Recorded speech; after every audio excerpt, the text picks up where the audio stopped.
sort of like from all over the world. It was like an academy set up, players coming in from all over the world, then just playing in the lower levels of Spanish football.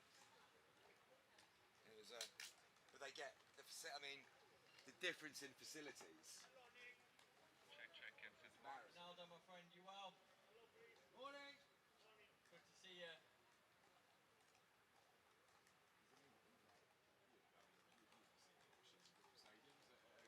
Yeah, totally, mate. Oh, fucking hell, yeah. Oh, mate. Shitty football stadiums that.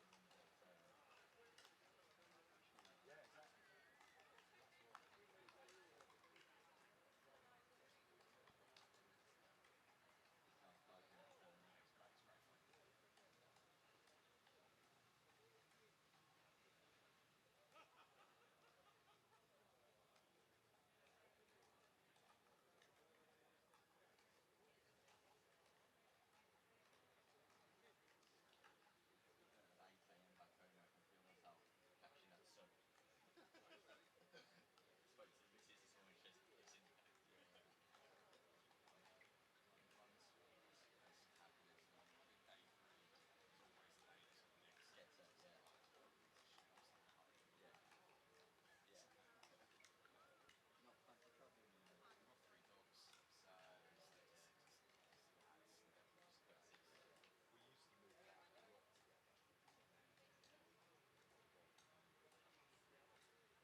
10 minutes technically.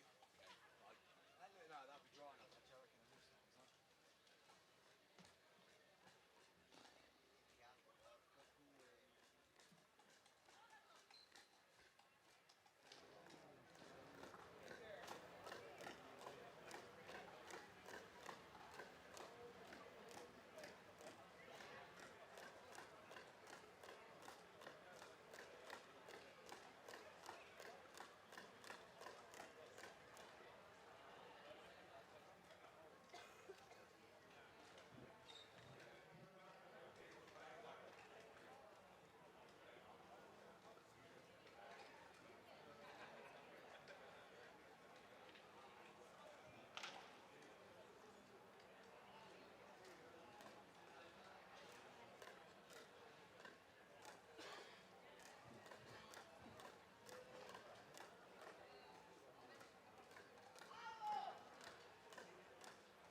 Can I check you can hear me as well?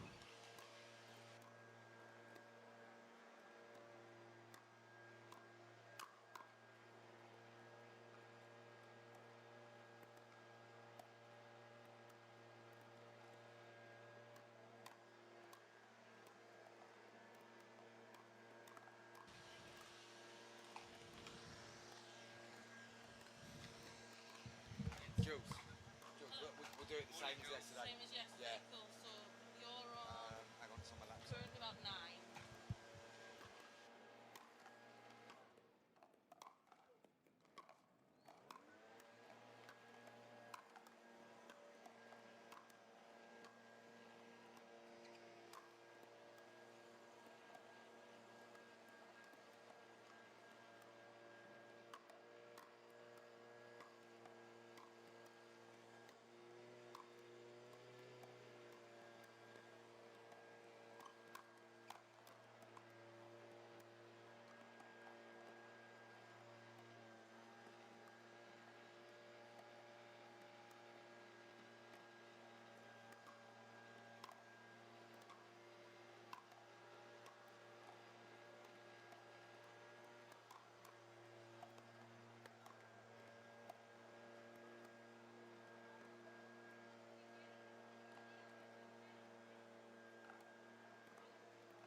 Good morning, pickleball fans around Europe and the rest of the world too. Welcome to day 2. It's doubles day in Italy, Rome, for the 2025 European Pickleball Championships, hosted by the Italian Tennis and Paddle Federation in conjunction with the European Pickleball Federation. Frank Arico and his board of directors pleased to bring to you the 2nd edition of the European Team Championships. I'm Nick Hobbis, joined by Chris Beaumont for the first part of the day, where 4 gold medals will be decided on day 2. Fantastic day of action yesterday, and today promises to bring more of the same. Good morning, Chris. Morning, Nick. Morning, everyone. Looking forward to today's action in the gender doubles. And Nick, we've got a good clash to get us underway today, mate, haven't we? We're looking at Germany and Spain in the women's doubles open Group A. and we've got some of the best players in Europe in action straight off the bat, or should I say straight off the paddle this morning. It's going to be a good one. It is indeed. Germany and Spain kicking proceedings off, but a quick update on where we finished yesterday, because the front runners to lift that team trophy on Sunday, the President's Trophy, are currently Team Italy. Remember, for every gold medal won, it's 3 points. For a silver medal, 2, and for a bronze medal, it's 1 point. And Team Italy, having got the tricolour, a set of 3 colours yesterday, have amassed 6. Should we call that a Neapolitan, Nick? A Should we call that a Neapolitan. Neapolitan? Let's go We're in for it. Italy. I mean, I don't know if Rome and Naples will be delighted with that, bringing the two together, but Let's go for it. let's go for it. So 6 points for Italy. They sit top of the table. Team England, a gold and a silver yesterday, Chris. They're in second place. Meanwhile, thanks to Rose van Rijk, Netherlands in third on 4 points. So a maximum of 12 points if you manage to get 4 gold medals. An unlikely feat, but you never know, Chris. And we know that Team Spain were well decorated last year on doubles day. Yeah. And they'll be a force to be reckoned with too. But No, let's most focus on the first game of the day now, because we've got a high standard to get us off with. For Team Germany, one of the top female players in the whole of Europe, it's Caroline Nagel, and she had a great day in singles yesterday, managing to walk away with a bronze medal, I believe. She teams up with Melanie Schumann. So Nagel playing in the cap and sunglasses, currently at the top of your screen, warming up opposite Melanie Schumann. And then what a story that developed yesterday with our first Spanish player, Sabrina Mendez, who continues to play heavily bandaged just to the right side of her mouth.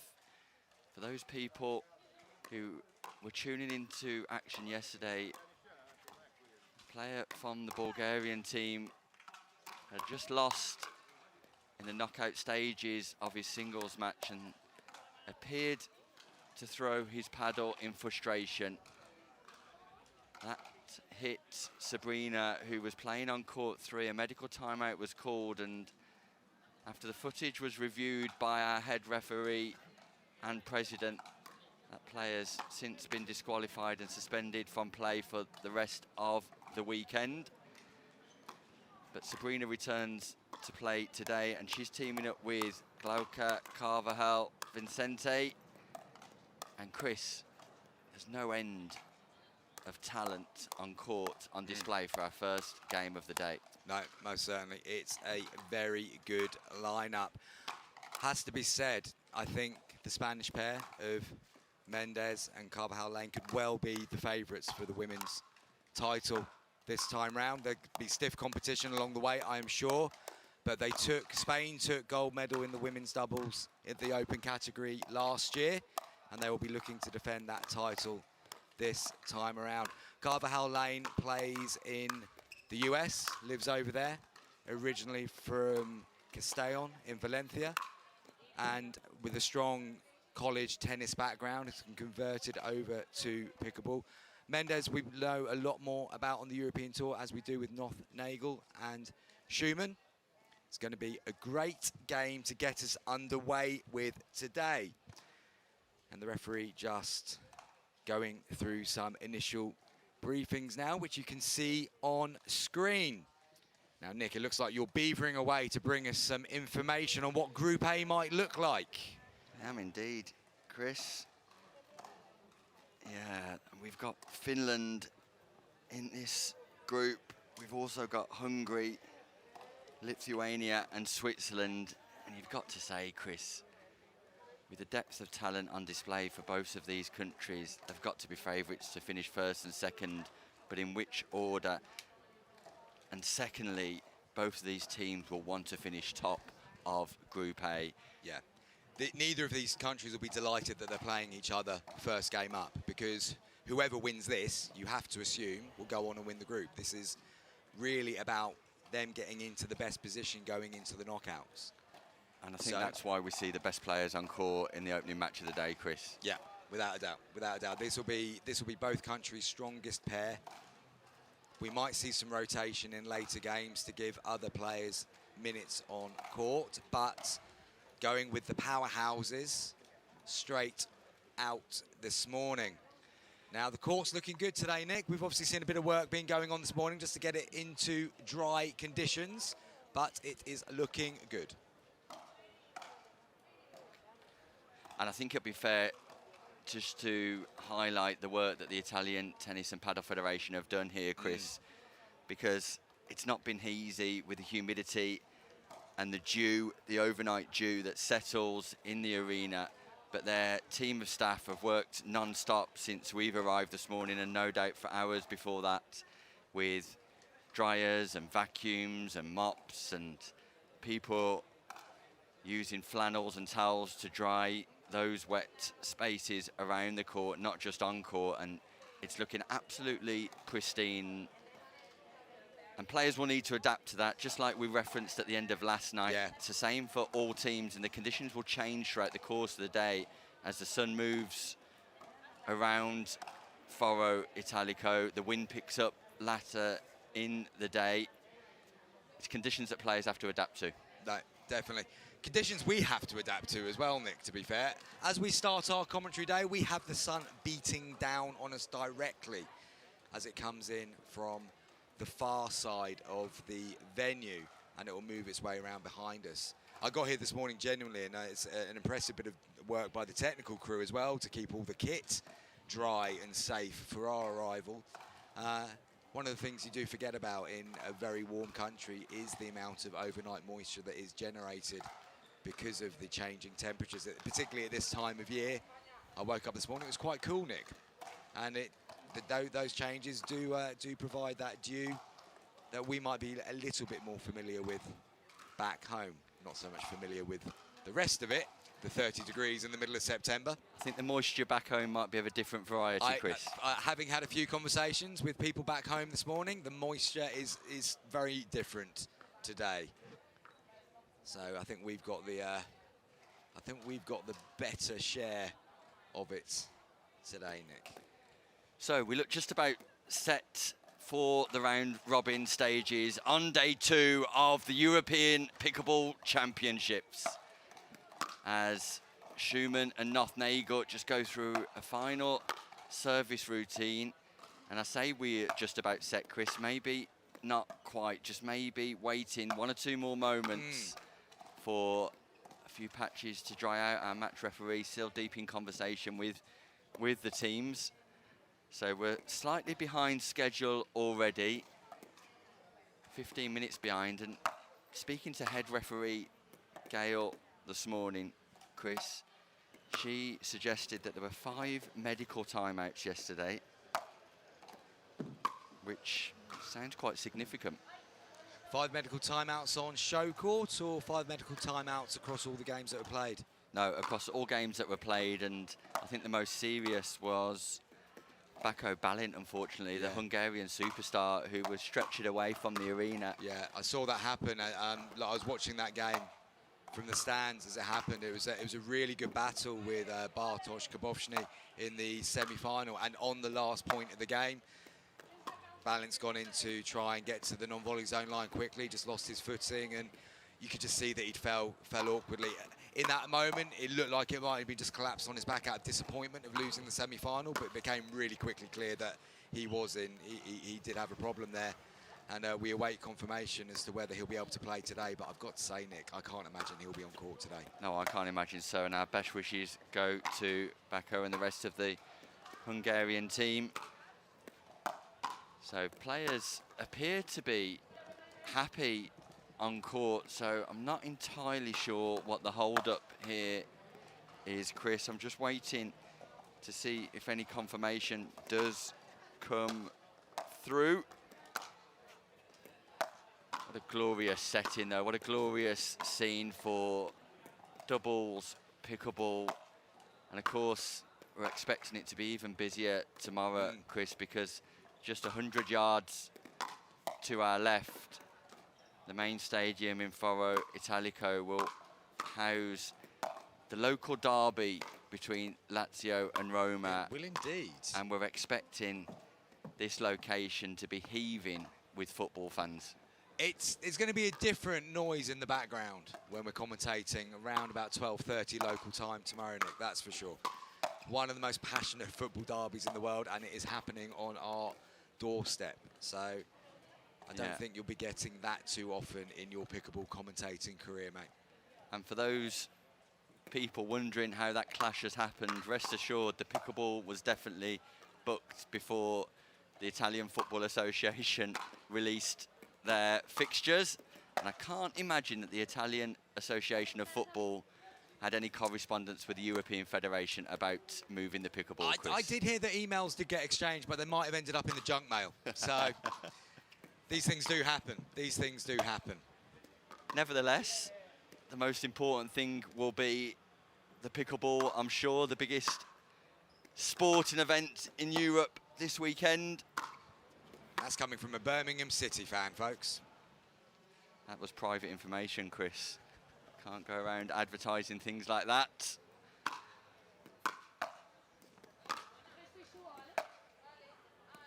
So we're still waiting for the action to get underway here. Gets to the point when you're warming up, Nick, as a player, where you just want to get on with the game now. I mean, I've never been a massive fan of warming up for too long when we're in a tournament game. Maybe on the first game you want a bit of a warm-up because you want to just make sure that you're feeling the ball and you're moving. But as the day goes on, it becomes more and more about energy conservation, especially when we're playing in conditions like we are today with the length of potential day for these two teams as well. I can replicate that feeling in the comms box as well, Chris. There's only so much time you'd like to fill for. This is also a fair point, and we hope we're not keeping you from your morning breakfast wherever you are watching this live stream from. Commentary will be getting underway shortly. Now, those of you that were following us yesterday throughout will have noticed that there might have been some speculation over the timekeeping that it took Nick Hobbs to get down to the interview podium after the finals that took place here yesterday. Now, Nick's personal best, just so we can get this absolutely nailed on for today, Nick's personal best was 2 minutes 45, okay? Now, if you're watching this on YouTube, I would love you to please put into the comments on YouTube what you think Nick might do for his personal best today. Is he going to go higher or is he going to go lower than 2 minutes 45? Fortunately, Chris, I think the comments are disabled, so if people want that little bit of prediction, maybe they can send a private message through. But it's a long way, Chris, and I have to put my jacket on too. You do have to put your jacket on, Nick. I don't envy you that task. But also, you have to hold the fort back here, and that's a bit of time fill as well. It's an easier job than having to sprint. Well, not that you were sprinting. It's an easier job than getting down there at that time of day. I mean, I think you'd do better if you were doing it right now. A bit more energy in the tank, quicker turn of heel. But as we were getting into the end of those games, the energy that you were expending in some of those finals yesterday, Nick, no wonder you were slightly on the slow side. I mean, the other challenge, Chris, is responding to the needs and demands of international broadcasters and knowing which camera to look at. That's been slightly challenging with a language barrier too. But nevertheless, we're making some progress. Indeed, indeed. Slightly different requirements to broadcasting expectations in the UK, but we're on European soil, so we'll try and be flexible with that. Italian friends at Super Tennis bringing you all of the live pictures this weekend. And Chris, in summarising day one, is the analysis and outcome fairly accurate in suggesting that the singles was a great addition to these championships. Yeah, without a doubt. Fantastic addition. And an important addition as well. Singles is one of those disciplines that does get left out of tournaments quite regularly. So it was really good to see it as part of this diet that we're going through this weekend. And also it was really interesting how it did pan out. So I think all of the major nations that feel like they're in or were in with a shout of the gold medal at the end of the event before the game started yesterday, I think all of them are still in a very good position to be able to push on and do that. If we look at it from Italy's point of view, they've got a 1-point lead over England at this moment in time. They will be hoping that they can push on today and get some more points on the board. Spain might be the only country that walked away feeling like they might have left something on the table there, Nick. 3 points with Marcelo Jardim we're getting the gold medal in the men's senior open, and England will be happy with their day's work as well, I think.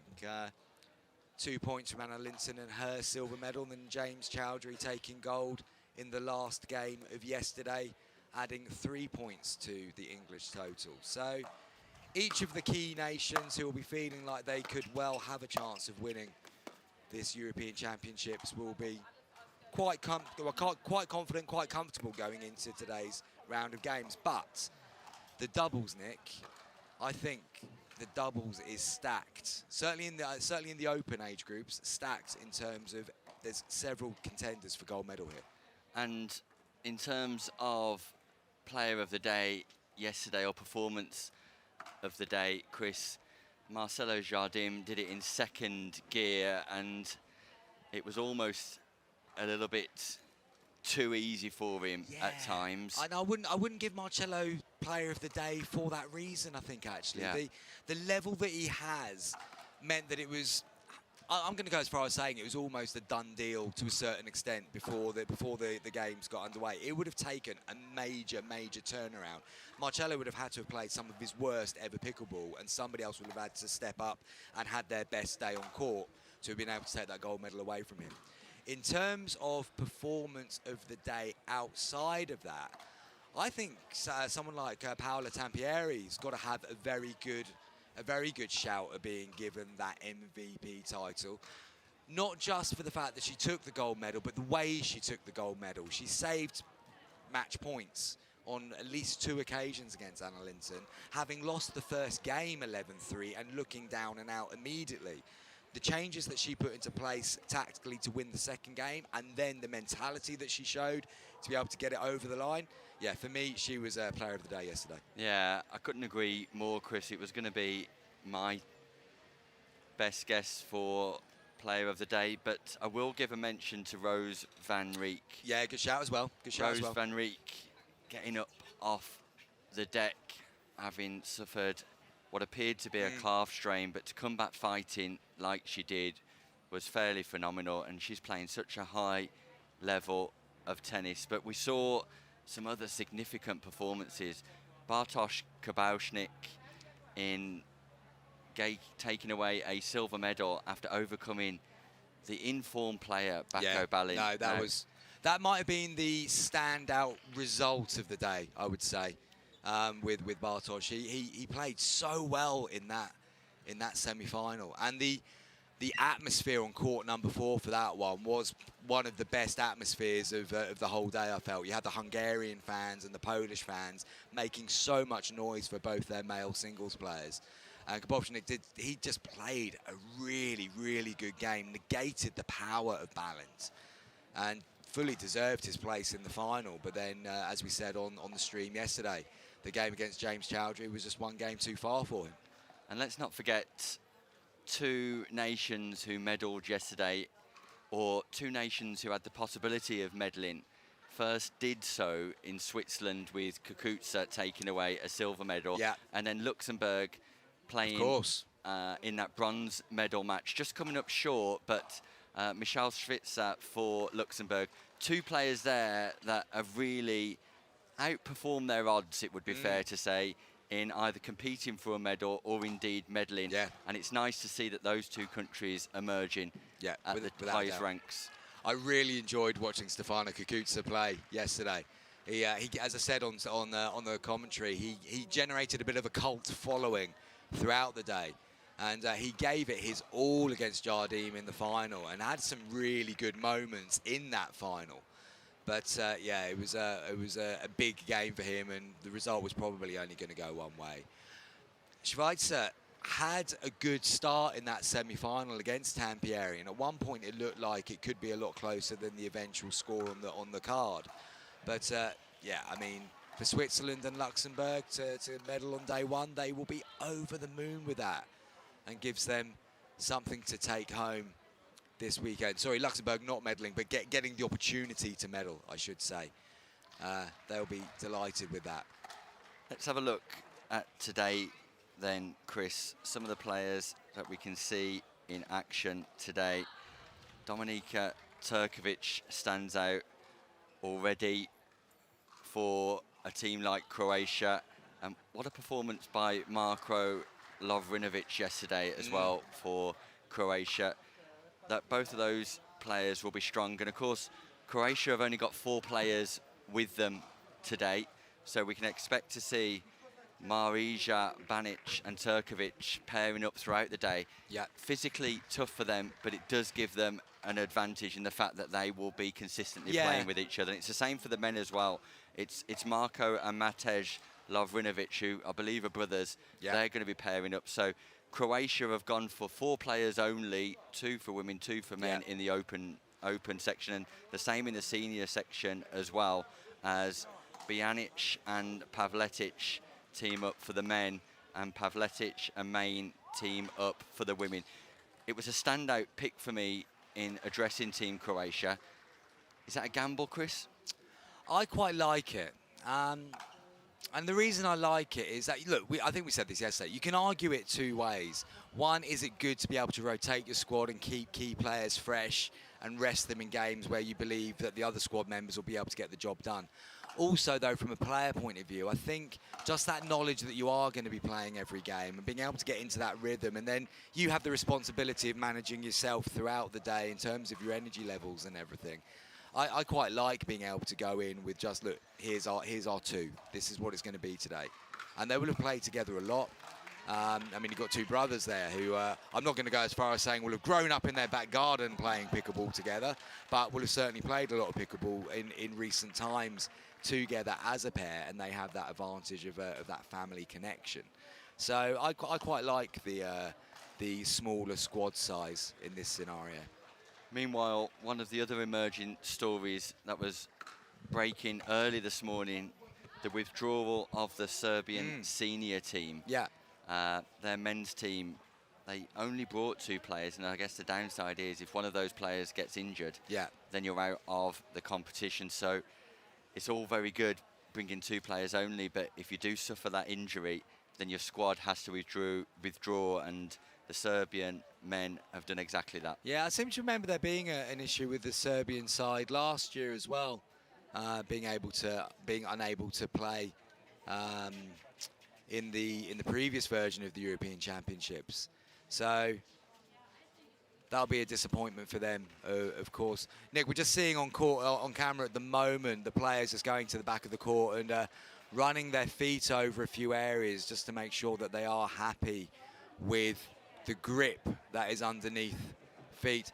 You can hardly blame Sabrina Mendes for wanting to make sure that things are safe to be able to play after what happened to her yesterday. And I'm sure as soon as all 4 players are happy that conditions are safe to play in, this game will be getting underway.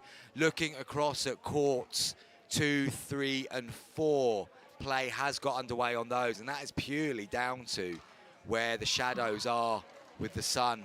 And those 3 courts have had extra exposure to some sunlight, which has helped them dry quicker. Although on show court we had the benefit of getting the sun first, not the whole court was bathed in sunshine, meaning that there is inconsistency on there as well. So some areas do need extra drying, especially in the shadows at the back where you can see a lot of the towels are going. And I tell you what, Nick, having slipped on one of those shadowy bits myself on Thursday, you want to make sure they're dry before you get going. You do indeed. And Chris, it just begs the question and raises concerns about the start time for tomorrow, mixed doubles, curtain closing competition, where we're scheduled to get underway at 8 a.m. as a result of the local derby. Some of the outside courts are not in action as a result of police advice. So, I mean, today's delay, not so harmful. Tomorrow could be, well be a bit more of a problem. There is some scheduling time afterwards. I think the senior final in mixed is scheduled to get underway at 3 p.m. tomorrow afternoon. So there is some space, room for manoeuvrability. But not with my flight, though, Chris. Well, there is that, Nick. There is that. I'm putting 2 bets on today, Nick. First bet being you're not going to get down there in quicker than 2:45. And the second one is that we will not be starting on show court 8 o'clock tomorrow morning. Yeah. Unless they've come up with an absolute foolproof way of keeping that court dry, then there is no way that players getting underway on that court at 8 o'clock tomorrow morning. And if they had that, I'm sure they would have been able to come up with that by today, having seen it on Thursday and Friday as well, the condition. We started a little bit later yesterday, Nick, because of the opening ceremony. So play got underway on time yesterday at 10 o'clock and did run to time for most of the day until the latter stages. But this is... It takes me back to watching a bit of cricket, Nick, I have to say.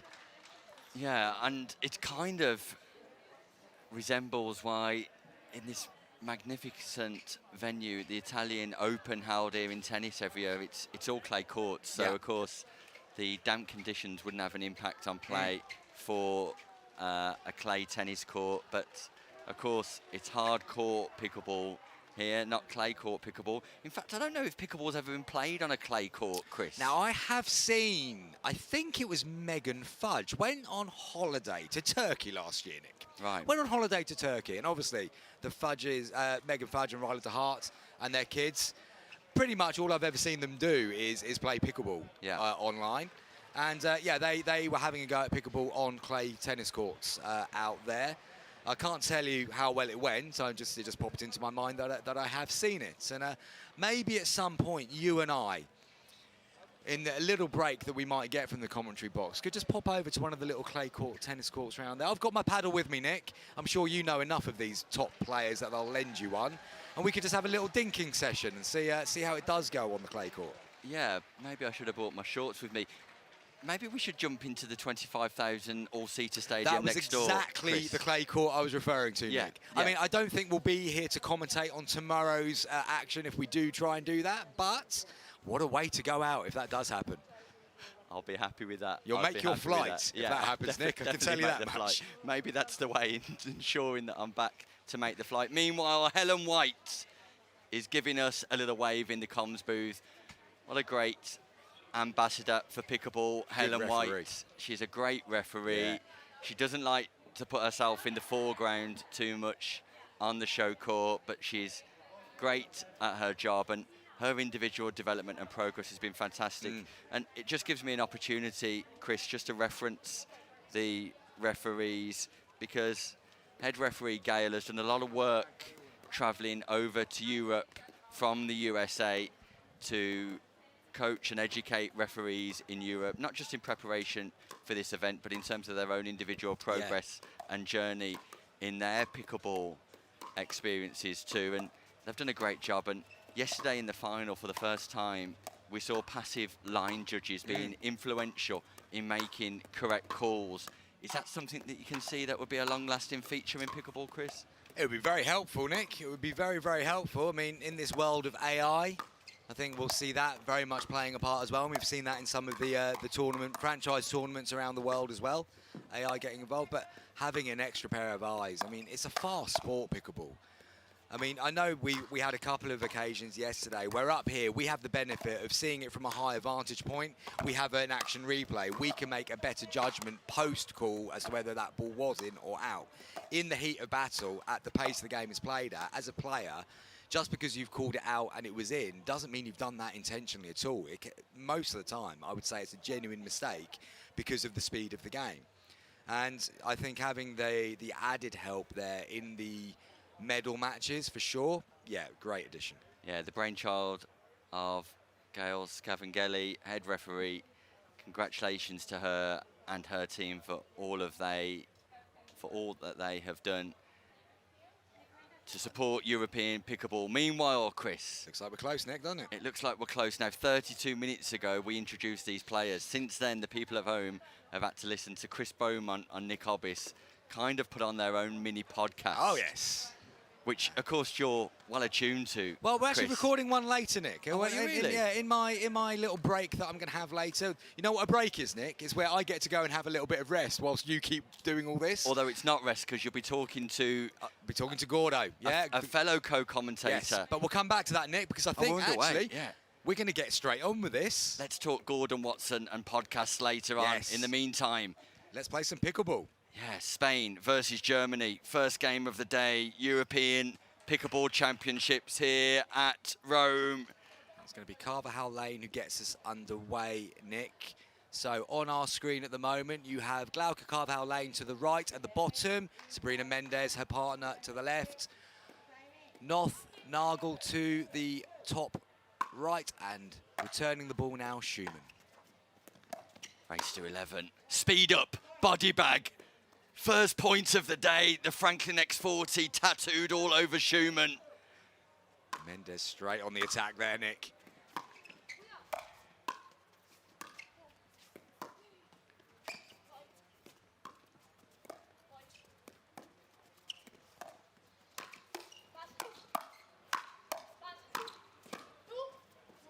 Oh, good resets. And it was a miscommunication between the two Spanish players. Normally, forehand dominates down the middle. Mendez just not ready for that. I think there's also an element they felt the ball was going long, Nick, but that ball will be a bit slower than they'll be used to.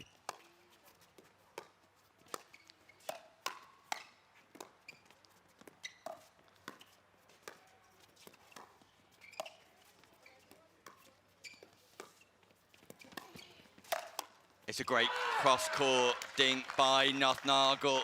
Just puts Mendez under pressure. She pops up. Schumann puts the ball away.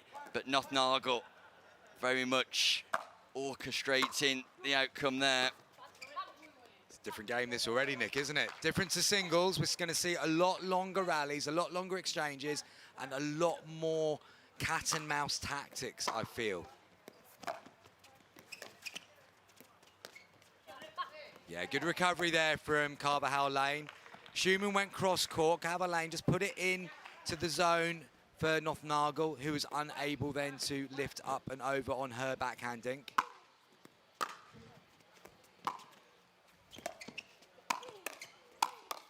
Mendez is targeting Schumann on the speed up.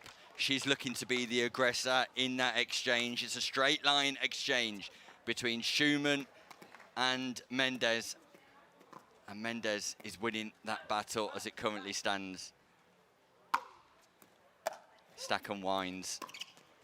And the Germans want to keep Nothnagel on the left-hand side of the court with her forehand dominant down the centre.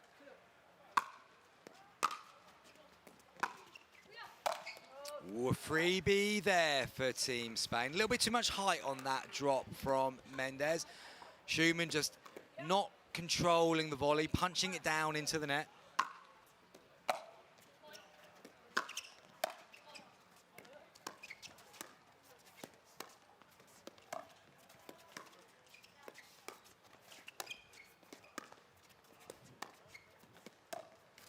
Mendez does not want Nothnagel in this game. She does not want to interact cross-court, instead choosing to play on Schumann, and it's a tactic that's working so far, Chris. Yes, definitely. Schumann needs to come up with the response there. She looked to go cross-court to Carvajal Lane, but made the error.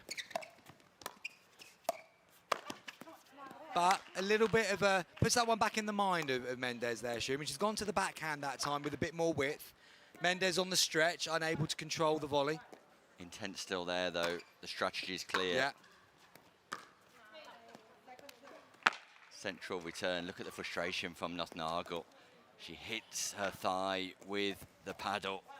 Carvajal with the return. It's just wide from Carvajal.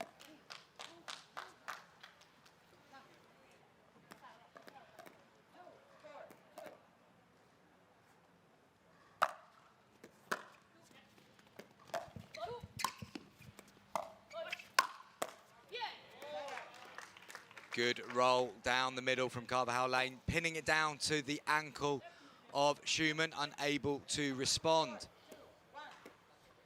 So 4-2-1 here on show courts.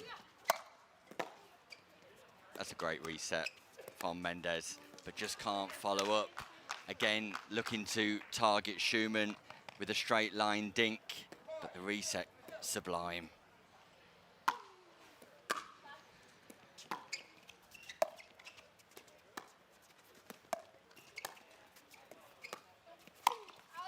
And that Body worked bag. Yeah, I like that from Mendes that time. I don't think Nothnagel was expecting the cross-court dink. She dinked it back and then set up for the speed up there and body bagged Schumann again. Yeah, Mendes putting on a display here. A mixture of touch and finesse at the kitchen line and aggression, but it's the second time Schumann has been tagged by Mendes.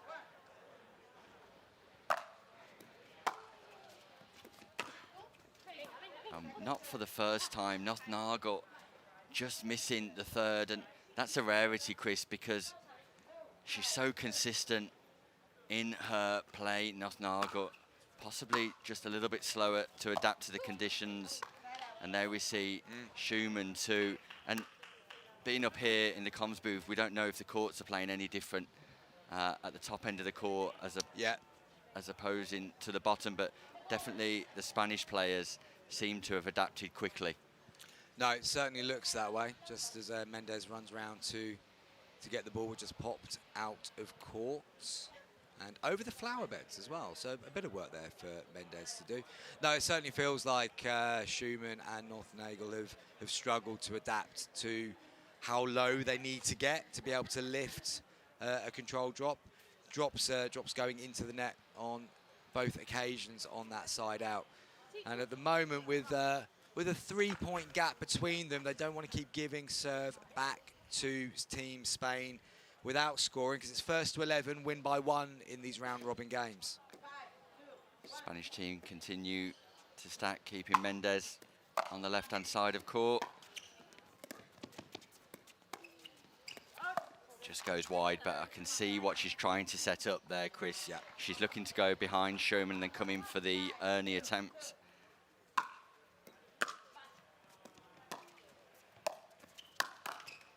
Just the pop-up again there from Schumann.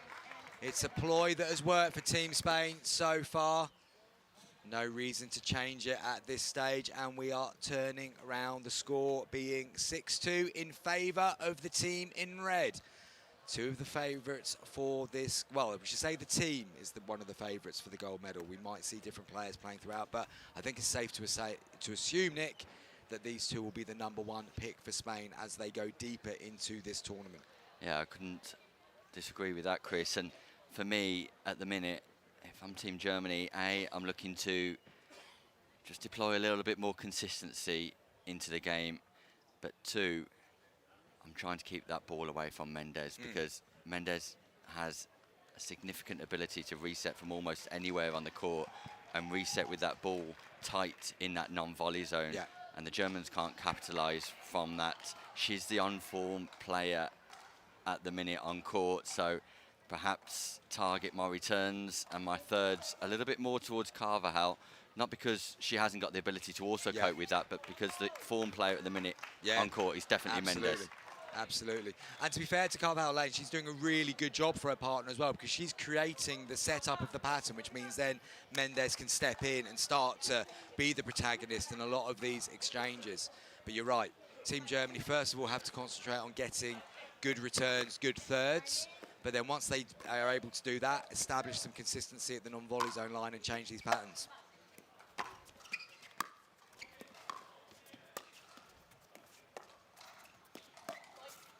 can't miss those. They've got to be able to get that ball back into the non-volley zone, and they can't afford to give away 3 points like that. Second server.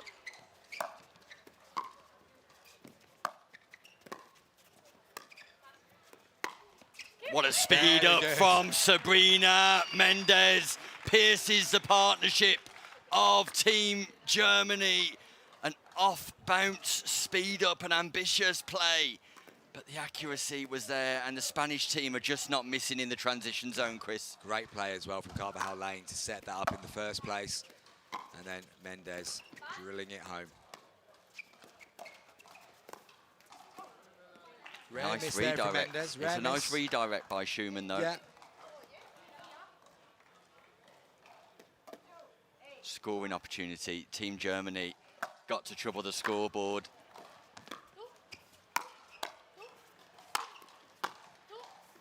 What a reset. Nagel gets there as well.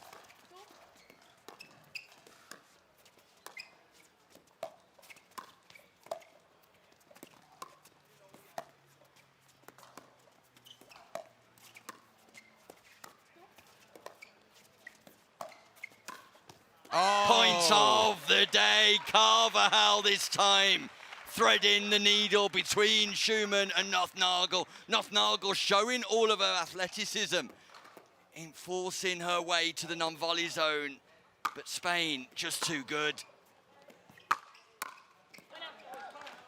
Big drive there from Nagel. Carvajal Lane just not quite set for that volley, and it just goes into the net. So it is another point on the board for Germany. They need to get a few more of these.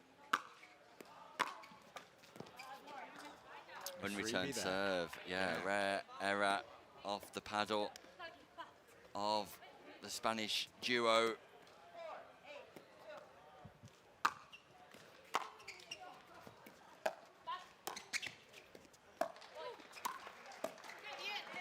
Right down to the toes of Schumann there from Carvajal Lane. Germany starting to get the drops better, being able to move forward, but then that next one lifted a bit much and allow Carvajal Lane to pick the perfect spot.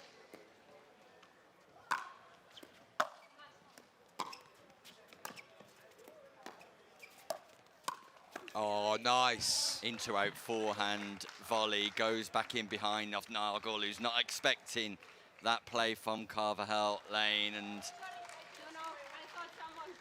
the ball has just gone off court. Nagel collecting. Thank you. Not entirely impressed with the Turkish players who are warming up on court 2. Didn't return that to court 1. Nevertheless, we're back underway. First serve at 2 points for victory for Spain. It's a marker, this. It's a marker for the rest of the day.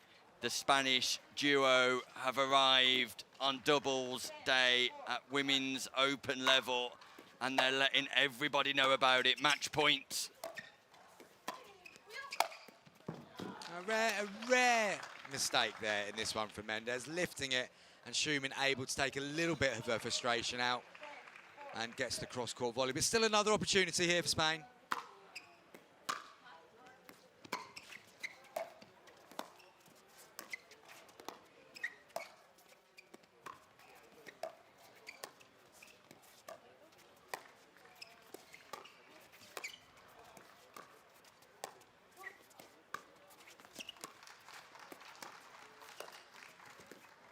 Little bit of fortune to finish with, but there was nothing fortunate about the way in which Spain went through the gears from 0 to 11, because they were mightily impressive, particularly in their ability to reset mid-court in that transition zone to keep the ball in play. They got their strategy right. They adapted to conditions early on. Team Germany left with a little bit to think about, who look destined to have to finish in second place, because I cannot envisage anything other than a 100% win rate for Team Spain in the group stages after that performance, Chris. Yeah, absolutely agree with that sentiment, Nick. It's going to take a very good pair to stop Spain going all the way today, I'm going to say. Really impressive performance. And Germany with some thinking to do ahead of the rest of their group games. I think, as we said at the turnaround, Mendes was very clear in her strategy. She wanted to get involved in a one-to-one battle with Schumann, and she certainly won that one. But again, I was very impressed with Carvajal Lane's ability to support her partner, get the ball into areas where Germany would then put it into the zone for Mendes to get on the attack. Very good performance. Coming up next in just a few short moments, as Chris and I go for a small water break. Chris, feels like we've been talking for about an hour now. But coming up next will be France versus Luxembourg in the men's senior draw. It will be Stéphane Lepine and Gedald Santome taking on Francois Javier Fontaine and Andreas Wischermann of Luxembourg. We'll be back with that game in just a few short moments.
Welcome back to the European Pickleball Championships for 2025, the second edition, live from Rome, Italy.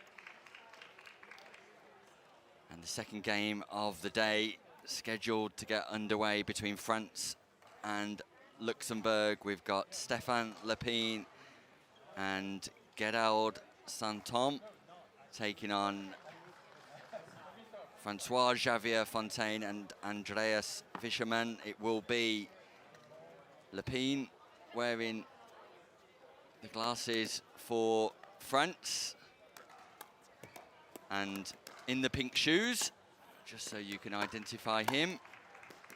And Francois Javier Fontaine wearing the blue trainers for Luxembourg. And Chris, a Group E encounter. That's right, Nick. Group E. Now, Group E did have Serbia in this group, but they've withdrawn today. So they are now officially bottom of the table because they've withdrawn from all their games. In this group, we have Bulgaria, France, Germany, Latvia and Luxembourg. And as it stands, France have played one and they have won one. Well, I know, sorry, I tell a complete lie. Those one single victories in this group are all down to the fact that Serbia have withdrawn. So each of the teams have been given a victory for that, and that is a 6-0 victory, Nick. So that's the state of play. So these are the first games for both of these teams this morning.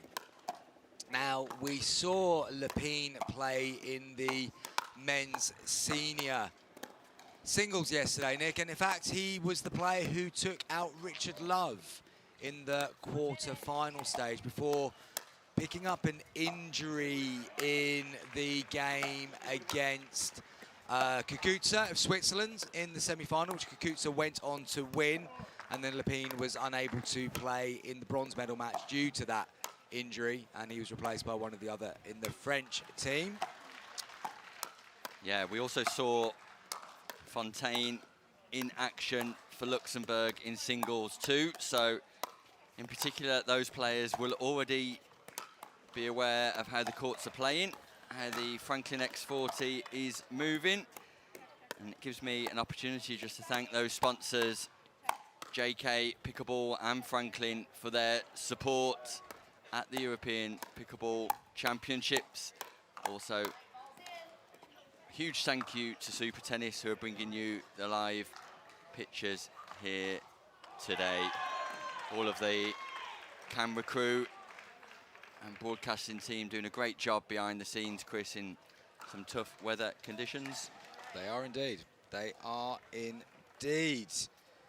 So, Luxembourg versus France, and you'd imagine France, given their singles pedigree yesterday, would be favourites for this, Chris, but you just never know, because as we've already seen today, singles to doubles, completely different strategy. Absolutely, absolutely. So it'll be very interesting to see how this game does play out.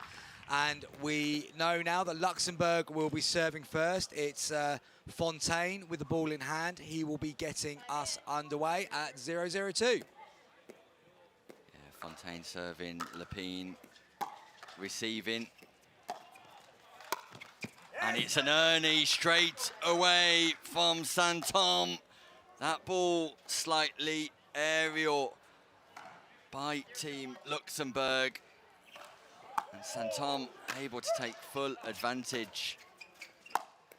But a great angle nice from angle. Fisherman on the overhead smash, Chris. Yeah, so we've had an Ernie within the first exchange and then a lovely angled smash on the second exchange. A good, entertaining start to this one.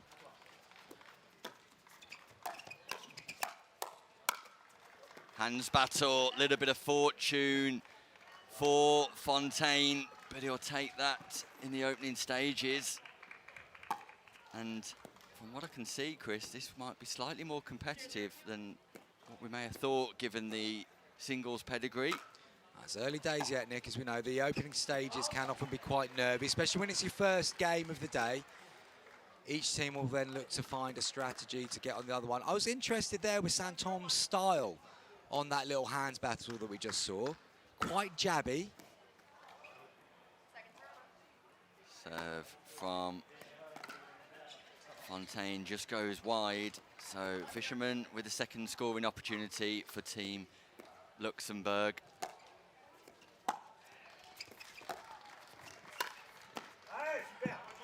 Yeah, it's almost badminton style from Santom too, Chris, in that punch volley where he just jabs forward, almost fencing style. Yeah, I'm just trying to look at how he's holding the paddle, and just looking at how he's doing that, I would assume that his background is quite badminton. Too much height there from Lepine, but forces the error off the paddle of Fontaine, goes wide. Definitely on guard here, Team France. Height again from Lepine, but gets away with it again as Fontaine puts that ball out for the second time in a row. And I think that could be the strategy here, Chris, for Team France, driving the thirds. Yeah.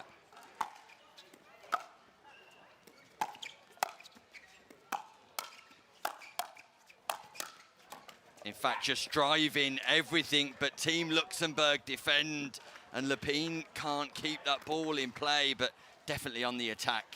It looks like Lepine is going to be on the front foot in this one, Nick, but just didn't have enough control at the non-volley zone line there.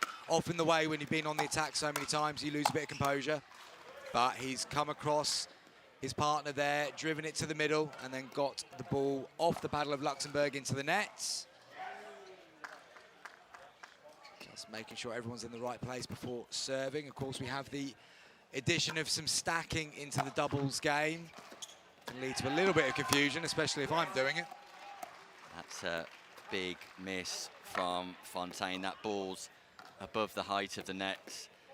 Quite an easy volley to put away, and it's just smashed right into the net. But a deep return just gives Luxembourg a little bit of encouragement and a scoring opportunity here. And score they need to bridge this 3-point gap that Team France have amassed through their power play.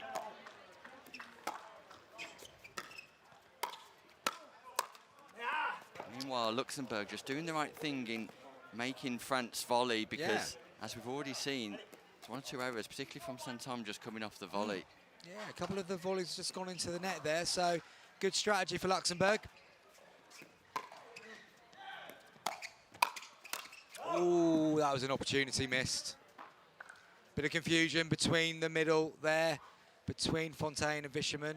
Fontaine probably better placed to go on the drive volley with that one.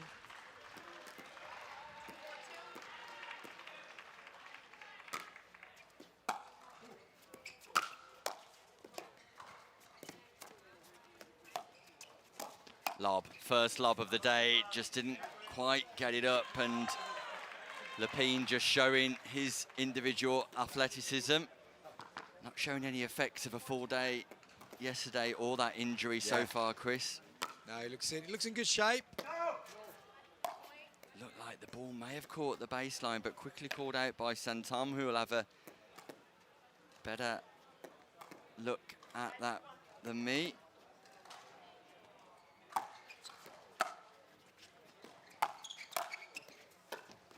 Good reset there from Santom. Too much height that time, though.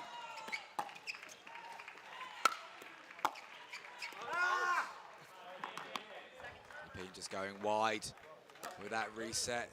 Good bit of defensive work from France at the back of the court there, but that one just sliced wide. Kelly Makuba calls a score. Got 2 referees rotating on court here, Chris, who are putting in a great shift.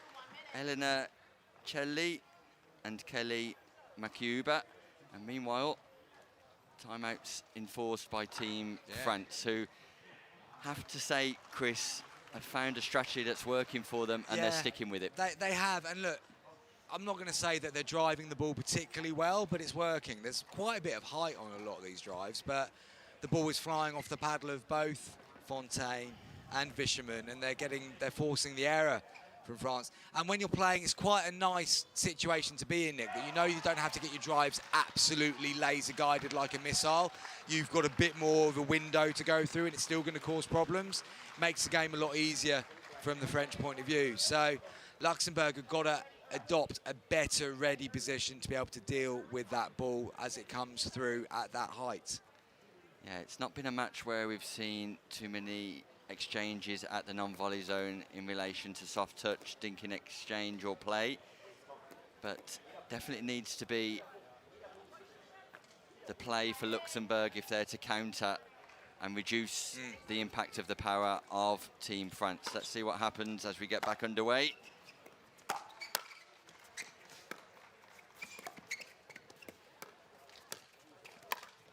And there we see the first exchange is that slow play. It's another missed volley by Santom. Ball was popped up, but it was a slower exchange that Luxembourg managed to win. And with Santom's very jabby style, there's always going to run that risk that he's going to go into the net. He's coming through very flat, but with little balance. It's too much arm getting involved there.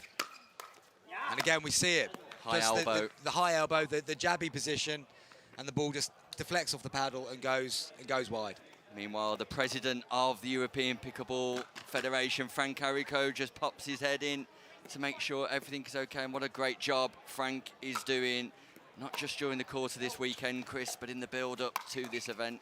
Absolutely, absolutely. As we just see Lepine jump the kitchen once again. Sorry, not Lepine. Santom jumped the kitchen there once again, forcing it across court, forcing the error.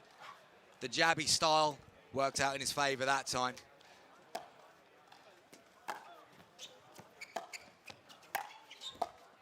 There's a difference in volleying ability. Le Pen starts with his paddle below the height of the ball, extends upwards in a diagonal trajectory, low to high, generates some spin.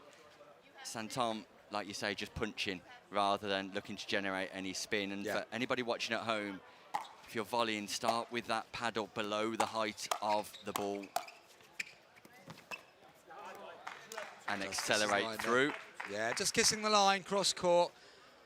I think it was one of those ones where Santom initially thought the ball was going out. The element of surprise that it landed on the line, had to play a shot and his timing was off.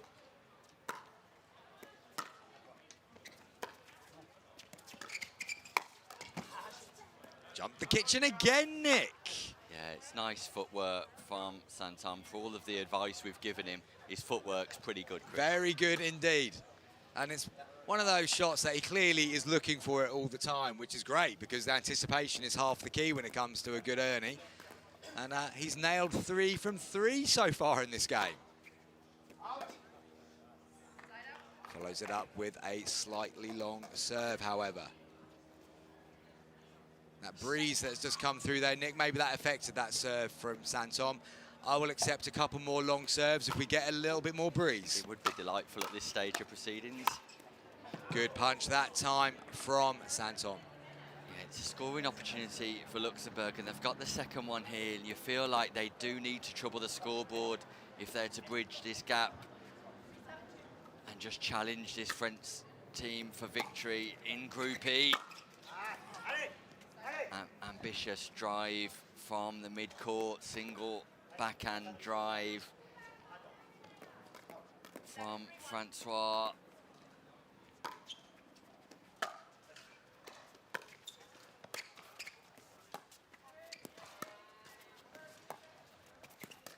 Careful, Nick, some dinking's broken out. Yeah. Oh, one man There's a down. slip. Oh, and Tries he nearly to responded. recover Santom, but once again, Chris, we spoke about it during the timeout. Luxembourg winning the exchange when the ball slowed down. Yeah, absolutely, absolutely. First proper dinking exchange at the non-volley zone. Luxembourg came out on top. Second serve for France. Immediately looked to go on the attack again with Lepine. Driving his volley, looking to pierce it down the middle, but ended up hitting that net. It's a non-scoring side out, so another opportunity for Luxembourg here to bridge this gap.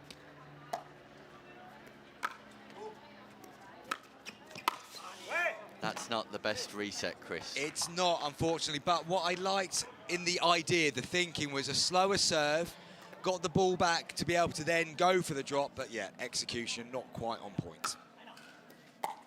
Slice return, what a slice return to the backhand of Luxembourg. Forgive me, Fontaine.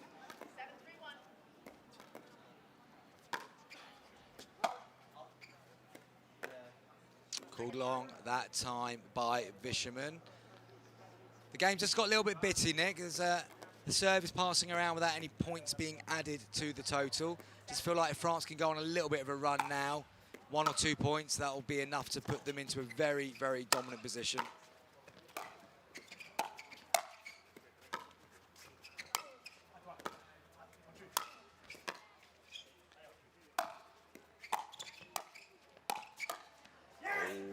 Great defence by France on the baseline. Ultimately, it's an unforced error by Luxembourg. But France not looking to move forward there, just hold their ground on the baseline. And in that particular play, it's a tactic that worked for them. And they do manage to trouble the scoreboard. Big drive by Lepine. This time the angle on the overhead volley is there. And Vischerman is pleased with that. Yeah, nice use of the available angles from Fisherman. They get the side out. Only 1 point damage in that one, but again, they've got to make some inroads now, otherwise this game will get away from them.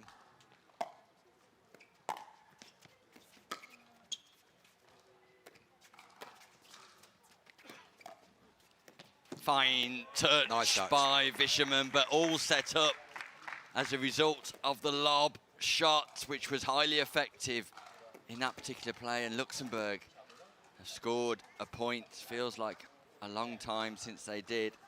And as a result, they're not entirely sure where they should be serving from. Indeed, indeed. That all sorted now.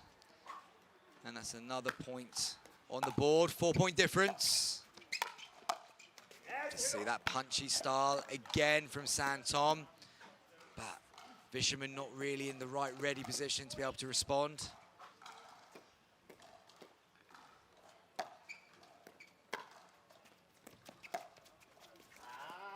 Not entirely sure the Luxembourg duo are in the right position here, Chris.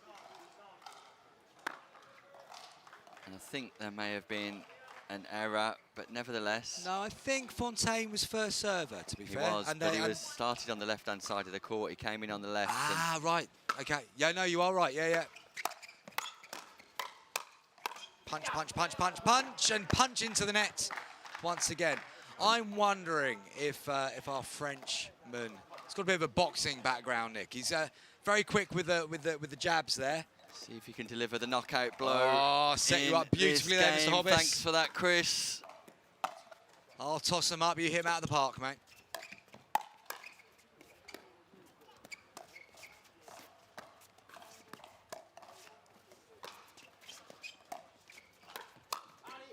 Oh, foot fault called by referee Chelly, who spots that foot fault, tried the Ernie, just caught the sideline. He did, yeah. With his toes.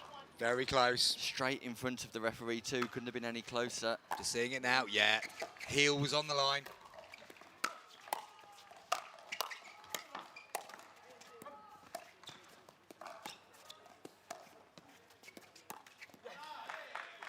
And again, we're seeing they can get up to that non-volley zone and get France playing 2 or 3 shots in that kind of exchange. The French are more likely to make that error.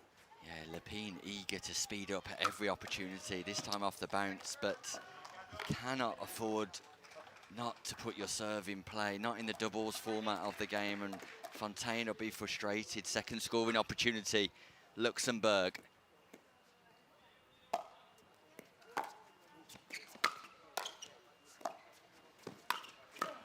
Nice shot that time from Santom, right down to the toes of Fontaine. He was unable to get underneath the ball.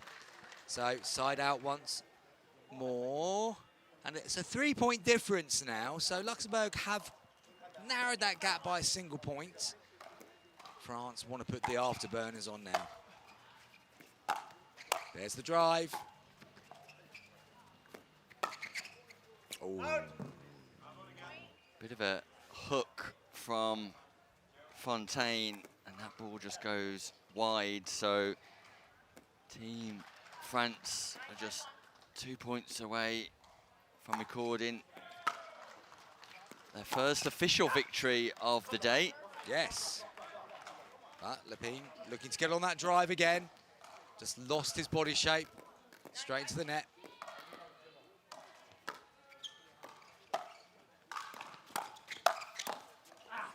But good hands that time from him. Fast hands from Lepine. Fisherman looking to go into that hands battle with some ferocity, but Lepine showcasing his reaction speed.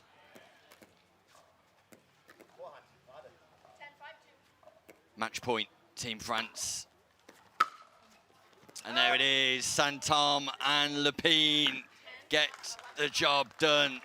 Not completely fluent or fluid at times, and not without trouble, as Team Luxembourg look to make a dent and impact as they try to slow proceedings up at the non-volley zone. Some success for Luxembourg to count on as they move throughout the rest of Group E. But as Team France stand victorious on court one, they put themselves in position nicely to qualify through to knockout stage pickleball later today. Chris. Yeah, France will be pleased that they got that one over the line. It wasn't a dominant performance. It was quite a bitty game. I think there are errors there on both sides, which meant that we didn't get a lot of fluidity. But at the end of the day, in tournament pickleball, it's getting that W on the board. That is all important, and that is certainly what the French have done there. Moving on, Nick. I believe we're going to see the men's doubles team of Spain for the first time today. And they're going to be up against Sweden in a Group A clash. You are correct, Chris. It is Spain versus Sweden. And we can already see Mauro Garcia is looking ready to play. And will he be joined by Pep Cañadal for Team Spain? Yes, it looks like that's going to be the case. For confirmation, but it does look like that is the case. And Team Sweden are warming up. And I would imagine it will be Dan Baladin and Arvid Dahlin for Sweden. Stay with us as we bring you that game in just a few moments' time.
Welcome back to the 2025 European Pickleball Championships.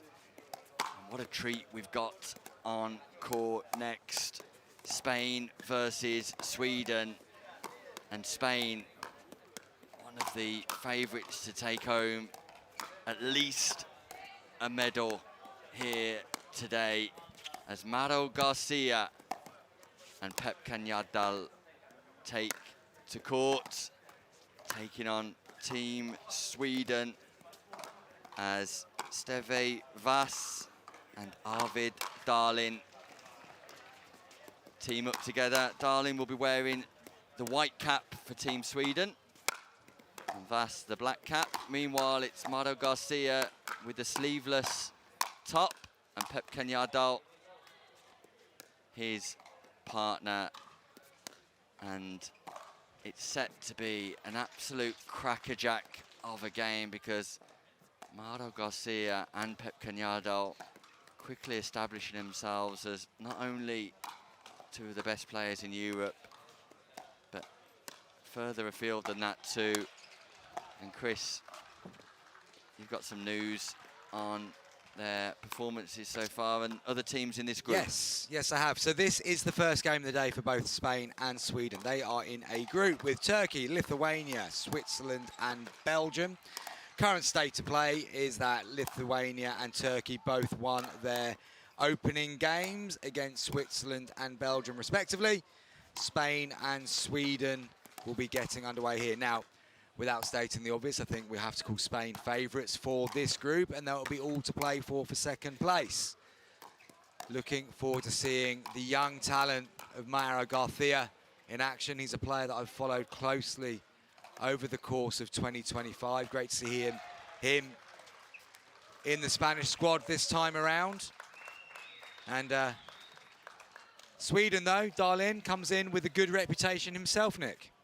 Yeah, he does. One of the top players in Sweden, if not the top player in Sweden, along with the Swedish Women Opens team. Sweden very well, but the understated team of this championships, because you've got the Swedish twins in the women's team there, Chris, the Alma and Clara Thal Lentorp, and they're rather impressive, as is Arvid Darlin, Steffe Vars here. So it will be Darlin and Vars at the bottom of your screen. And Garcia and Kanyardal at the top. Kanyardal set to return serve there.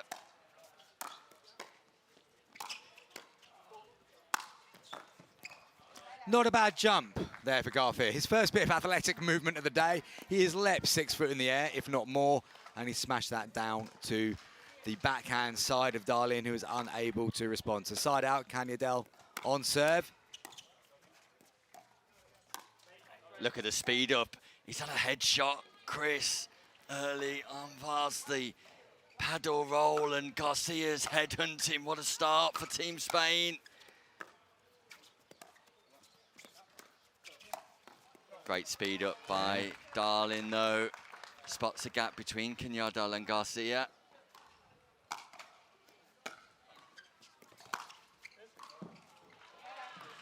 Just gone wide there, Garcia, looking to impose himself early on this game. But a quick side out, 1 point on the board to Sweden, chance to get themselves a foothold. And again, the speed up on Vars, just bearing fruits for Garcia, and we can expect to see a bit more of that, I'm sure, Chris. Yeah, I think so. We've already seen that Darlin's got quick hands, and that one of the exchanges he just won a moment ago. I would be very surprised if they don't continue to target Vars. Yeah, we can see why there as well. He's gone back in, but then Garcia is well set to go the second time, and it's often the second one that causes the problem, Nick. Yeah, if I was Vars, I wouldn't be speeding up to the forehand of Mauro Garcia, because that forehand's coming down the middle for a reason. I wouldn't like to speed up in that location. If anywhere, I'd be targeting the left hip of Garcia. Look at the big serve.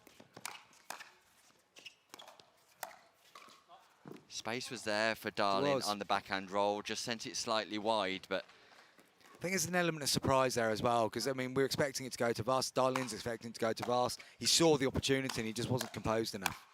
That's wow! Good. Double backhand into out volley. Back behind Vars, and there's not many players in Europe who see that shot, let alone execute it, Chris. Yeah, no.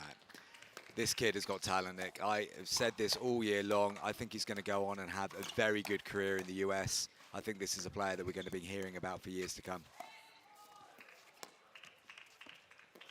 Lob catches the baseline. Vars called it out before the ball had even bounced, but it bounces in. And what a little bit of court IQ and point construction from the Wonder Boy from Spain. We saw him at the One Pickleball GP back in the UK earlier this year. He lit up proceedings there, and he's doing the same here, Chris. Exactly. Had a great English Open as well. So much showmanship.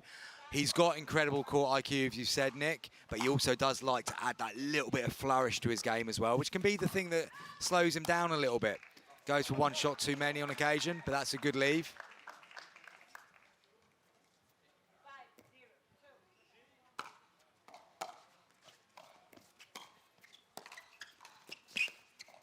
Great footwork from Kenyardal.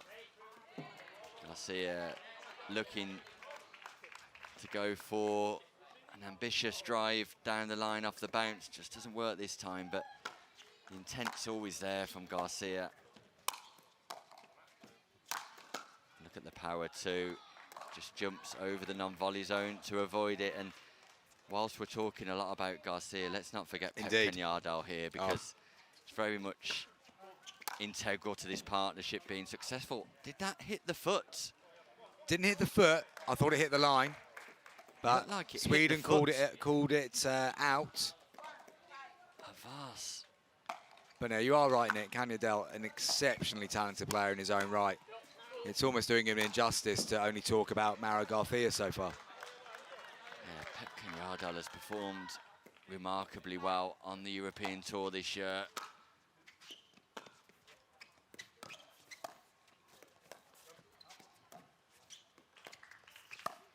Nice. Arvid Darling with a backhand roll. Cross court, back behind Garcia. Just showing what he's made of too. Yeah. Impressive stuff from the youngster from Sweden. Been impressed with him so far. Tries the tweener, reset.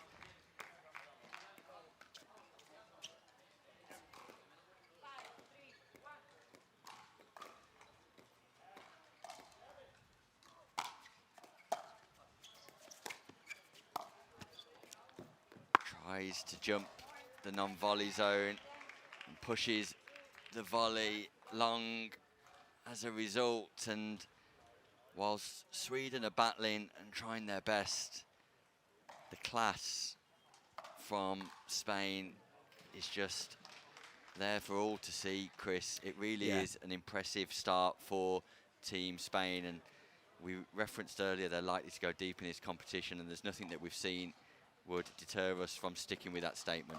No, I would agree with that so far, Nick. What we're seeing with Sweden is that Darlene is obviously feeling that he's got to take on a lot of the progressive play for his side. And he's got a lot of the shots, but he doesn't have that same consistency of execution that Garcia has, for example. So we just saw on that last occasion, he went for the right one, just didn't pull it off. He's going to need to be able to get a run of consistency here now if Sweden are going to get back into this one. First serve at Garcia gets us back underway. It's a big serve. And Vas can't respond.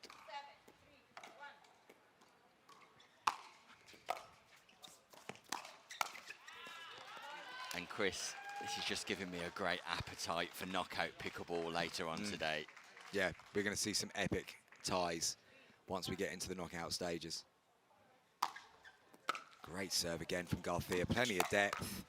Look at the hand speed from Kenyardal. I'll tell you what, yeah. Look at the reactions. Look at the anticipation. Pep Kenyardal just showcasing what he is all about too. And Team Spain making a significant statement in their quest for gold today.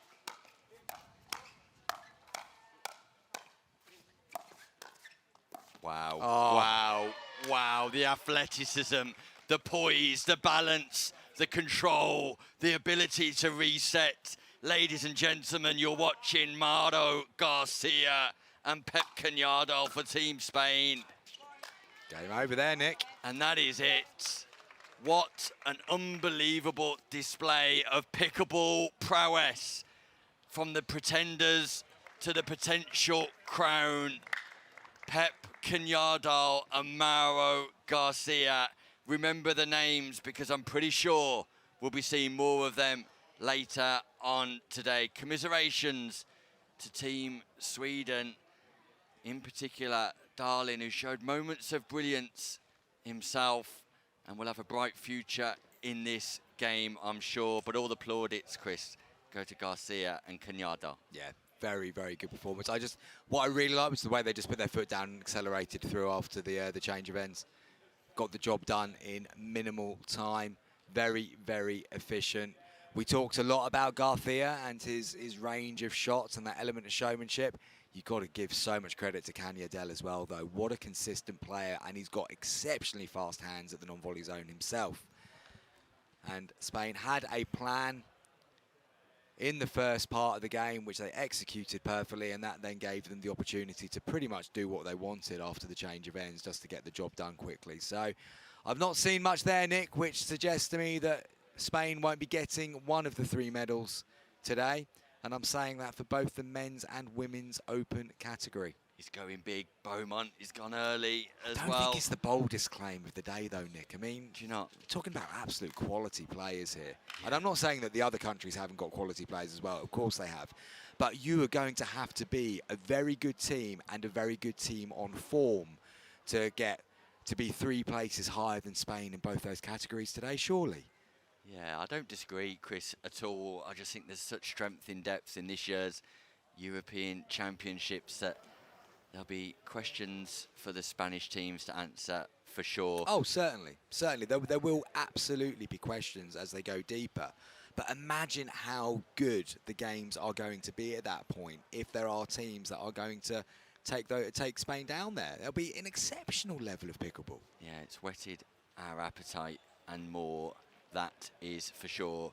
Meanwhile, coming up next, will we see 2 players that will pose those questions to Team Spain later on this afternoon? Because it's Team Poland, which means it's off-Zadek time. Karolina off-Zadek and possibly Marta Zając.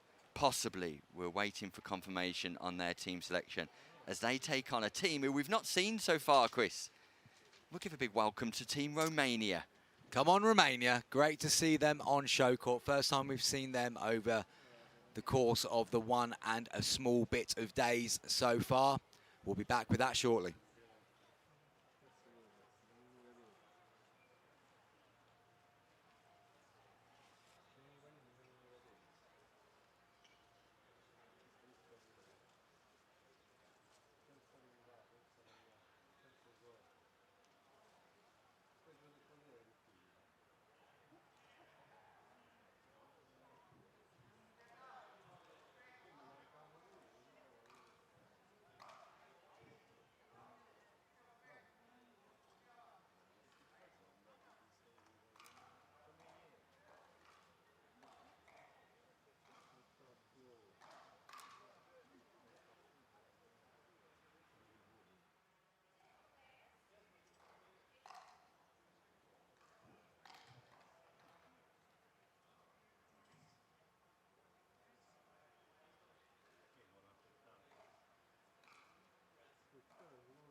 Welcome back to Rome, a sun-kissed Rome, a sun-drenched Foro Italico. And what a stage for doubles Saturday here with the European Pickleball Federation in conjunction with the Italian Paddle and Tennis Federation too. We're proud to be able to bring you coverage from the show court. We remain set in round robin pickleball, and what a treat here. It's our first look at Team Romania. Welcome Romania to Italy as they take on Poland. And as promised, it's Marta Zając and Karolina Owsiak for Team Poland. What a duo. No end of experience at the top level. And you'd imagine this will be tough for Anka Rusu, who's wearing the leggings for Romania, and her partner, Alexandra Halalau. And Chris, give us some stats on the teams. Yes, I can certainly do that for you, Nick. So in this group, we have Poland, Netherlands, Slovakia, Luxembourg, Romania, and North Macedonia. Poland have got off to a winning start so far today. They beat North Macedonia. And Romania lost their opening game to the Netherlands, who of course will have Rose van Rijk in their team as well. So Romania, first time we've seen them on show court this tournament, hoping to cause an upset here, I would say, if they are able to take down the Polish pair of Owsiak and Zając. But we're looking at two players here, Nick, who are going to go deep into this tournament, I would say. Yesterday I was saying Poland are one of my dark horses to get a medal in this European Championships at the open level. And I'm talking about across all three disciplines. Gonna see if I'm getting proven wrong on this one. I don't think I'm going to make a prediction here, Chris, and probably slightly biased of me, but I don't think you will, because having seen Zając and Owsiak play in many different tournaments on the RTA Tour this year, but also at other events too, such as the One Pickleball GP, I really feel that Owsiak and Zając are incredibly well placed to compete for medals later on this afternoon. And I say that, of course, without having watched Halalau or Anka Rusu play. And I'm sure they'll give it their very best and enjoy their experience here at Stadio dei Marmi. Without a doubt, Nick. And for those of you that may not have seen Karolina Owsiak on court before, the word I would use to describe her, Nick, is swag. Yeah, swag would be a great adjective. Very vibrant, very enthusiastic, colourful personality, a great character, and a great player with an unbelievable mindset too. Yeah, really. She plays every point one at a time and sticks to that religiously, commits herself to no end of travel for pickleball, but no end of practice and drilling in particular too, as does Marta Zając. I've had the pleasure of interviewing Marta too a few times, pre and post tournament, and she's a great ambassador for pickleball, not just in Poland, but across Europe, and a very knowledgeable player with a great court intelligence too. So Team Poland looking very strong, but Team Romania here to cause an upset.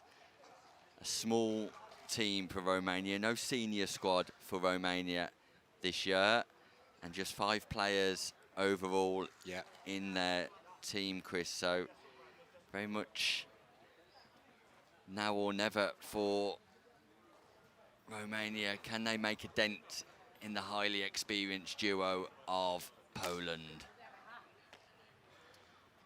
Well, Team Poland are ready. They're setting up in the receiving formation. So logically, that would suggest it's going to be Romania to get us underway, and it's Halalau, ball in hand. Referee gets the time in, and we're off.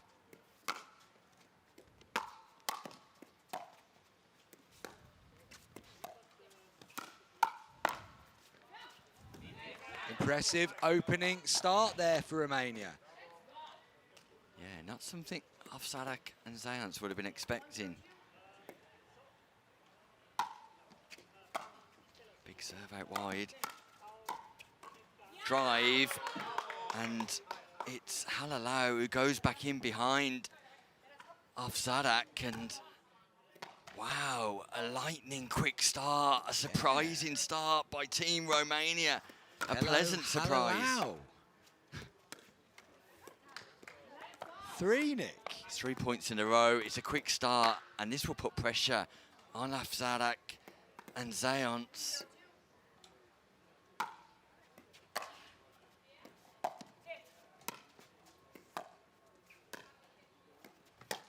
Oh, it's an ambitious speed up, but why not? After 3 points in a row, why not continue to press? And just a little bit of experience here too, it seems. Just slowing proceedings down, side stack. I'm impressed by this. Now, I didn't pick up the actual score against Netherlands. I'll see if I can bring that to you in a minute, but pleasantly surprised.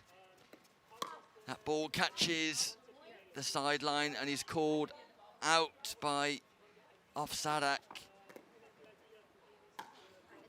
So, first point for Team Poland. They've got a bit of a gap to bridge in the early stages here. Slice return.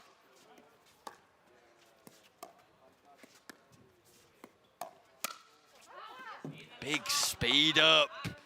They've got a plan here, Nick. Rusu, and the strategy that the Romanians are deploying is working. They have absolutely got a plan, and they're sticking to it early.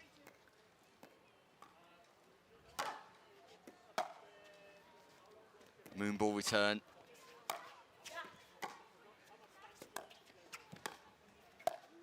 Zayants is stuck at the baseline, doesn't come forward. Manages to reset nicely though, and Zayants was in the wrong position momentarily, Chris, but manages to recover. Ovsadak coming forward, Zayants staying back. It was diamond formation rather than straight line formation for Team Poland. There's a couple of errors there from Halalau in a row. Important to just try and slow it down again. Big speed up from Zayants on the forehand side, and listen to the jubilation, listen to the encouragement from Ovsadak. And in no time at all, Team Poland have just squared things up here. Yeah, Romania need to find a way of just breaking this quick shift in momentum again. Wow, look at the power. Ovsadak explodes through that forehand drive, delivers a little bit of dynamite, and it explodes on the side of Romania. Just as Anka Rusu just takes a short drinks break, which is allowed, I'm led to believe, Chris. Yeah, and I like this. I like this. what a great tactic. Yeah. There are no official they've both timeouts. gone for one. They've both gone for one now. Wow, Ovsadak cannot believe it, Chris. She's No. laughing, but she cannot believe it. Arms aloft. But Team Romania utilising significant levels of strategic play here. I like it. Wow. I've got a lot of time for that. That's brilliant work from Romania. Now, if they win this back on this point, I tell you what, they have done as well. Wow. That was as effective as one of the timeouts we saw yesterday, Nick. That's very clever play by Romania. If I was Ovsadak, I'd be going for a drinks break myself right now. Yeah. Interesting. Yes, it's all on Halalau now. She made the really good start. She's now just got to settle back into that game because there's 3 unforced errors which have cost them quite significantly. And it was a really promising start by Romania. It's only 1 point difference, but they need to score here, I feel, Nick. Otherwise, I can see Poland running away with this one now.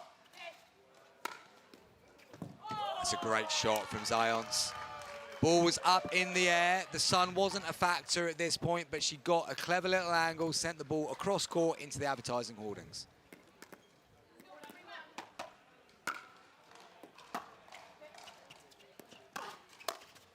Yeah, the return's not good enough. The return's not good enough. Listen to the enthusiasm that Afsarak is bringing to the show court. The return was looping mid-court, and Afsarak drives.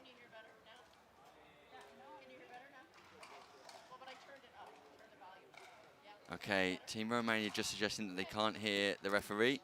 The referee's just turned the volume up slightly.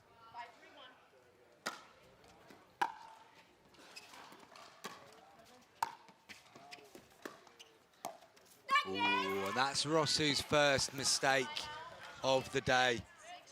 And that brings us to an official timeout, Chris. And Romania started like an absolute steam train, rolling very quickly into this match, but experience from Afsarak and Zayants of just putting the ball in the right places, playing the right shots at the right times, and generating their own abilities into this match has just turned it on its head slightly. Yeah, they didn't get fazed by the fact they went 3-0 down with a couple of mistakes early. They always felt like they just need to get the ball back and they'll get their opportunity. They did do, and they've taken it. One thing, I mean, don't get me wrong, I liked Romania's tactic of going to take a drink and stuff. All that has done is added a bit more fire into the belly of Zarek. And she's the sort of player for me that you want to keep quiet, not try and give opportunity to get louder and to get more passionate. And they've certainly done that in that situation. So it's going to take a hell of a turnaround now. I could see Poland just rolling this over now. Yeah, it was an interesting period of the game. That unofficial drinks break. Good play though, Rosu. Great hands by Anka Rusu. Goes forehand, backhand in that triangular pattern that we're so used to at the non-volley zone. Slice return just catches the top of the net by Halalau. So, as you alluded to, Chris, pressure's very much on Halalau at the minute.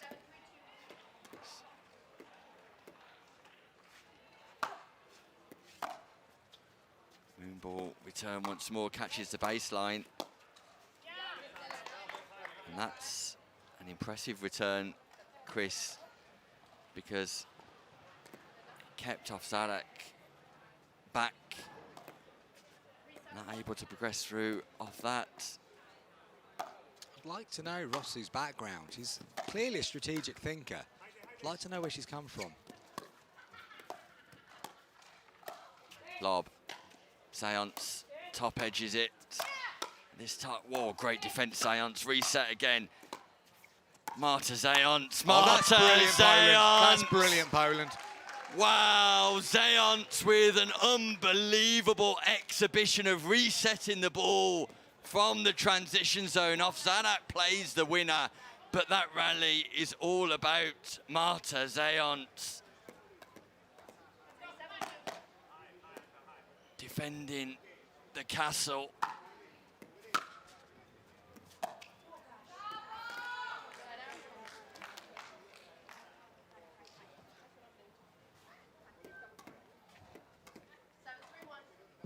Another non-scoring side out inflicted upon Team Romania.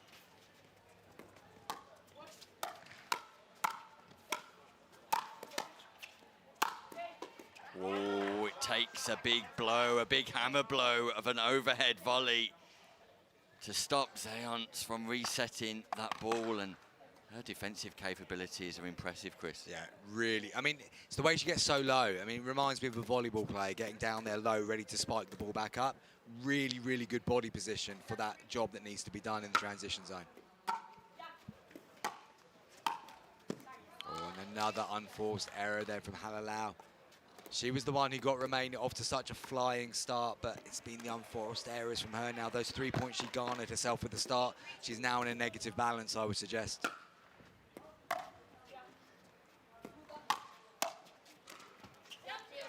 Bit of friendly fire from Zayants, just top edges the ball onto Afsarak. Big swing on the double backhand volley, not able to capitalise on the pop-up by Rusu.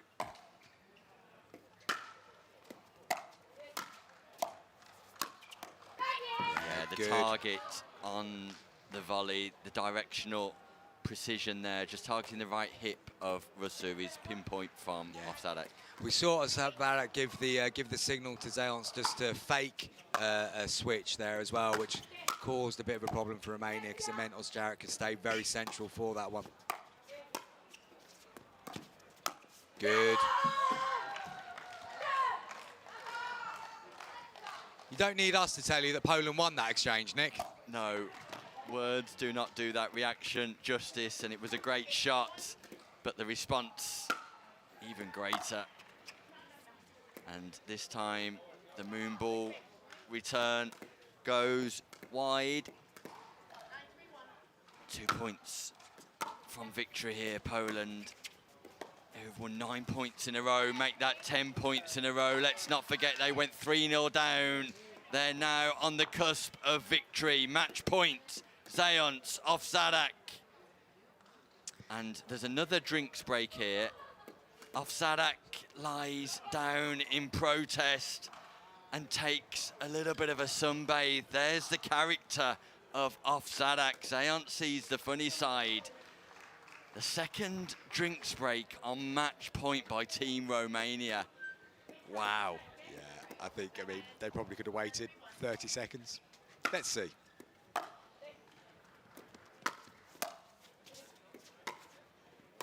Yeah. And there it is, 30 seconds was no exaggeration because Ovsadek and Zeons overcome 2 unofficial water breaks, a 3-point deficit to win 11 points in a row.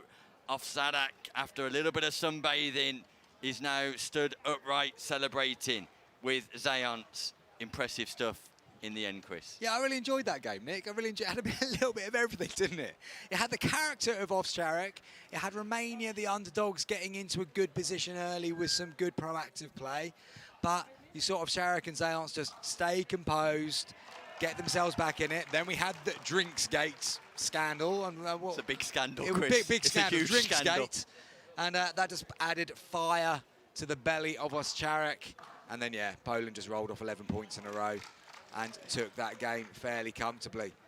Yeah. So I've contacted head referee Gail Scavangeli just to confirm that drinks breaks are allowed, and is more than one drinks break allowed in one game. I definitely know that one's allowed, Chris. Yeah. But the psychological battle there that ensued with taking a second one on match point is an interesting strategy for me. As we said, they probably could have, if they were that desperate for a drink, there was going to be the availability to do one shortly with the momentum that Poland had generated in that game. So, definitely Zeons and Ozjarek are looking good for the knockouts later on today. I've said this a couple of times already, but it's going to be a good team that stops their meddling as well today. Indeed. Coming up next, it's Turkey versus Lithuania in the men's doubles open. We'll bring you news of who those players will be shortly. Don't go anywhere. We'll be back in just a few moments' time.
Welcome back to the European Pickleball Championships here at Rome, and we're just about to get underway because it's Latvia versus Luxembourg before Lithuania and Turkey.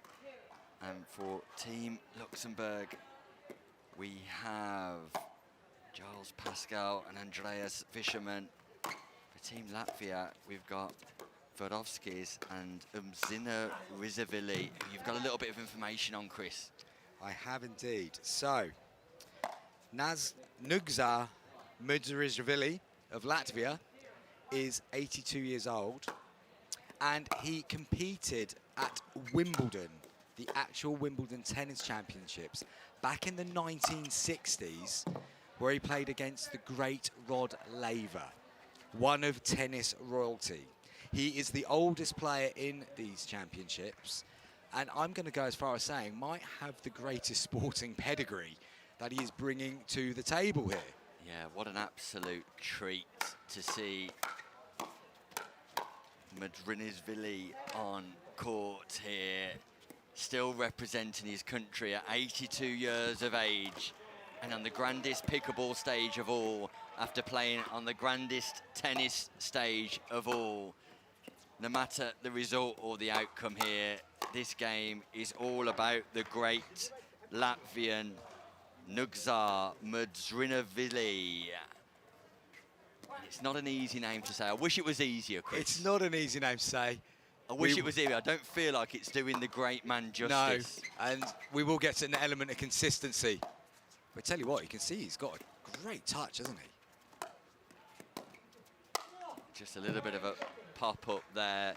And Team Luxembourg will very much feel like this is an opportunity for them to get their second win, and a slight change in players for them as Francois Fontaine, who we saw earlier, just dips out, and Giles Pascal comes in for them. It's Pascal who's wearing the sunglasses and serving now, and Fischerman, who we saw earlier, his partner. What a great return.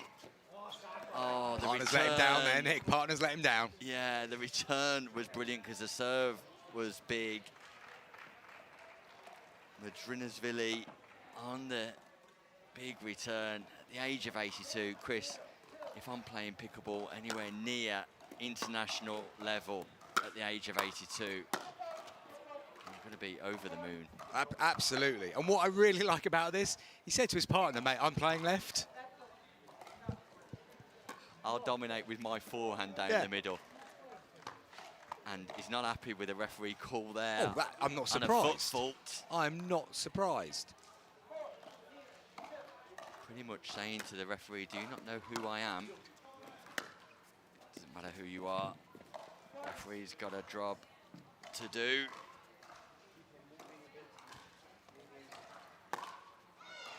And he's just got that presence about him, hasn't he, Chris? The way he holds himself on court. He really does.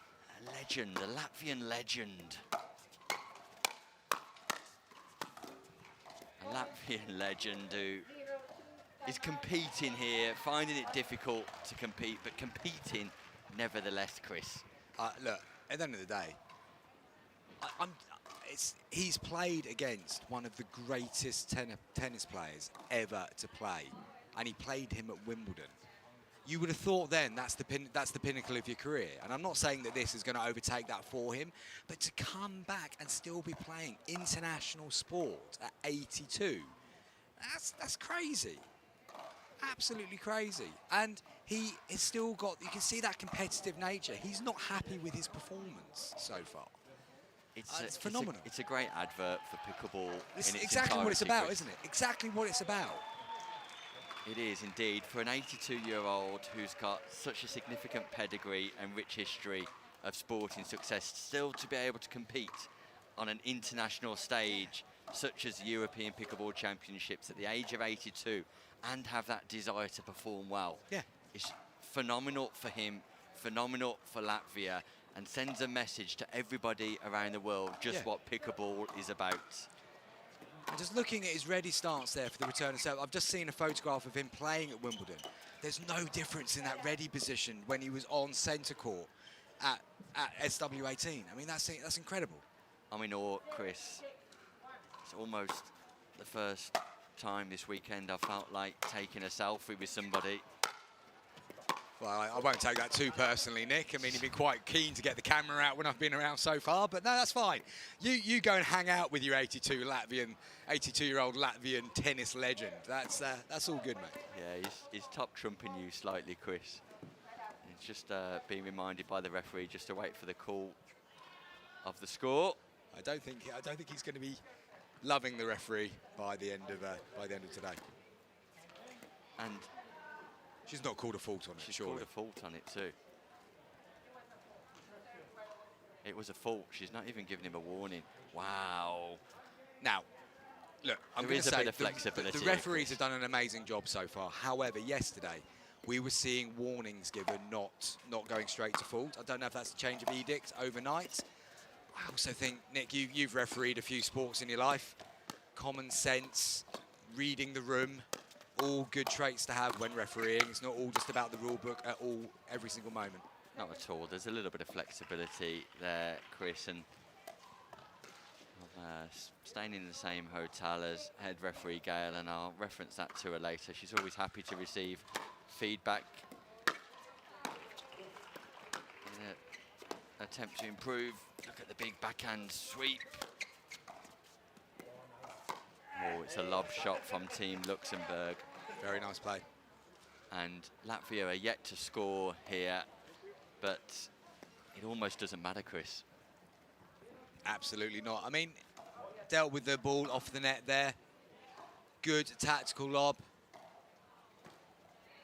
And Luxembourg are finding themselves in a strong position still at the change of ends, but that serve just goes wide. So a chance for Latvia to get their first point of this game on the board. And I'm cheering them on, Chris. Me too. I'm a Latvian fan right now. Yeah? Absolutely. Come on, like Latvia. Team Latvia, yeah? I think we're allowed to show a bit of impartiality. Nothing against the chaps from Luxembourg. Probably really nice men, but I am Team Latvia for the remainder of this game. If there was going to be any criticism fired at us this weekend, it may have been for impartiality for Team England, but I'm quite happy to receive it for Team Latvia right now, Chris. And there we go! That's my shot of the morning so far, Nick. Boom! And you know what? Nugza Madzinarizavili, it is showtime! First showtime of the morning, people, and it has been given to the Latvian legend, Madzinarizavili. Could be my favourite showtime of all time.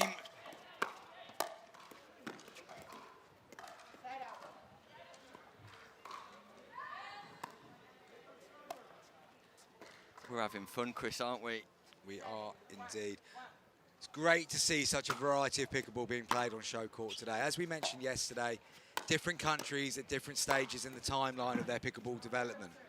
And it's really good that the organisers have done this in a way where other people, not just the top players in the world, are getting their time on show court and getting the full experience. And these are the games that personally I love as much as watching the top players in the later rounds. What a get that is.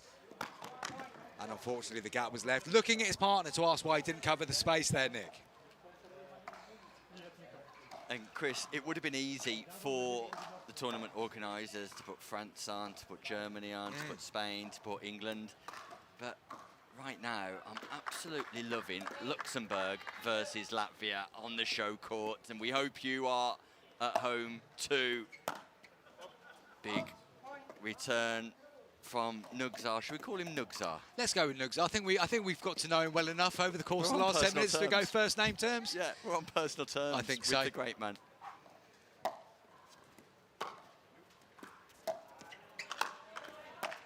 That's a nice little reset there, actually. Very good play from Vischerman on that one. Yeah, I think Luxembourg will forgive us here, won't they, Chris, for slightly one-sided commentary, but ultimately Pascal and Vischerman are just getting the job done in a style that you would expect them to. They're representing their country themselves. They want the W, and there's nothing to suggest that they won't get that. Well, his partner's got there. He's asking Vischerman to go around the side. Nugza breaks out into a run, just not able to get there. Fortunate. And ultimately, at first, we should offer our congratulations to Team Luxembourg, who were impressive in their performance. They defeat Team Latvia. That's the first story, but it's not the only story. It's not the headline story. No. Take it away, Chris Beaumont. Well, Nugzar, as we've mentioned several times there, he has gone from playing at Wimbledon against the great Rod Laver in the 1960s to sadly coming off on the wrong side of an 11-1 game against Luxembourg there. But at 82 years old, playing international sport, and I tell you what, I wouldn't fancy playing doubles against him. He's got quicker hands than I have, even at the age of 82. Top sporting story here, and that is exactly the representation of pickleball. Chris, one of my favourite games of the weekend so far. Absolutely. And a good one for me to go and have a little break on, I think, Nick. Yeah, but you're not going for a break, are you, Chris? You're going to do some more work. Editor-in-Chief of the World Pickleball magazine. Yes. And the World Pickleball podcast, Chris Beaumont. Are you teaming up with Gordon Watson? And will we hear a podcast recorded live from Italy, Rome? If all things go well, my friend, we will be recording the podcast live today from Rome. I shall let you know. We might give it a cheeky little plug later if all the tech has gone in our favour. Awesome. I'll hopefully look forward to listening to that tonight as I retire back to the hotel. But Chris, thanks for your time in the comms booth this morning. Fantastic. As always, he'll be returning later this afternoon. Meanwhile, making her way to the comms booth for the first time today, bringing a little bit of glow and effervescence to the comms booth is Julia Stevens. Julia, good morning. Good morning, Nick. How are you? How's it going today?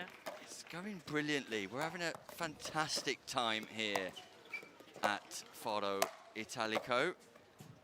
We're midway through the round robin stages, and it's been an absolute delight, Julia. Yeah, if I heard correctly, I think you were saying that the one of the competitors was 82 years old. He was indeed. He was indeed, and it was just fantastic to see. But coming up next, it's Turkey and Lithuania, and we can see those players warming up already on court. It's Mustafa Enis Debic for Turkey and Kakate Samisok, and for Lithuania it is Edgaras and Traskin Henrik. And I'm just going to go and make sure I've got their names correct, and I'll be back with all the action shortly alongside Julia Stevens in no time at all.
welcome back to Rome, where the Men's Open takes centre stage next in the round robin format.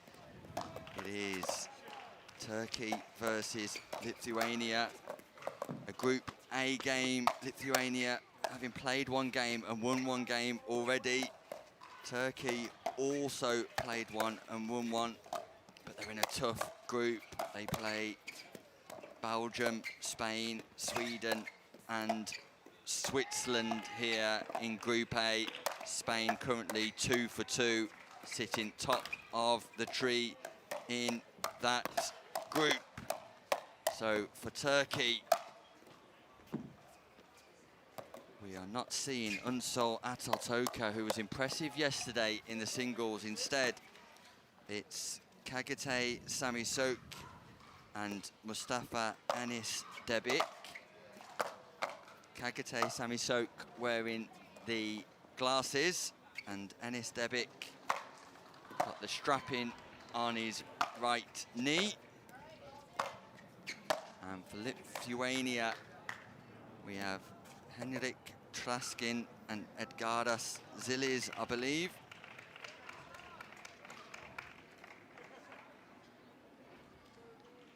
So Traskin and Zilis are just waiting for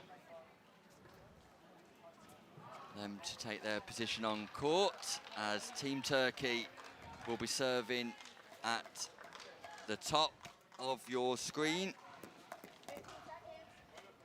Referee calls 15 seconds.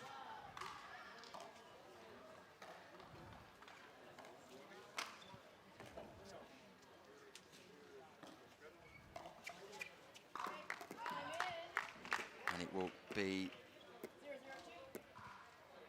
Anis Debic to get us underway here.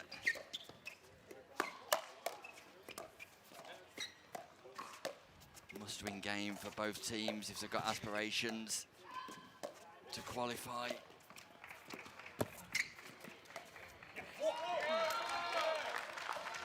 What a great little bit lucky start. there on the net there. Great exchange though, Julia.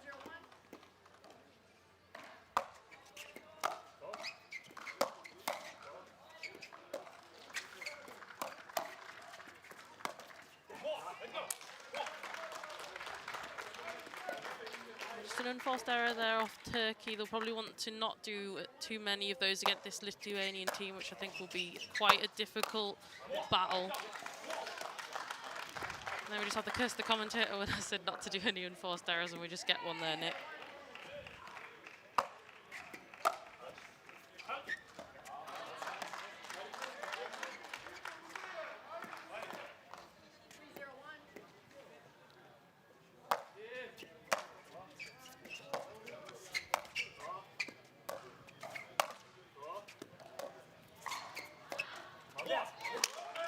Yeah, Team Lithuania, great start here. And we can now confirm that Edgaras Zilis is the player in the white trainers. So we've got Zilis in the white trainers, Traskin in the colourful trainers for Lithuania, which helps us with the identification of those players.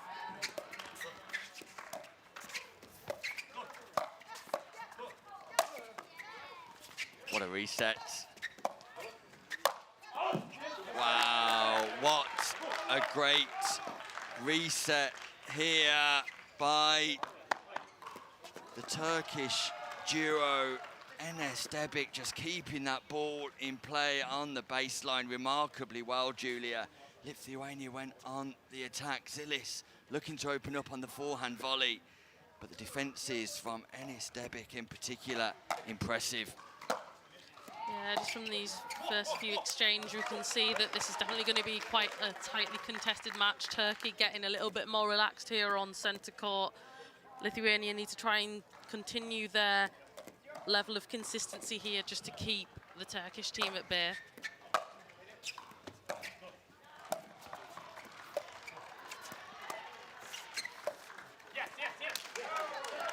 Turkey just not able to trouble the scoreboard. Once more work to do for Sami Soki and Enis Debek.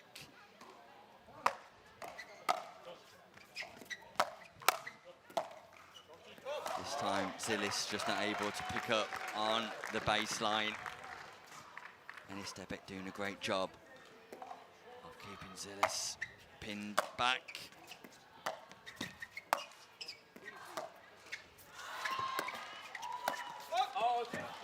A little bit of fortune for Sami Soki, but they'll take that, Team Turkey. It's a non-scoring side out. And Julie, with both teams already recording a victory, they'll be determined here to get a second one of the day. Absolutely, it could be a game-changing or qualifying-changing game. And this is a game that I think that they will actually probably value a lot more than others, seeing that that team has won as well, so they can go ahead against them in the table. Turkey do trouble the scorer.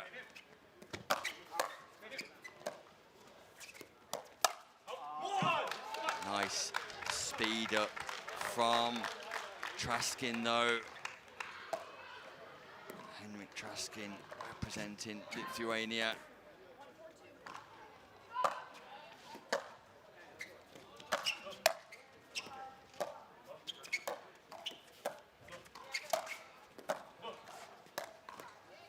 Lovely backhand roll this time from Edgaras Zilis. Yeah, Zilis just extending a little bit into the kitchen there, able to cut that angle off tightly out that right-hand side of the court, preventing any Turkish paddle from touching that ball to get it back into court. I'm very impressed here with the Lithuanian side, very consistent, very good technique on their shots. Definitely a team we want to watch for today.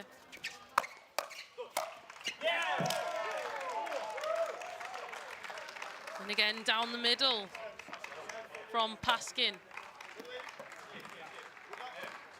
Really showing his prowess here on championship court.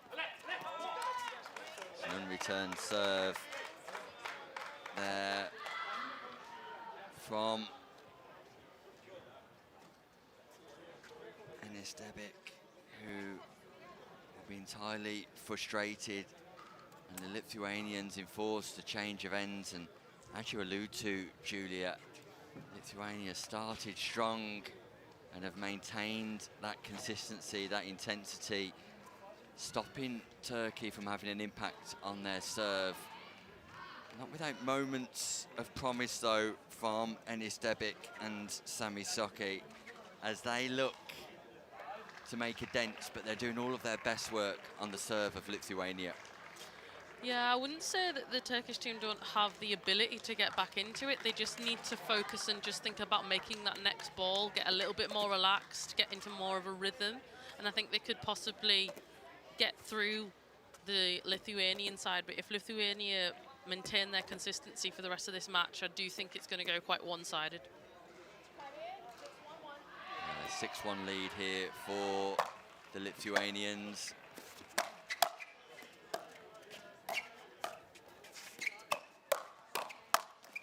Fast hands once more as Traskin and Zilis just showing another side to their game where they're dominant. The hands battle, the reactions, the quick hands.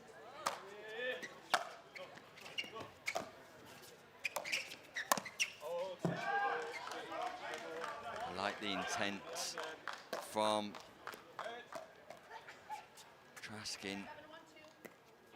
Just sends that volley long, second scoring opportunity.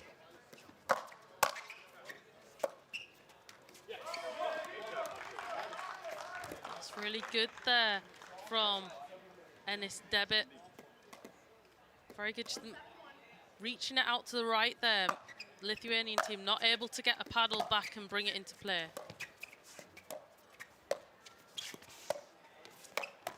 Speed up, that ball catches the line on the defense. Does it? Yes, it does. Sami Soki on the defenses, just raises his hand to apologise, but it's very much a defensive play. Speed up targeted his left hip.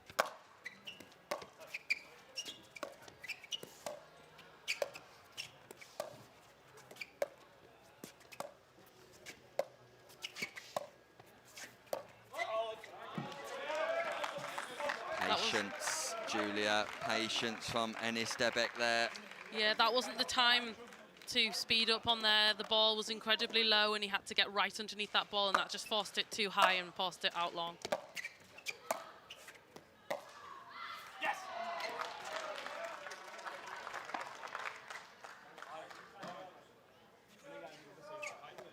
Turkey slowly but surely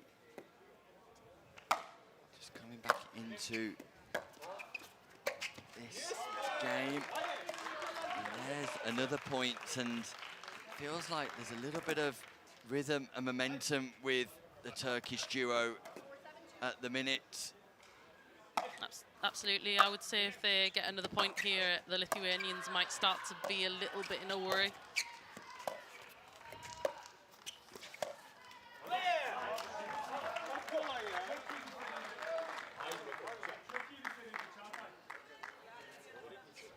Has to go down as a mistake. Cross-court dink. Hits the net, gives the ball back to Traskin and Zilis.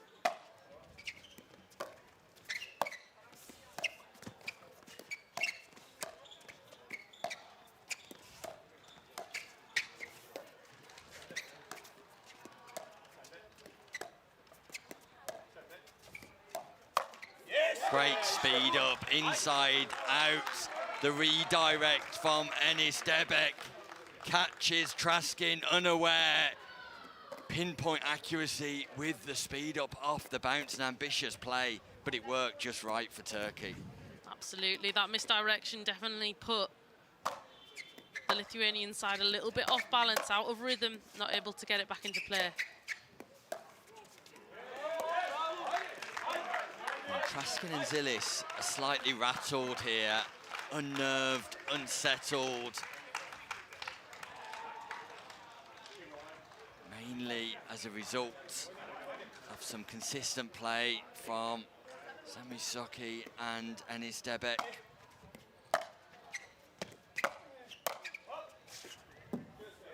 Balls called long by both Turkish players.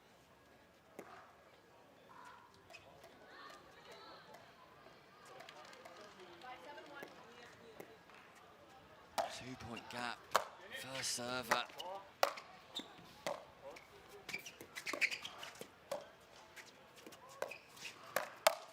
This time the speed up defended by Edgaras Zilis beautifully. Second scoring opportunity though, crucial exchanges. Yeah, that was an excellent pattern there from Lithuania.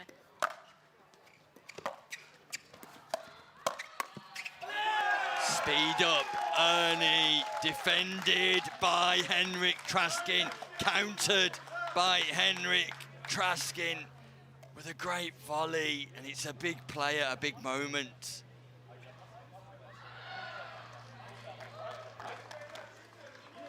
Highly competitive affair in a critical game here, live from Rome.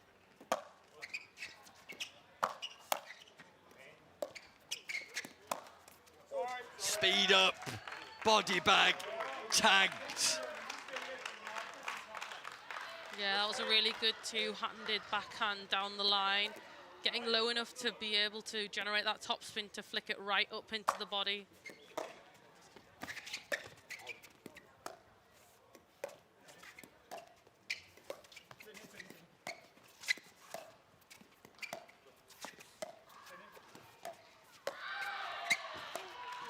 It's a great dink by Traskin, an attacking dink, cross-court. Enis Debek calling the shots up until the backhand slice dink by Traskin forces him to take two side steps, crab across the non-volley zone. Not able to get there in time, puts it into the net. Advantage Lithuania.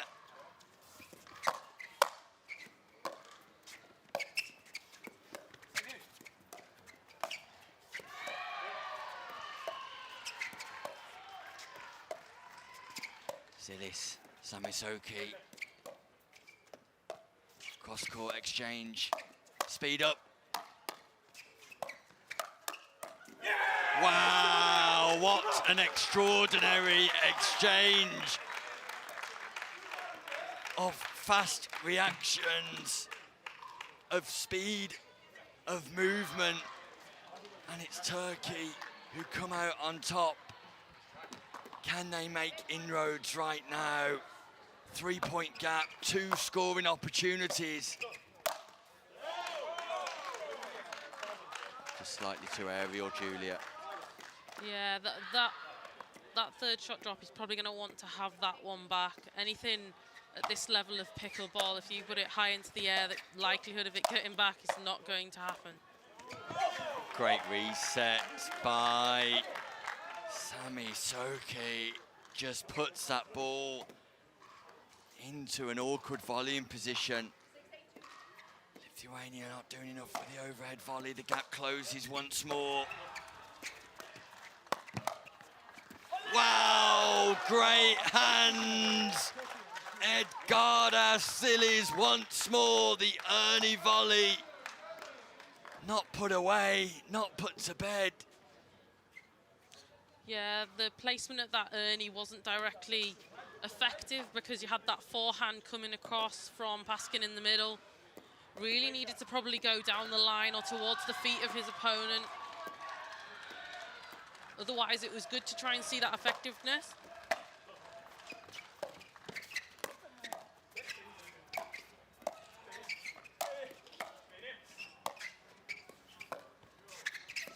A little bit of spin, a little bit of swing, and Traskin just asks the crowd for a little bit more. He wants some energy from the crowd. He wants to feel the atmosphere. They need 2 points to get over the line here, the Lithuanian team. What a huge game.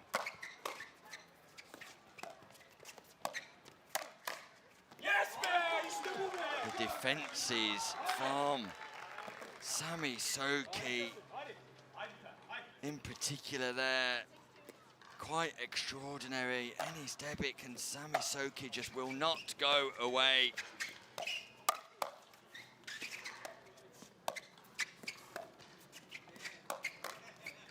Enis Debic with a speed up, but there's the defence from Traskin.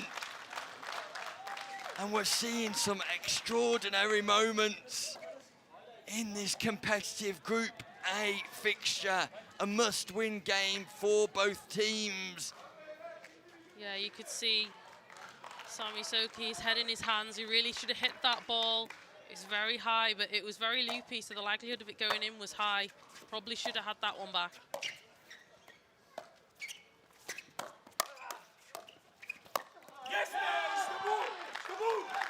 Still going is the call from Enis Debic. Still going indeed. They towel down, now have scoring opportunities. They save the first match point.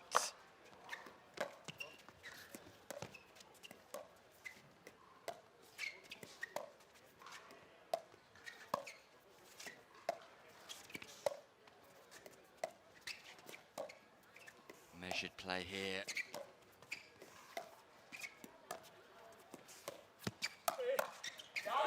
Space was there, but it was too aerial from Enis Debic, and not for the first time today.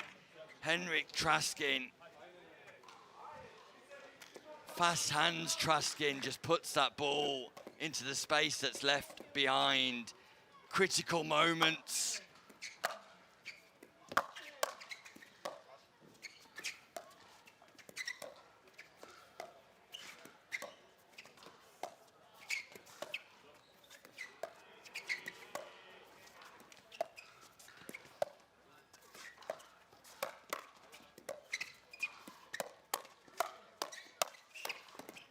Fast hands this time.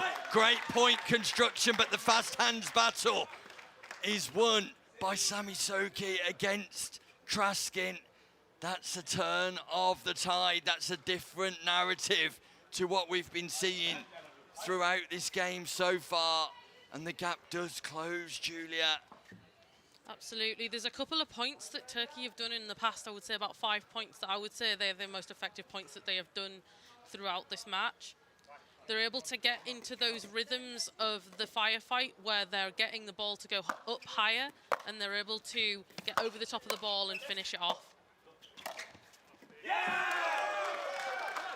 Ennis Debbit leaves a ball that was always going in, never going anywhere else but in.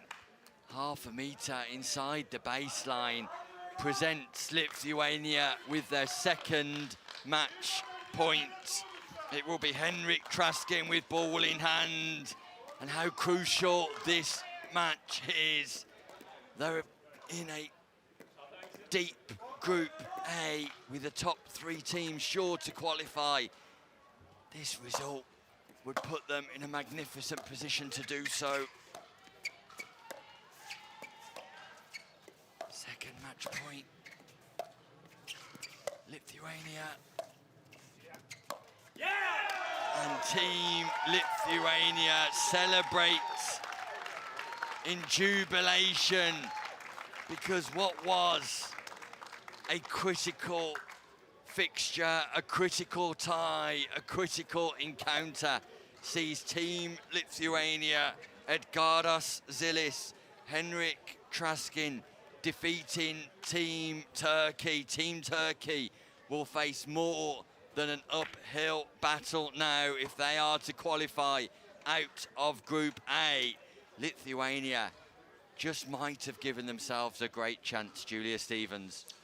Absolutely, I was definitely impressed there with Lithuania's composure just to keep the ball coming back. Even when Turkey were putting up the initiations of the firefights and coming out on top, they were still just battling through those hard points, making Turkey really think about it. But there's a couple of points I think Turkey would have loved to have had the ball back.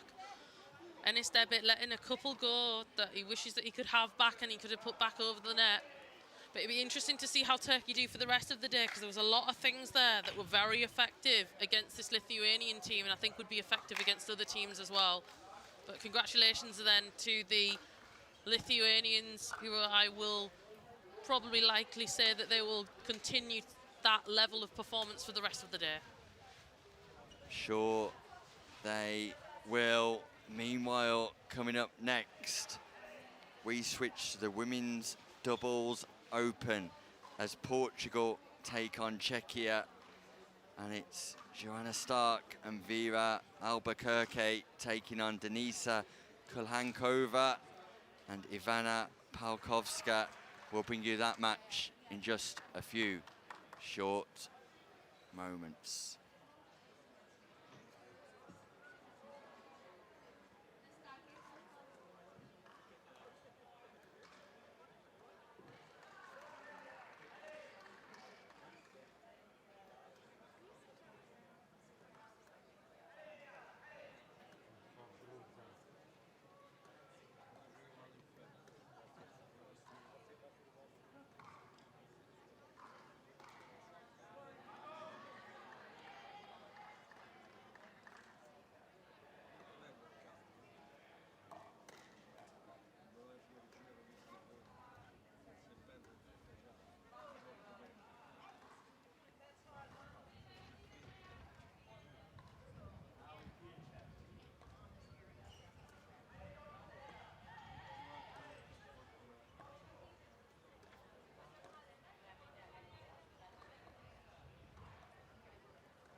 Welcome back to the European Pickleball Championships 2025, the second edition.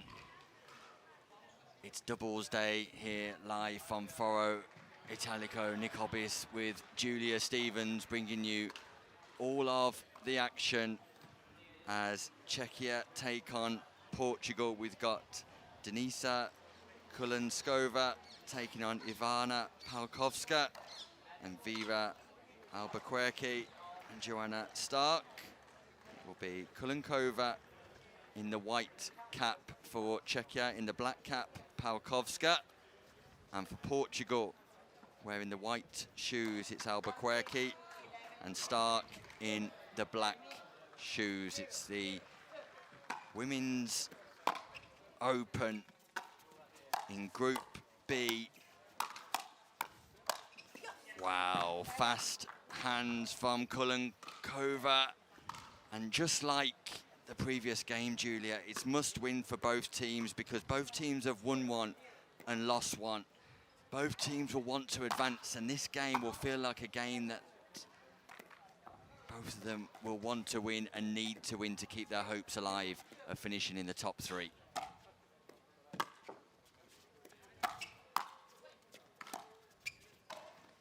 Lob shot effective. Lob shot highly effective by Palkovska. And it's a fast start for Czechia.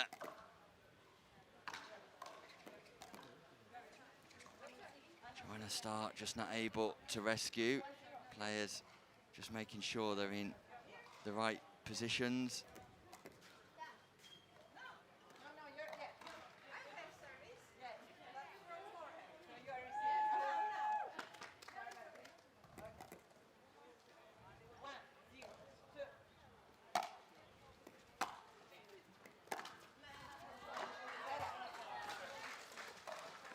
Not a lot of points on that exchange. I think Portugal will want to try and tie this up just on this exchange to put the pressure back on Team Czechia. Nice reset by Stark. And then Palkovska just fires that ball wide. So 2 forehands down the middle for Portugal.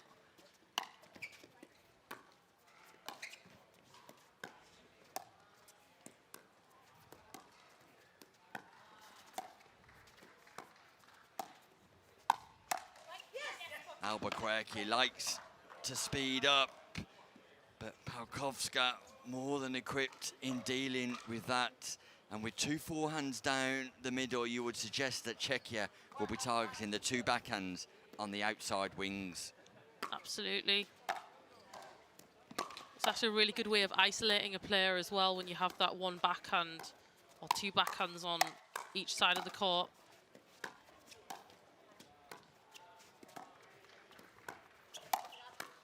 Great midpoint defences by Starr, but she was just not able to repeat the process on the final play of that exchange. And Czechia are looking like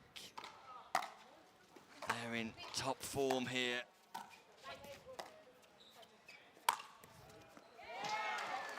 But Stark and Albuquerque will have other ideas about the outcome of this match. Already showing what they're all about too. Looks set to be a competitive affair once more. Fast hands once more from Kulankova. What I find really interesting from the Portuguese side, not to stack on that side. They just stayed where they were. They're unwinding the stack there.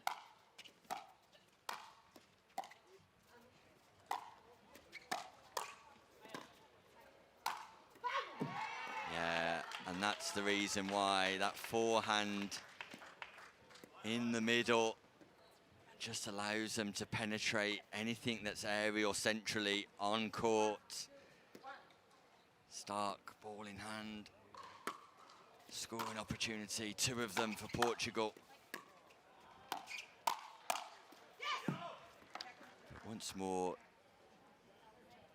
the Czechia team showing great poise at the non-volley zone and volleying ability per se.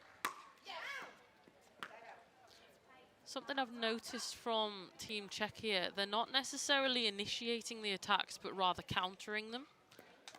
They're wanting to just respond to the aggression with fantastic counters and directed counters from the aggressive Portuguese side.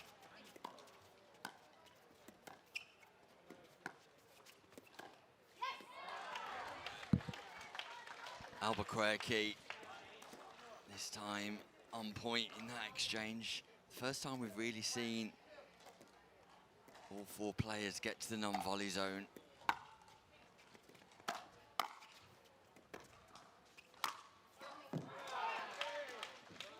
Ball's called out by Czechia. And the call stands, I believe. Start questioning the referee.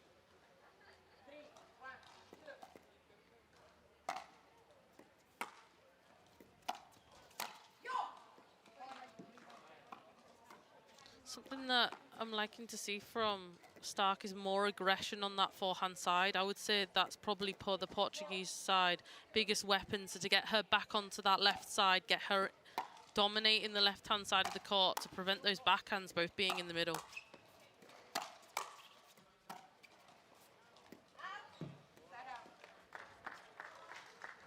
Significant power coming off the paddle of Palkovska. Tries to lob, just sends that ball long.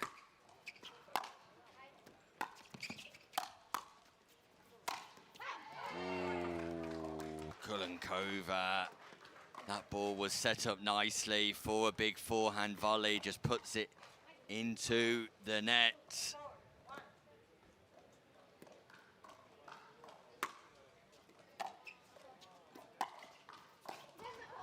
That's a lovely reset by Albuquerque.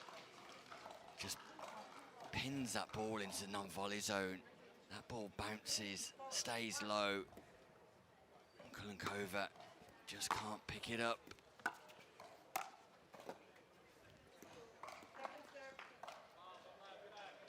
Second scoring opportunity here for Portugal. Must-win game for both of these countries. There to have ambitions of playing knockout pickleball and guarantee that. In return serve, Palkovska, Ivana Palkovska. He's been so consistent to date. All of a sudden, we're level.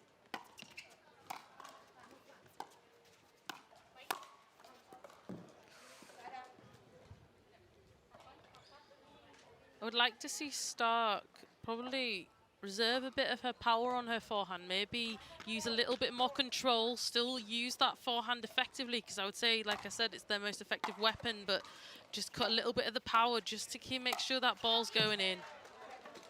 Talking about power control, Palkovska could probably do with listening to that advice too. She just puts a little bit too much effort into the forehand volley, sends that long.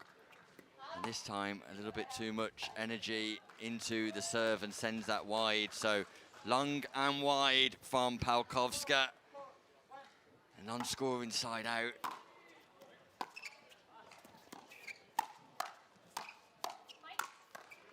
Forehands in the middle. Forehands win the exchange. And it's another point on the board for Stark and Albuquerque. That was exactly what I was looking for, that good attack, cross-court.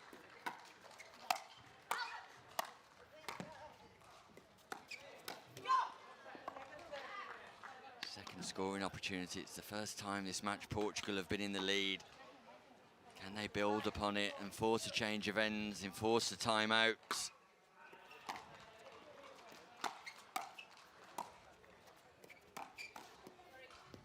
Big speed up from Palkovska. There we see the power once more. Hat just falls of Albuquerque.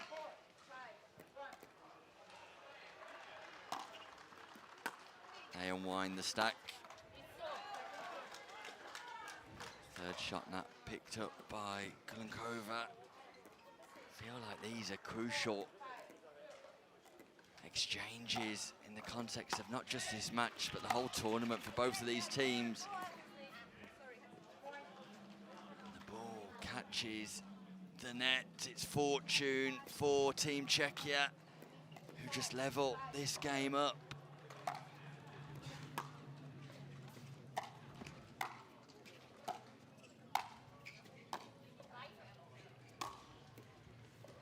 Pace off from start, Julia, an effective play on the overhead volley.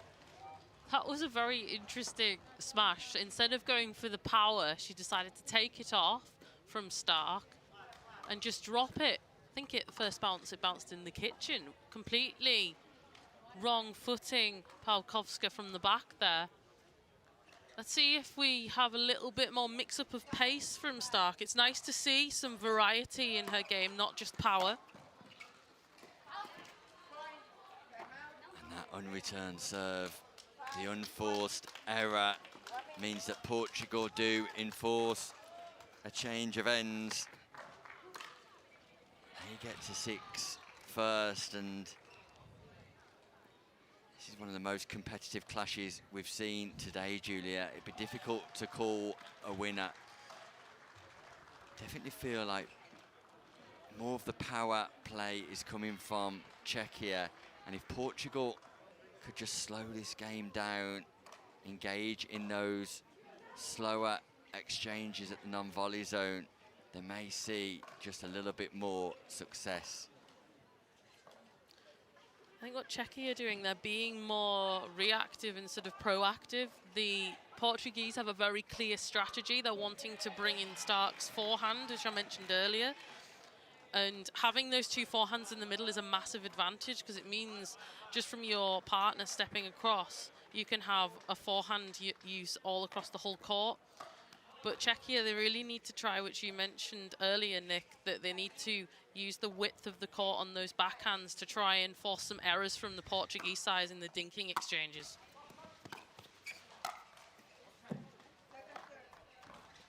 Pawlikowska there goes inside out on the forehand side as the wind just picks up around Foro Italico here.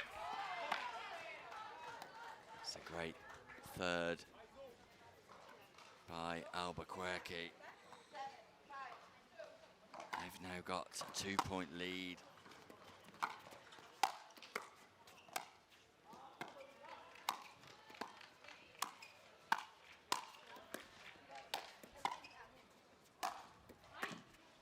What a reset. What a reset. Joanna Stark. Big play at a big moment. And Portugal are opening up here.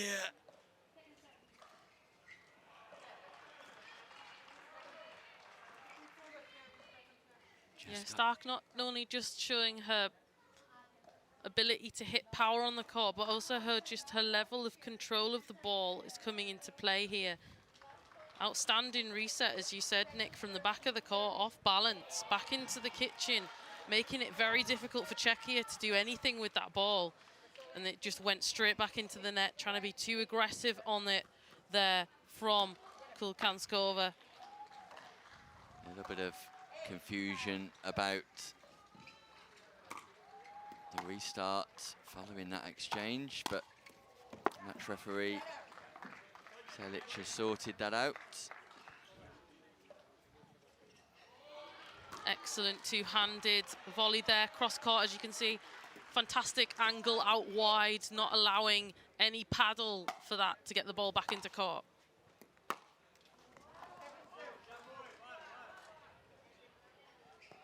Pawlikowska just looking at the floor there with discontent, wanting that ball back to be able to put it back right into court.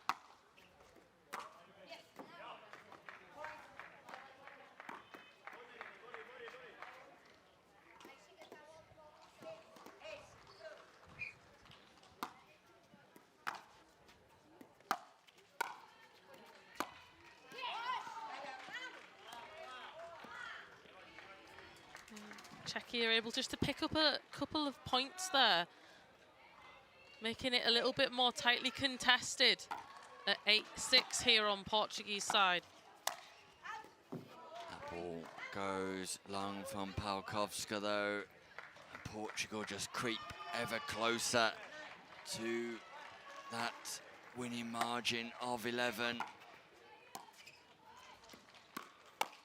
And that's a lovely targeted speed up straight down the middle, causes confusion between Kulunkova and Palkowska, and Albuquerque and Stark have match point.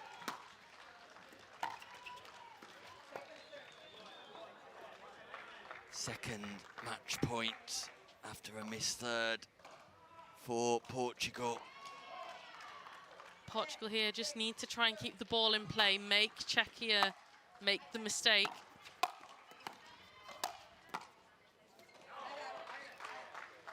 But the aggression there from Palkowska, very effective, right at the feet there of Albuquerque. So, is this last chance saloon for Kulunkova, Palkowska, Team Czechia? Cannot stress how vital the outcome of this game is in the context of the championships and both teams' ability to qualify. But the environmental features have definitely changed during the course of this game. There's a bit more of a wind swirling. That's having an impact on the Franklin X40. And it very much benefits the players at the top part of the court, which is incredibly fortunate for Portugal.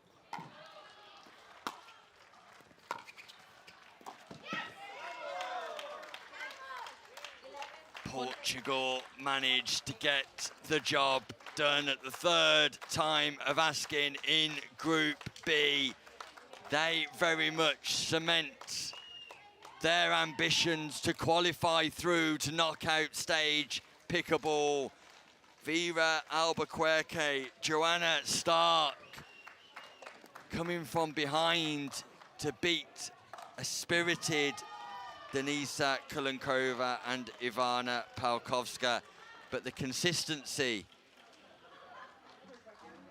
the application and the strategy was executed all by the Portuguese duo. They will, no doubt, be entirely enthusiastic about their chances of qualifying now, Julia. Absolutely. Just want to mention that absolutely outrageous third shot drop we had on a match point to go there for that ambition. That is when winners are made, when you decide to go for something so bold on those situations. But when it pulls off, it definitely becomes something that you want to add to your highlight reel. But the Portuguese side, definitely a team that we should watch, especially that forehand from Stark. Very, very effective. That we can see with combination with that left hand in the middle. And it'd be good to see them for the rest of the day if they get any further in this competition, and if so, how far will they go? Meanwhile, coming up next is our first look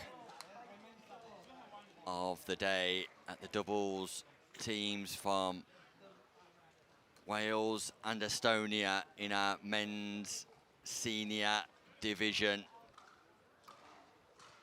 Croeso to Wales for the first time today. A big welcome to Estonia too. We'll bring you news of the team selections in just a few moments' time.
Welcome back to the European Pickleball Championships live from Rome, Italy.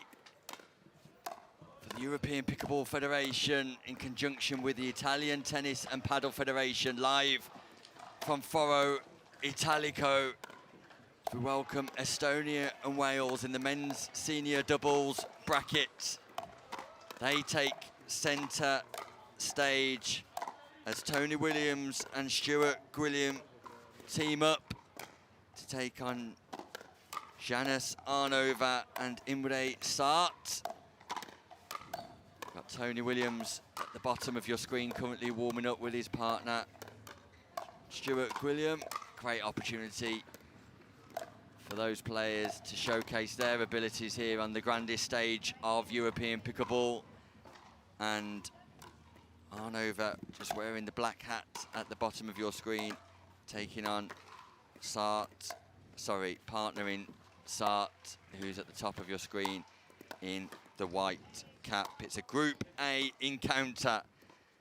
And the story continues because the last couple of games, it's been a must-win game, and this is the same in Group A. Wales have won one and lost one, managing to defeat Slovakia but losing to Ireland.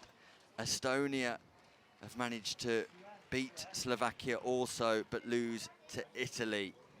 So Slovakia, Italy and Ireland, the other teams in this division. And as it currently stands, Estonia are third and Wales are fourth. 5 groups again, which means 3 teams definitely go through. This is a must-win game for Team Wales, a must-win game for Team Estonia. Gwilliam pumps himself up. Williams settles him down. It will be Arnova to serve. Race to 11, win by 1, pickleball.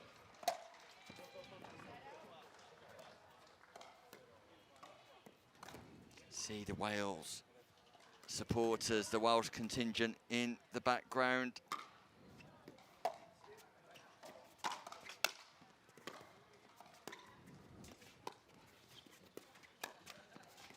A little bit of fortune there for Imre Sart.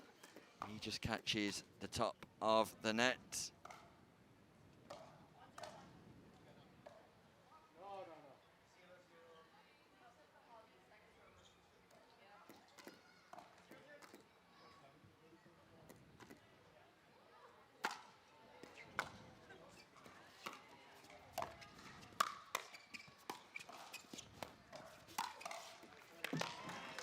It's a big forehand play by Stuart Gwilliam, who's here to play and here to stay as well, I'm sure.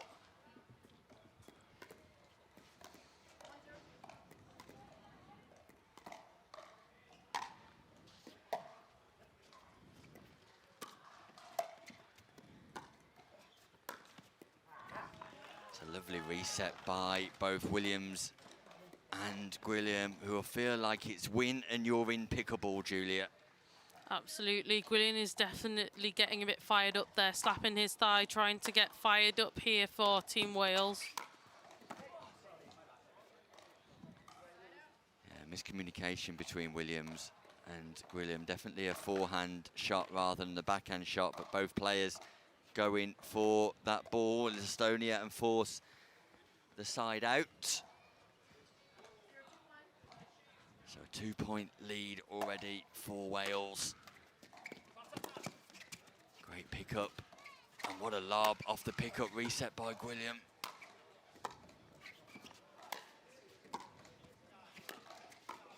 Gwilliam on the march. And then the speed up by Arnova. Sart just tells him to settle down. But how quick was Gwilliam in his approach to the non-volley zone there? Absolutely. I'm very impressed with his movement. I'm very aware of Williams' game, but Gwilliam is definitely a player that I haven't seen a lot of. But I do think he could be a deciding factor in this game if he can continue to keep his consistency and energy here on the court.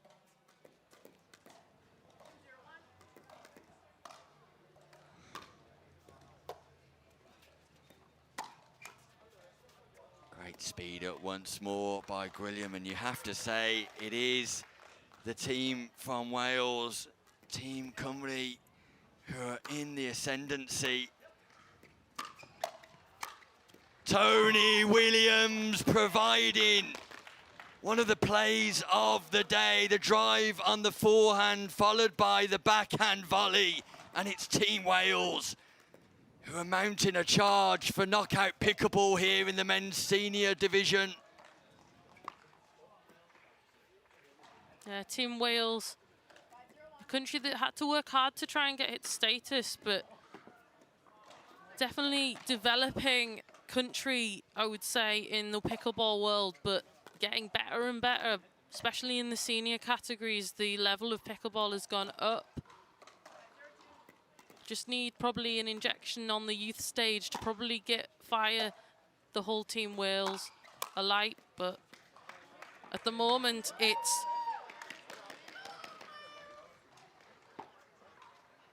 Gwilym who's really setting it alight at the moment, and Estonia not having any responses here, Nick. Yeah, Gwilym and Williams just showcasing what they are all about, what Wales are all about. A tight contingent of squad players, of directors, of coaches, of supporters. And following the first ever Welsh Open 2 weeks ago, Wales are establishing themselves on the international stage too, on the European stage here in Italy, Rome. They are 6-0 up on their opponents from Estonia in what we've announced as a critical game in Group A. Could this be the second win for Wales, which would give them a prominent league position over Estonia and enhance their chances of knockout pickleball? What a success that would be. That just catches Williams on the hip. He tried to jump out the way, but he gets tagged by the Franklin X40. The ball was going well out too. Yeah, unlucky on that exchange. Just couldn't get quite out of the way. It probably would have drifted long, and then it would have probably gone to the second serve from Estonia.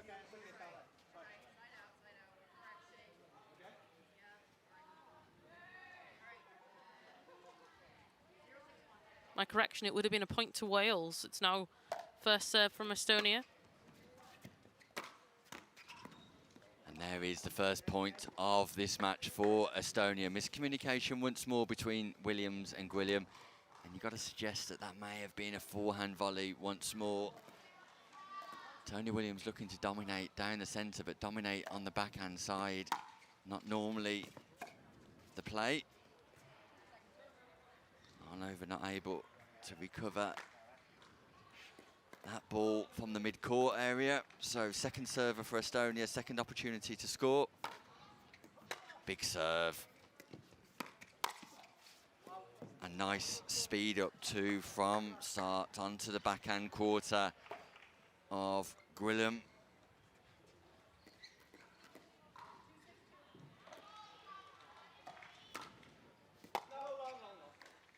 Serve's just called long, and that is a side out, and it presents Wales with another scoring opportunity.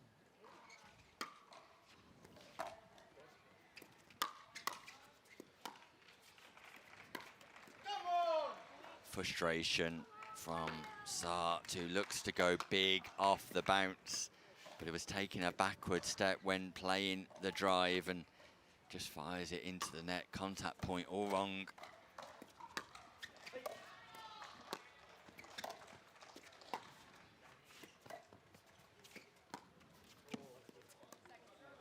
Once more, Gwilym just moving through that shot a little bit too much, rather than getting a solid base, a good foundation to play from.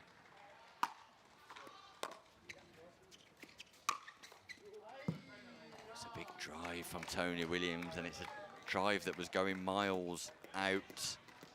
Sart plays at the ball. Wales are running away with it, Julia. Absolutely. Wales really taking charge of this game. Really nice to see this small nation. Ooh, fantastic speed up down the middle there from Tony Williams. Cross court. Yeah, an interesting point in that exchange would be Imre Sart just losing his elbow protection. If that would have landed into the non-volley zone, it would have been called a fault. Just landed on court. Could have still been a hindrance fault though. Not required. Williams puts the ball away. And that brings up match point for Team Wales. It was a critical game. It was a must-win fixture. Can Wales usurp Estonia and climb the league table?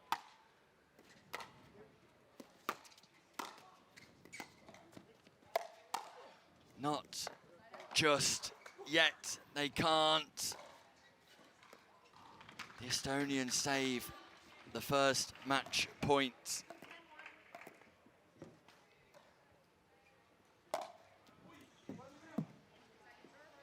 Serve goes wide from Janis Arnover. We saw his son in action yesterday in singles in the open category.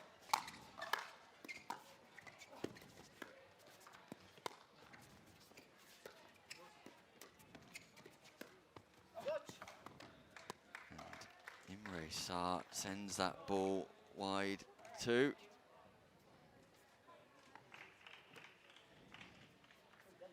So here it is, second match point.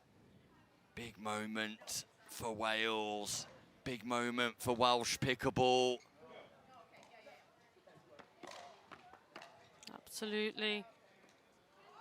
Especially Wales. If they're able to get a second win on the board here, it would really put them in good contention to continue into later stages of this competition. But Tony Williams just a little bit tight on the big moment. Third match point. Can they secure their status here? Yes, they can. Tony Williams and Stuart Gwilliam say, Umar or Heath, I'm still here. And their quest to remain here for a little bit longer continues, because they will go above Estonia in the league table. And Gwilliam is enjoying the rapturous response here as they continue into knockout stage pickleball for sure. It's not confirmed, but Estonia and Slovakia can surely not overtake the team from Wales now, and well played to them. Commiserations to Estonia, but all the plaudits goes to Tony Williams, to Stuart Gwilliam, to Welsh pickleball, as they almost confirm their status as qualifiers for knockout pickleball later on. Meanwhile, the action continues thick and fast here in Italy. Hungary and Finland will take their position on the show court in the men's doubles open. We're going to bring you more news of that after a short break.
Welcome back to the European Pickleball Championships here live from Rome, and we're just about ready to get underway as Hungary take on Finland. It's Christian Kazoni and Lazio Miklos at the top of your screen.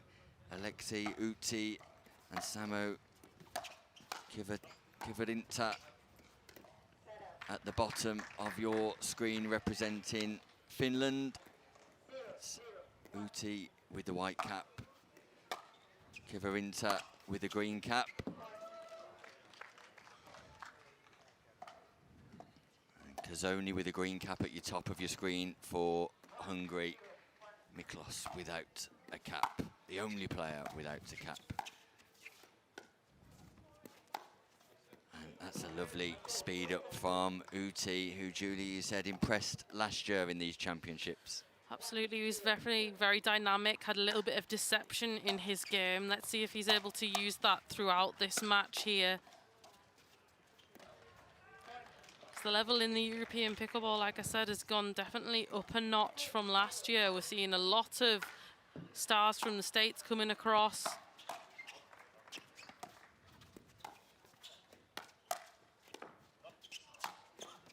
Yeah, a lot of stars being born out of European pickleball too, and both of these teams will have aspirations for knockout pickleball at this stage, but Finland have played one, lost one in Group C. Hungary have played two, won one, lost one, and you have to say it's a depleted Hungary because their superstar player Bako Balin stretched off late last night, and we can offer our best wishes to Bako, a phenomenal player, a great ambassador for Hungary. And it's sad news to hear that he suffered what appears to be a significant injury last evening. We wish him all the very best and a speedy recovery. Meanwhile, Uti on the forehand volley just sends that ball wildly long, just slightly off balance. As one of our cameramen rescue the ball.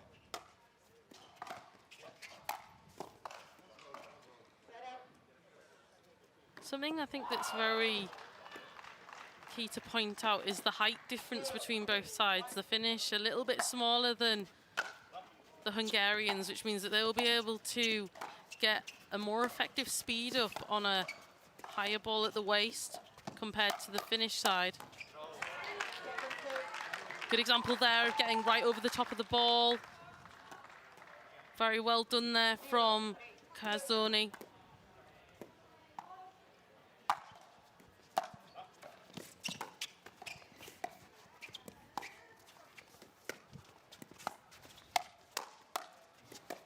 Yeah, Kazoni with that big forehand down the middle. The left-handed Hungarian just able to dominate against Uti.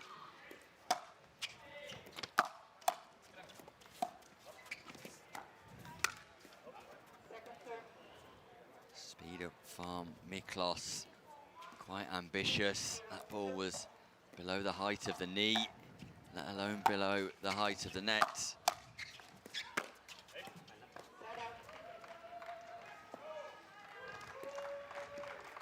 Scoring opportunity for Finland. Need to start making positive moves forward now, but that's very much negative. A serve that goes long by Kivarinta. And a second serve that goes long, and it's a non-scoring side out without the Hungarians having to play a shot at all.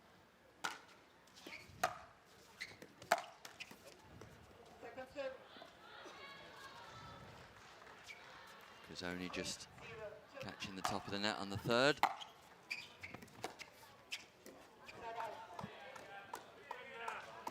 And Kazoni just catching the top of the net on the third. So Another non-scoring side out.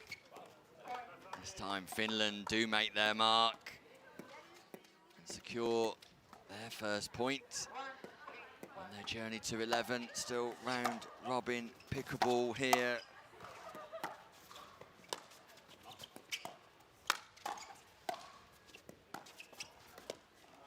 We'll be bringing you 6 more games after this one in the round robin stages before knockout pickleball gets underway.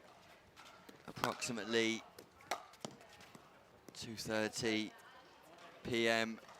local time, 1:30 GMT. Although we were slightly delayed this morning, Julia. Yeah, as I was watching from the sidelines, I could see that there was a lot of night dew on the courts needing to be wiped away.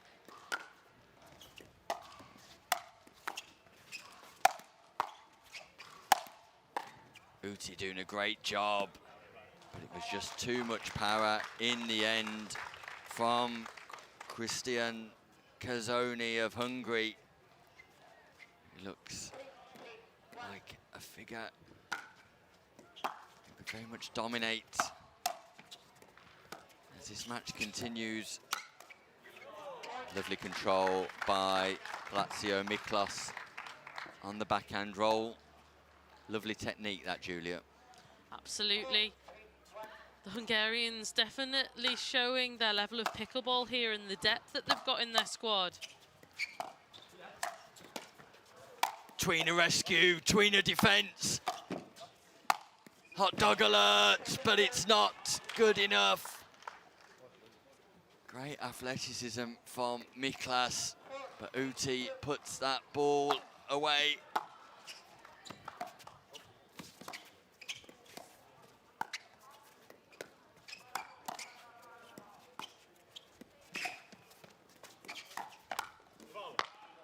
Uti speeding up first against Kazoni, then against Miklos, and speeding up to good effect too. Gets the ball back on serve. Yeah, Uti was just picking the right spot there. You could see there Kazoni coming across to the middle, opening up the line, and Uti effectively attacking it. Another point on the board there for Finland. After a slow start, Julia, Finland just getting back into this.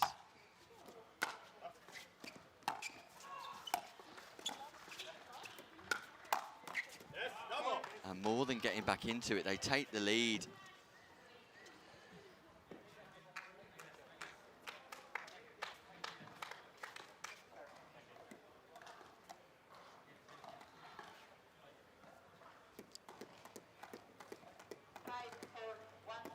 They're 5-4 there for Finland.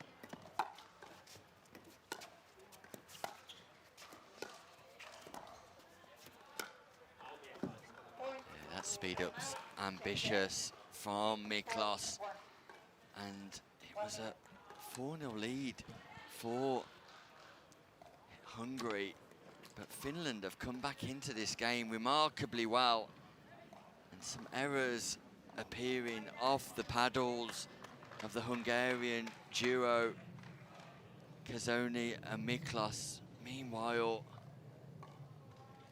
in the corner there of the Hungarian pair, you can see Bako Balint appearing in a wheelchair with a heavily strapped ankle and some significant bandage on his left knee too.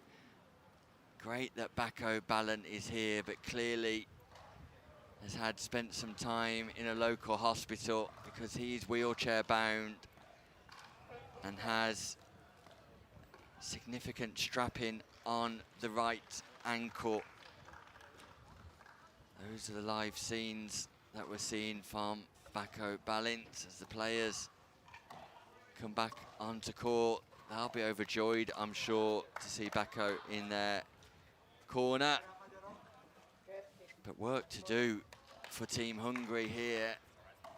Can a little bit of insight from Bako provide a strategy that the Hungarians need just to overturn the Finland pairing have come back into this remarkably well.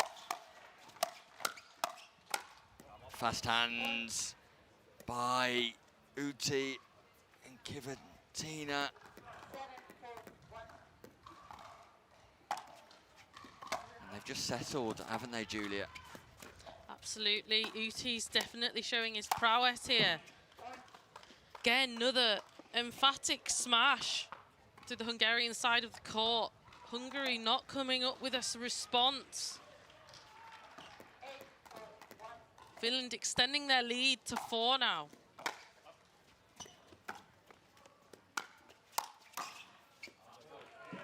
There's the counter from Kazoni, though. Forehand down the middle. We've referenced it before with left-handed players.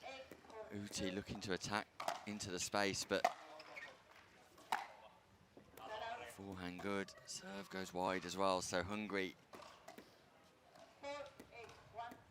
need to start making inroads.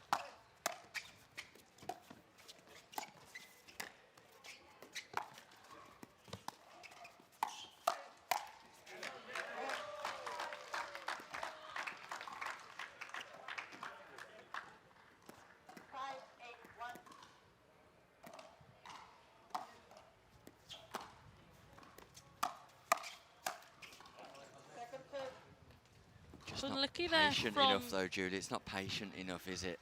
No, it was unlucky there from Kazuni. I like the aggression. He just needed to take a little bit more time on that ball, get a little bit more topspin to make it work over the net. I'd just like to see him reset that ball and get it bounced in the non-volley zone, build the point, construct the point, which was happening at the start of this match, but is no longer happening. They're looking to win the point just a little bit too early. Drop serve as the wind picks up, and the wind definitely a feature in the outcome of that point. Clever play from Kivantina.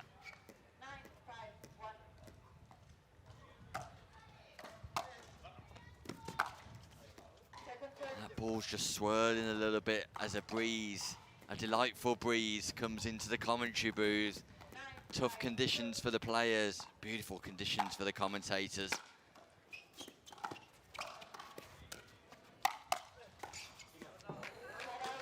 Outstanding counter there from Kasoni. Two-handed counter, back down the middle towards Uti. Not expecting the power off the counter. For something he used the power against Uti, against him. Creating an opportunity here for Hungary to try and get onto the scoreboard.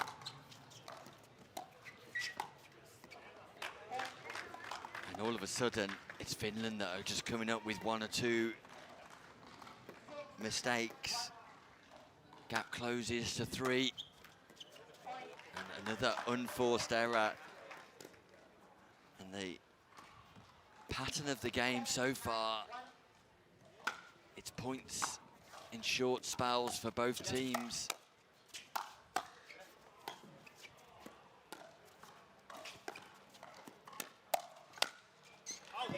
Ball just called wide. The Hungarians asked the referee if she had an angle. Don't think she did. If you watch this replay here, I do believe it was just out.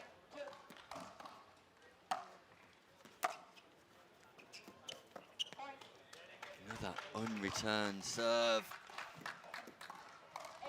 Cutting the lead to 1 here.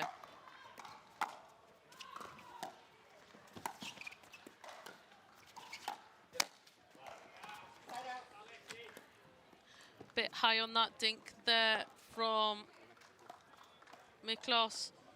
Probably wanting that ball back to just drop it back into the kitchen, keep making Finland play that extra ball.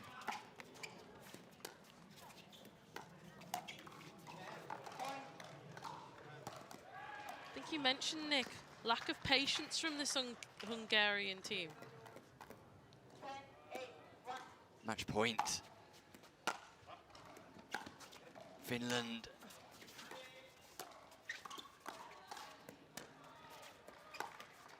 Oh, that ball just catches the top of the net, so second opportunity.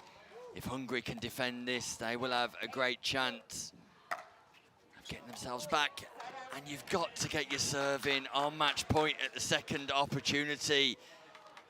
Talking of opportunities, Kazoni and Miklos have got a great opportunity here. 2-point gap, 2 service chances to score. Wow. Miklos goes for the big slice. Dink catches the net. Wind.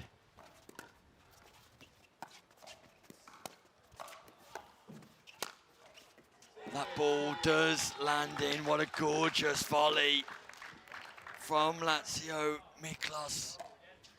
We're down to a 1-point game, and it's as tight as you like.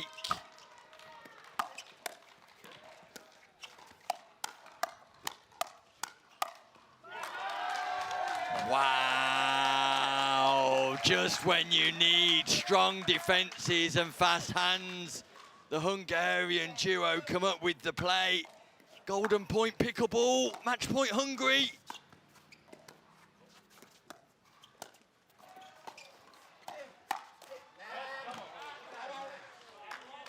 Finland save the match. They had 2 match points of their own. Hungary come back into it to force their own match point. Now it's match point number 3. And they'll be hoping they will not need match point number 4. Round robin pickleball, golden point pickleball, drop serve.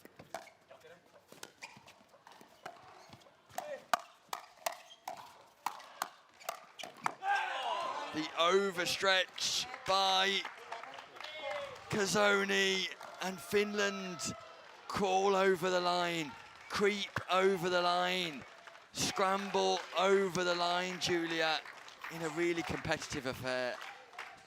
I actually thought Hungary were going to take it at that last moment. I honestly did. They had the fire on their side. Bacco was being very loud from the sideline.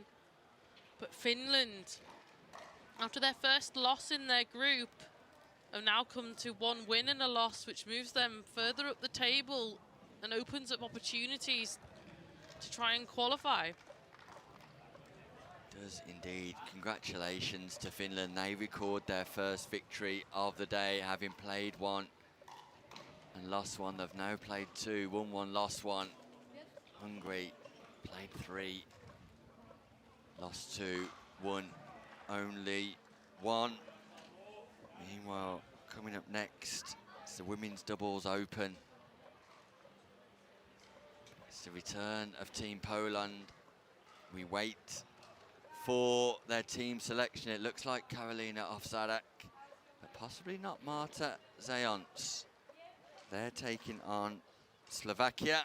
We'll bring you news of those players when we return after a short water break.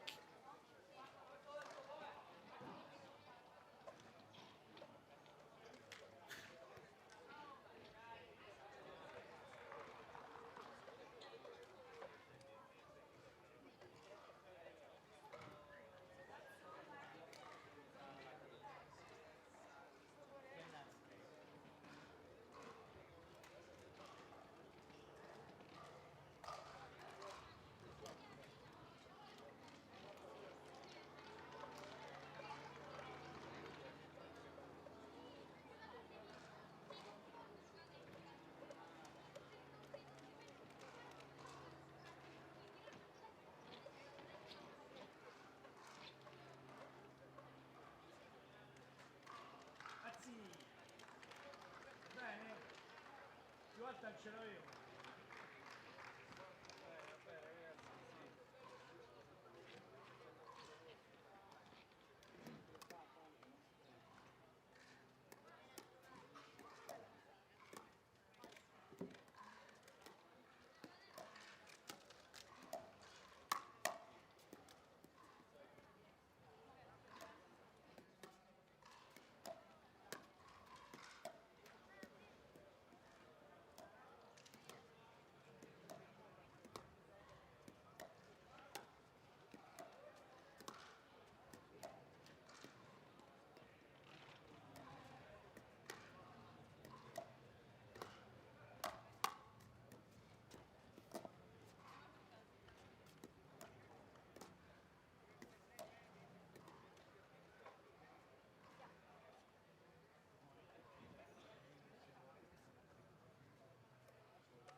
welcome back to Rome, here in southern Europe, Italy.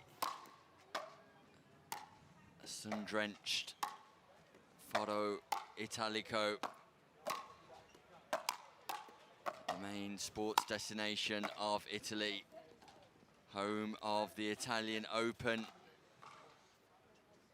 home of the Olympic Stadium, first built in the 1930s on instruction of dictator Mussolini. We're surrounded by statues depicting over 60 different variants of athletic prowess. The main form is on the show court here. It's pickleball, and it's Poland taking on Slovakia. Victoria Kanichova and Karina Sustakova for Slovakia. And for Poland, it's Karolina Ovsadák and a replacement. It's Mara Nili, who comes in for Marta Zając. And it's scheduled to be an entertaining Group D game because Poland have played 3 games and won 2, lost 1 to Netherlands. Slovakia have played 3 games, won 2 and lost 1 to Netherlands. So this pretty much determines the outcome of who will finish in second place in this group, or at least second place. Sustakova there in the black cap, firing that ball wide.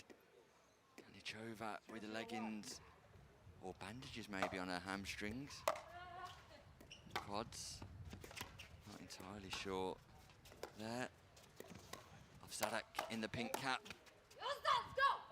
Foot fault called by referee against Sustakova. Eagle-eyed officiating once more gives Poland the first point of the game.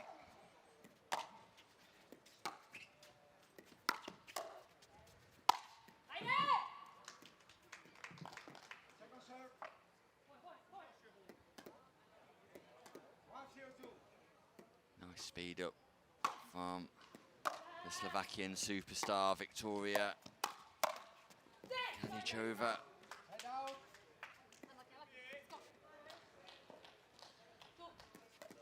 There's a small lead here from Poland. Slovakia probably looking to try and get a point on the board, and so they do.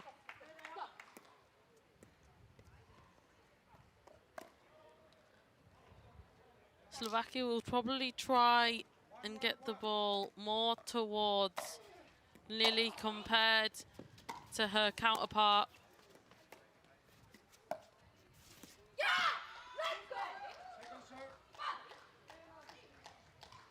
And you can expect to hear more than that from Karolina Ovsadák as this game progresses. Very vocal on court.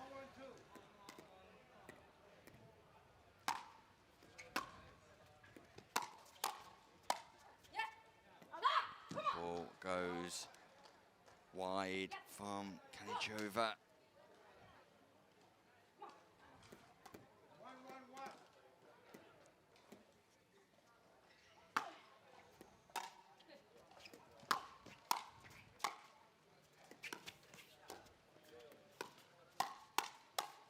Fast hands on the triangle pattern from Ovsadák. Backhand, forehand, able to dominate with her volleying ability at the non-volley zone, just outside the kitchen. And that was why exactly I was saying they want to keep it away from Ovsadák. When she gets into a rhythm, it's very difficult to disrupt it. She gets very fired up on court, adrenaline pumps. The #1 player on the women's Road to Aalborg Tour this year in Europe. Unreturned serve by Kanichova. Sorry, forgive me, Zustakova.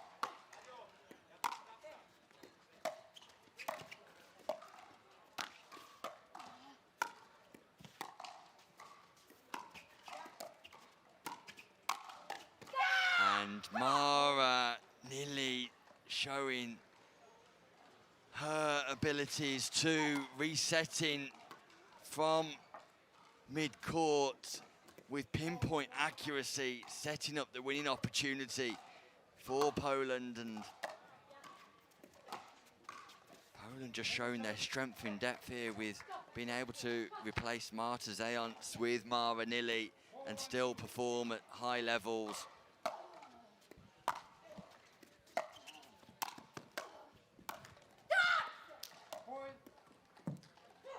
Marta Nili very vocal on court, trying to get her partner pumped up here, and it's definitely working.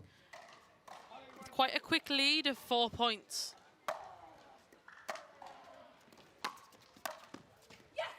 I think they're responding to each other. The character and personality of Ofsadak clearly matching the character and personality of Mara Nili. And with no real strategic output, the Slovakians find themselves having to find a way back into this match. As Zustakova seeks a little bit of a break from the sun, she's going to utilise the full minute available to her during this timeout. Kanichova is ready back on court.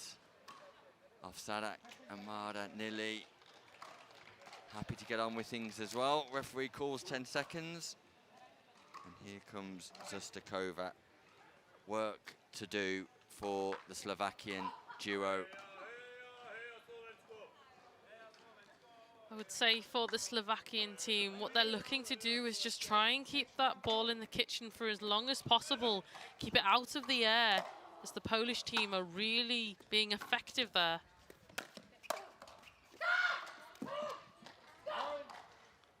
Yeah, that's the complete opposite of what you recommend, of what you prescribe, Julia, because that ball is aerial. Mara Nili makes no mistake on the forehand drive.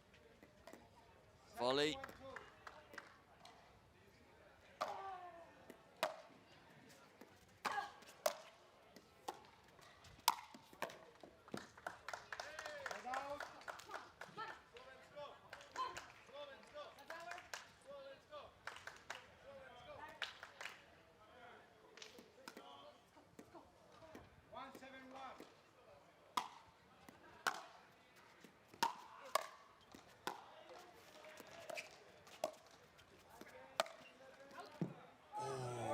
ATP just goes long from Mara Nili. And just before that, Julia, I was thinking, we haven't had any ATP so far today.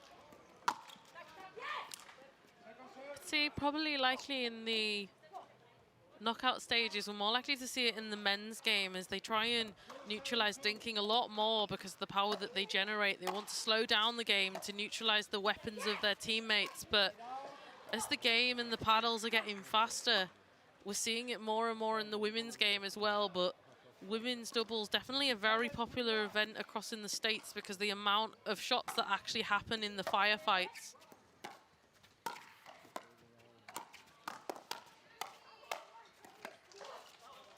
What a rescue, Nili.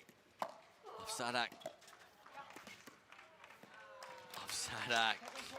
There was a swing and a miss from Ofsadak. Nili managed to rescue. Then Ofsadak comes all the way across and just pops a dink into the net. Second scoring opportunity.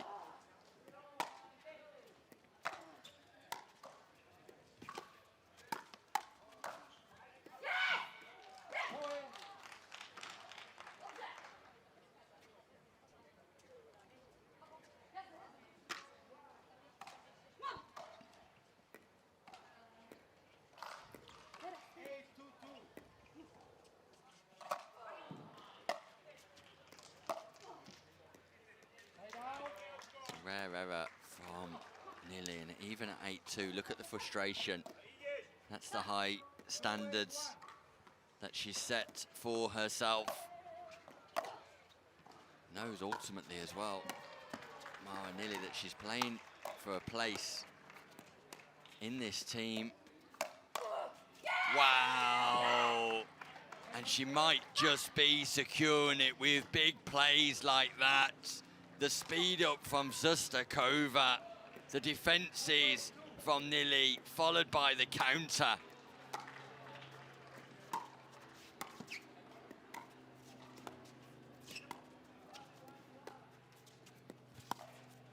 Pop up.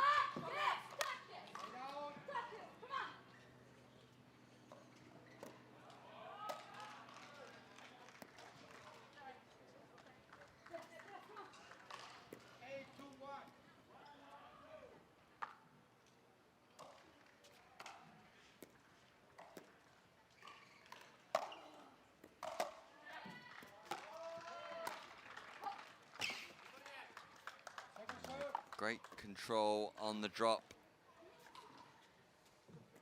Kanichova just positions that ball nicely.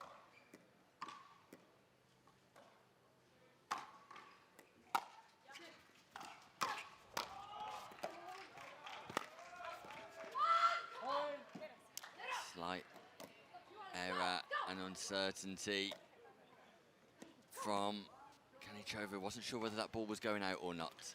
No, I think it was probably likely to drift wide due to the height of it, but at the moment, Slovakia definitely on the ropes with a lot of work to do.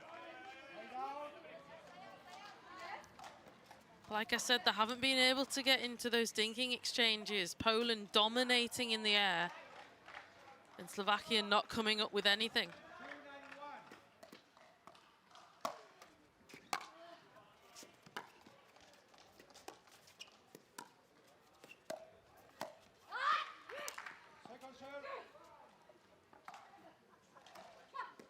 Slovakia look dejected, Julia. They walk away despondent because they're struggling to score.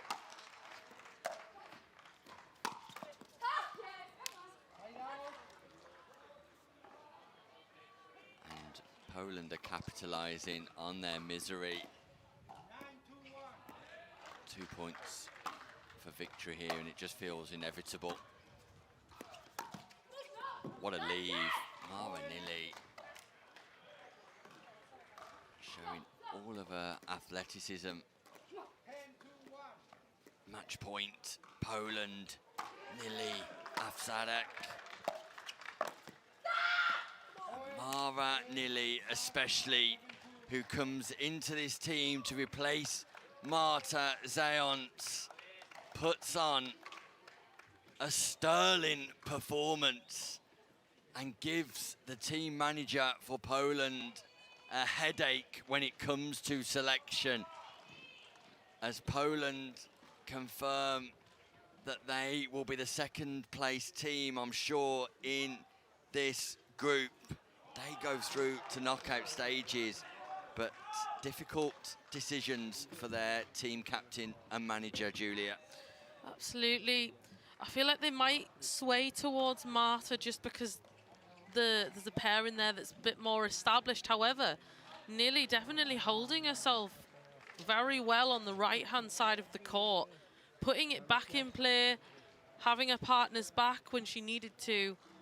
Definitely a player that we need to watch in the future, or even in this competition, both today and tomorrow, because I'm definitely going to probably see them go through into further rounds, and it'll be interesting, like you said, the headache for the Polish team, who they decide to choose. Meanwhile, coming up next, it will be Belgium versus Denmark in the men's doubles senior competition. We'll be back with more in no time at all. Don't go anywhere. Action continues live at the European Pickleball Championships.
Welcome back to the European Pickleball Championships live from Rome. Second edition of the European Pickleball Team Championships for the European Pickleball Federation. On behalf of Frank Arrico, the president, we thank you for joining us.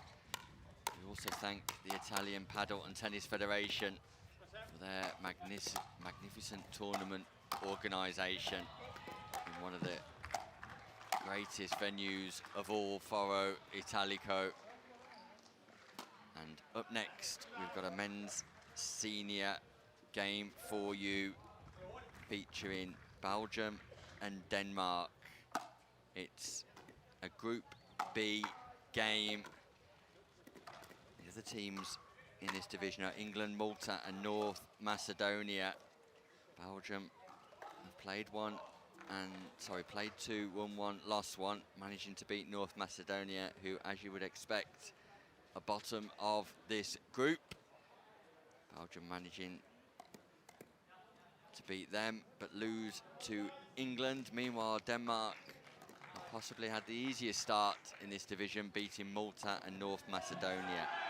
So you would imagine that this would be a fixture to decide who finishes behind Team England, who, as it currently stands, sit top of the tree and have gone 2 out of 2 so far. So Denmark at the bottom of your screen.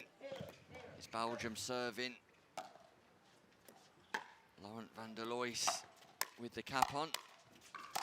And that's Tim de Smet powering that forehand volley away, the tall Belgian. Bottom of your screen. That's Sorensen returning in the black cap. And Anders Bergholt without a cap. Serving now Bergholt. And serving long two. We cannot state the importance of this fixture widely enough either, Julia. Both of these teams wish to confirm knockout pickleball. They have to secure victory here. It's interesting to see just from the first few points. You can see Belgium are definitely wanting to be very aggressive through the court. Denmark weren't able to come up with anything in the past 3 points, but just then able to break through that line of Belgium. But anything in the air, I feel like that Denmark, if they put anything in the air, it's not going to come back. Very aggressive side. Probably wanting to get towards that kitchen line, get into some dinking rallies. Move the Belgium side around and open up opportunities.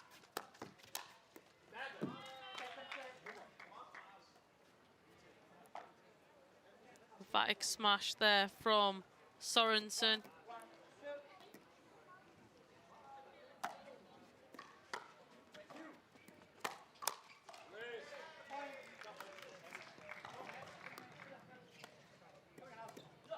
Fantastic low drive from Schmidt there.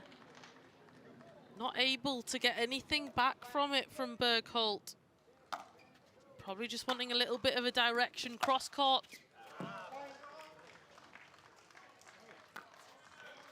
Again, the power from the Belgians continuing.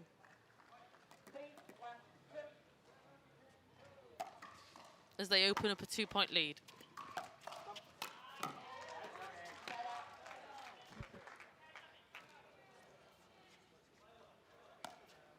Yeah, the opening stages of this one would very much suggest that Belgium are in control and looking to dominate through the use of power. There's power once more from Laurent van der Lois.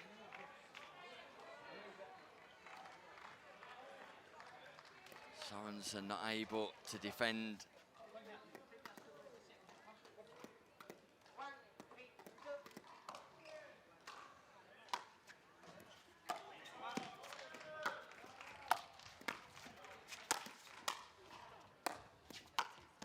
Denmark have got to find a way of getting this ball bouncing on the opposite side of the court, Julia, because anything that's aerial, the Belgians are just volleying and volleying with intensity, volleying with power.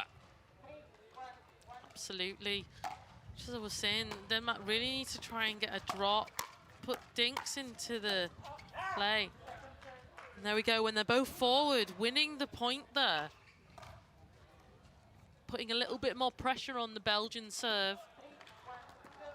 Denmark win the exchange with that ball bouncing on the opposite side.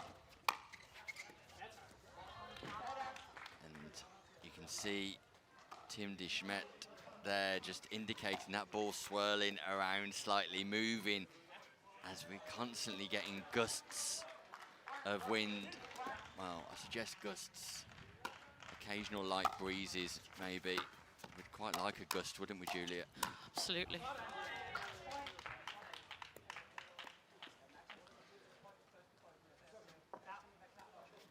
The Danish team getting a little bit of insight from their sideline. Let's see if we have a change of tactics here.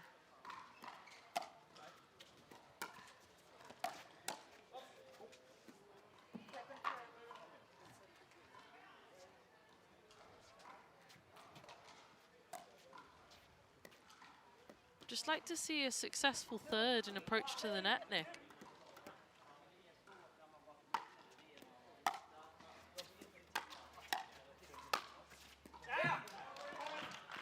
Wasn't a successful third per se in the style that you requested, Julia, but it was effective from Bergholt. Went back behind de Smet, caused the pop-up and dominated with a forehand volley.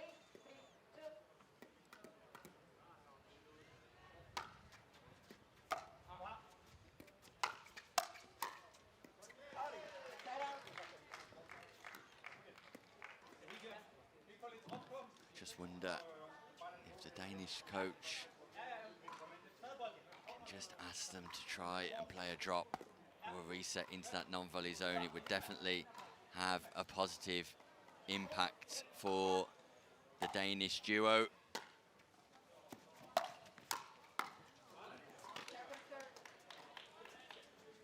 It's very effective there because the Belgian wasn't able to get forward off his return, which enabled the Danish team to attack towards the feet of Van der Loys.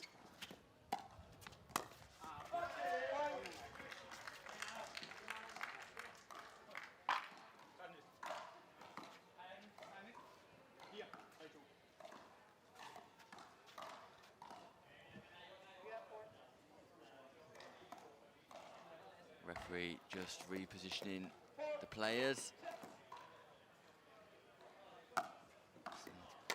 Interesting backhand serve by Van der Loys.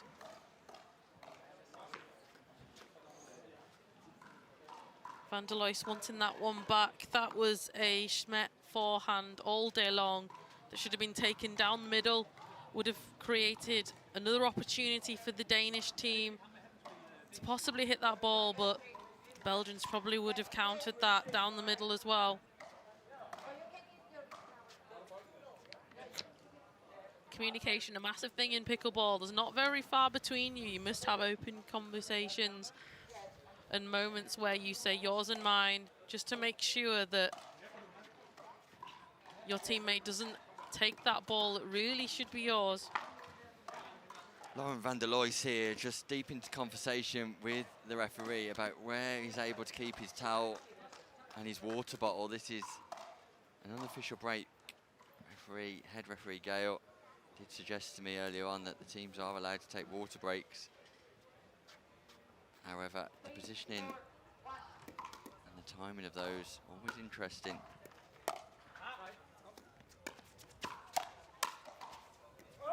It's a good leave by Tim de Smet. Ball aerial from Sorensen. Yeah, there's a nice speed up cross court there from Van der Loys. Sorensen not necessarily expecting it.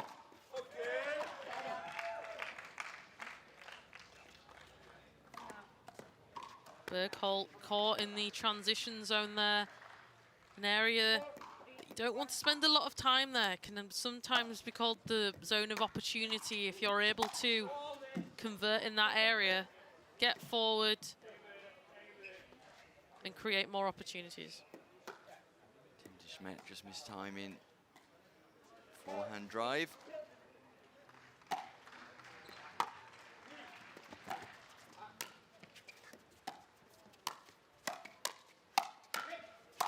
Once again, the aerial battle, the volley duel is won by Team Belgium.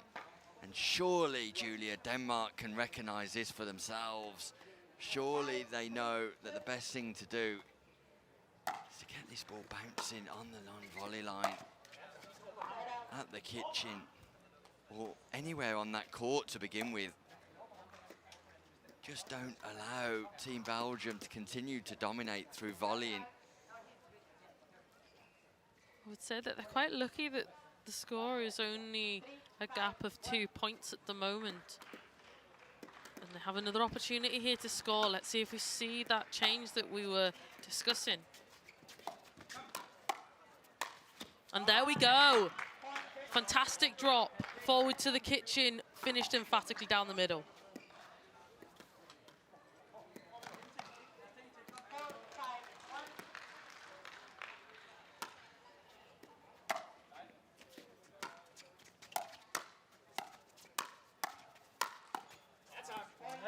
And again, Nick, that is exactly what we were looking for. Yeah, Denmark just able to win the last 2 exchanges from playing what we might describe as basic pickleball. Really isn't a difficult game that doesn't need overcomplicating at times. Get that ball bouncing in the non-volley zone when you've got opponents who are very sure of themselves when it comes to volleying.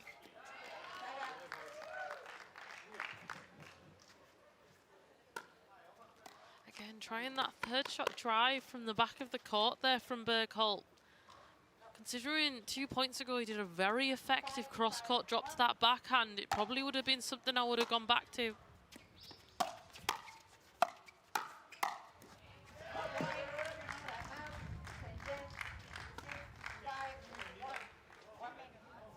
And at this change of end, Nick, I thought that the Danish were starting to hear us up from the comms booth, but they're going back into their old habits against this Belgian side.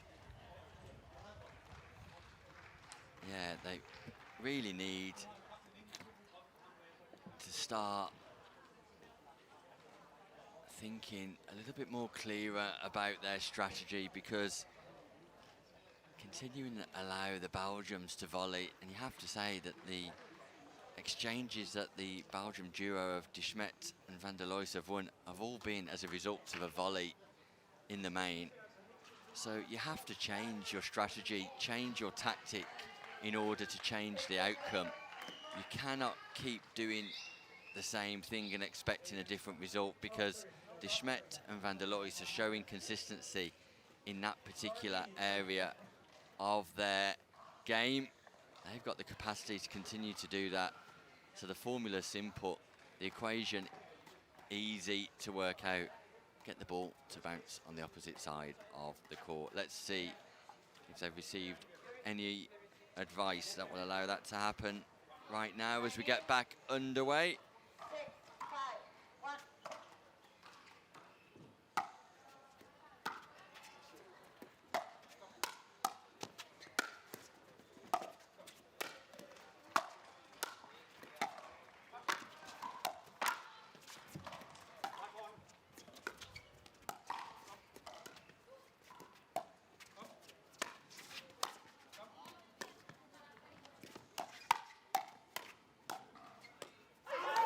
What a point! Danish side not coming on the right side of that one. The Belgians keeping the ball in play, both playing a consistent game. But that ball right at the feet of Bergholt, not able to come back. Wow. Lauren van der Leys just goes a little bit long there.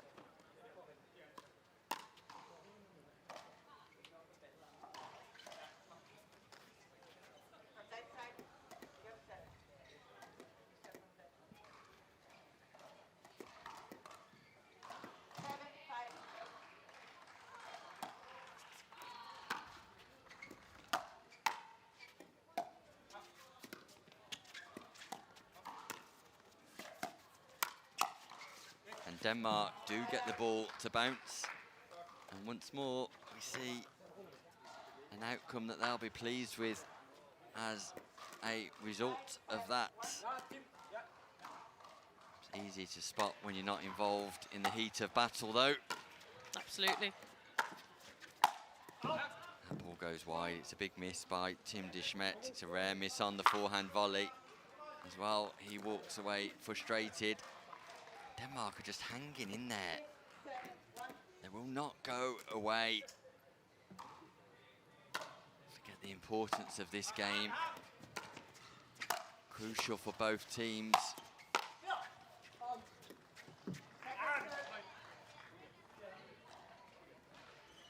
This Group B encounter, where it looks like England will dominate the race for second place between Belgium and Denmark.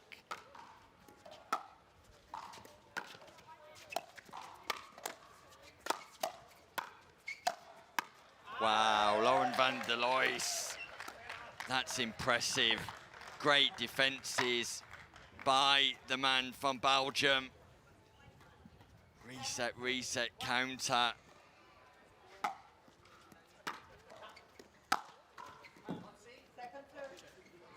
Ball is pace off mid-court. It's a good shot to get the ball up and down from there, especially with de Smet, applying a lot of power.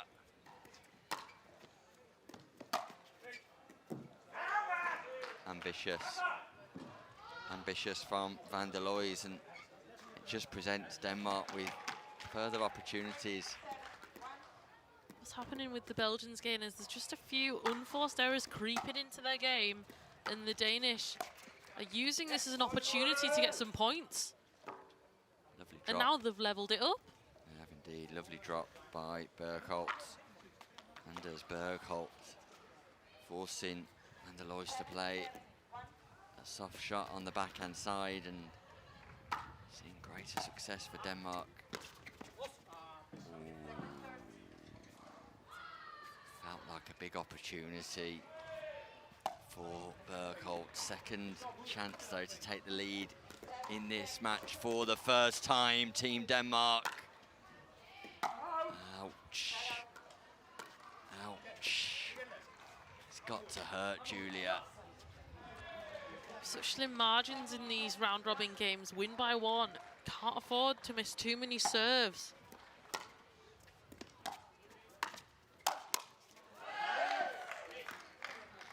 Tim de Smet showcasing his volleying ability at the kitchen once more. They go back into the lead, Belgium.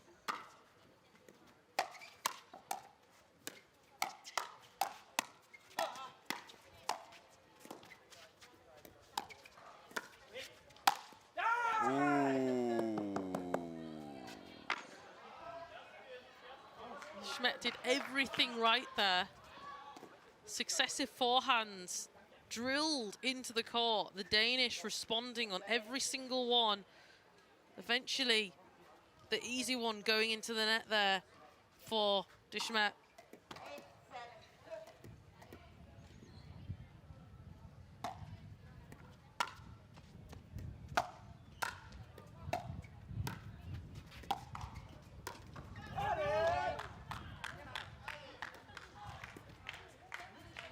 Frustration from Bergholt. Forced error. Just needed to keep that ball in play.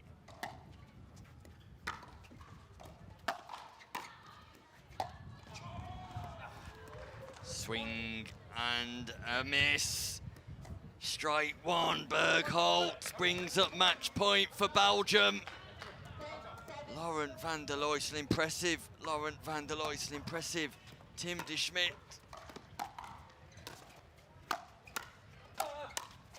And quite apt for the pattern of that match, that de Schmidt wins the game for Belgium with a volley. Very much the story of the fixture, where that Denmark just provided the opportunity for Belgium to volley. In the end, one too many times. Belgium get over the line. They're going to go for a picture behind the scoreboard. And now it's my time to go for a lunch break, but you will be joined here on comms with Nick Beaumont. Nick Beaumont. Nick Beaumont, combination of both of you. Chris Beaumont. A combination. Nick Beaumont, there's a thought. Just as Anthony McElveny comes to say hello in the comms booth too. The great pickleball man he is. And Julia, yeah, sterling work. It was great to have you here. And enjoy your lunch break. We'll see you in a couple of hours' time, I'm sure, where the action is bound to be knockout pickleball. Exciting stuff for you, exciting stuff for everybody at home. We'll be welcoming Chris Beaumont back into the comms booth shortly. He's just giving himself a bit of a wash down, making himself smell nice and fresh. It's kind of him, isn't it? Just for me, I think. And we'll be back with Netherlands versus Ireland after this short break.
Welcome back to the European Pickleball Championships. And you could probably hear from the stands, Team Ireland are in the arena. It's Bobby Fitzpatrick and Adrian Jimenez for Ireland, taking on Giancarlo Balzarelli and Pieter de Vries for Netherlands. No cap for de Vries. Balzarelli in the white cap. Bobby Fitzpatrick wearing a cap, and scheduled to be a tight affair, Chris Beaumont. Yeah, looking forward to this one, Nick. Ireland in a good position to qualify from this group behind England by the looks of it.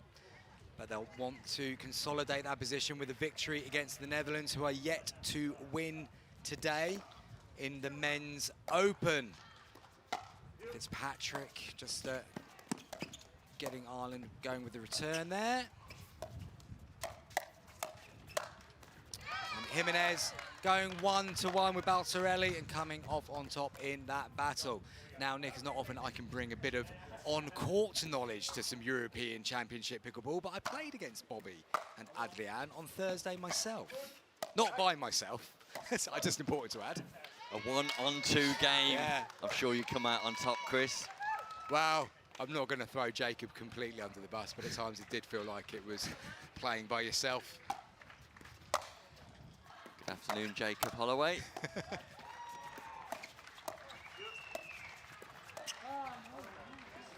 Good bit of pressure there by Balzarelli. He moved himself into position for the Ernie, which I think Jimenez caught in his eye line, and then that changed his direction of dink late, and he just put that one into the net.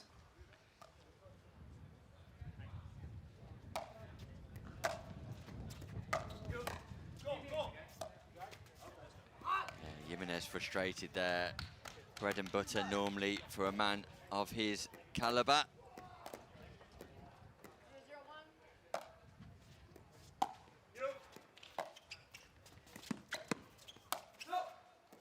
Good leave there by Fitzgerald.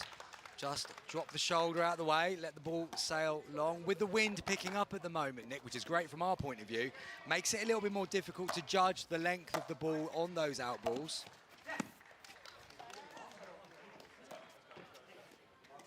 Yeah, we've been referencing the change in the environmental conditions in the last few moments. Jimenez just dropping the ball in a dead spot he's found, but got to get on with it. It's the same for both teams. Both teams will spend the same amount of points at either end.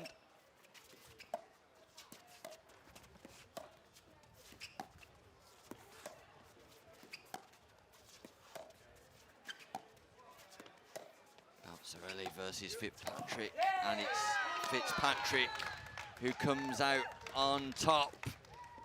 Neither player looking to change the direction of their dinks. That was a one-on-one battle, Chris, all the way. Yeah, very much so. Fitzgerald remaining patient, remaining in there, just gave one that Balzarelli thought he could volley, but unable to execute on that occasion. Good stretch by Jimenez there. And a foot fault called against de Vries at the non-volley zone line. Yeah, just got his foot as he played the volley.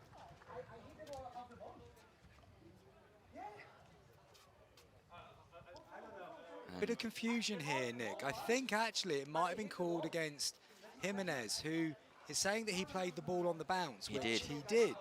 I thought de Vries was called for the foot fault.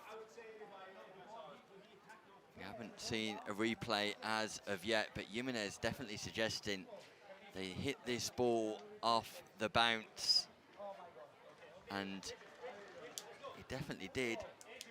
As we just watch here, there's no foot fault there. No.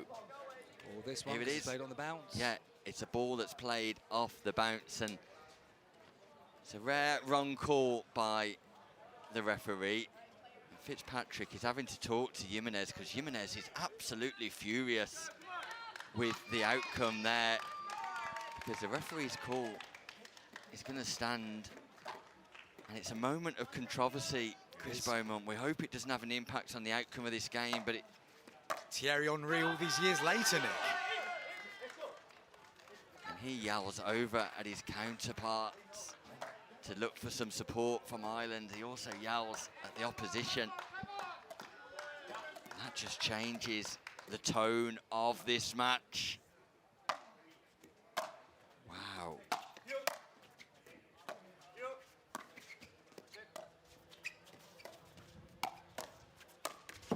Good play by Jimenez. You can see he's now fired up off the back of that little bit of controversy. Fitzpatrick doing a good bit of man management with his partner, trying to keep him focused on the game. I think he's doing a good job of that so far. Jimenez has come out on top in the last 2 duels since that moment. Jimenez is boiling. He's fizzing. He's ready to pop.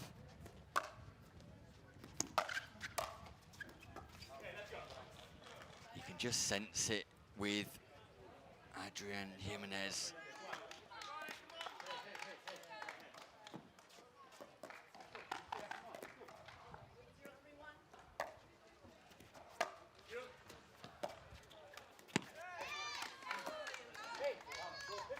Feels like it's one of those moments in a game that, although, yeah, the Dutch will go, oh, good, we came off the right side of that. Actually, the impact it's had in terms of firing Ireland up, it probably wasn't worth it from the Dutch point of view.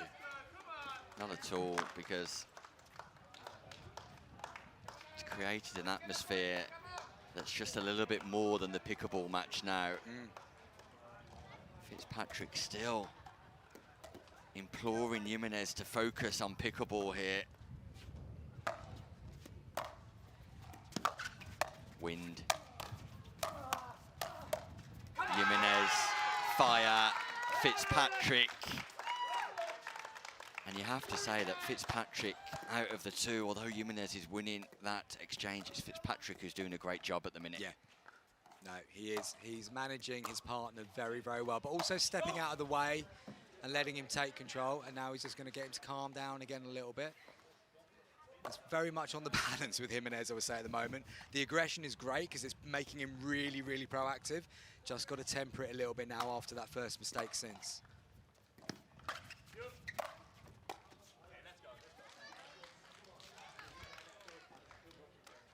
Meanwhile, Netherlands have got their first scoring opportunity of the game. After all of that, Ireland completely in command. Good put back there by Fitzpatrick. Just sent the ball back to De Vries. He was unable to respond. Lifted it into the net only. Serve goes wide too. Netherlands appeal to the referee. The referee says, yes, I did see it, and it was out. But there's just a bit of bad feeling. Does feel to be. My initial reaction was it was out, Nick, and we haven't seen a replay, so I can only go with what I saw at the time. But this won't be doing anything for the spirits of the Netherlands either. Or the international relationship between Ireland and Netherlands, because there's a little bit of angst on court.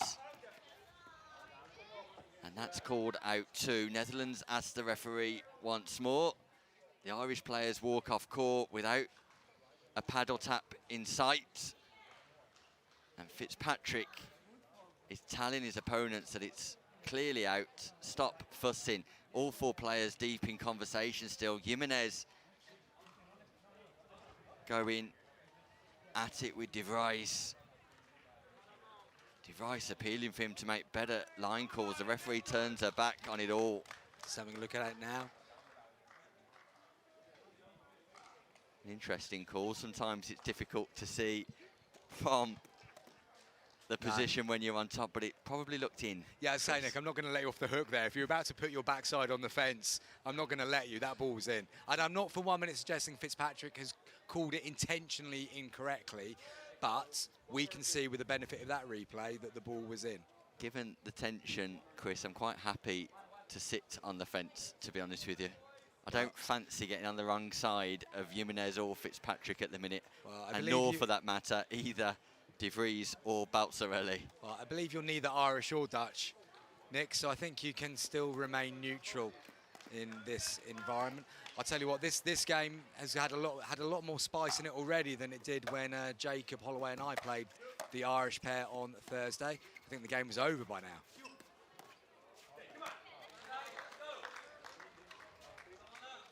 Rose van Riet comes down to the corner of Team Netherlands just to offer some insight.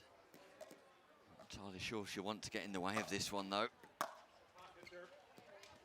Good serve, says De Vries. 7-0 to Ireland, and oh, it's a good drive by Jimenez. Low to the right of Baltzarelli. He's unable to deflect the ball back into court, and it's 8-0.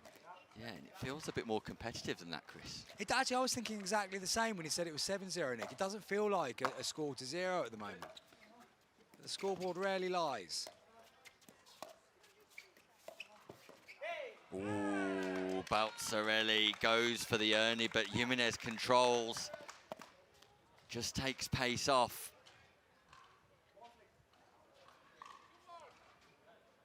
I'm not too sure this is an official timeout because they're not allowed in round-robin stages. No, just a brief conversation. No, Rose van Riet was passing the towel over there, Nick, I think.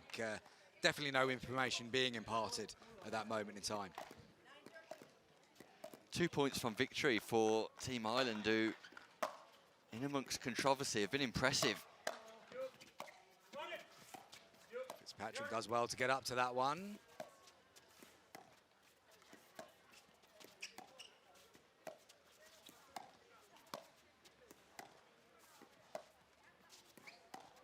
Baltzarelli against Fitzpatrick once more.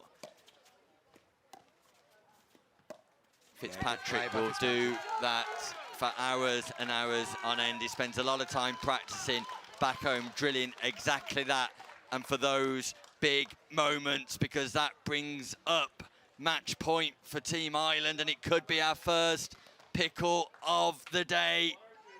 Our first golden game. Will that go to Team Ireland? Well, it's not going to go to Team Netherlands, Nick, is it? Definitely isn't.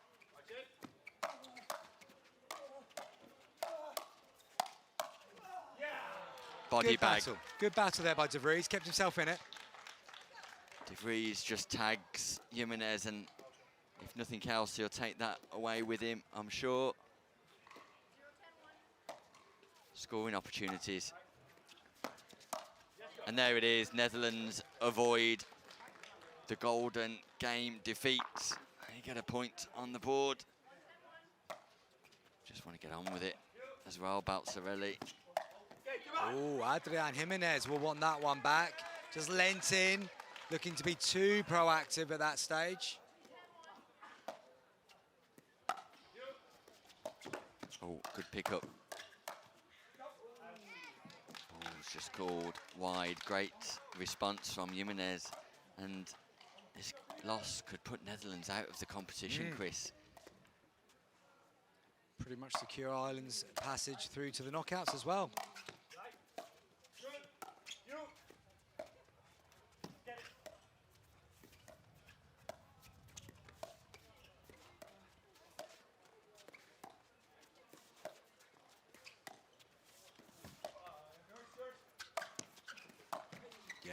Good control from Jimenez on that smash. Not really so much a smash as a good controlled push back in, Nick. Yeah, great control on the overhead. And Fitzpatrick just shouts to Jimenez this one then, because it's second match point, Team Ireland.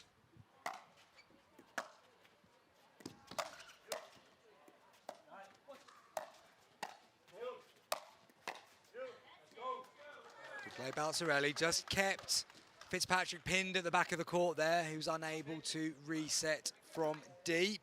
Second opportunity for Jimenez. Match point, Team Ireland.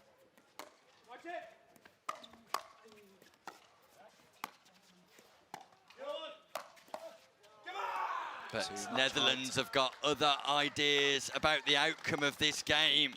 And Ireland have had 3 match points but cannot get over the line. Will Netherlands just continue to claw back this deficit? I don't think Ireland would be too worried yet, but obviously they would have preferred to have got it done by now. Good play by Fitzpatrick and Jimenez. Opportunity to go down the middle taken.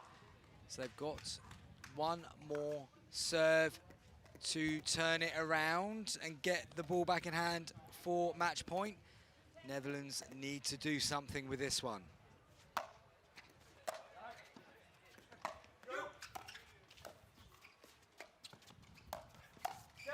Fitzpatrick was walking backwards, didn't get his footwork right at all, and as a result just punches that volley low into the net.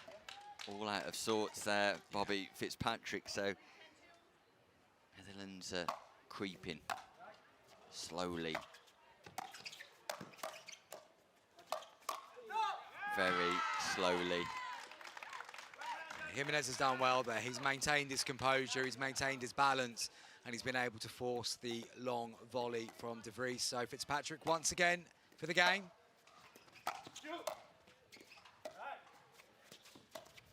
Fourth match point. Ooh, it's ambitious from De Vries and Bobby Fitzpatrick. Adrian Jimenez in a game of controversy in the mid stages. Get the job done, much to the applause of their followers in the crowd. Congratulations to Team Ireland. They pretty much cement their place in knockout pickleball and look set to finish second in that group behind England, Chris. They do indeed, but they do have England in the final group game. So I don't know what it's looking like points-wise. Going into that game, Nick, the points difference, well, is significantly in England's favour. Ireland will finish second regardless, even if they did beat England in the last game, unless, of course, a shock does happen and England do not win their game against Denmark. Highly unlikely. Highly unlikely. Coming up next on the show court, you can already see those players on court warming up, I'm sure. It is Team England. Our first look of the day at Team England in the Women's Open category. They'll be taking on Team France, and we'll be back with the team news shortly.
back to the sun-drenched Rome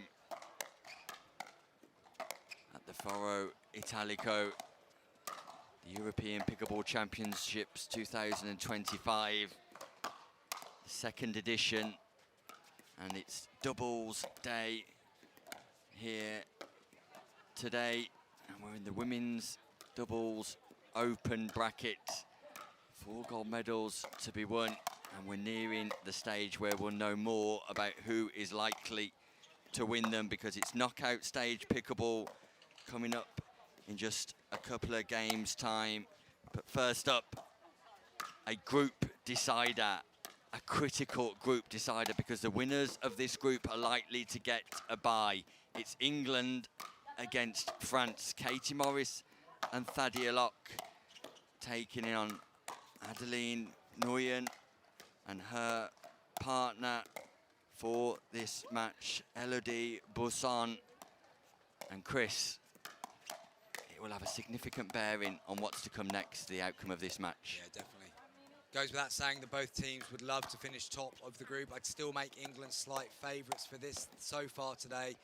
Team captain Thadia Locke's been rotating the team around with coach Pep Giuliano, and they have tried different combinations so far, and it's Katie Morris and Thadia playing for the first time today in this final group game, which should in theory be their toughest test so far. France 4 from 4, England 4 from 4, so all to play for. And it's not just about getting that bye. I think it also puts you in a good half of the draw as well by winning the group, Nick. So there is a lot on the line for this one. There is indeed. For those people not familiar with the players, Thadia Locke is sporting the cap.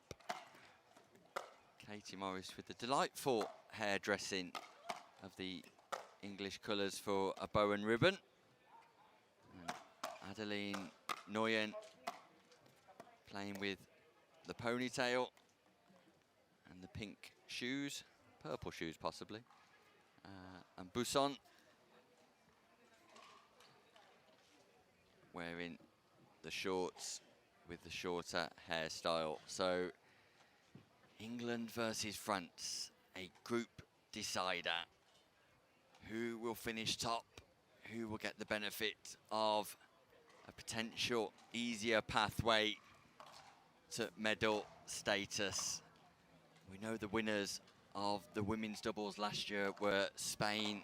Chris, we've already seen them stamp their authority on this bracket, but it is our first look at Locke and Morris, and now have ambitions to be in that final alongside the Spanish duo, I'm sure. Most certainly, one game at a time, as we always say though, Nick, in typically boring, cliched sporting speak.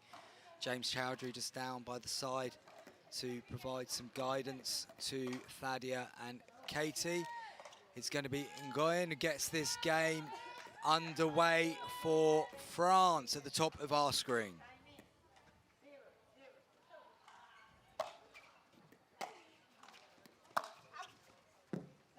Nguyen just open up with a big forehand, trying to express herself earlier on, but goes long.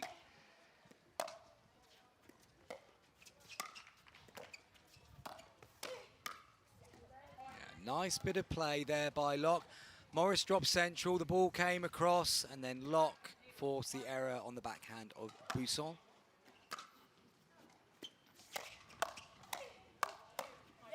And there we see what Nguyen, I'm going to have to go with this one again, Nick, bear with me. Nguyen. There we can see what Nguyen can do with her double-handed backhand volley. Good attack on Katie Morris. Easy for you to say, Chris. Not the first time, not the last time this weekend. I'm going to struggle with the pronunciation of one of the player names. Yeah, I made a habit of that yesterday. How is Paolo? It's probably continued today, but nevertheless, won't be the only mistakes we make this weekend. We'll own them. It's my first look at Elodie Bousson. Not seen her play before, but She's got a little bit of power in that forehand. Remember her from last year, Nick, and yeah, as you say, powerful forehand, powerful body, very springy in the serve. That's a good retrieval by Nguyen. Nguyen.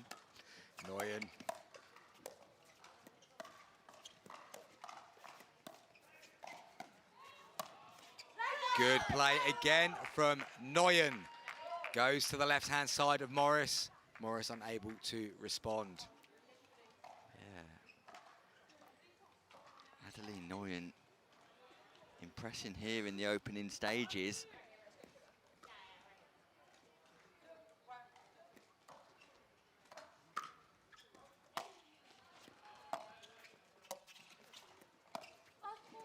Thadia Locke and Katie Morris, well travelled this year, of course. Thadia Locke plying her trade in the opening stages of the year in Australia, and Katie Morris still there. Not many places Thadia Locke hasn't played pickleball, Nick.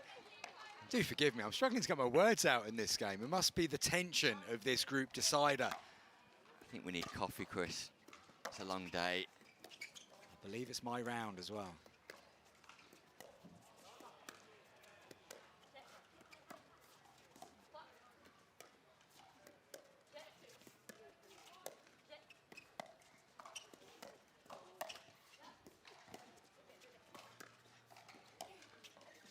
Oh, that's It's a a clever good lob. shot by Locke. Oh, hello. What a rescue.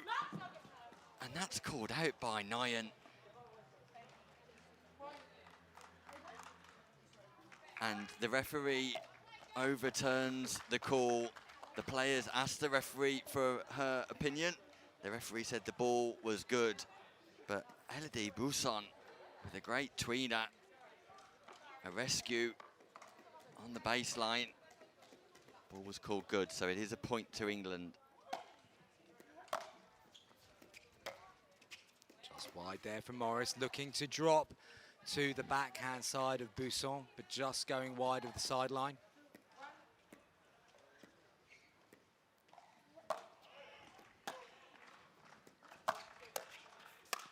That's good play by France. Elodie Bousson poaches across. Shake and bake time here in Italy. We've been baking all day long. And now we're shaking too at the same time. Morris just leaning in a bit too much there. Wasn't balanced at the non-volley zone line. That volley just goes into the net. So it's a side out for France at 2-2.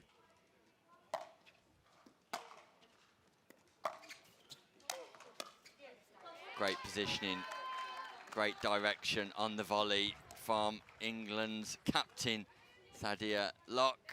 Very much the captain, Nick. Very much the captain of this ship. Yeah. For some reason, I thought they were joint captains last evening, but never mind. Vice-captain Chowdhury does look on from the corner as captain for England, Locke, continues to impress. On scoring, no, sorry, 4-2 to France there. Swing and a miss from Nguyen. Just misses the ball there, possibly as a result of a slight gust.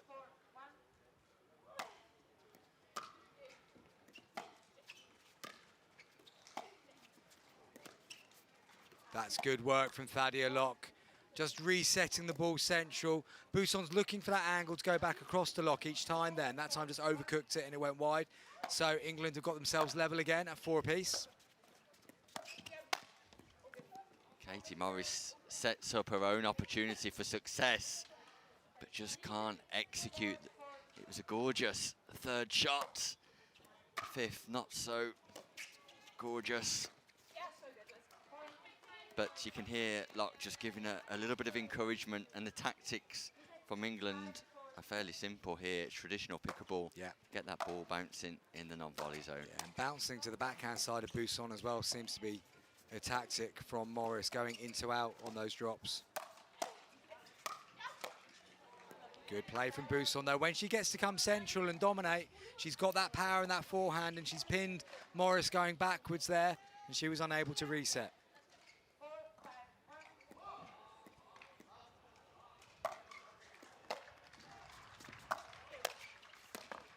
Buson reaching this time, can't do too much with the forehand volley off the shake and bake. And Morris defends nicely, then counters with an attacking volley of her own. Just using the space that Buson left there. That's a very rare mistake from Thadia Locke. She is normally so reliable on that shot. Yeah, Adeline Nguyen, though, just putting that ball into a real nice position. Buson going for the big drive, hits the net, so a side out. France managed to get the score level in that one, and we're at 5 apiece on the serve of Katie Morris. Yeah, it's nip and tuck so far, Chris. Neither team dominating. Morris is going wide again with that drop to the backhand. Nguyen on the left-hand side that time. Morris still looking to go that way, goes wide.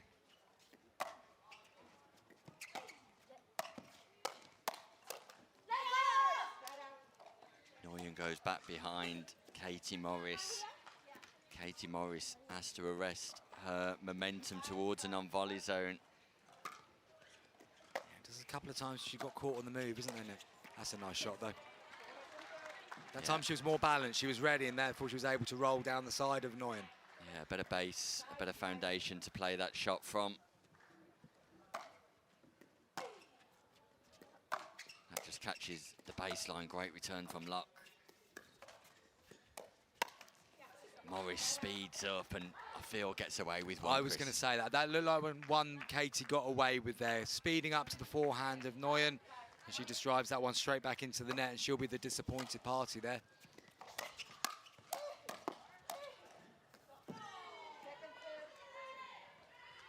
Just long from Locke.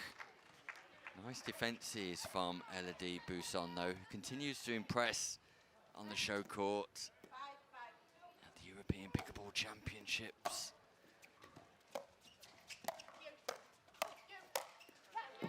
Katie Morris does execute this time around, generates her own opportunity once more, playing straight line pickleball, takes advantage of the pop-up, and this time manages to put the volley away. But we remarked during the first half of this game, Chris, that it's nip and tuck back and forth, with neither team able to establish a clear footing, a clear ascendancy, a clear advantage in this match so far. No, and there's been a lot of good quality pickleball. It's not one of those nip and tuck ones where it feels like there's lots of mistakes leading to then the serve being shared around. Both teams are playing quite well, I would say.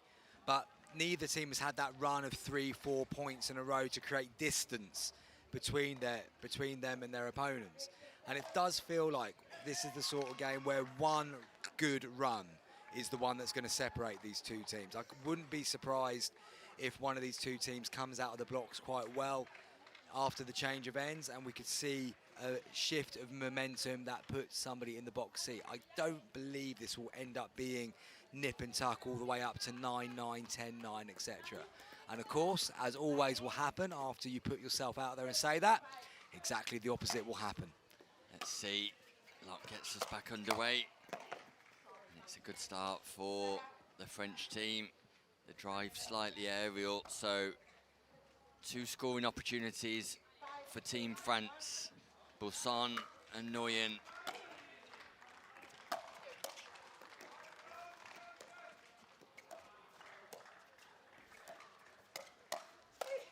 Morris playing straight line pickleball once more. Nguyen with the pop-up. Let's remind you, this is a critical fixture for both countries. Swing and a miss, swing and a miss. Buson looking to capitalise on a shake and bake, a Russian crush opportunity. All confusion, big confusion, unwinding the stack there, left a lot of real estate. And Morris puts that across court very nicely, and England have a 2-point advantage. Is that the moment where we see a little bit of momentum going into Team England?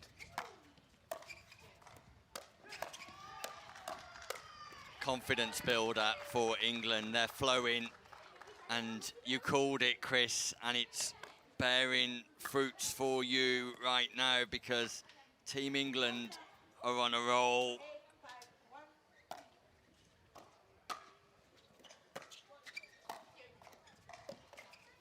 Morris has done well there. Done very well because she's forced the mistake from Buson. That ball looked like it had died. Morris got enough of a paddle on it, asked one more question of Buson, and England have a 4-point advantage.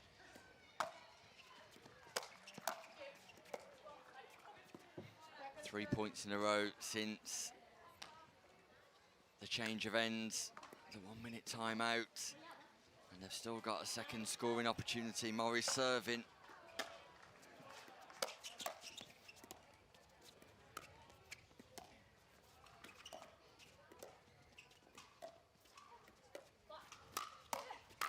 Good defensive work by Locke. Morris put them in it a little bit.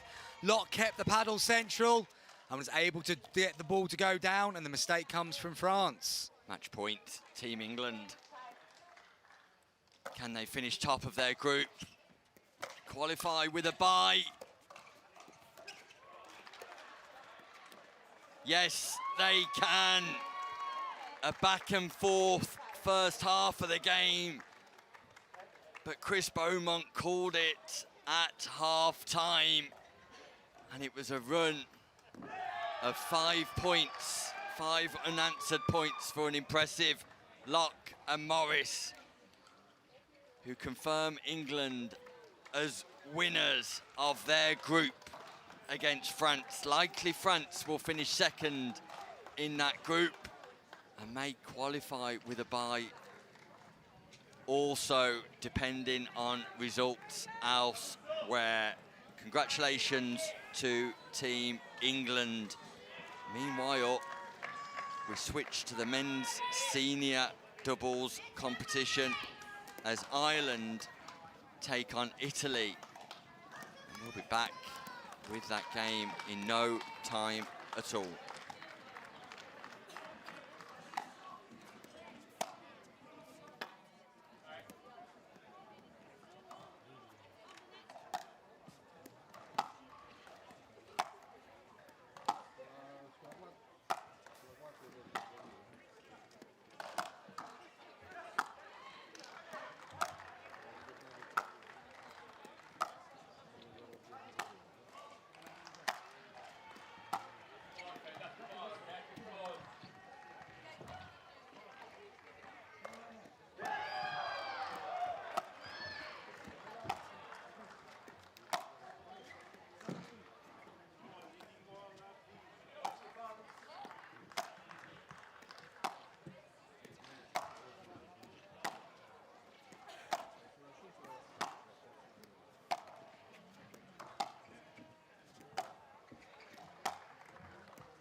Welcome back to the 2025 European Pickleball Championships, live from Rome, Italy, second edition in association with the Italian Tennis and Paddle Federation.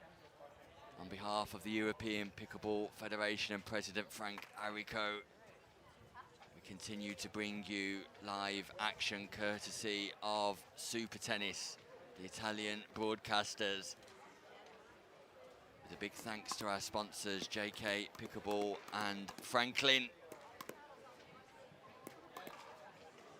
And coming up next, it's the men's senior division and winners of 2024 at senior level, Team Italy, as Federico Pasquali and Augusto Avanzini team up once more to try and retain their title. Ireland will have other ideas though. Tony Hughes and Finbar O'Riordan for the Irish pair. Tony Hughes wearing the sunglasses, and Federico Pasquali currently at the top of your screen when it returns. And another good way for us to identify Avanzini, I would say, Nick, is that he's playing with his left hand. So for those of us struggling to come up with the differentiators, we've been given a freebie there, which is good news. I was lucky enough to commentate on Avanzini and Pasquali winning their gold against Love and Youngs last year in Southampton, and they are a strong pair, Nick. They are a very strong pair. And the reason that, well, one of the reasons they're top of the group is the fact they're a strong pair. They have won 3 from 3 so far, and they have conceded a mere 5 points in those 3 games. So they are very much on form so far today. Ireland, though they're currently sitting 4th out of 5, have also played 3 games, same as the Italians. They've won 2 and lost 1 so far. But they're looking now to get themselves into a good position, because above them in the table at the moment are Wales and Estonia. So if Ireland could pull off a little bit of a shock here, they would get themselves into that second spot. This is the final match of this group, Nick. So it is basically knockout pickleball for Ireland from this moment onwards. Yeah, and it's probably not the team they wanted to face at such a crucial juncture, because the returning champions of this bracket have performed miracles already today. Referee calls 15 seconds, and with Team England also flying along in the men's open, it's entirely possible, Chris, in the men's senior division, sorry, it's entirely possible we could see a repeat, and we don't want to cast any predictions too soon, but an Italy-England final here on this stage would be truly amazing. It would be, but we've also got Spain, don't forget, with Marcello Jardim. I know we keep coming back to that team, but they will be looking to go deep too. But what's going to happen here? Will Italy close out the group with a 100% record, or will Ireland book themselves a ticket to the knockout stages? That's a promising start from Team Ireland. Yeah, Finbar O'Riordan got his own ideas here about how this game will finish. He sets his stall, and Avanzini with an unreturned serve. So, what a great start for Team Ireland.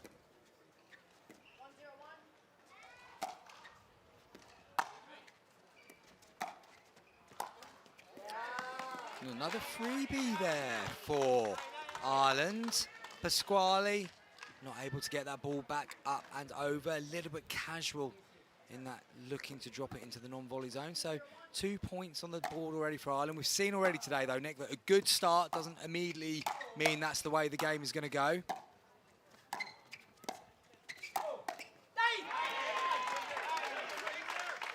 There's a momentum breaker though. Pasquale just taps himself on the head as if to say, think about it.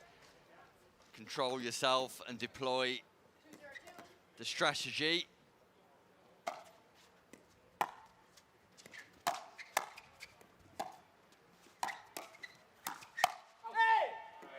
Good play from the Italians. Ireland looking quite composed as they progress to the non-volley zone line there, but then the speed up on the volley forced the error off the paddle of Hughes. And Italy have the ball back in hand, a chance for them to get on the board now.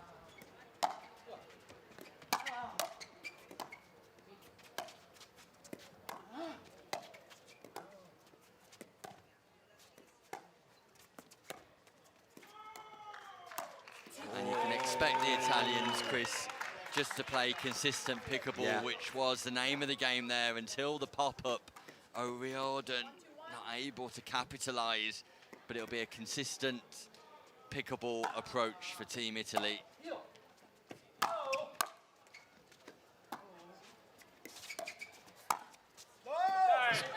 Pasquale going long there, getting low to the ball, but then too much leverage underneath it, and the ball goes long.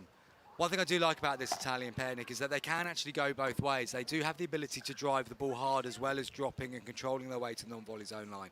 So they're in a fortunate position to be able to choose which approach might be best. Driving it down the middle is always an approach that is worth trying though, Nick. There was a gap, Pasquale saw it, and down the middle that ball disappears. Yeah, great play from Federico Pasquale. The home nation, and things are just happening a little bit easier for Italy now.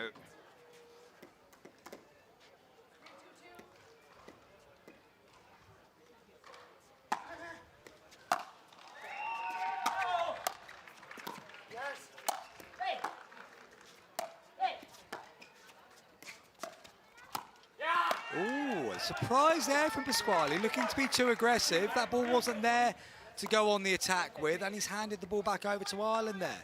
A bit more sensible play from Italy. They could have got another point on the board and opened that gap up, but a chance for Ireland to get level quickly.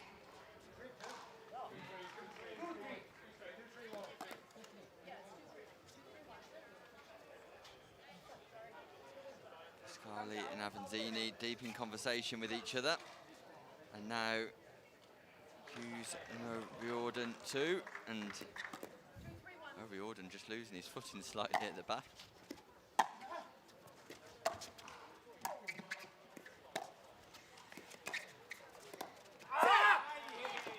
Now that is a very underrated dink there from Avanzini. He's got it right down to the left toe of Hughes, and he's unable then to take that step back, which he needed to do to be able to get underneath the ball enough to get it up and over.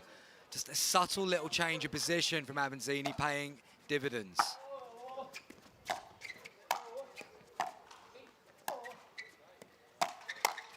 Good drive from Hughes.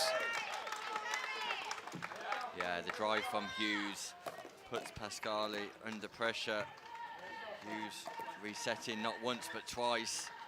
On the third occasion decides to drive from mid-court.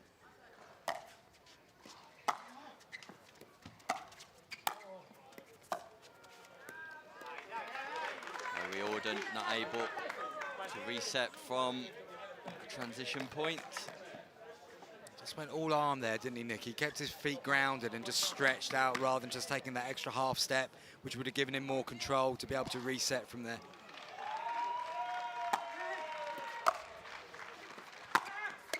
Ooh, that's gone up. Where's that going? Long.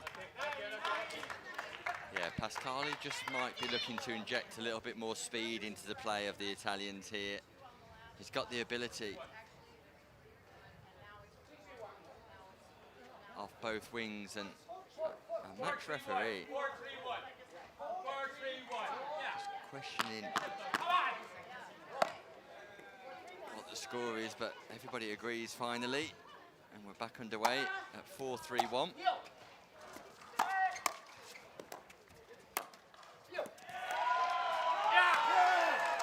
It's a simple play for Avanzini, but not able to capitalise. much time as he liked just to position that ball wherever he wanted to. Put it into the net.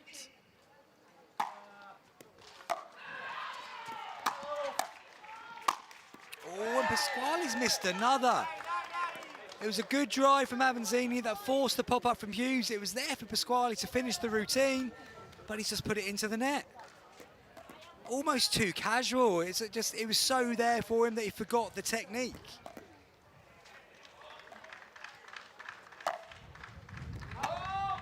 Ball's called out. Looked tight from our position in the commentary box.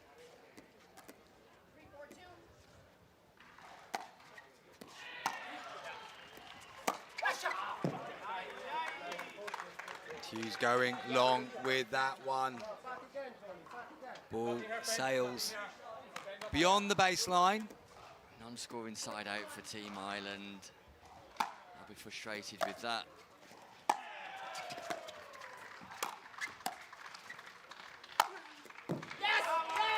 Ooh. Ball's called out by O'Riordan. Wow.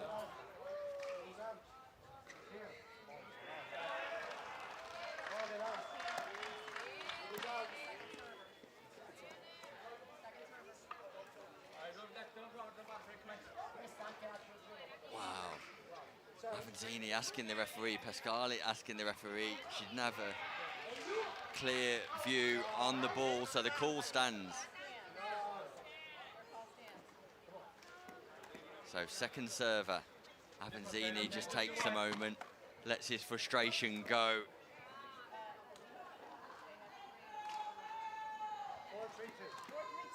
The score's 4-3-2 here on show courts.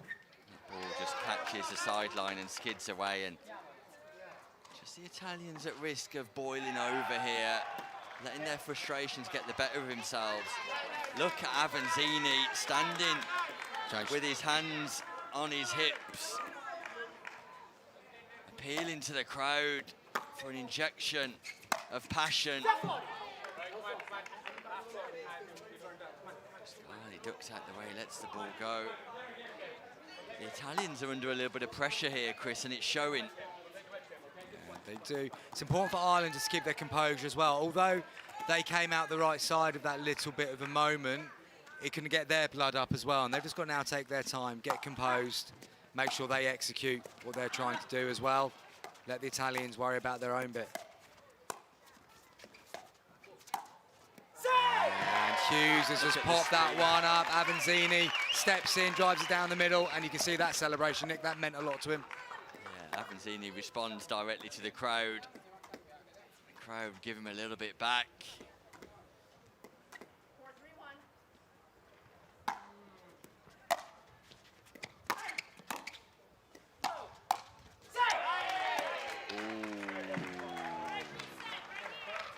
Frustration just spilling over here from Tony Hughes. Yeah.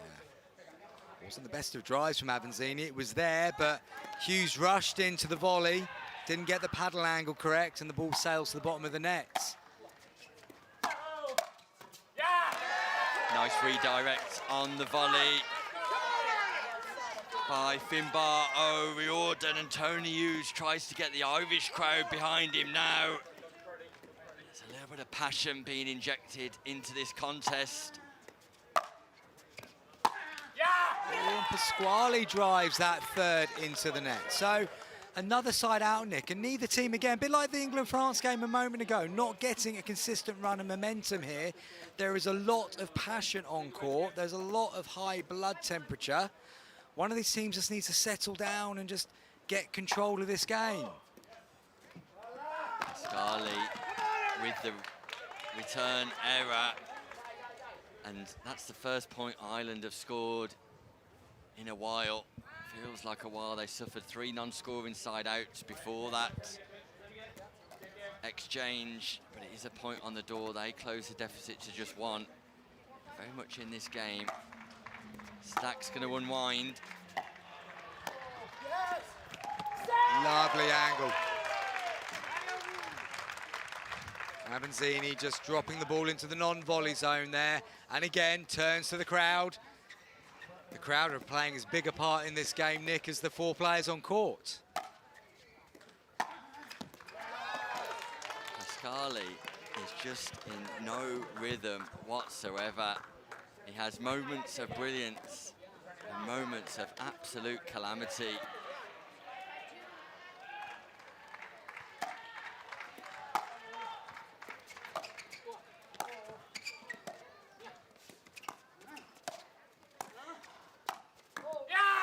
Nice placement from Tony Hughes. Ireland enforce a change of ends. It's all about Ireland at the minute, and Chris, you have to say,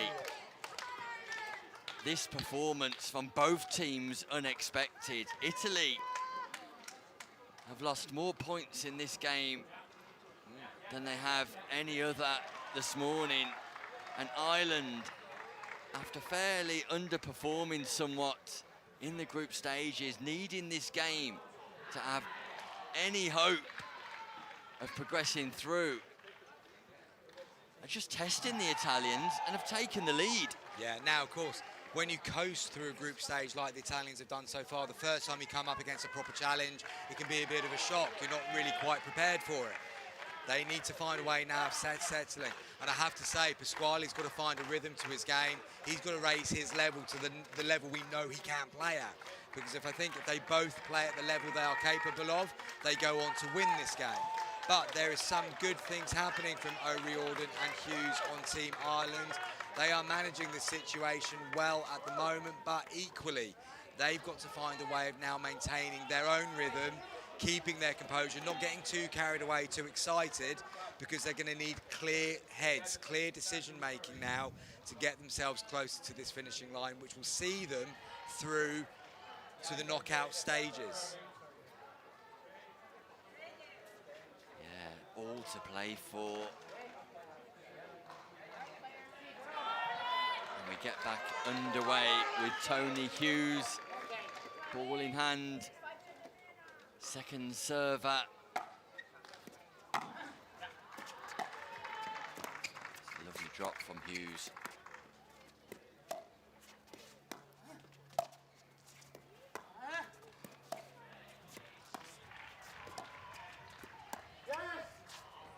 It's a good lob, that is. That's a great recovery, Hughes.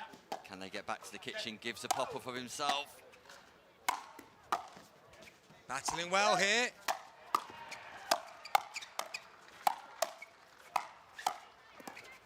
Wow, what a point! Look at the reaction of Tony Hughes and Finbar O'Riordan. The crowd are on their feet. Team Ireland are here to play, Chris Beaumont. And the crowd has erupted at that one. No way did Ireland have a right to win that point, but they defended with their lives. They kept moving forwards, and eventually they forced the error from Italy. They have a 2-point advantage, I believe, at this moment in time. They do, 7-5-2, and I'm not too sure what the Italians have got to complain about. Point of the day, right there.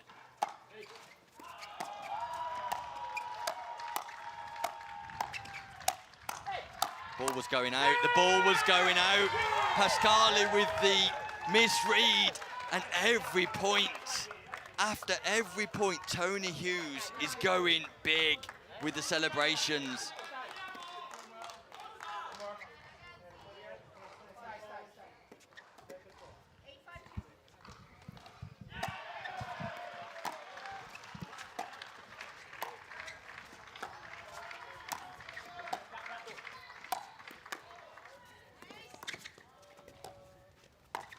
Oh, it's gone wide again. The Italians are in trouble here, Nick.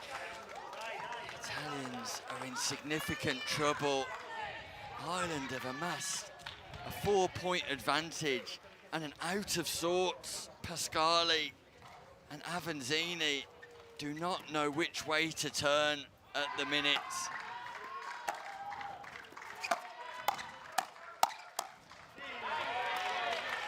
So, after scoring 3 points in a row, Tony Hughes just leaves the ball, walks away from it, makes Avanzini come and collect. Work to do for Pasquale and Avanzini. And 2 scoring opportunities to do so.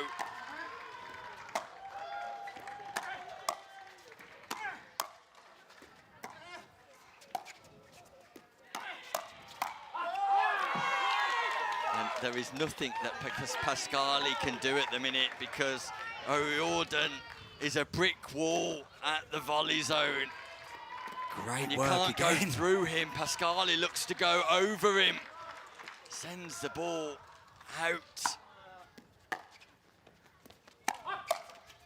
Oh, and that's the first error off the paddle of O'Riordan for a while. A little bit extra from Avanzini, a little bit higher on the body. O'Riordan unable to guide that one back over. So it's a point for Italy. Push descends on the arena.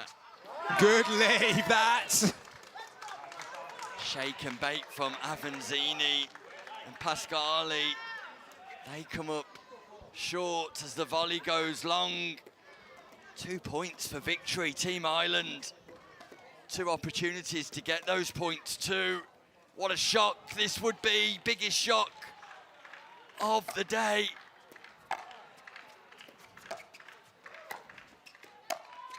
Oh, just long from O'Riordan. You can see what he's trying to do. Going to the left shoulder of Pasquale, who just dropped it, and the ball went long. A second chance to get them closer to the end here on show court. Let's not forget the impact this will have on Wales too, Chris, who are also in this group, currently sat in second place. Points, Ireland! Now, Nick, I warned you. 1994, Italy, Ireland. Ray Houghton heads it up and over Pagliuca. Could this be the biggest sporting Irish shock against Italy since then? Take it away, Chris.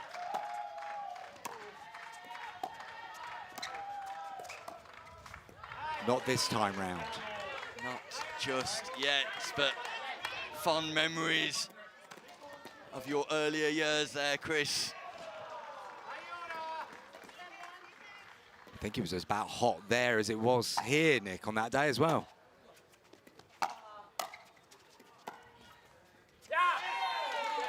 And there is nothing the Italians can do against the Irish duo. A remarkable game here at Foro Italico.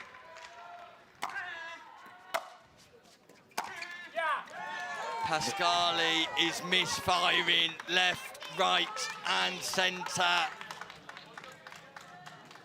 And it's Team Ireland who are giving the pharmacist from Italy his medicine.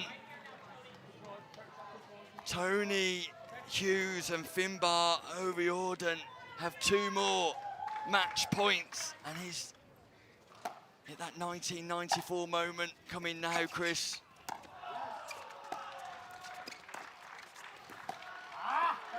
They're going to need that second serve, Nick. They're going to need that second serve. All they've got to do is allow Pasquale to make 1 more mistake in this game. I can feel them squeaking. The Irish are squeaking.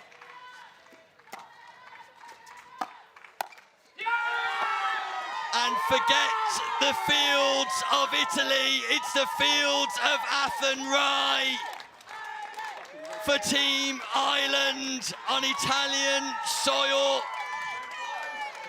What a surprise. What a scalp. What a performance. Tony Hughes and Finbar O'Riordan defeat the reigning champions in this bracket. Federico Pasquale, Augusto Avanzini, defeated on the show court at the Foro Italico. And Team Ireland, what a win for them, and what an impact that will have on this group. Team Wales, who were sitting comfortably in second place, will now have question marks over what they need to do in the latter stages. They're out, Nick. of There's no this question group. marks. They're Wales out. are out. Yeah, that's put Ireland through. That was the last game of this group stage. 3 teams going through, Chris. Will it be 3 teams? 3 teams going 3 teams through. going through. In that case, then I take it back. They may not be out. But what we do know is Ireland are categorically through. It was a knockout game in all intents and purposes for Ireland there. And boy, do they knock out. Well, they haven't knocked them out because they've gone through. But you know what I mean, Nick. You know where I'm going with this. That was a knockout blow of their own kind.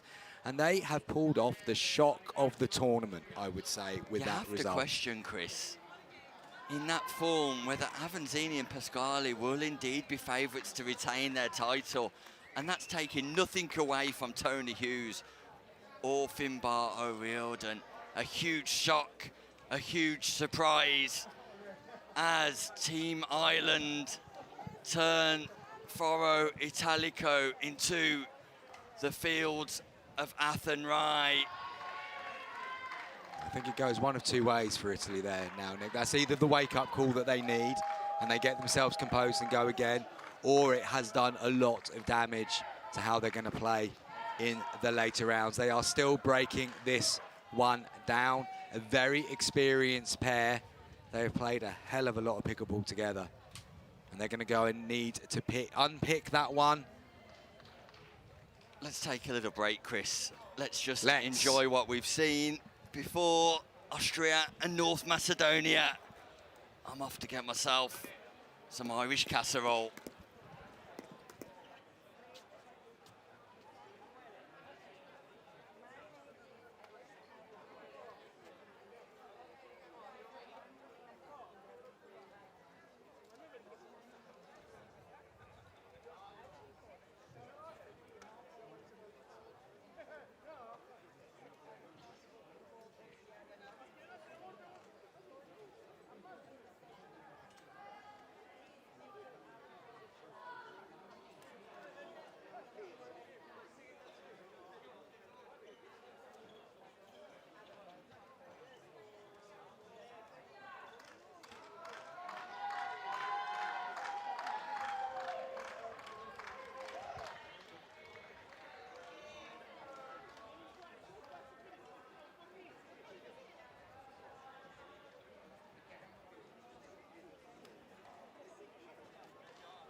welcome back to the Foro Italico Stadio dei Marmi.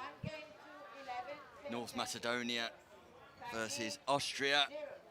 Thomas Knapp and Stefan Urban for Austria, and Jane Stojchevski and Nikola Perevsky for North Macedonia. And Thomas Knapp wearing the white cap, Stefan Urban wearing the black cap, and at the bottom of your screen, wearing the trousers, it's Jane Stojchevski, and his partner Nikola Perevsky wearing the glasses. And in this group, Nick, Austria already through, North Macedonia already out, having lost all of their 4 games so far. The Austrians have only lost to Team Poland so far in this group stage. Poland going through top of the group as it stands. Could very much cement their status in second place then, Austria. And this is the first run out of the day for Knapp and Urban. It has been Preisler and Haas who have seen Austria into this position so far. And we've seen teams rotating their squads today, Chris, and it actually gives an opportunity for players just to dictate to their team captains or managers or coaches to say, look, I'm good enough, put me in for the big games too. I'm on form, I'm playing well. Completely agree with that, Nick. Equally, you could argue that sometimes this one might have a feeling of putting the reserve team out on a cold Tuesday night away at Grimsby. Not that that did Manchester United a lot of good a few weeks ago, but you get my point, I'm sure. Yeah, I'm loving the football references today as well. It's all Chris. I've got today, Nick, to be honest with you. It's Saturday, I'm in Italy. There's a bit of football being played across the country, but we are very much focused on the pickleball. Yeah, there's some interesting football being played tomorrow as well, Chris. And in the blink of an eye, we see a switch of ends because Austria are racing away with this already. Element of blinking, you miss it there, Nick. Yeah, indeed. And we already know that in the men's double senior competition, Belgium and Switzerland will be next up on court. And it will be our intention to bring you all of the details of knockout pickleball as we come across them. We'll be focusing on men's doubles, open and senior competitions in round of 16 and quarterfinals before catching up with a women's doubles senior semi-final, and then every single final live for you from around 4:30. Between 4:30 and 5 o'clock, we'll say the finals for each bracket will start, and we'll have every shot live with you from Italy. Dominant play there from Thomas Knapp, just getting himself into a good central position, punching that ball down the middle. And Austria have a 7-point lead at this stage. Nick, we can tell you that Spain have already got a bye into the quarterfinals in the men's open. And Lithuania have also qualified. They are going into the round of 16.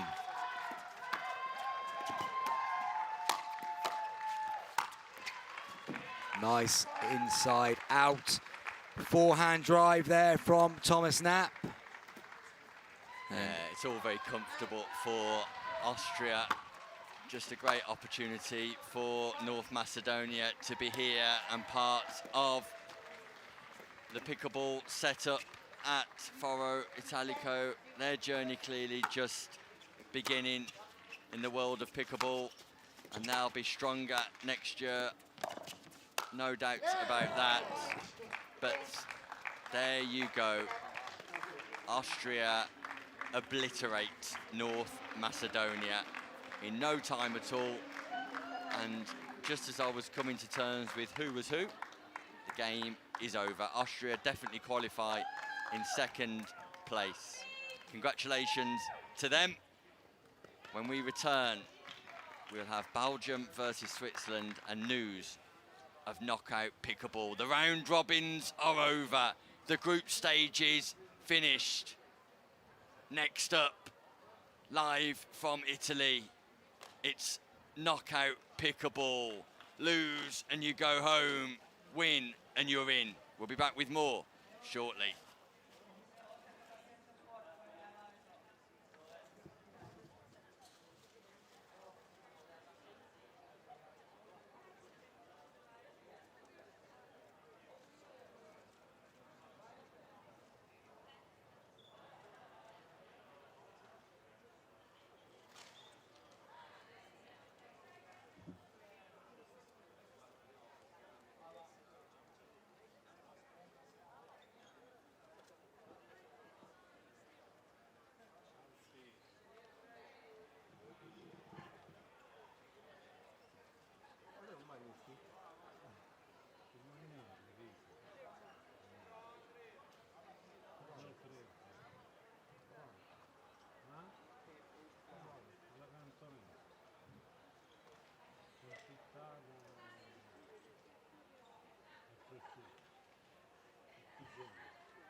It's knockout pickleball time here in Italy, Rome, at the European Pickleball Championships. And we're starting proceedings off this afternoon in the men's doubles senior category as Belgium take on Switzerland. We've already seen Belgium today, Tim de Smet and Laurent van der Lois. They continue to team up and they'll be taking on Team Switzerland. Andre Muller and Stefana Kukuza. Kukuza fresh off his silver medal performance last evening.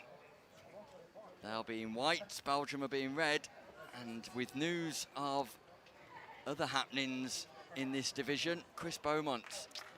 Yeah, I'm going to do my best to unpick this one for you guys. So, Belgium and Switzerland are playing in this round of 16 match, courtesy of finishing second in their respective groups. Belgium in Group B, Switzerland in Group C.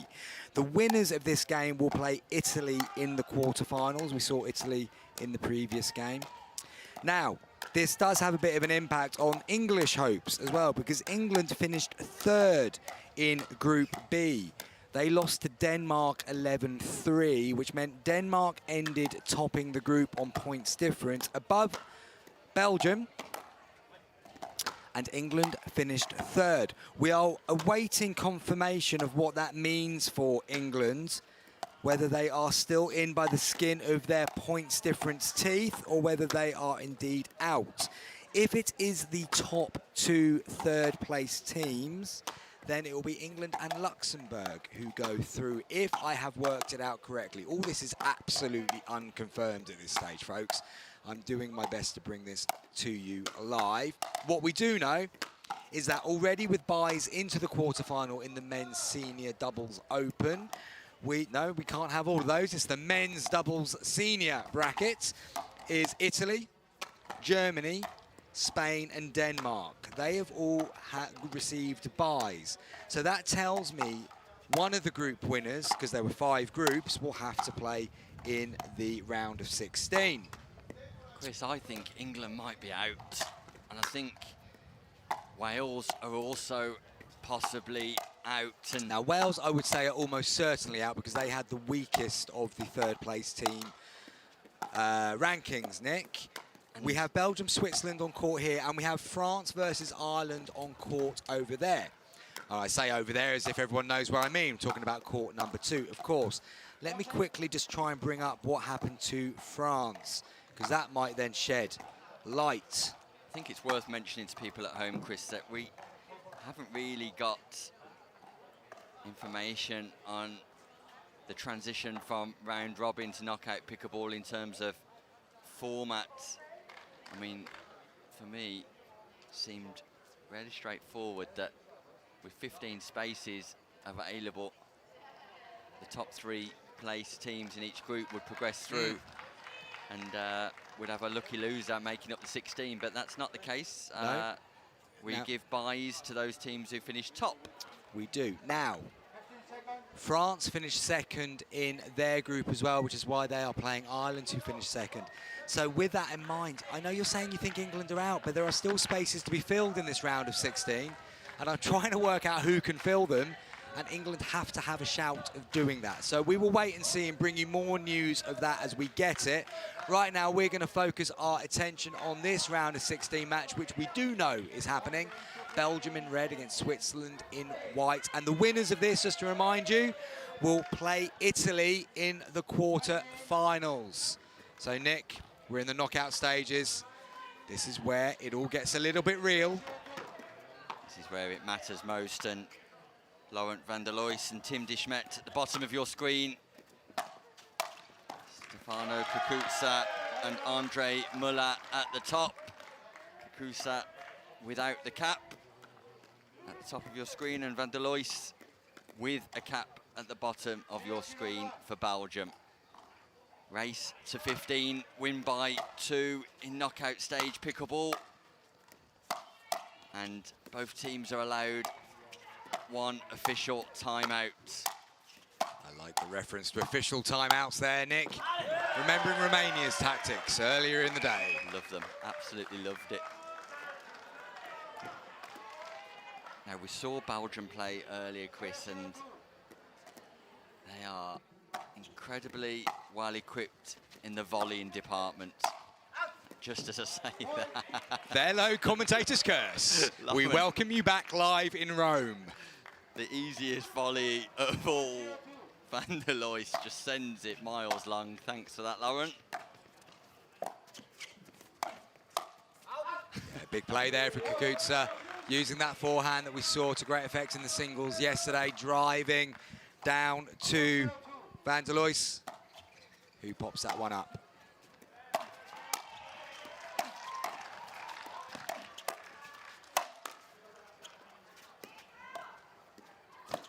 What a rescue. Great placement by Kukuca, but he just can't win the point. What a rescue. Oh.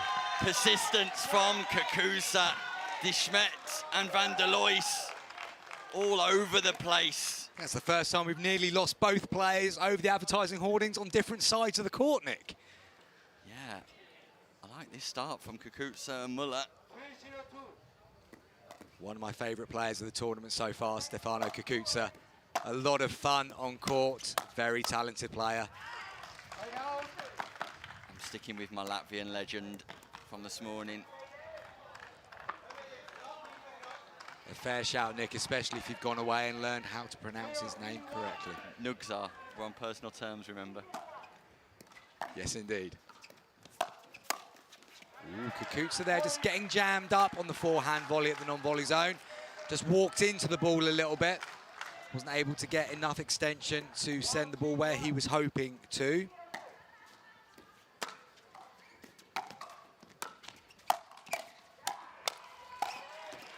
Good work by Team Belgium.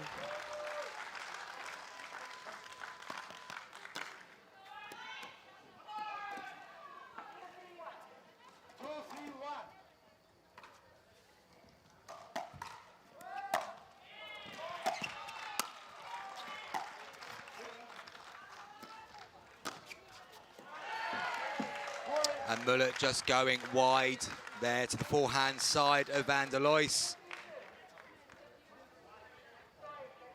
Belgium just taking it back to 1 point difference.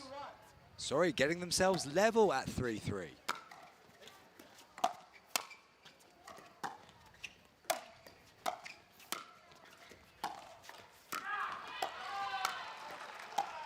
Yeah, nice from Muller. Just moving that ball left and right, creating up space, creating up opportunities. And manages to thread the ball between his opponents.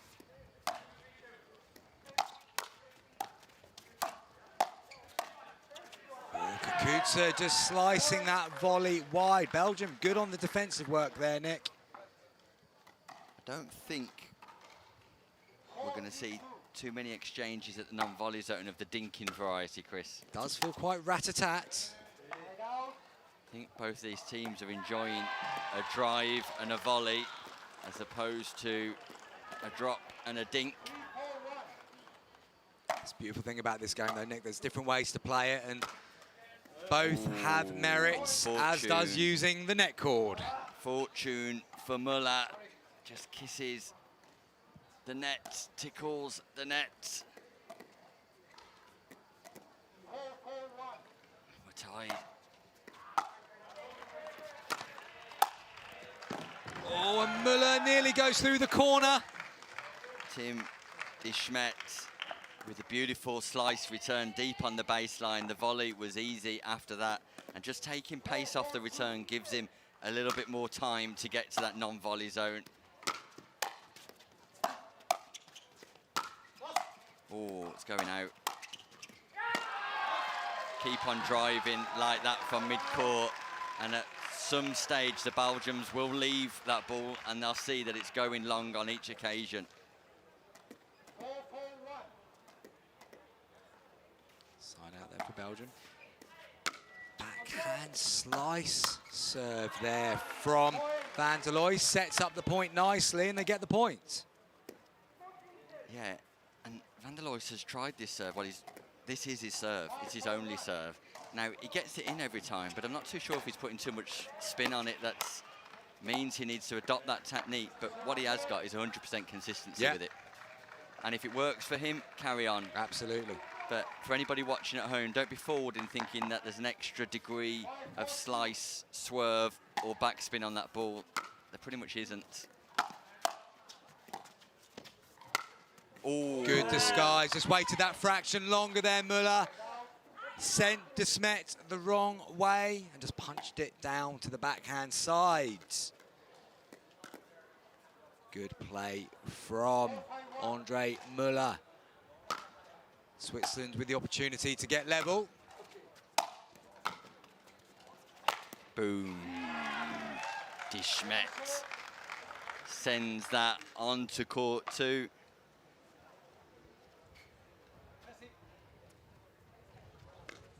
Kukuza with the second serve here.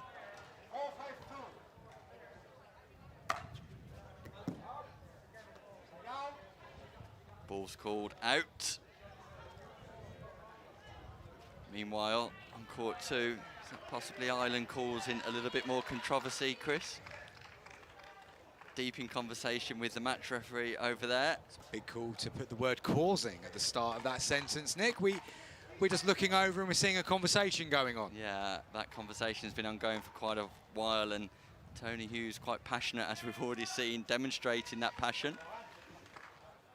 Nevertheless, we'll return to this one and let that continue. Actually, in all fairness, that France-Ireland could be quite a fiery encounter. That's Thierry Henry. Not just because of that. Remember the French singles player. There was a bit of controversy in the Richard Love game as well yesterday. Look at the wind, Chris. The wind's playing an impact. Oh, Kukuza's judged it well, though. He's driven it down the middle. He hasn't judged it well, according to Belgium. Oh, interesting. Controversy. Can't quite hear the referee. I'm almost certainly going to say the referee will say he didn't see it. I think that hit both lines, Nick, middle and baseline. Yeah, that ball's in. Well, it remains out, and so does that Kukuza. Just agreeing with that call to say, yeah, that was out. Yeah. But the other one was not. Yeah, there's a certain way you can say that, isn't there, Nick? And everyone knows what you mean.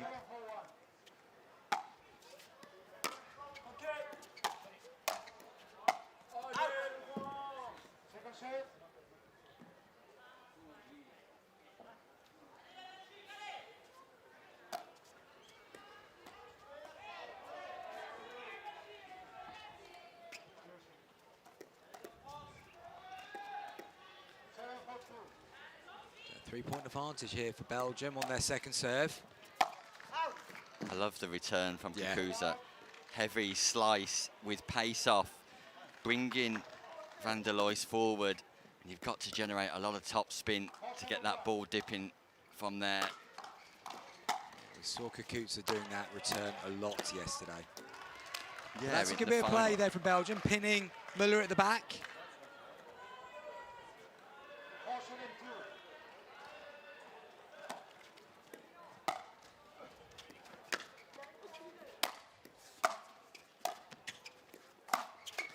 Incoming, big booming forehand from a smiling Kukuza. Smiling assassin, Kukuza.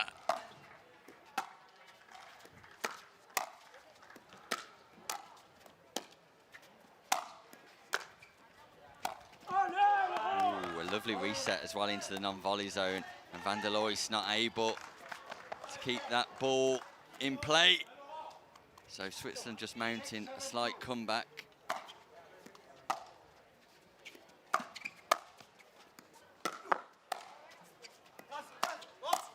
Going out, ball's going out, and that one's going out too.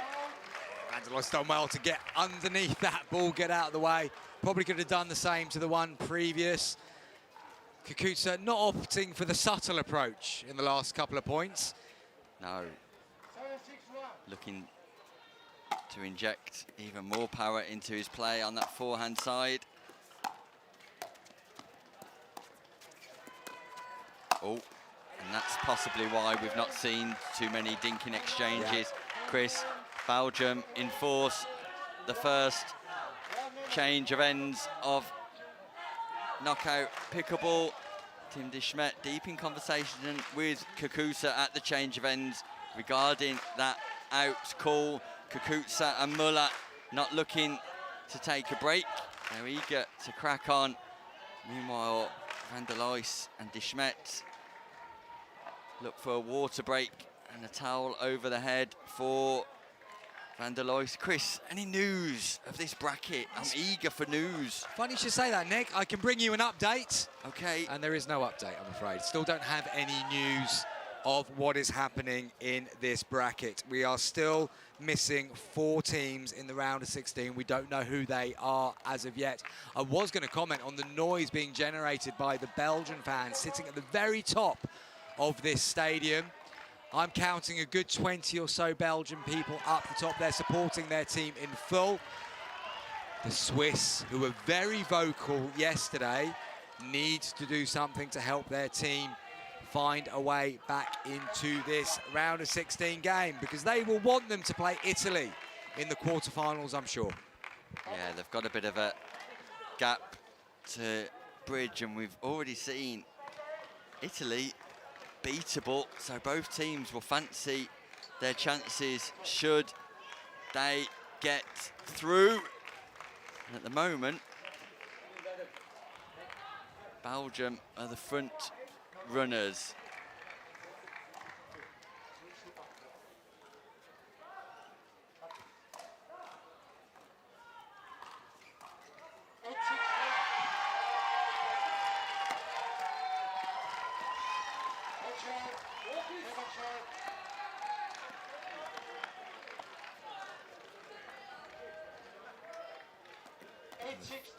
So the first serve after the restart, just clipping the net cord, falling in the non-volley zone. That, of course, is out in pickleball.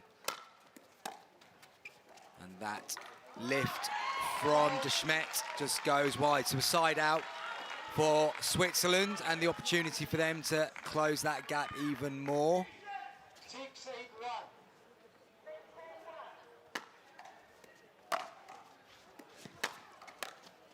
And the same outcome there, Nick. Yeah, drive down the middle, and de Smet not able to control the volley. A rare error on the volley by de Smet, who just kicks the sponsorship hoardings in frustration slightly. Gaps down to 1. Slice return. It's a lovely drop.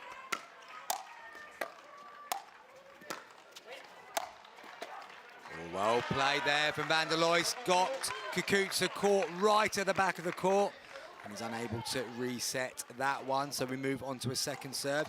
I think the score might be slightly similar on court 2 as well, Nick. France, Ireland. Oh, Kukusa, that looked like it was the perfect reset, but it's kissed the net. And it's a side out, but that deficit is down to a single point now. Very nip and tuck in this one. 2 scoring opportunities here, though, for Team Belgium. Place in the quarterfinals awaits. Italy await the winners. Kukusa looks to go big on the forehand, doesn't get it over the net. It feels like an easy point for Belgium, a critical point for Belgium. Get their 2-point cushion back.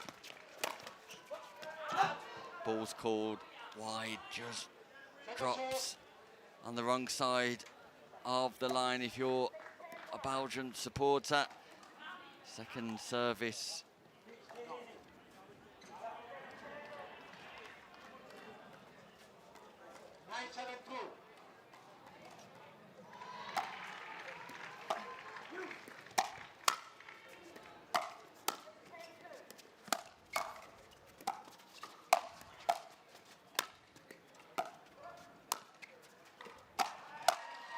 Yeah, good pin by Kukusa. We had the 1-up, 1-back situation there for Belgium, and Kukusa got it down to the toes of Van der Leus. Good play from the popular Swiss. Yeah, De Smet's either got to drop there or Van der Lois has got to read the shake and bake. Can't do nothing. And this time it's Muller who drives. And Van der Lois with the error. 1 point game.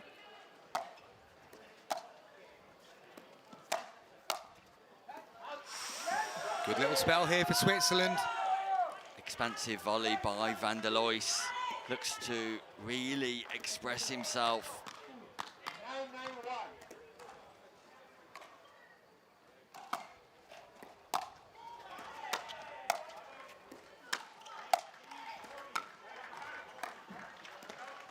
Good hands. Oh, by there we go. Van der Careful Lois. now. And Andre Muller dives to try and rescue that ball, indicating just exactly what this means to both teams. Just that little bit of pace-off volley at the non-volley zone there. We haven't seen much of that in this game, but a nice little touch.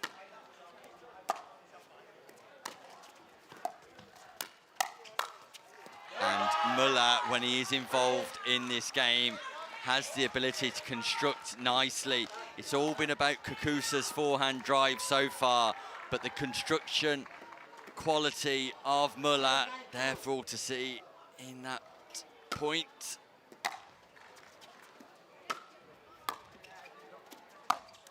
Wow, he tags him with huge power on the shoulder. It's a Franklin X40 tattoo for Tim De Smet. Kakusa really opens up. Tells him it was going out like that. I think the exact words, I'm sorry, it was going out. De Smet did not want the apology whatsoever. He's fuming and furious. Is that a game changer?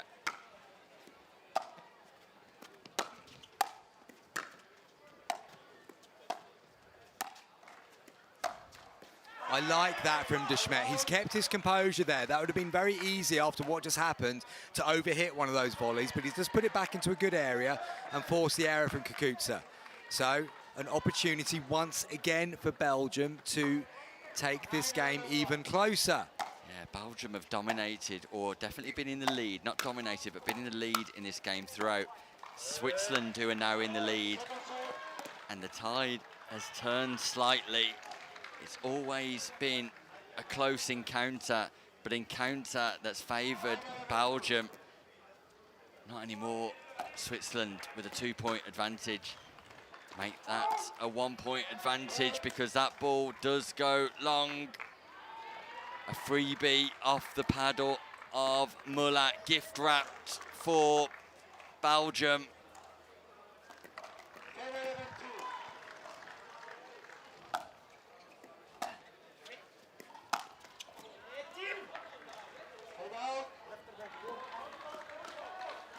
Huge exchanges coming up, Chris Beaumont. No, without a doubt, this is we're right in the business end of this round of 16 game now. It's nip and tuck. It's such a tight game. Neither team has had a really clear run of momentum. That's a good punishing volley put away there from Tim De Smet to the outside of Kakusa. He gives his opponent some deserved applause there.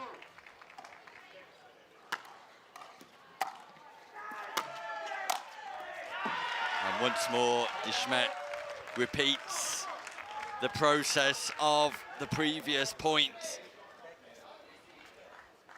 Powering the forehand volley away.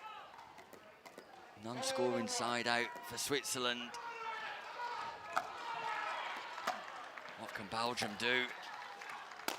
Pop it up, that's what they can do. De Smet just pops it up into the hitting zone of Muller. Muller doesn't overplay, just finds a nice angle. Again, we just saw that backhand slice from Kakusa, forcing the change of mind of De Smet.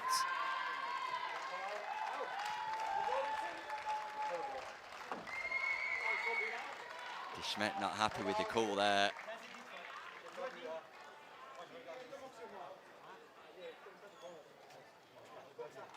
De Smet and Kakusa deep in conversation. Question the referee didn't see it. So call stands. Was that for the non-volley zone line for a short serve? I couldn't really tell what happened then. Yeah, I think so. Either way, Chris. if there's controversy, it's one each. So Yeah. let's just crack on. Crack on we do. But with Switzerland now in the ascendancy and with 2 scoring opportunities. The wind's taking wind. that.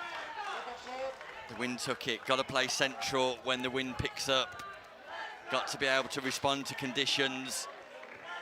Just tell you that Ireland's run in this year's men's senior doubles is over. France have taken a victory on court number 2. That's a shame, Chris. Ireland played superbly against Italy. They'll be disappointed with that.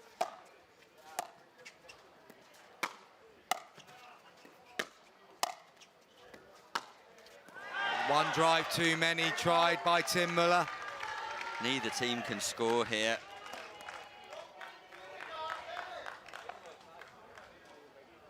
Do I call him Tim Muller? Of course I mean Andre Muller. I'm very much in Muller's corner.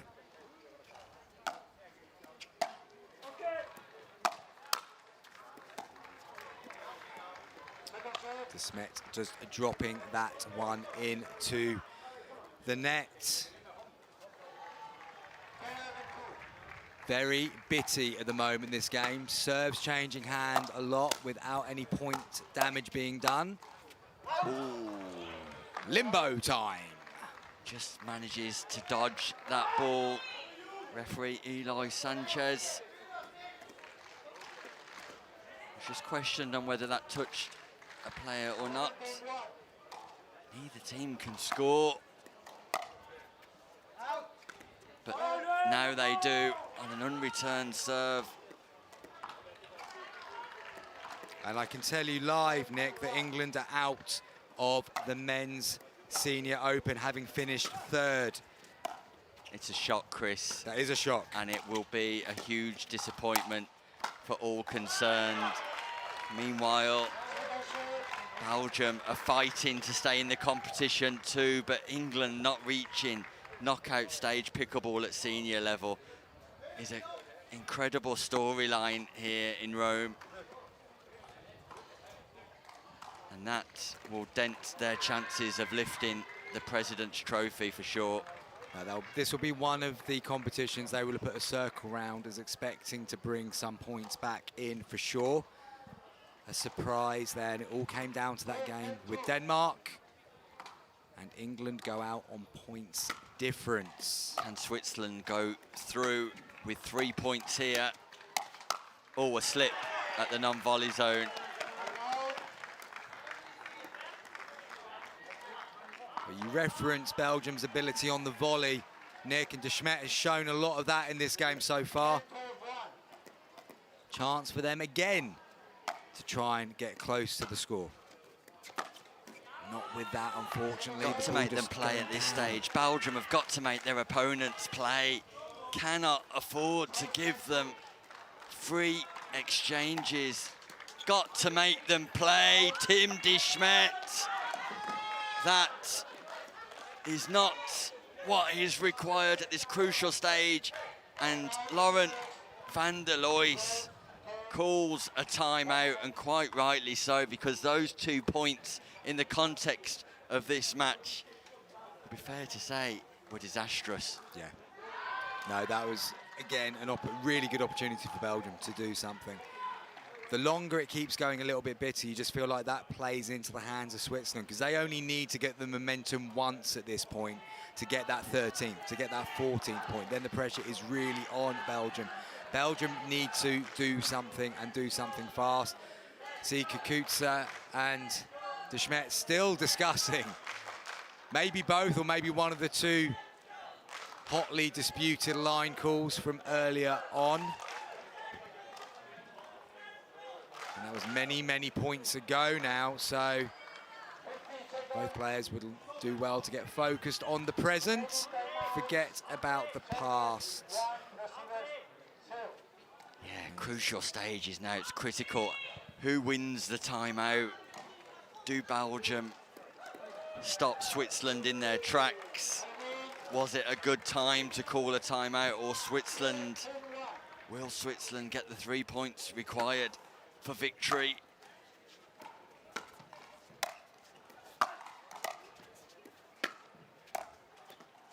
Keeping the ball away from De Schmidt until then. Oh, my word, he's got it back. Wow! And he's got up.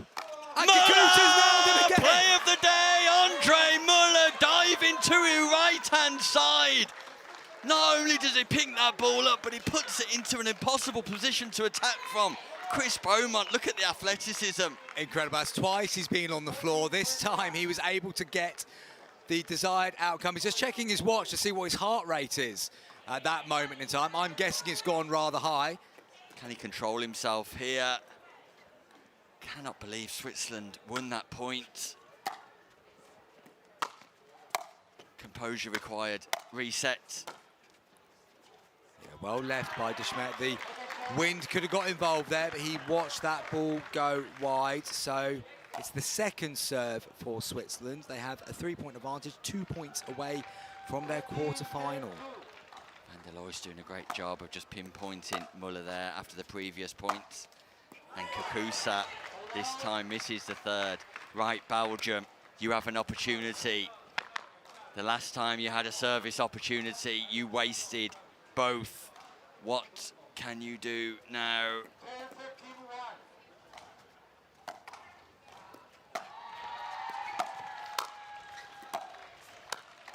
Oh, he's put it wide that time.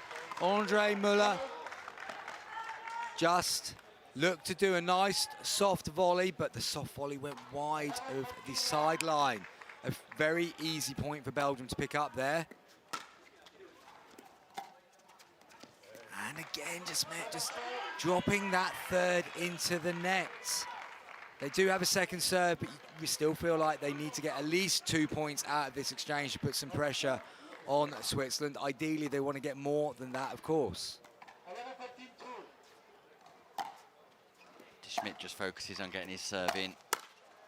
Oh, De Schmidt was there for the volley, just didn't bend his knees, and as a result got above the ball. So Switzerland, 2 points for a quarter-final place. And what a weekend it's turning out to be for Kakusa. If only he can get over the line here.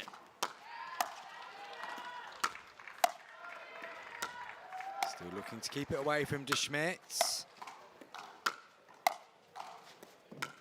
It's a training drill.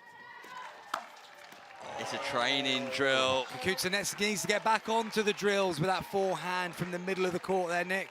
Just drives that one straight into the net again. They do have a second opportunity, though. One of these two teams has got to get this game over the line.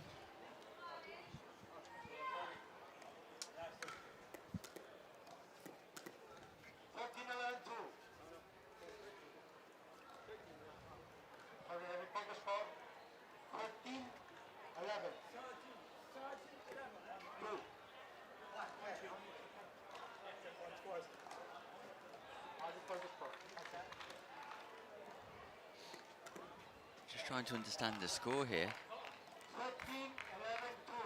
I've got 13-11-2 in my mind, but I'm not sure if the referee's saying 14 there. Yeah, we're just lost track slightly. And the ball goes long, and it was 13-11-2. It now brings up match point for Switzerland. Laurent van der Loys cannot believe it.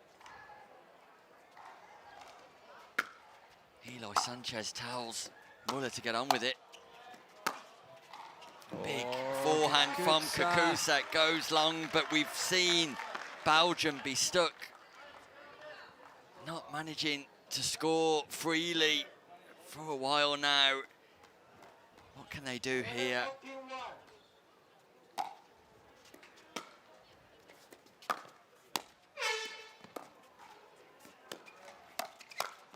Oh, well played, Andre Muller. Stayed balanced to the non-volley zone line.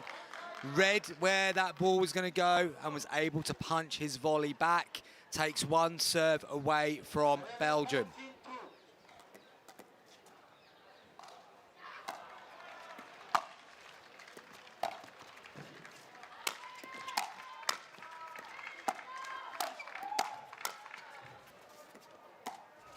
Great drop. Lob shot. Goes So long. long. Wow. Van der Lois tries something a little bit special, something a little bit different. It's a But poor gets it shot wrong. selection at a key moment there, Nick.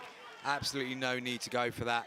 I think we said before, Chris, make your opponents play. Second match point, Switzerland.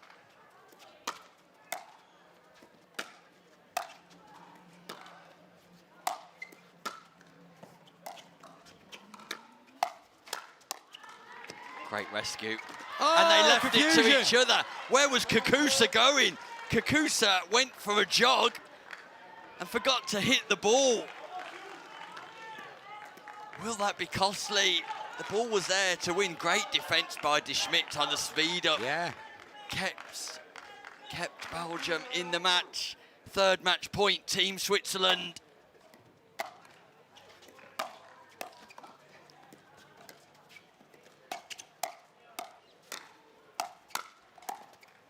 That's a great reset from De Schmidt. And Whoa! Van der Lois goes down the middle, but De Schmidt set that up brilliantly with some defensive work. And again, Switzerland are unable to close the game out. Belgium get yet another chance to keep themselves alive in this round of 16. Feels like a battle of two countries famous for chocolate, but it's Belgium who are staying in the melting pot here. Looks like it's going going out, out. and it's been left. Ooh. Good call from his partner there. It looked like De Schmidt was lining up another big volley. Van der Lois implored him to let that ball go. Gap closes. Switzerland have had 3 match points. Ooh. Van der Lois. There's lots of oohing and ahhing in the commentary box because it's tense, Chris. It is, and that was just poor shot selection again from Van der Lois at a crucial moment. Didn't need to go for something special. Foot fault called by Eli Sanchez on Muller. Irrelevant at this stage because the point would have been won by De Schmidt anyway. One game, won. Nick. Gaps won, Chris. Where's that come from?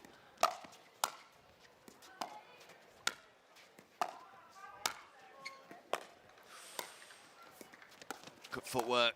Well Good played, De footwork. Schmidt again. Van der Lois was in a horrible position on court there. They were staggered, there was a gap, it was dropped. But De Schmidt did some great wheels to get across, kept it going and forced the error. Again, the benefit of just getting your opponent to play one more shot. Great wheels indeed, and big wheels keep on turning here because it's win by 2. We're tied at 14 all. A classic in Italy. Oh, it that picks dipped. it up. And after saving 3 match points, Belgium have managed to force one of their own in a game of grit and resilience for the men from Belgium. Their own match point, can you believe it? Oh, wow. Wow, and we're still going here, Nick, still going. Van der Lois drives that one into the net. Switzerland get the ball back in hand. Win by 2, they're 1 point behind. Work to do now for Switzerland. Eloy Sanchez just repositioning the Belgian players. Match referee done a great job in this game. That catches the baseline.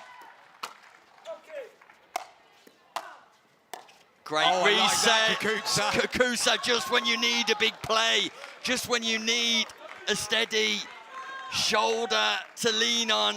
Muller leans on Kakusa, who just resets that ball nicely. We're tied once more.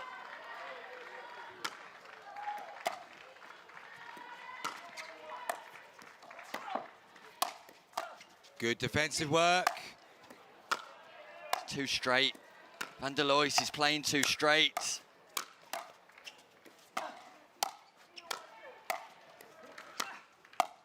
And he's Tries gone wide. for too much. And after saving match point, Team Switzerland have their 4th match point of this game. Van der Lois is devastated at the back of the court. He leans on the sponsorship hoardings. 3 match points have been and gone for Switzerland. They've saved one against them. They now have match point number 4.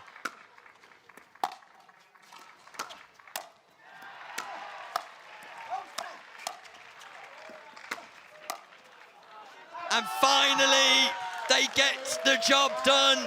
It looked easy at one stage. They made it difficult for themselves. But Switzerland get over the line, and Kakusa's weekend does continue with the support of Andre Muller. What a performance for Team Switzerland. What a performance in its entirety this weekend by Swiss Pickleball. Belgium go out as Switzerland win the chocolate battle, Chris. Yeah, the chocolate derby ended up going in favour of Switzerland. That game had an absolute mix of everything. Your complete chocolate box, Nick. Quickly insert some chocolates there that we can go with on this cul-de-sac of metaphors that we seem to have found ourselves indeed Pickleball out of this universe, the Milky Way. Like that one? No? I do like that one, and I think we saw a couple of Mars bar shots in there as well. But in all seriousness, Switzerland had to show a lot of resilience in that moment. They were up, they were behind, they were up, they were behind, and eventually they got the job done. Belgium will feel so disappointed that they're not able to play Italy in the next round, because that game was there for them as well. But as we saw yesterday, Nick, we've seen some very good round-robin games today, but now we've got into the group stages, it has really levelled up again, hasn't it? It has indeed. It has indeed. Coming up next on court, it's the men's doubles open, Italy versus Lithuania, and we'll bring you news of that in just a few short moments.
Welcome back to the European Pickleball Championships. Our attention switched to the men's open draw.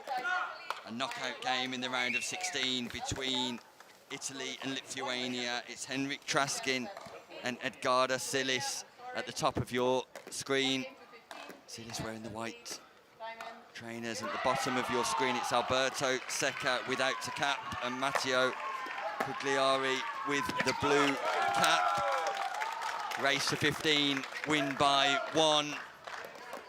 And Chris, any more news of who's progressed through in this bracket? Yeah, indeed. So the winner of this game is going to play Germany in the quarterfinals.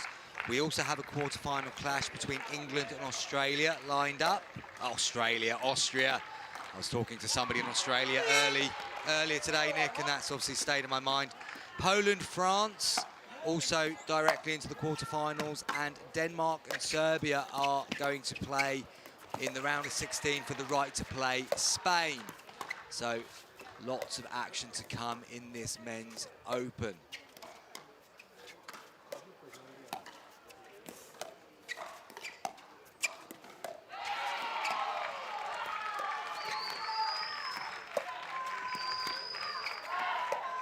Patient play here. Neither team given an inch. Composure from all 4 players. Speed up there though, and nice. sped up at the wrong time. Cugliari, because the reactions of Henrik Traskin on point. We saw earlier on Traskin got fast hands in and around the non-volley zone, and if ever there was a message for Cugliari not to speed up, that was it. Oh, certainly. And Lithuania have got to this stage courtesy of finishing second in Group A, only losing to Spain in that group.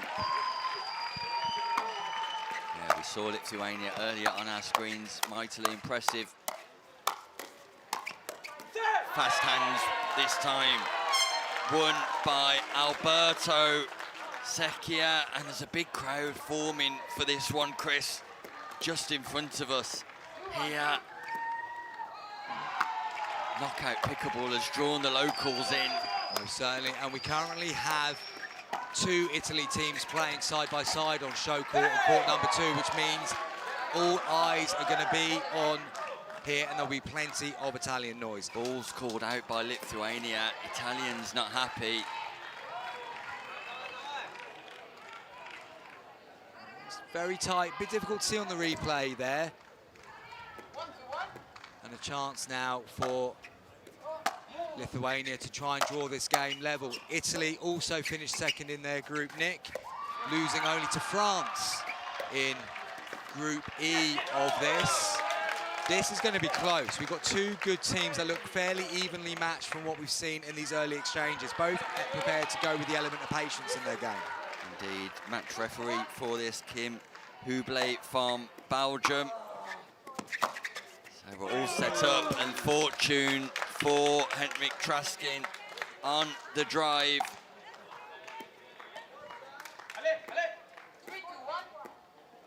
Take a single point lead here.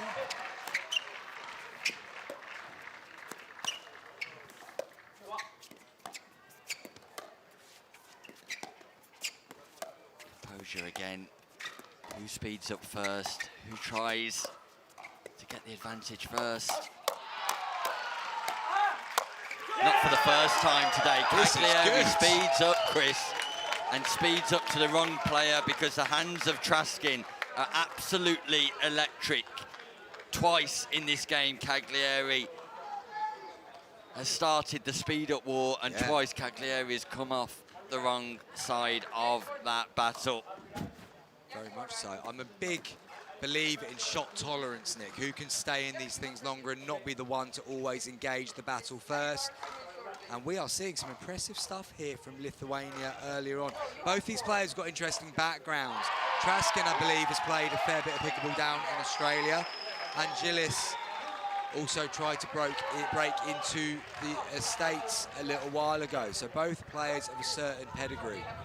Kim and we're seeing that early on. We have done indeed. Kim Hublé, our match referee, just confirming where everybody should be positioned here.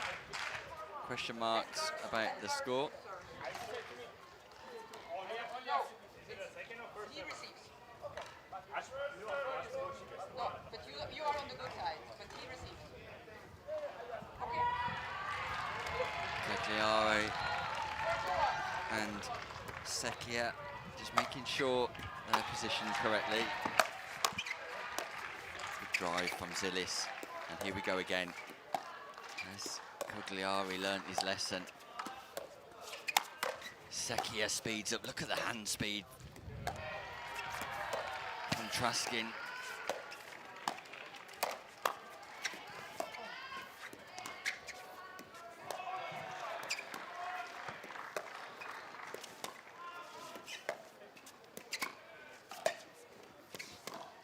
Good attacking dink this time from Edgaras Zilis. Captivating action here on the show court.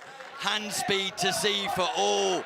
But in the end, it was the fine touch, the finesse of Zilis that just sent Secchia wide enough not to be able to recover. And it's great action, Chris. This is fascinating already, isn't it, Nick? We haven't seen too many games like this so far today, and the tactical element that's coming in, the patience that is being shown, but also the technique, very, very high level indeed. Oh, and that ball just dying a little bit out of the air on Cagliari, having to lean in, not able to keep balance, and he just puts his volley into the bottom of the net. Italy are in trouble here because Lithuania are playing consistent pickleball.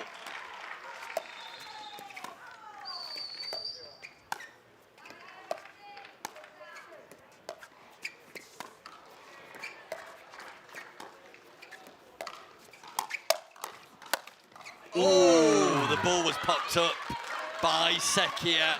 It's a masterclass of dinking from Zilis. Traskin just not able to capitalise on the aerial volley this time. But Edgaras Zilis giving a backhand masterclass at the non-volley zone. Such good technique, such good discipline and patience.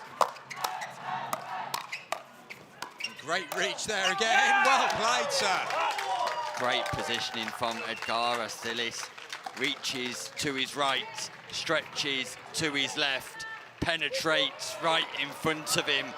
And Traskin and Zilis showing all the hallmarks of two players with absolute class here, and a drive dipping by Traskin. Almost that hybrid drive drop we referenced, Chris, yesterday. And Lithuania showcasing all of their abilities and then some more. This is very good pickleball. I'm really enjoying this game, Nick. As I said, we haven't seen too much of this style of play so far. And we are seeing a great amount of patience from the Lithuanian team. But then when it's time to pull the trigger and go, they go. Italy are having to make good use of this change of ends. They need to reassess their strategy, because at the moment, any question they're asking, the pair of Traskin and Zilis, they're just answering every question that's coming their way. Yeah, there's nothing Secchia and Cagliari can do at the minute, because the level of consistency is high. It's no mistake pickleball from Lithuania, and then when they get the opportunity, they pounce and they deliver. And they're delivering on the biggest stage of all, the grandest stage of all. There's a rare wave of an Italian flag in front of us, but the minute, it's all about Lithuania.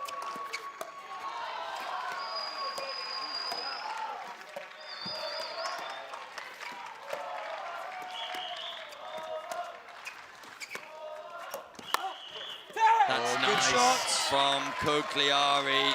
This time, Zilis is slightly impatient, tries to speed up with no authority. And Cagliari able to capitalise by penetrating the volley back in behind Zilis. Work to do, 6-point difference. Yeah, Too much air on that from Sekia. Put Pugliari in trouble, but again, Lithuania not doing too much, just getting it down to the feet, forcing the error.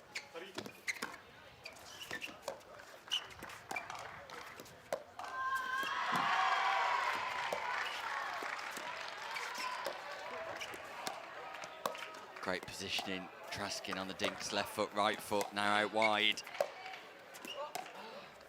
Stays out wide, gets that ball bounce on the kitchen. Pugliari.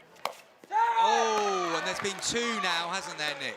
Twice we've seen Traskin lean in on the volley and make the mistake. This time Italy very clearly keeping the ball away from Gillis in the dinking battle, and they forced the error there. So a point on the board for Italy. Is that a glimmer of hope for them? Will that do any damage to Traskin and his mindsets? Not by all accounts, because there is the response from Henrik Traskin. Lightning quick hands once more. And this boy's got a big future in pickleball.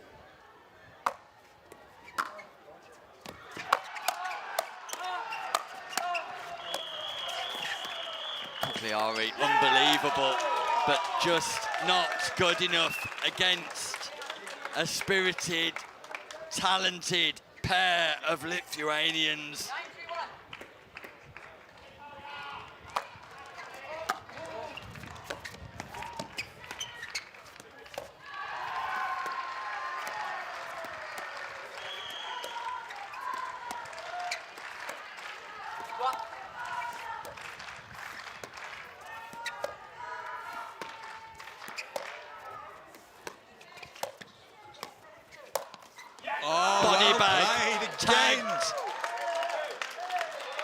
Pugliari receives the X40 right to the chest, and Zilis and Traskin are demonstrating just why they are here to stay in Rome, all the way from Vilnius to Rome. Lithuania are performing, and there's a miscommunication.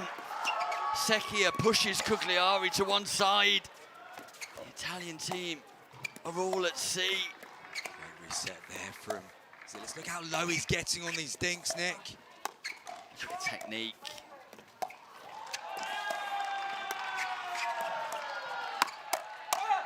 And that time he just went a little bit early, popped it up, and Sekia was able to punch it down. This is fascinating, Nick. I'm not even really looking at the score. It's just so engrossing. Each exchange is so full of tactical thinking and patience. Yeah, strategic output working for Lithuania so far. And it feels like Italy are really having to work hard. It's no second server, it's 10. And Sekia and Pugliari just slightly confused once more. It is the second server, second scoring opportunity for Lithuania. They've got a 7-point lead over the Italians. Not sure if that was a fake or miscommunication again, Nick.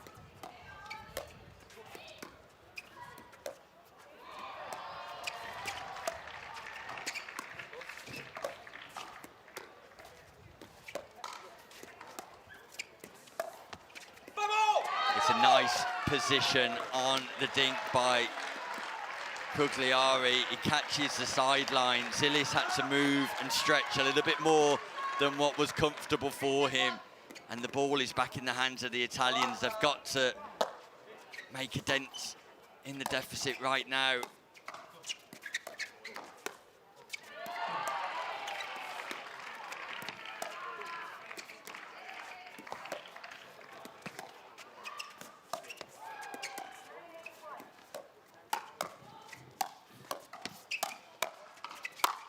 That's a great point construction by Sekia and Pugliari. They speed up just at the right time, and they're easing their way back into this match slowly but surely beginning to understand what they need to do to counter the consistency of the Lithuanians, Chris. Definitely. If I'm Lithuania, I have one more exchange. If that doesn't go my way, I'm taking a timeout just to try and break the momentum of Italy, because it does feel like there's been a temperature change here in this game now. 2 points in a row, but also 2 good performances in that to get these 2 points that they've now narrowed the score a little bit more. It's a freebie. It's the first freebie of the day. It's an error, and listen to the crowd. Listen to the atmosphere here at Foro Italico. Truskin makes Lithuania's first real unforced error of the match. I liked what Secchia was doing there, Nick. He was moving around in the eye line and forced the error, but then has followed up with a poor third. So, second serve, 5-point difference still.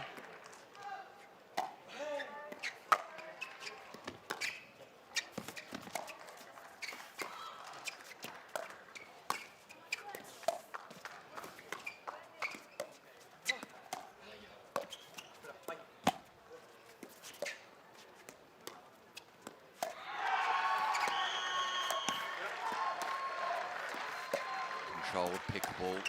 Lob, something different. And look at the celebrations from Cugliari. He tried something different. It worked a treat, and on home soil, the Italians are fighting. I think we're going to find out what the character of the Lithuanian pair is like now, Nick. They are under a bit of pressure. That security of the scoreboard won't feel as good as a 4-point advantage at the moment, that's for sure.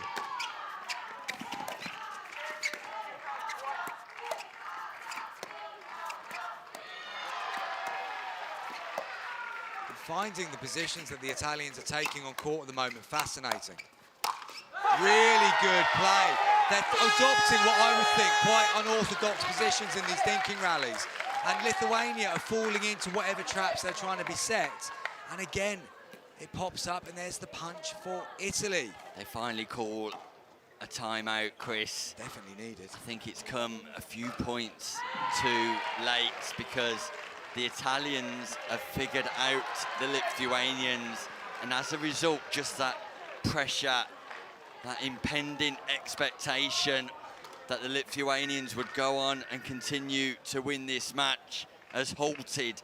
It's been halted by Cugliari and Secchia just playing consistent pickleball of their own, and it will be fascinating to see what happens in the very first exchange after this timeout. Yeah, and Chris, it has to be said too, the crowd are playing their part. Atmosphere is electric, Nick. I really enjoyed it when we were starting to get this point of day yesterday. The shade has now come in, so right in front of us in the commentary booth, that is where the majority of fans are now gathered. And I can tell you, the majority of those fans gathered in front of us are Italian fans. There is a pocket of Lithuanian players and fans slightly to the left of us, and they are doing what they can to keep the spirits high for their players. But as you said, this next point is massive, Nick.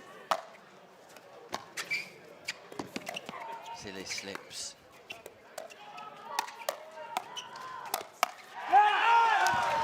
The opportunity was there for Secchia. He's frustrated with himself, Alberto Secchia, but it's Lithuania who come out of the timeout on top. 10-7-1. 3-point game was 8. Ooh, they needed that drive to go over the net. Zili's tight. Reinforced it. Truskin nervous. The Lithuanians are at risk of throwing it all away.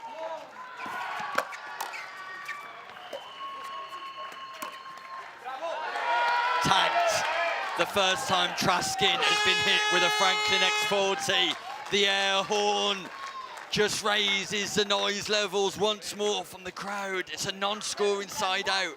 Lithuania played perfect pickleball at the start of this round of 16 game. It's now disappeared.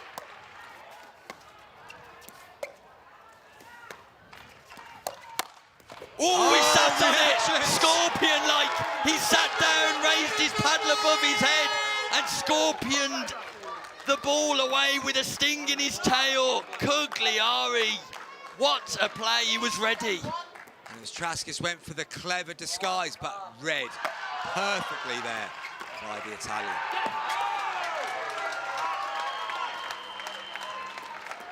Missed third though, and you've got to follow up. You have to follow up.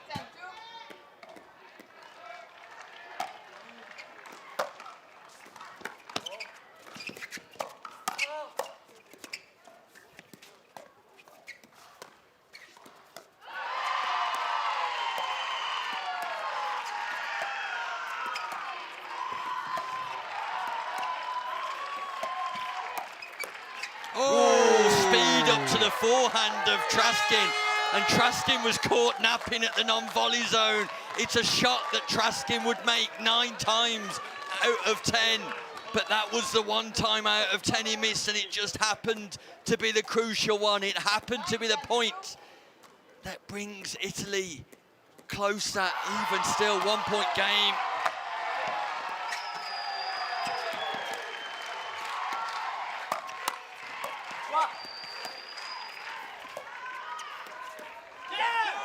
That's a rare mistake in this recent run by Sekio. Gives Lithuania the timeout. Relief on the face of the Lithuanian pair that they get the ball back in hand. Nick, if they are going to change this momentum, they have got to score a couple of points in this side out just to put some pressure back on the Italians, who must feel like they're leading at the moment, even though they're 1 point behind still. Lithuania respond to the local cheers from Italy. Crowd playing their part in this game and in the recovery of Italy.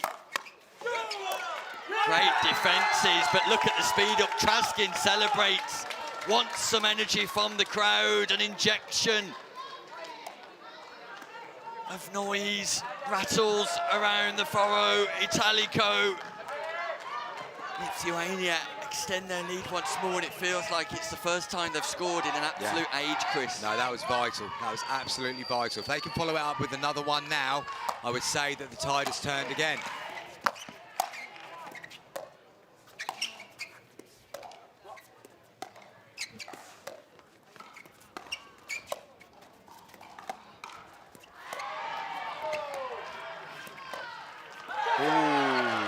Traskin looks down at the surface. Possible misread, possible low bounce.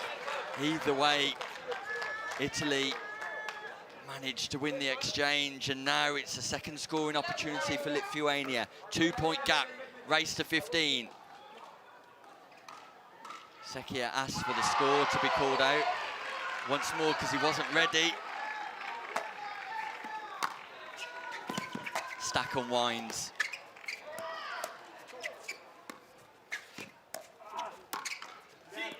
They pinned him again, Nick. They pinned him again. There's the speed up. And this time Traskin unable to deal with it. And Italy get the ball back in hand. They've got out of that one, just losing a single point. Big opportunity for Team Italy now to continue this hot streak.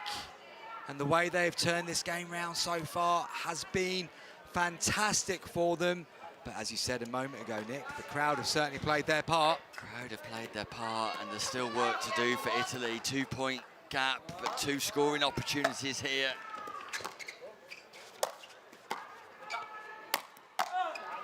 That ball's going in. Catches the baseline. Called out by Lithuania. Wow! Has the referee seen it? Referee has said she hasn't seen it. The crowd might think differently, I think it is fair to say. Boos ring around the arena. Discussions between Sekia and Traskin.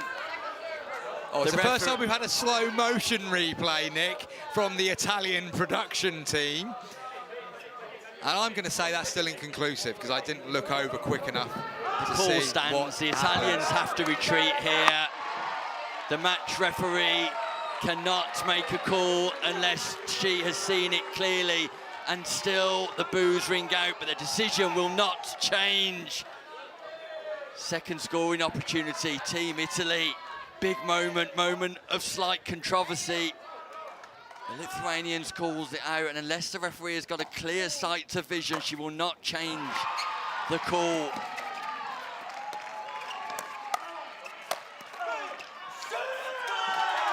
Traskin is geeing the crowd up, and listen to the boos once more. Geeing the crowd up, would you say, Nick? He is indeed. That's exactly what he's doing. I don't think he's geeing up the Italian fans. I think he's giving a little bit back to the Italian fans. And fair play to him. This is really high quality pickleball, and the drama in this amphitheatre we have here in Italy. We have got all eyes glued on this match. I'm going to say it's the biggest crowd we've had for a round of 16 games so far this weekend. And the Italians have taken a time out now, Nick. Yeah, quite wise to do so too, because the temperature was increasing between the two teams. It's a tight affair, and some of those calls have been tight too.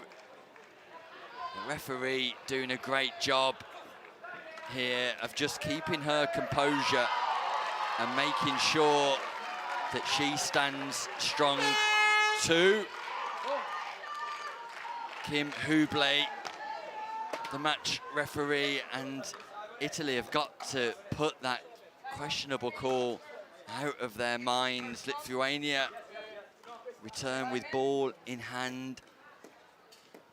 11-9-1. 2-point difference. 11-9, first server.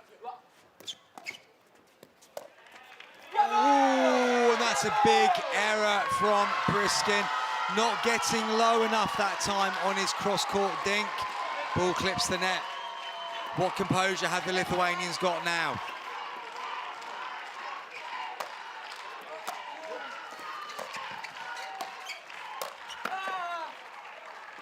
Ball goes wide, and look at Traskin again. This time he's not geeing them up, he's taunting the Italians in the stadium. And you'd come round to my way of reading it, Nick, eventually. He is very much playing the gladiatorial role here.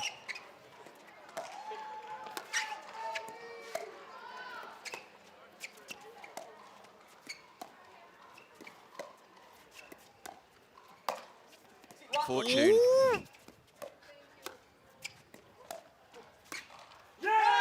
Ooh, a little bit of fortune mid-rally, but once again it's Traskin and Zilis who come out on top. They're 2 points away from victory in Rome against the home nation. Don't know about you, Nick, but I don't want this one to end. What a game we are seeing here. It's exciting stuff. Great defense. reset.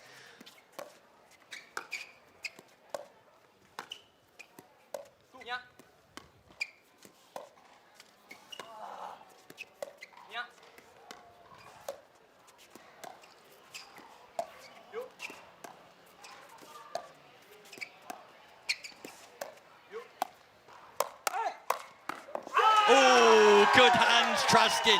Speeds up to Cugliari, but Cugliari leaves the space in between him and Sekia, and Lithuania have got match point. It looked at one stage in this round of 16 game that Italy would come back into it.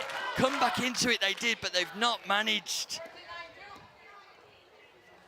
to usurp the Lithuanians at all, and Team Lithuania celebrate.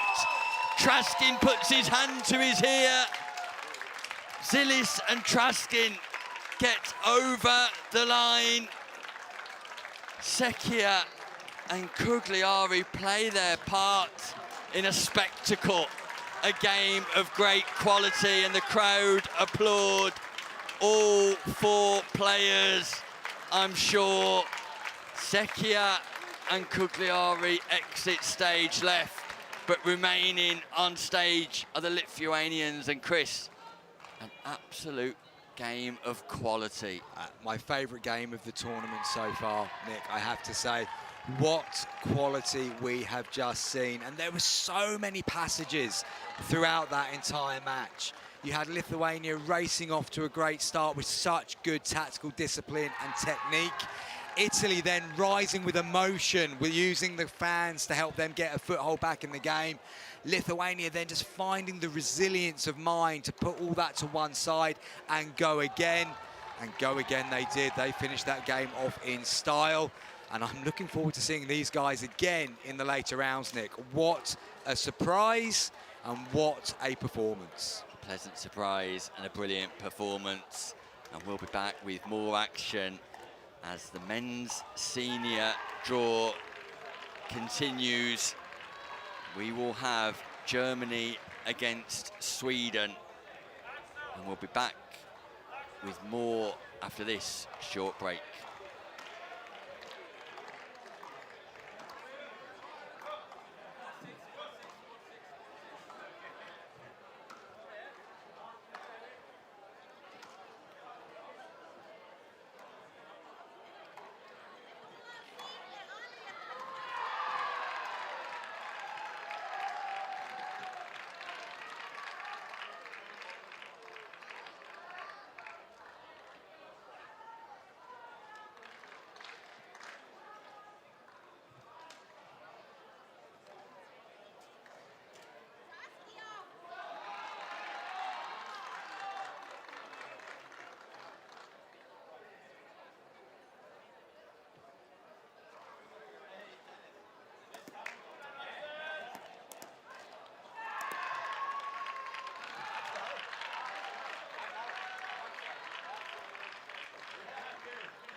Welcome back to the European Pickleball Championships.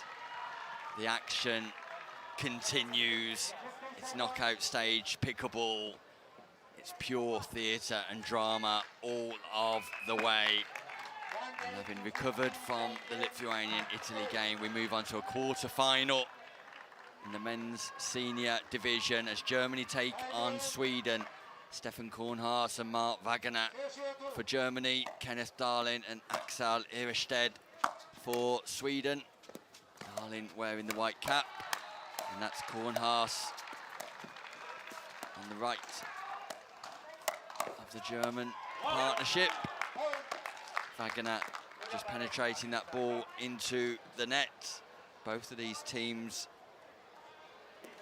receiving a bye in the round of 16. With the quarter-finalists in this draw: Italy, Switzerland, France, Spain, Lithuania and Denmark. And returning to the commentary box, a big good afternoon to, or good evening now actually, at local time, Julia Stevens. Hello there, Chris. Hello there, Nick. I'm glad to join you here for this quarter-final. Great to have you back.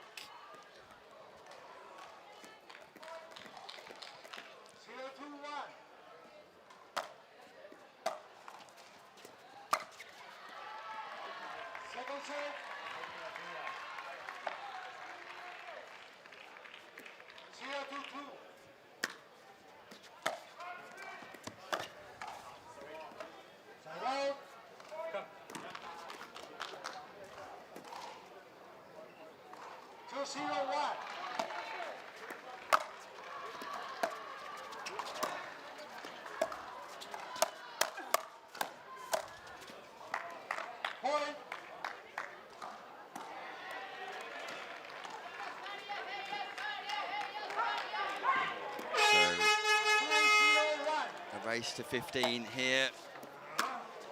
Win by 1. It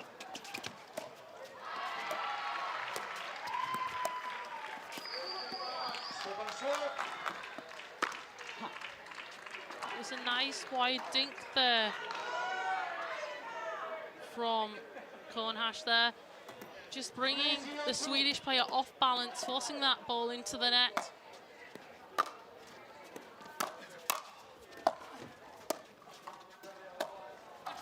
Fortune for Wagner.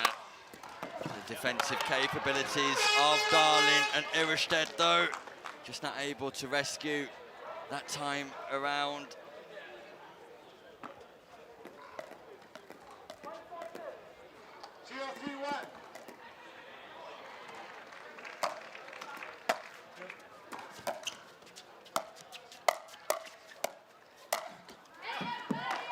Irested fires the backhand volley, back in behind. Kornhaas.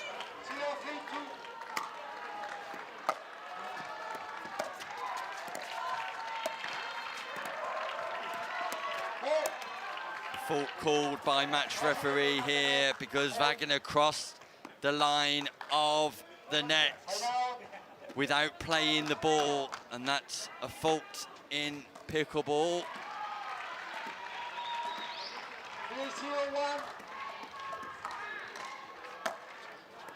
Once again, referee doing a great job.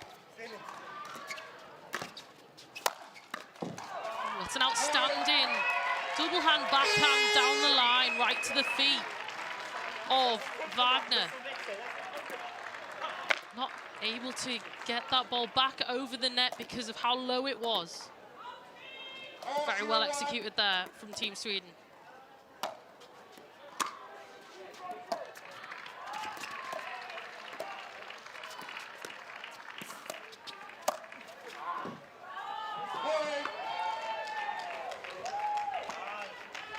So a strong start by Sweden. Germany finding it difficult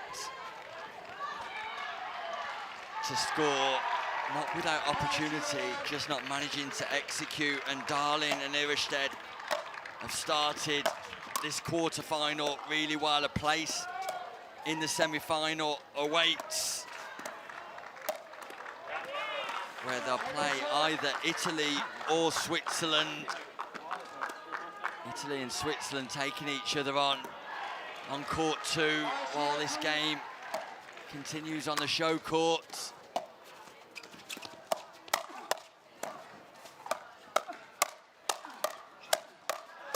Great hands battle, ball on court. We'll replay that point. That'll be it's the first time that's happened this tournament, but for player safety, Julia, we always replay the point if there's a ball on court. Meanwhile, on court 3 in the men's open, Chowdhury and Lavilla teaming up to take on Austria.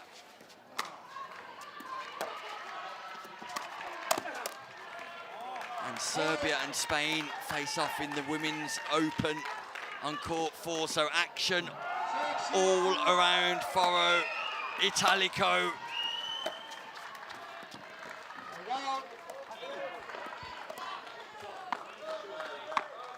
Scoring opportunity finally for Germany. Sweden comfortable at the moment and in control. And there's nothing Wagner or Kornhaas can do at the minute to trouble the Swedish duo.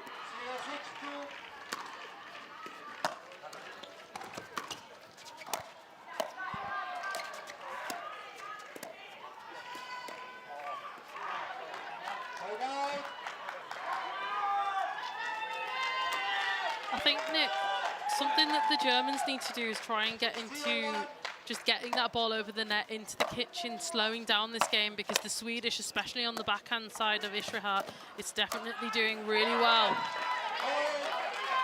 And again, another power ball out of the air, not keeping the ball low enough. I'd just like to see Germany just settle here. There's a lot of nerves. There's a big lead and a big hole that they're going to have to get out of.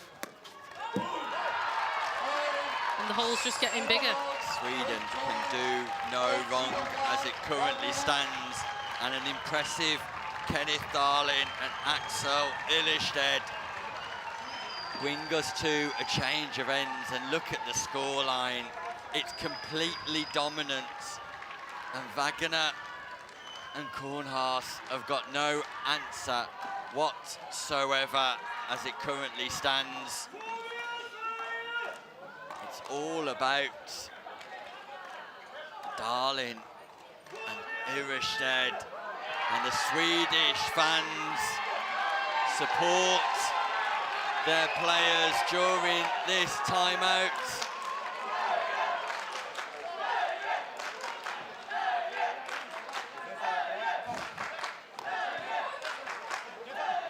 Country with a strong history in racket sports, a strong background of success, strength in depth for Sweden across all divisions. And at the moment, you'd have to say that Darling and Illerstedt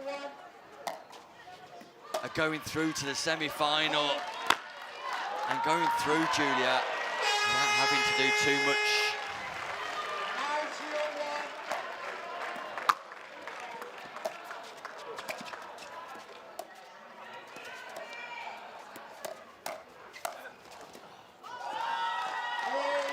At the moment, it feels like Germany's both lost their heads at the moment. Mentally, they're completely gone. They're not calm enough to get that ball just back into play.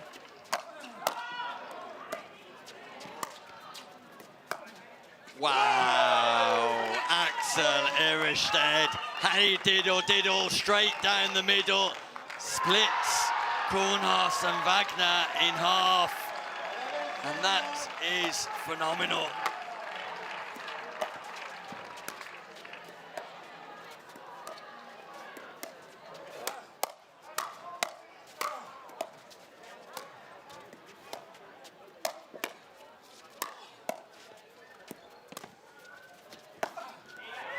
Illerstedt tries to go back to the well once more, comes up dry, but plenty of breathing space here for the Swedish duo. They can afford to be elaborate.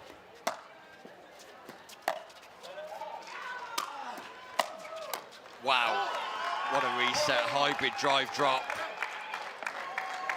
Something I think I want to point out is the backhand side of Iristed is absolutely a weapon. And the German side have gone there about 6 or 7 times, and he's come out with either an ineffective counter from his German counterpart, or he's done winners down the middle or down the line. I wouldn't be going to that two-hander, because with two hands you can create a lot of deception. And the Swedish crowd are going crazy here. You can probably hear at home. And I'm not surprised with the performance they are putting out here right now. Quite rightly so. Work to do for Kornhaas and Wagner, Darling and Iristed. Just too good for the German pair. 15 seconds remaining timeout, service 1. Receiver 0. Time in. Eloy Sanchez restarts this men's quarter-final at senior level. Italy and Switzerland still deep in battle on court 2. They await the winners of this. The losers will be going out. Feeling a bit sorry for the German pair right now. 12-0, definitely be nice to see them to get on the scoreboard. They've got that opportunity now. Can Wagner and Kornhaas make their mark on this quarter-final?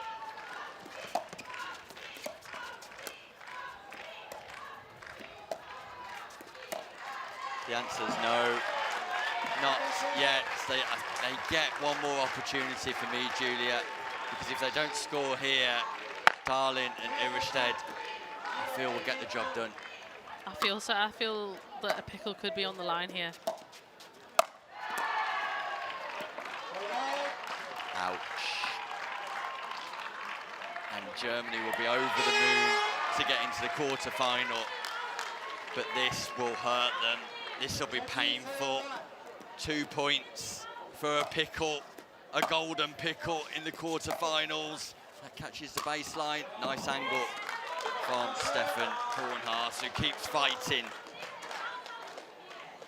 There's an outstanding angle there from Kornhaas. It's just anything wide on the smash means the opponents can't even get a paddle back onto that ball. Very effective shot. Ooh, Iristed misses the easy volley down the middle. Non-scoring side out, and I was wrong. Germany do get another opportunity to score.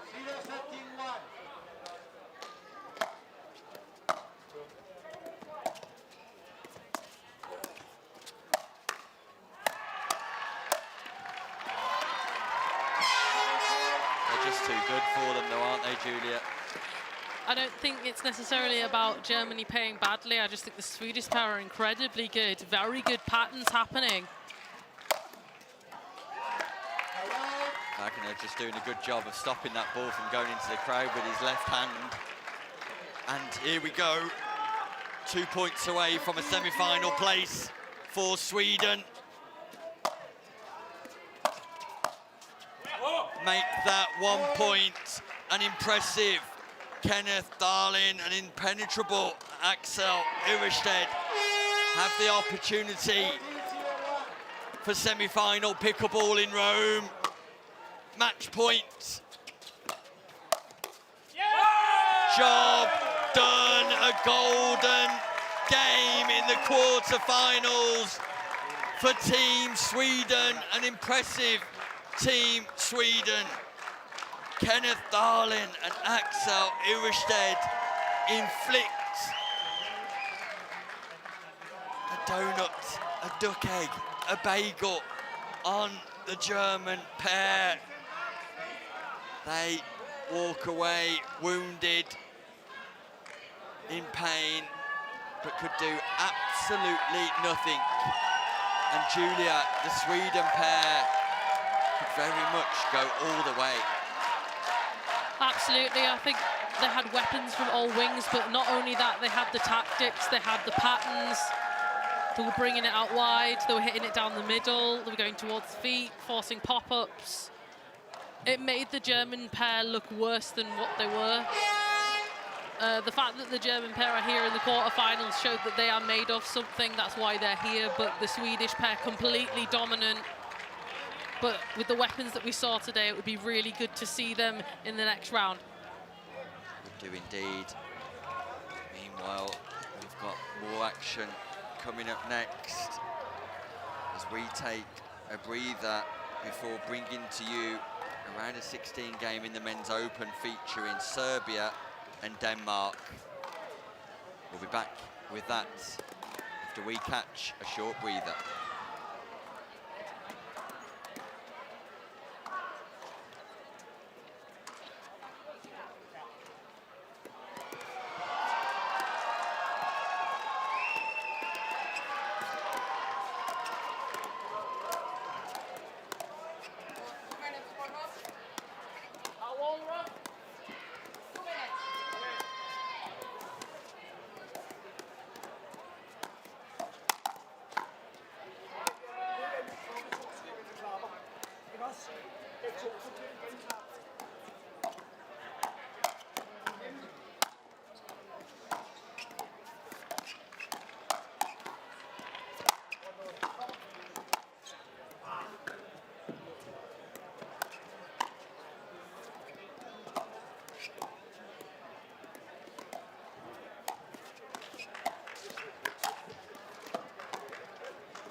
Welcome back to Rome for the European Pickleball Championships. We turn our attention to the Men's Open, where Serbia take on Denmark for a place in the quarterfinals against Spain. We've got Thorju and Jimmy Scherf for Denmark, Daniel for Hungary, and Emir Hamzic for Serbia. And there's huge support for Denmark in the crowd, as you can hear. Poland and France already through to the quarterfinals. Lithuania and Germany in the quarterfinals. Austria and England playing right now. The winners of this will play Spain. And it's Daniel Furia serving.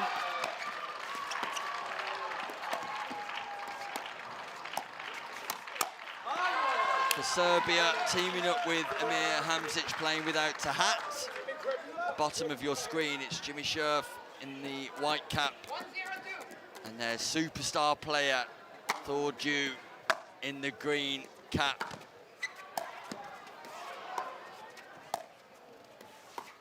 Julia, this is an extra game. We've squeezed onto court one. What a game to squeeze on. Great defences for it. Defends nicely, but you can see that Ju and Scherf are going to respond to this crowd after every exchange that they win. They're going to feed off the energy of the crowd. Can the Serbians silence their opponents? Fantastic cross-court backhanding.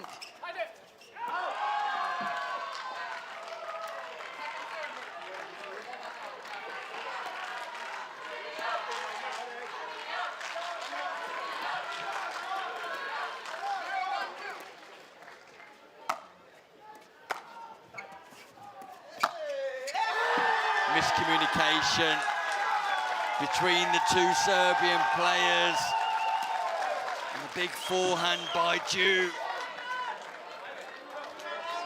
They tried to unwind the stack and got it wrong, the Serbian pairing.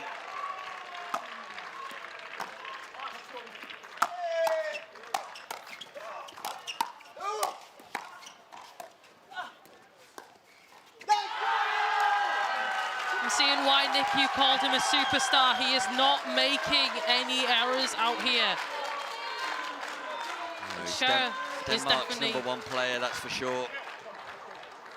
And Scherf is also supporting him as well. They're definitely feeding off this crowd. Fortune, the net cord, just takes that ball over Emir Hamzic. Couldn't have been a faster start for Denmark.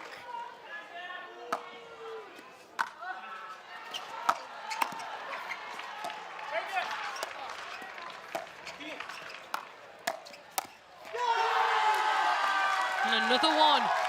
Absolutely outstanding there from Thorju. Not making any errors. Fantastic spots on his speed-ups. 4-1. Second server.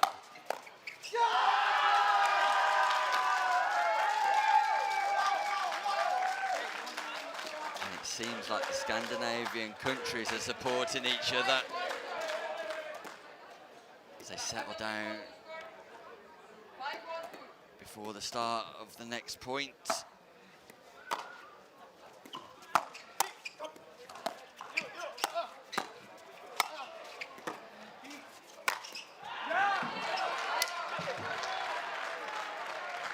But the Serbians have got some weapons of their own and they are not going to go away without a fight. Outstanding shot there from Hamzic.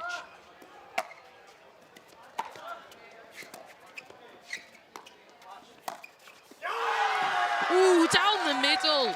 Thorju, backhand flick. The crowd is going crazy for that one. That came out of nowhere.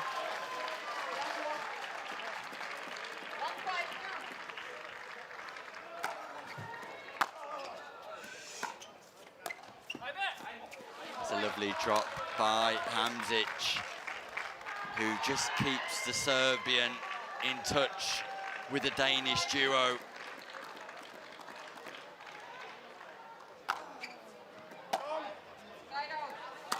Error though, big error.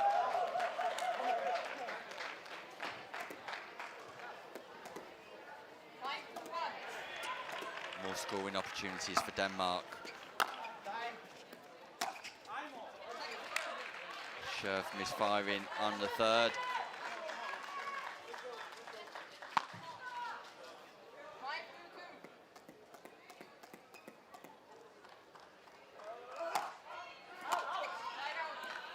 And then Scherf misfires on the serve too.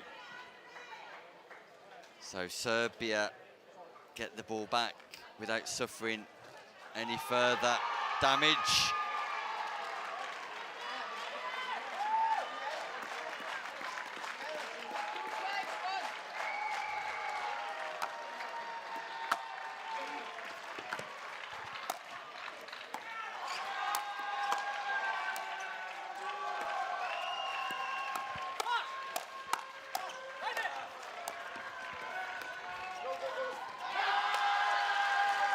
And as the celebrations ring around court here, breaking news that Laville and Chowdhury have lost against the Austrian duo, and Team Austria have kicked England out of the men's open quarterfinals. And all of England's hopes now surely rest with the women's seniors and the women's open. No medals for English men at all in the doubles. Thought you again, hitting this deep ball, backhand flick down the line. But as you were saying, Nick, there, the hopes of England. What are you thinking, Nick? Thinking that there could be a new name on the President Trophy this year.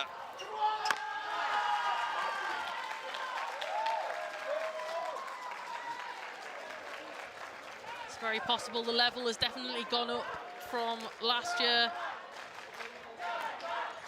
Be interesting to see what the results come through this year and today compared to yesterday.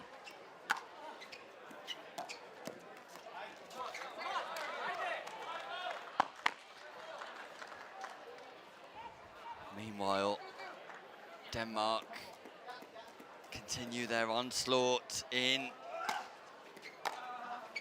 this quarter-final.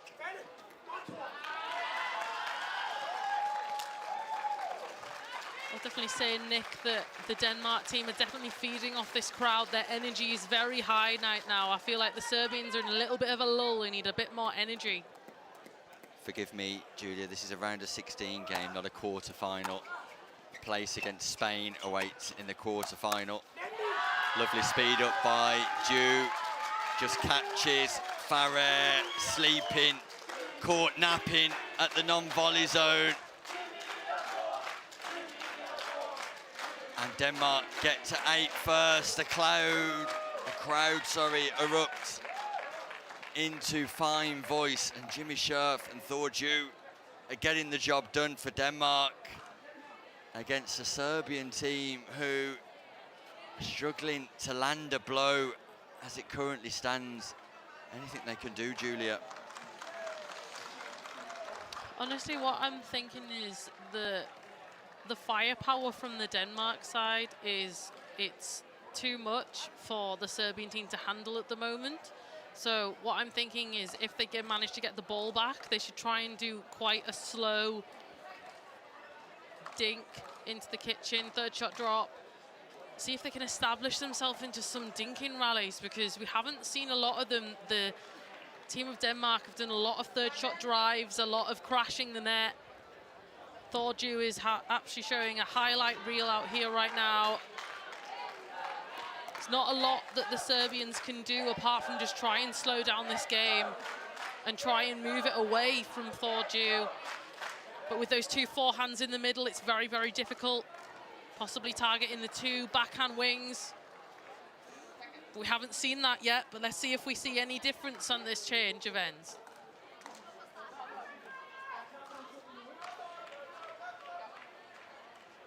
Simon? Come on. 8-2-2.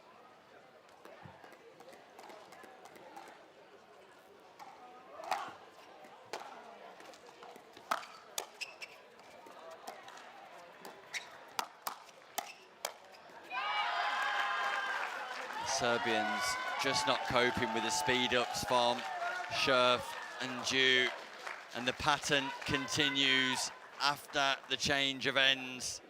9-2-2. That This cross, game could be over quickly, Julia. that cross-court speed-up's not going to work with that left-hand forehand in the middle. It's going to have to be something down the line on the backhand side.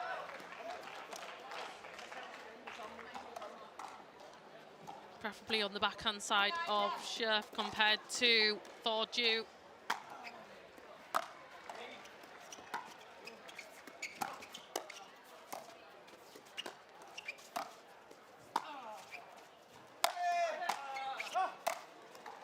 Great angle by Dew once more.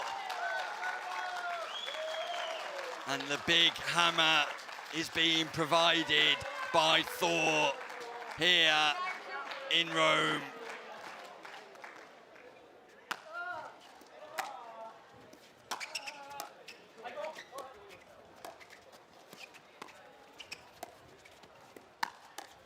Speed up from Hanzic,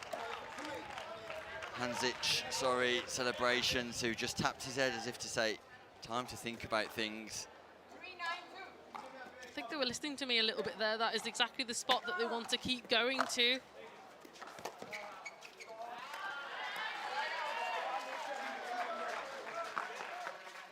Sadly lacking a bit of consistency on that third shot drop today, which making the opportunity to try and target that area, Nick, is going to be very difficult.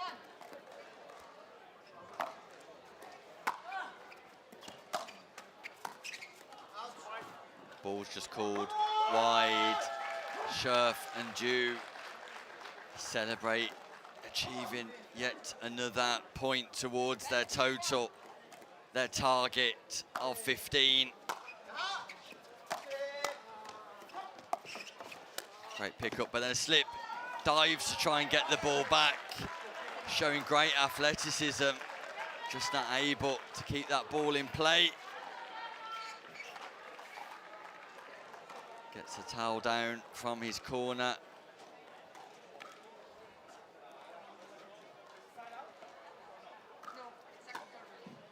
With this big deficit here in this round of 16 match,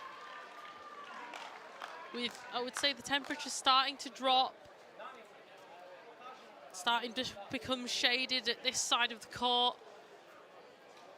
Something that might be useful is trying to toss up some balls which will be towards the sun from the Serbian side, just to make it difficult for the Danish side. Temperature definitely dropping off court slightly, but raising on court as we get closer to determining who will win these medals.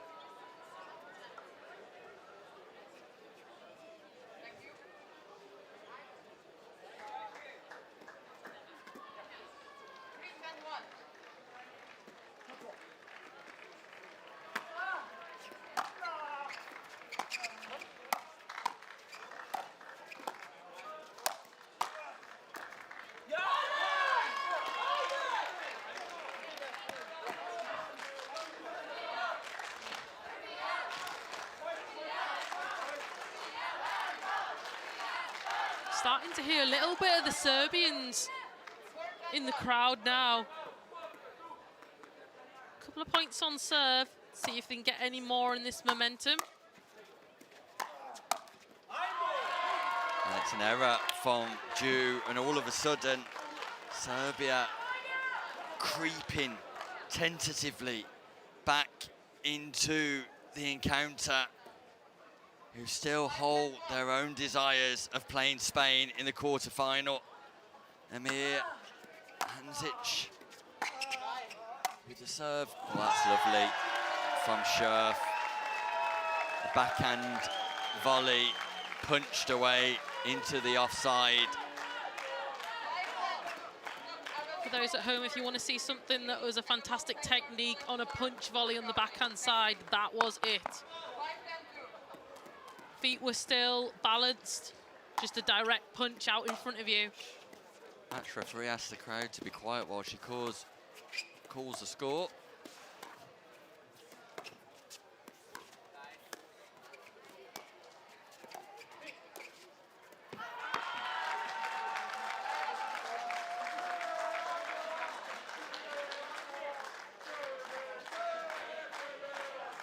I'm just thinking here, Nick, if the Danish were here to just pick 2 or 3 points up here, I think it would quite demoralise the Serbians.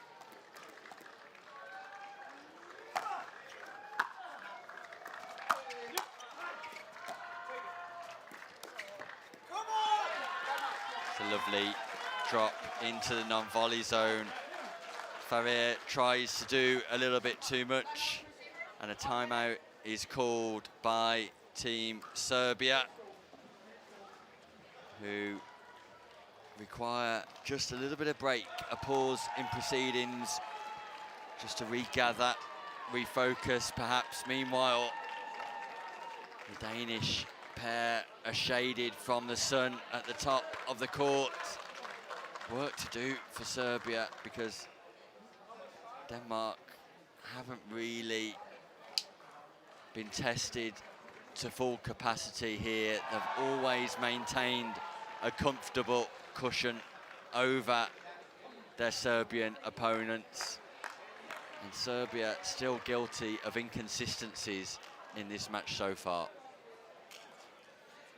Yeah, Denmark not making a lot of errors. I mean, I think there's only been about 2 on the Battle of Thordew, and Scherf is being absolutely rock solid on the right-hand side of the court with his left-hand forehand in the middle.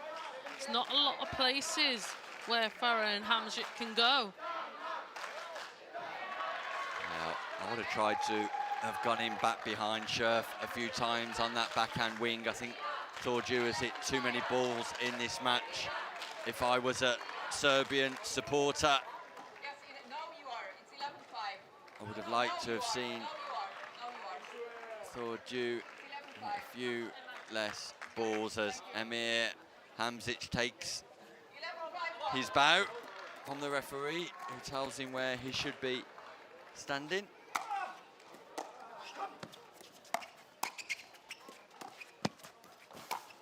ATP from Emir Hamzic. It is showtime here in Rome.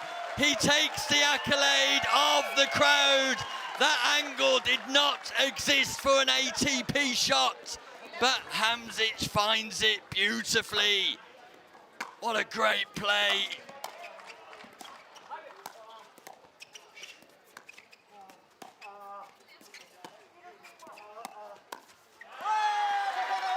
But Scherf comes back with a speed up to the backhand side.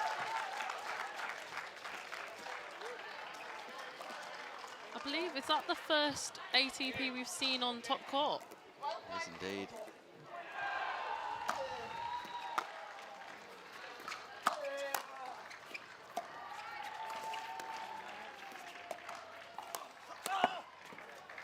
What a rescue, Scherf.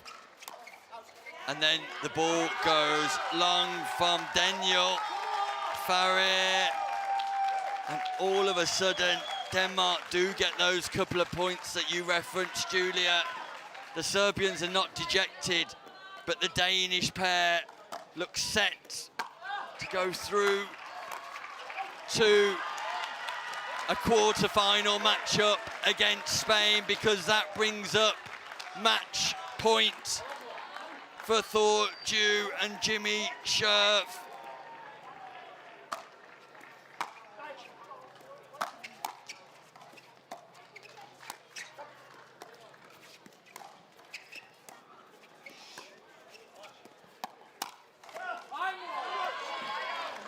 That was the shot.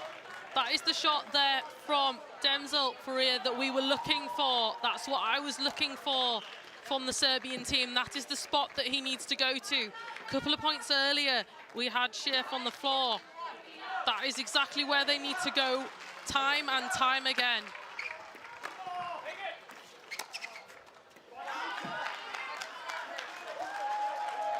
It's important for the Serbians here not to try too much.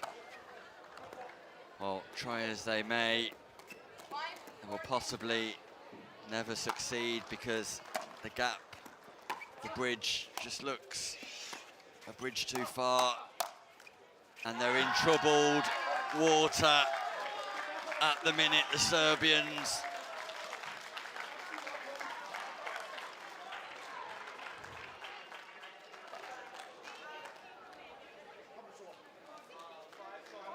Something that the great in tennis, Roger Federer, always used to say, that it's never over until the last hit of the ball. You can be 3 match points down and you can still win that match. And the last hit of the ball could come now because it's match point. Denmark, Serbia, and Thor's presence at these championships were long overdue, but no longer. And look at the celebration. Look what it means to Jimmy Scherf and the Danish #1, Thor Ju. Celebrations for the Danish pair as they book a place in the quarterfinal against Spain. The Serbians provided us with moments of sensational brilliance. The ATP from Daniel Faria to be remembered for years to come. A shot that will make the highlight reel, that is for sure. But ultimately, Denmark, far too good. They've got a tough challenge against Spain coming up. Meanwhile, we've got an absolutely outstanding clash, Julia, because Poland and France face off in the men's quarterfinals. It's Bartosz Kubausznik and Mateusz Matusik taking on Theo Platel and Cyril Pautier of France. And it gets no bigger than this. The top players in Poland against the top players in France, facing off against each other.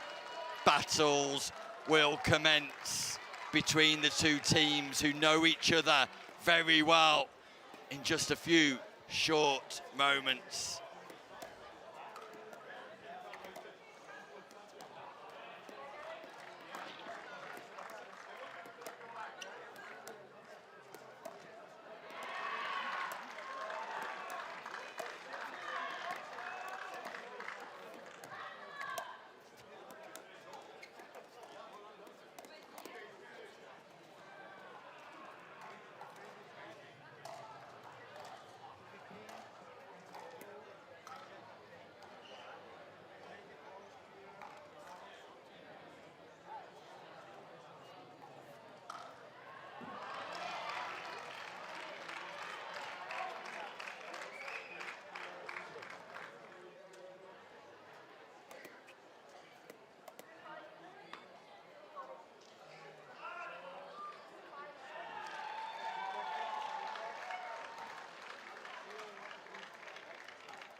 Welcome back to Rome for the European Pickleball Championships here in Southern Europe.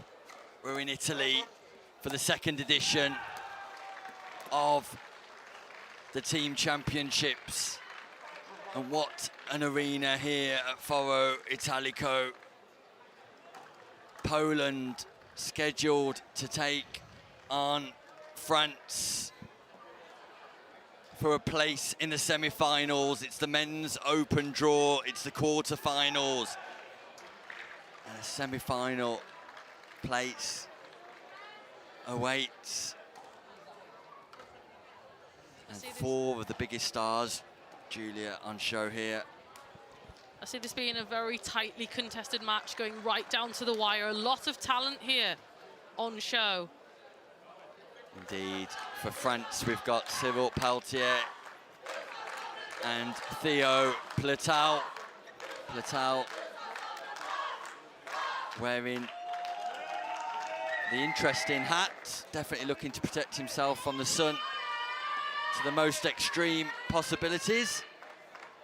Peltier in the sunglasses, and at the bottom of your screen with ball in hand, it's Mateusz Matusik and his partner, Bartosz Kabałnik. Poland versus France, the European Pickleball Championships. The match referee, Eloy Sanchez, calls time in and we're off.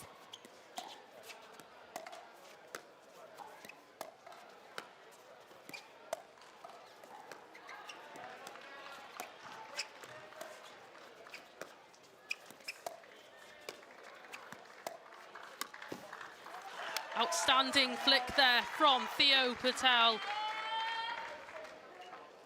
Fantastic first point. Sorry, second point that we've got here.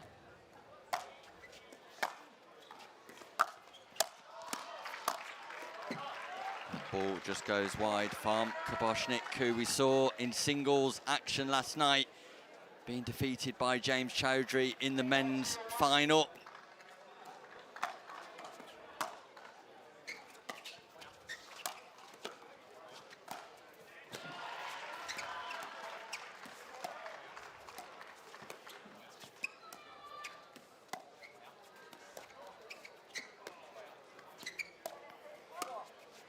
Speed up goes in from Platel, the French #1 seed and the #1 doubles player on the road to Arlberg Tour this year.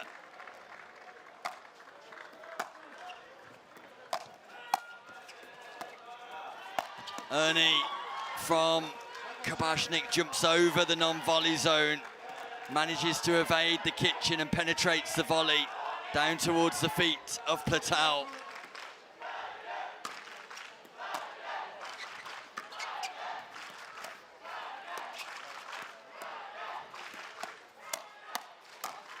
Peltier with a misdirect speed up. Kabałnik is there to counter, but Matusik fires wide.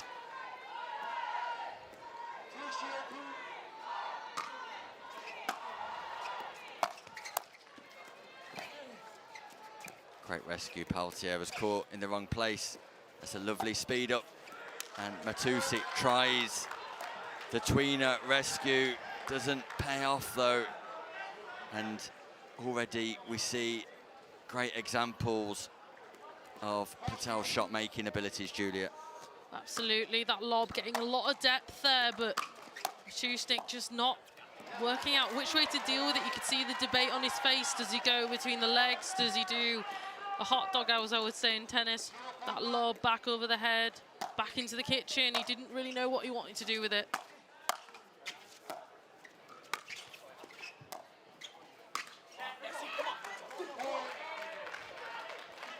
Theo looking to speed up. Theo Platel just catching the top of the net.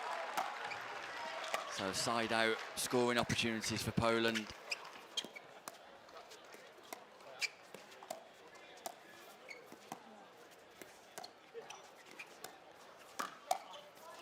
Great speed up. That ball goes wide. What a speed up. And in the last 12 months, Theo Platel has taken his game to a new level. He's competing with the world's best, traveling around the globe, showcasing his talents.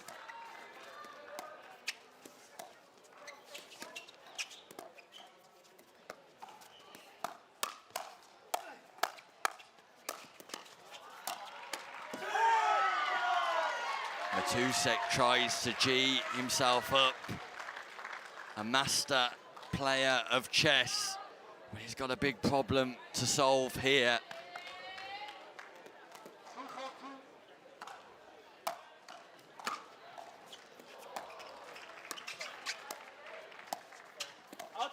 Ball's called out. Peltier just placing that ball wide. Peltier's removed his hat and sunglasses. That's definitely the spot that Poland need to go to, wide on that forehand side.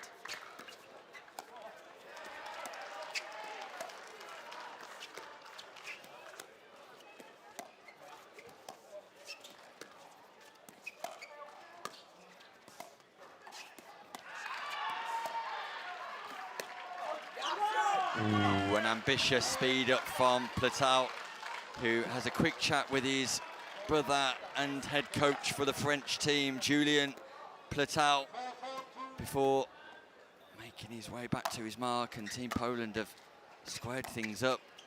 That's a lovely drop from Kaboshnik, dipping low towards the left foot of Platel with plenty of backspin. Great play, Julia. Absolutely, that was what I would call, when I'm coaching a bouncer, you've got to let that ball bounce. Not always got to be taken out of the air. Just giving yourself a little bit more time to execute the following shot. And Kaboshnik and Matusik are just playing consistent pickleball right now.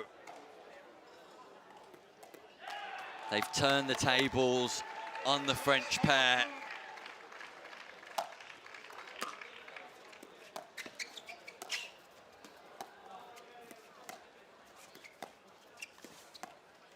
France need a timeout. France need a break. The French team need a break because it's 6 points in a row for Poland. 6 unanswered points.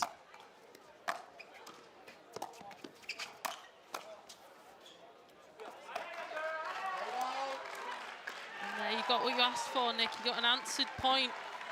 The French getting another opportunity to try and get back the lead that they once had.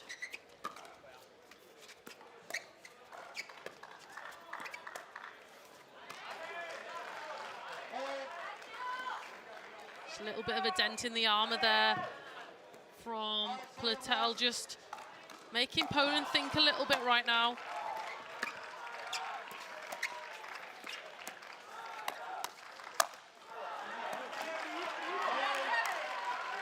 Sign of frustration off the paddle there. Going to get the towel, just wanting to wipe that mistake away from his mind.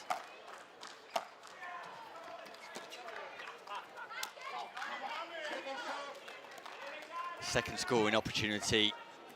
France, Platel, Peltier, 1 point gap.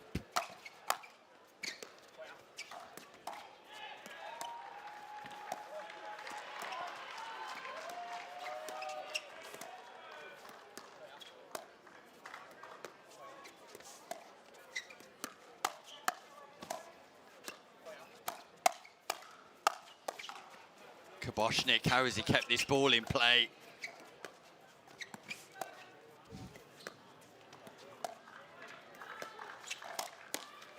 Bartosz Kaboshnik performing reactions akin to the Matrix here on the show court. You cannot fail to be impressed with that, Julia.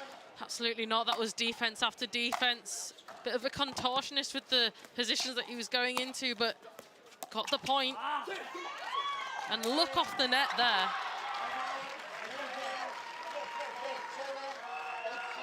And how this game has turned around from the opening stages where it was all about Theo Platel and Cyril Paltier. They raced into a commanding 4-1 lead.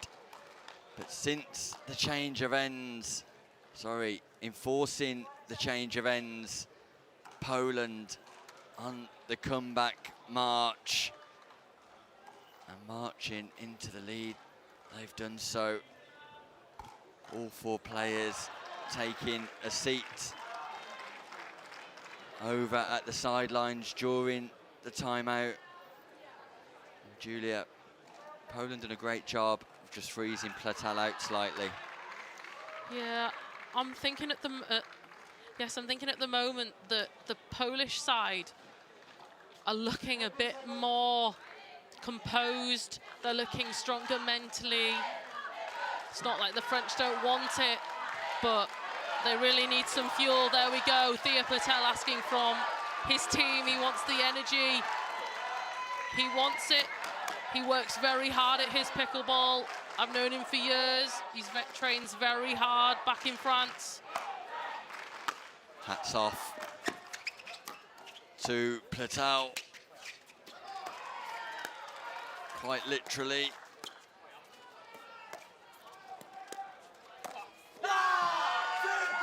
Matusik targets his celebration directly to Platel. Platel turns his back and walks away. It's a 3-point advantage for Poland.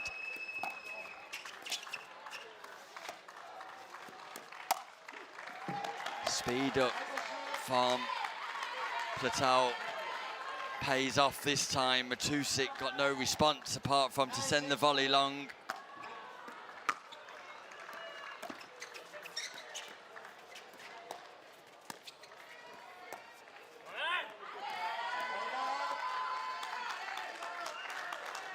Meanwhile, there's a big battle between Team England and Team Sweden in the women's senior division, and oh, how much do England need a result there?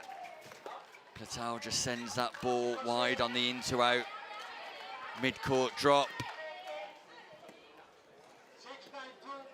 I feel like they've got to score here, France. Absolutely.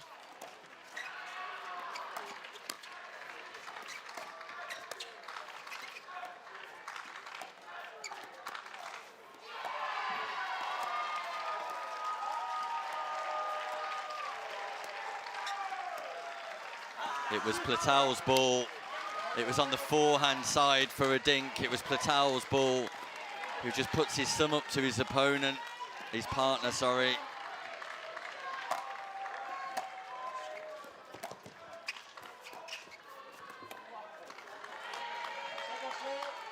This time, Matusik's job just to keep that ball into the net. Matej just looking at the floor, thinking a bit of a dodgy bounce, possibly not on their favour. They can't speed up there, and Theo Platel knows that. Matusik, with his left hand down the middle, just punishes on the forehand volley. Another point for Poland.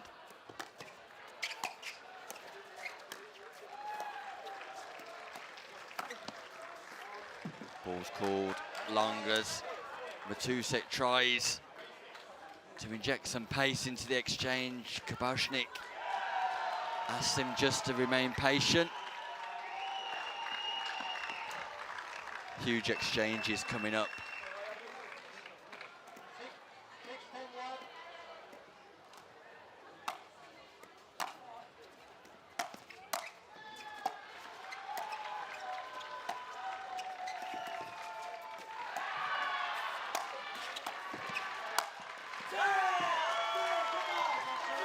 That was not the time for the lob. We needed a cross-court wide drop on the backhand side of Matusic on that time.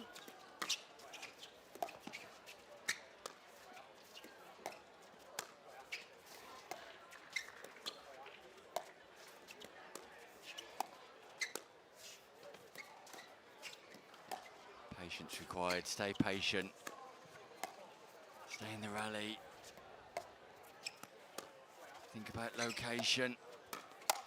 Yeah, just stay patient. You cannot afford to speed up because it's not going to happen. Matusik and Koboshnik have both got fast hands. And unless it's really obvious and that ball is at the height of the net or above the net, just stay patient, Julia. Absolutely, I completely agree with that, Nick. France just need to wait for that opportunity. They need to play a few more shots to turn a good opportunity into a great one.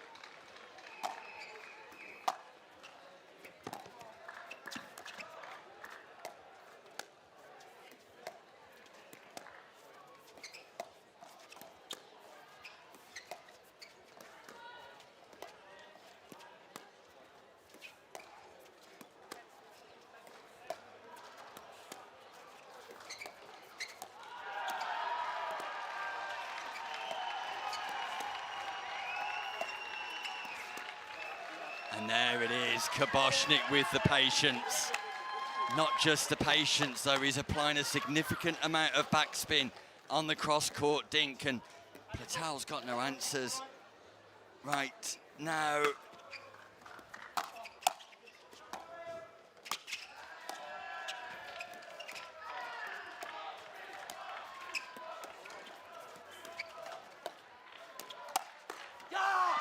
And the speed up from Platel.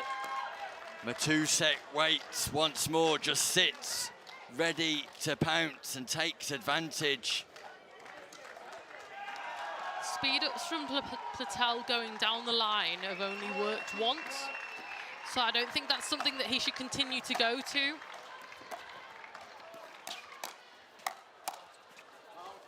This time the cross-court speed up from Paltier does pay dividends.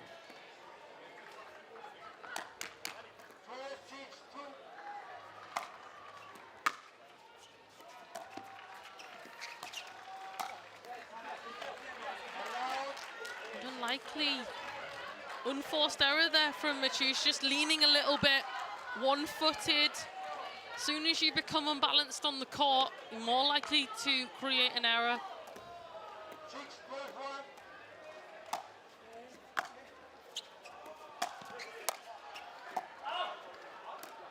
That ball was just called long, and it's confirmed by the referee. So at last, France record a point and move off 6. It feels like a while since they've done that. And that ball's also called out. And the referee ensures the call stands because he didn't see the ball.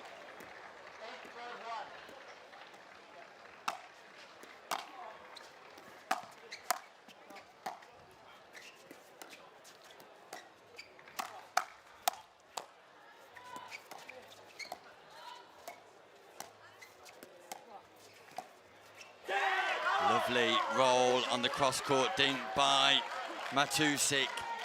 And you've got to say, Julia, that the Polish duo have got every shot in their armoury. At the moment that French are not coming up with any answers right now, I do feel like there's a little bit of them being outplayed by this Polish pair. Both got very good hands, very good patience. Breaking news elsewhere. The England senior team have defeated Sweden in their semi-final, so just when you needed them most, the female players for England are coming up trumps. They will be in the final. And France continue to fight here.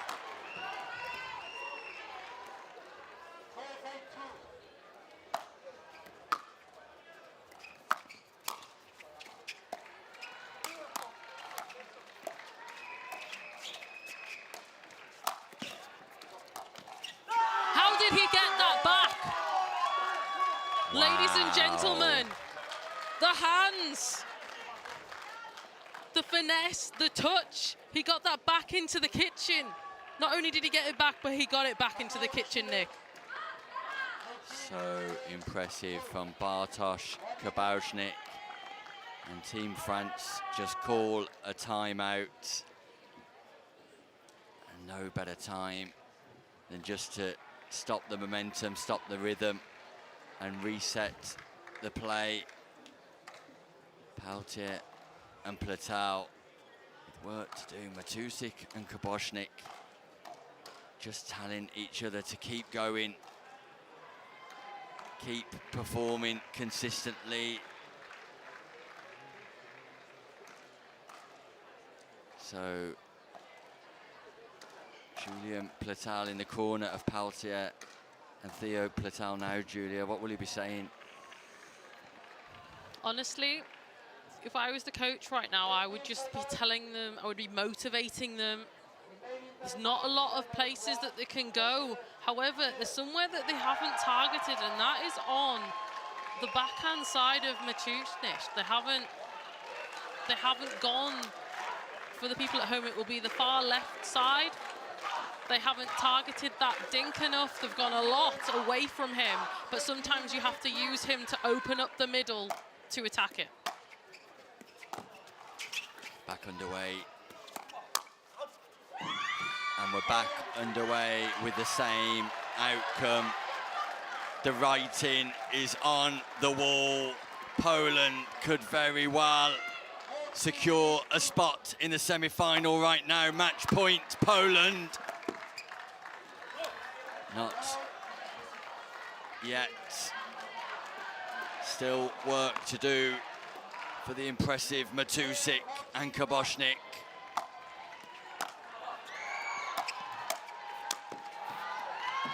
Platal just trying something different, the shake and break. I like it though. I like that the French are trying something different, and that pattern I was talking about actually almost led to a shot. He just mis-executed that shot, a couple of points for goal.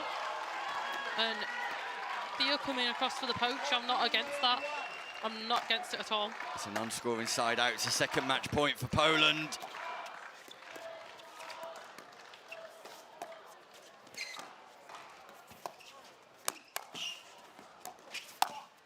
And Matusik wanted it. He wanted it more.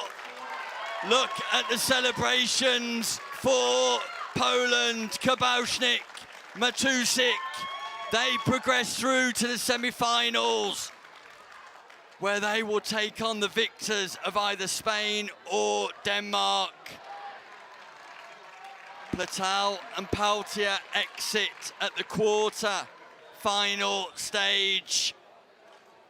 But success and glory for Poland. They are now in a semi-final of the men's doubles open. Congratulations to them, and Julia, a convincing performance.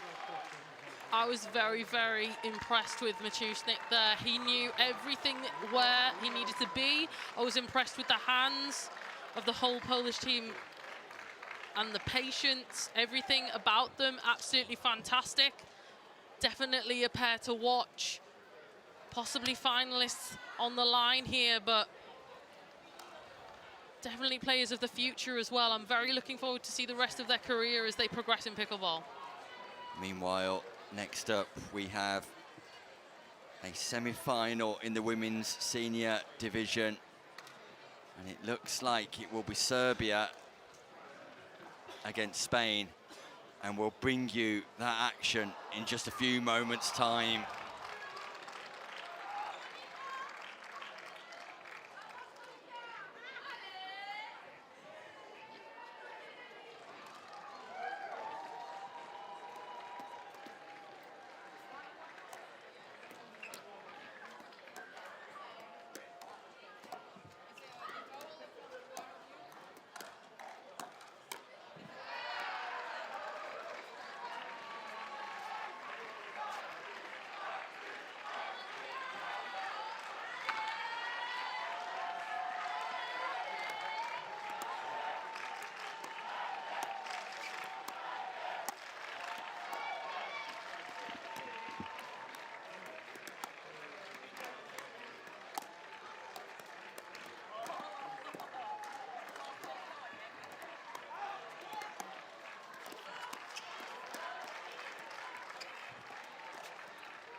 Welcome back to the European Pickleball Championships here in Rome.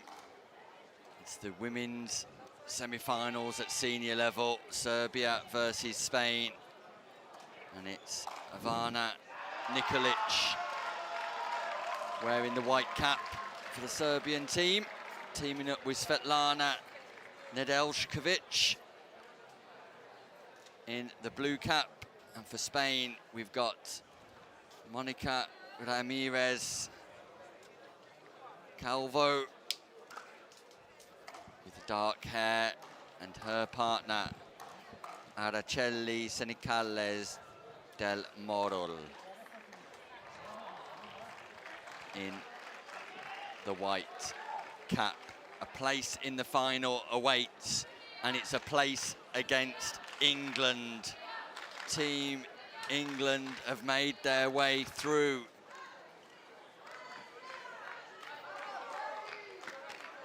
And will face the winners of this semi-final. Will it be Serbia or will it be Spain? Julia Stevens. I'm favouring Spain in this situation. However, Serbia have a lot of firepower and a lot of consistency, so I do think this could be quite a tight affair here. Referee calls time in, and we're off with Serbia serving. Nedeljkovic just hits that third into the net. Ramirez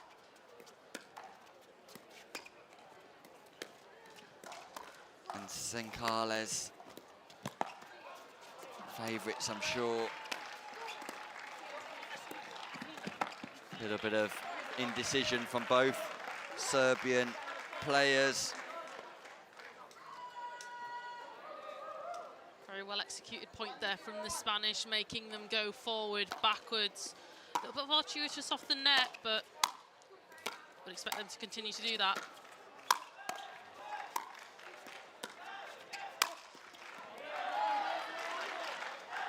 And that's that firepower I was talking about, Nick, from the Serbians, but just not executing it correctly there. No, Nikolic just piercing that ball into the net. Race to 15 still here, win by 2. That ball catches the net tape. But celebrations for Nedeljkovic. She pierces the ball right back through between Senicales and Ramirez.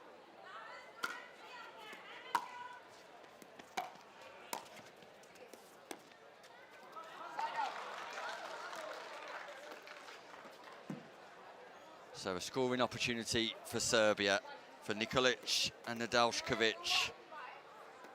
Ivana Nikolic, Svetlana Nedeljkovic representing Team Serbia, hoping to book a place in the final. Worst case scenario will be a bronze medal match for the losing team here.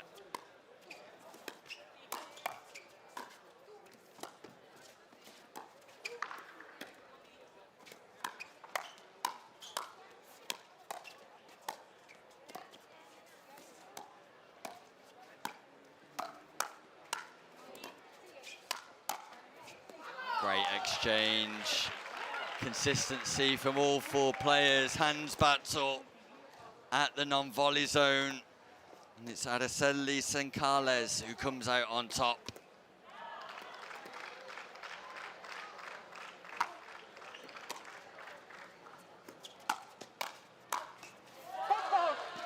Foot fault called by our match referee. Ivana Nikolic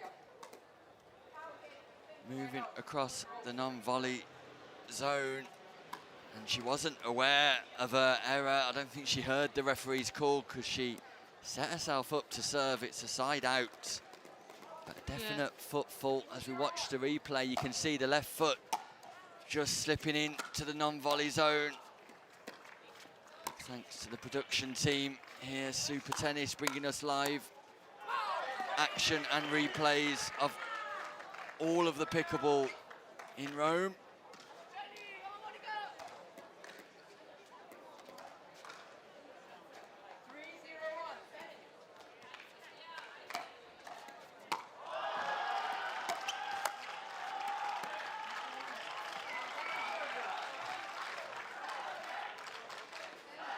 Serbia yet to score. Spain scoring a little bit more freely.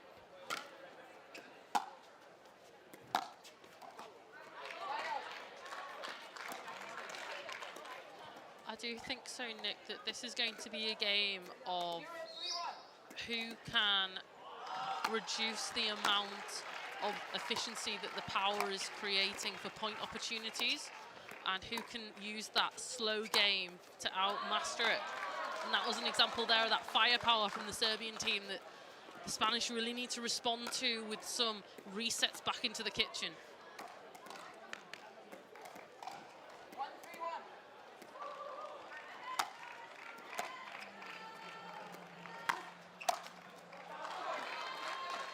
Ramirez just missing the forehand volley.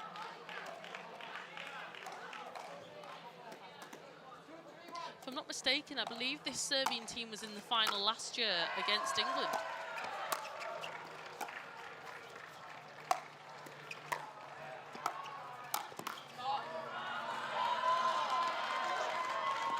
And they are showing why with that very effective poach on the backhand side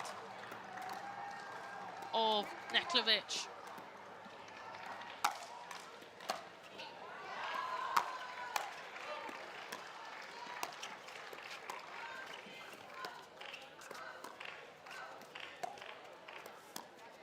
Lob shot, that goes in, and pinpoint accuracy from Ivana Nikolic as she lobs Ramirez.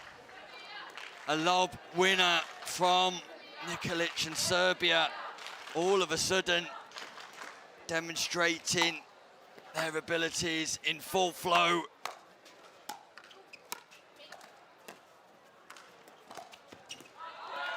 And the mistakes are coming off the paddle of Ramirez. Heavily strapped legs of Nedeljkovic. Serve just called long. Nedeljkovic just firing up a little bit too much on that serve. Winners of this match play England. Losers play Sweden in a bronze matchup. But both teams will have aspirations for gold, and at the minute, it's Serbia who continue with their onslaught. It was a fast start for Spain. It's even faster in the middle of this match for Serbia. And points are coming easily for Nikolic and Nedeljkovic. The Spanish team not able to neutralise the firepower of this Serbian team. A very formidable force in Europe. Gold medalists last year.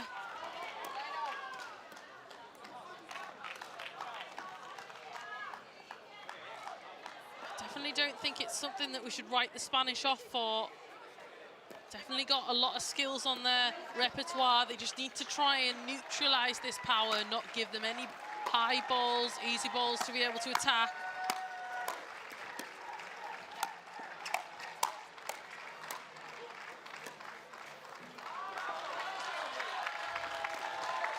That was a good example of firepower overtaking the touch of the Spanish team.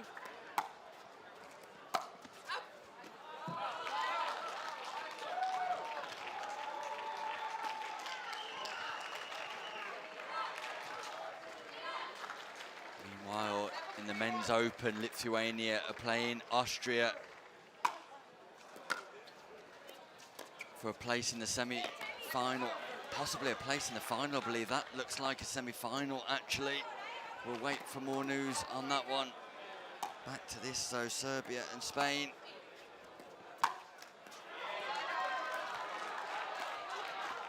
Nikolic looking to go big again on the third shot. Just catches the net cord.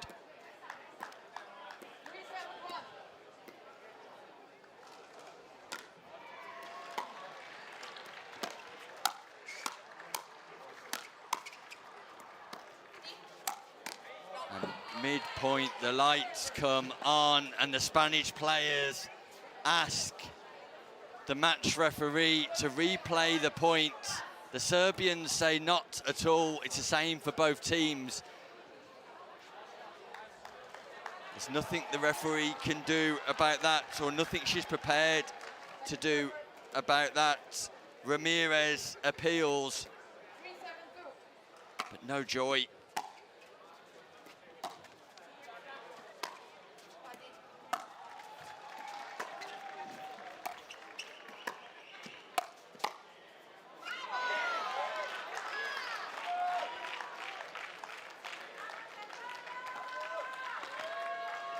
And you can see all four players just having a little chat with each other about the difference in environmental conditions now those lights are on. You do not want to catch an early glance. The glare from those lights will impact your vision for a couple of split seconds if you do. So all four players having to adapt to conditions once more.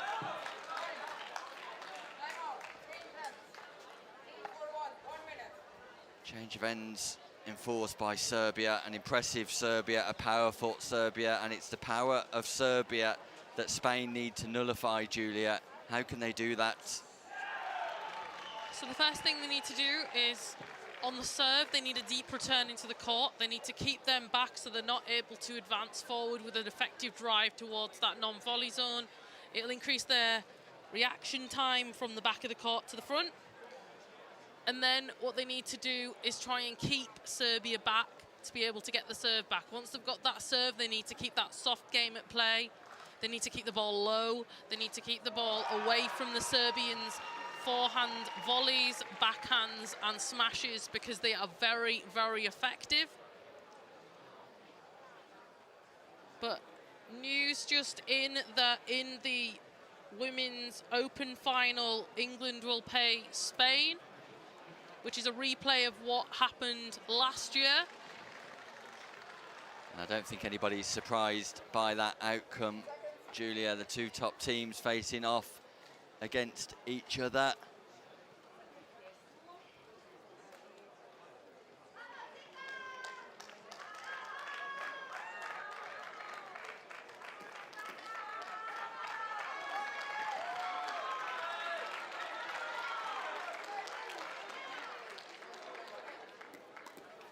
And we're back here on the show court. Referee just recorrecting the positioning of Nikolic and Nadalshkovic.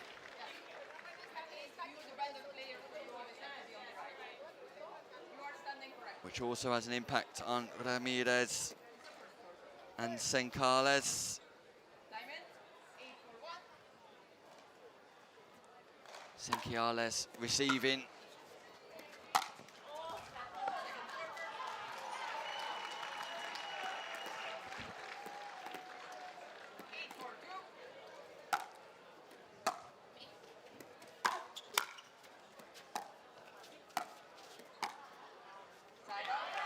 There we go. That was exactly what I was talking about. Spanish team keeping the Serbian team back. Not able to get to that kitchen line to execute those effective volleys that they do.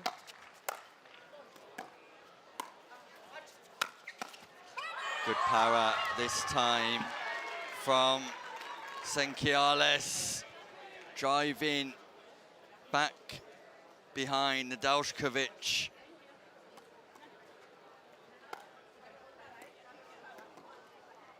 Spain just narrow the gap to just 3 points.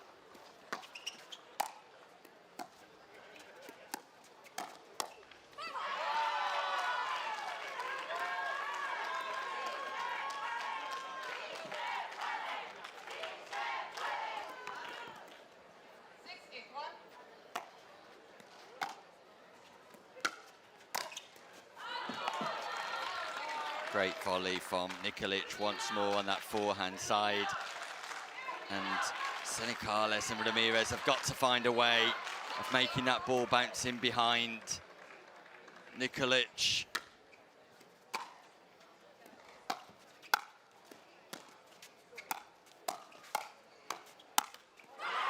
Hands battle won by Ramirez and Senecalis this time. And all of a sudden, Serbia find themselves treading water slightly. Meanwhile, Spain are ploughing through.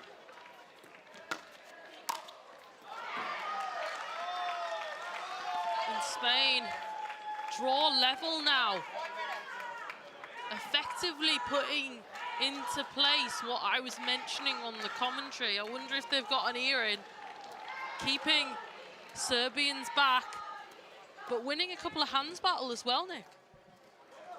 Yeah, definitely just a little bit looser from Serbia, just lacking a little bit of intent on their strokes. A timeout is called. We're tied at 8-8. And Spain have won the last 4 points in a row. 4 unanswered points. Serbia with work to do. I bet it feels like that target of 15 is a million miles away now for Nikolic and Nadalskovic. Standard really high in the women's senior division.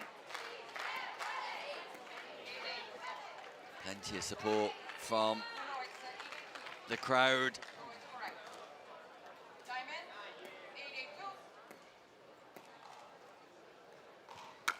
Senkiales gets us back underway.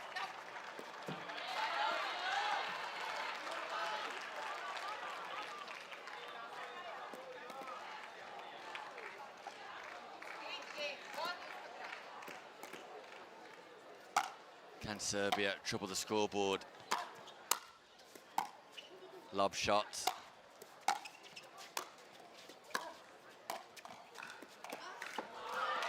And that ball just dives in front of Nikolic.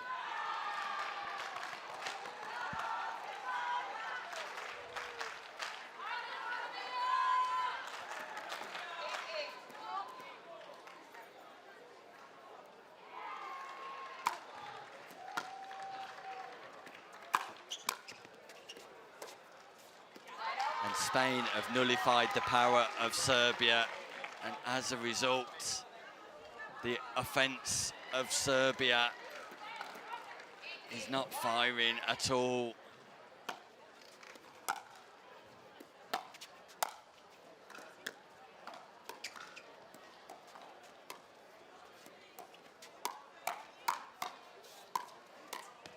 Unbelievable defences, Ramirez and Senkiales. Wow! Aracelli, Senkiales, Monica Ramirez are absolutely showing up just when it matters most.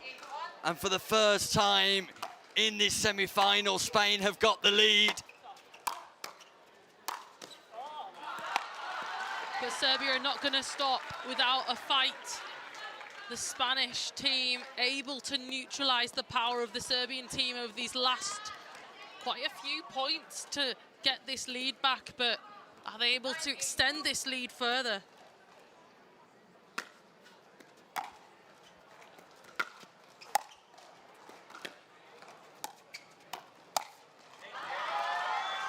And yes, they are, Nick.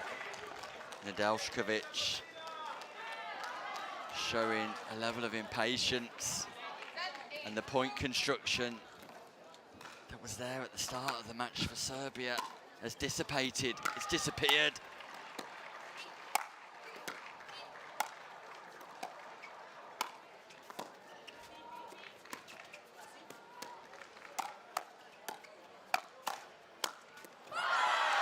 And Senkiales and Ramirez can do no wrong in attack or defence.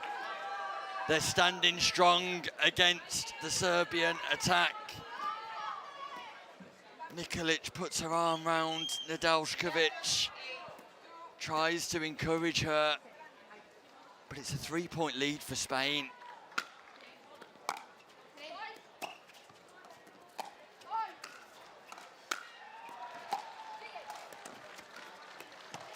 7 unanswered points quickly become 8 for the Spanish team.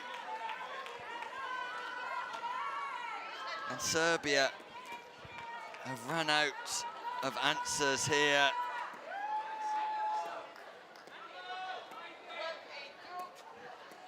Spain moved to within 3 points. 2 points of a place in the final. And Julia, I think you are correct. Last year's reigning champions could be going out.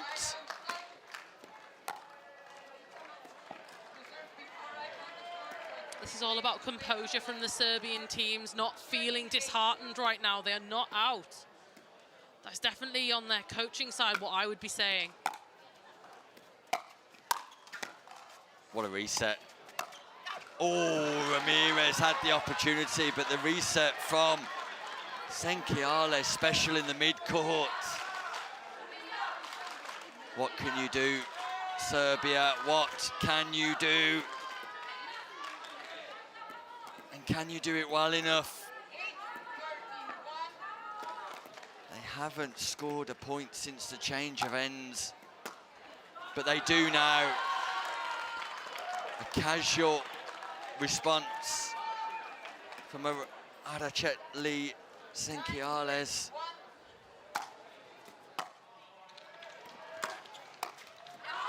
Two points in a row, Serbia. They're fighting. Is this the comeback that the Serbians want? Yes, Whoa, it is! big forehand, driving straight down the middle. Unleashed power from Ivana Nikolic, unleashed against the Spanish duo.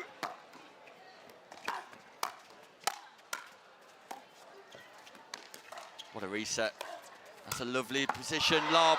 The lob from Senkialis is a clever shot. It's lobbed to the backhand wing of Nikolic, who can only just keep it in play and do no more with it. That was the play then. What we really wanted was that dinking to continue, but very good maneuverability from the Spanish team.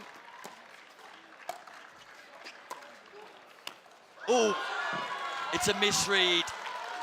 Senkialis catches the top edge of the paddle. 4 points in a row for Serbia. Spain have got a timeout if they need one. And all of a sudden, the Spanish fans in the crowd have gone quiet. The Serbian fans start to make a noise.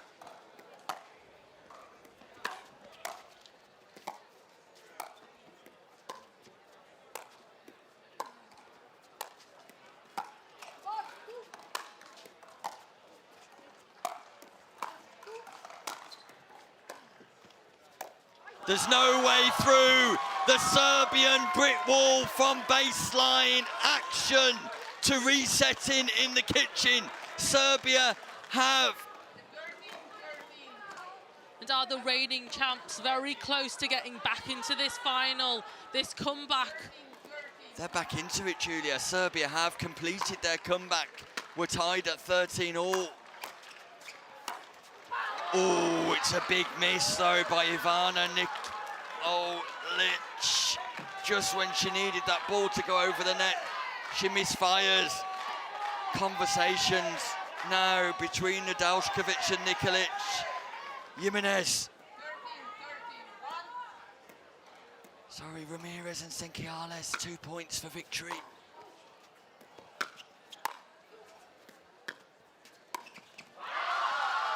They're 1 point away from glory. They've put a temporary pause on Serbia's comeback quest. Match point. Spain, place in the final awaits.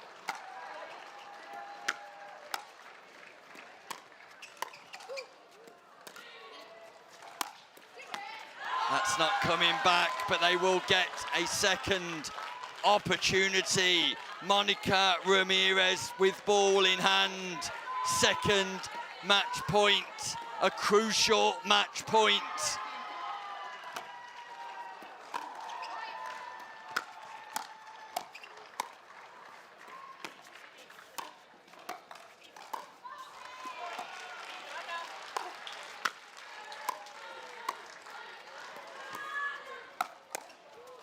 Wow, what a rescue.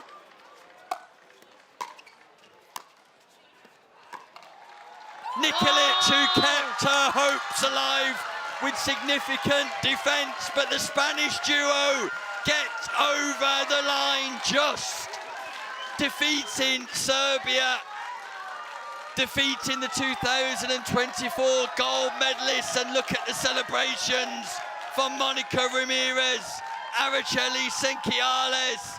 They applaud their fans applaud back.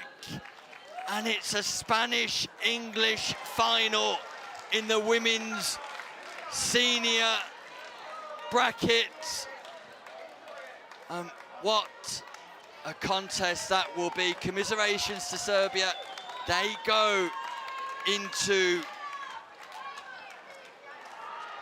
the bronze medal match. But coming up next, we've got a final. The first final of the day. It's England versus Spain. It's the final of the Women's Open, and it's coming up next.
Welcome back to the 2025 European Pickleball Championships, live from Italy, Rome, where the European Pickleball Federation and the Italian Paddle and Tennis Federation welcome you to finals pickleball.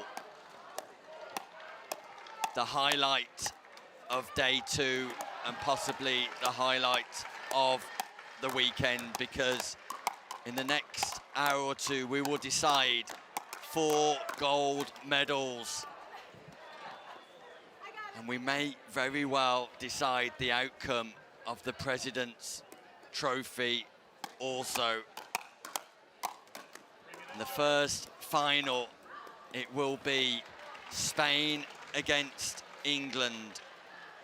It's Thadia Locke and Katie Morris for England, taking on Glauca Carvajal for Spain, and Sabrina Mendez also. There'll be passive line judges in operation for all 4 finals. So if a player appeals against the court referee's decision, the referee will refer to those line judges for clarification. The line judges will not offer a call unless requested by the on-court referee. And that's been explained to all 4 players as we speak. So a team of 5 referees here, and just gives me an opportunity to thank head referee Gail Scavangeli for all of her work, not only today, but in preparing the team of referees over a number of months for these championships. She's done a great job, as have all of the referees who've contributed. Over 25 referees in attendance here, working around all courts. Spirits seem high on court before this final. All 4 players smiling with each other. They'll know each other really well. But the stage is set, and a gold medal will be decided. Meanwhile, the men's open division, Poland are taking on Spain in the semi-final. We don't know who they will be playing, Lithuania or Austria. We await an outcome from that result, but all of our attention is on the men's, on the women's open final. Julia, it's scheduled to be a clash of 2 great pickleball nations.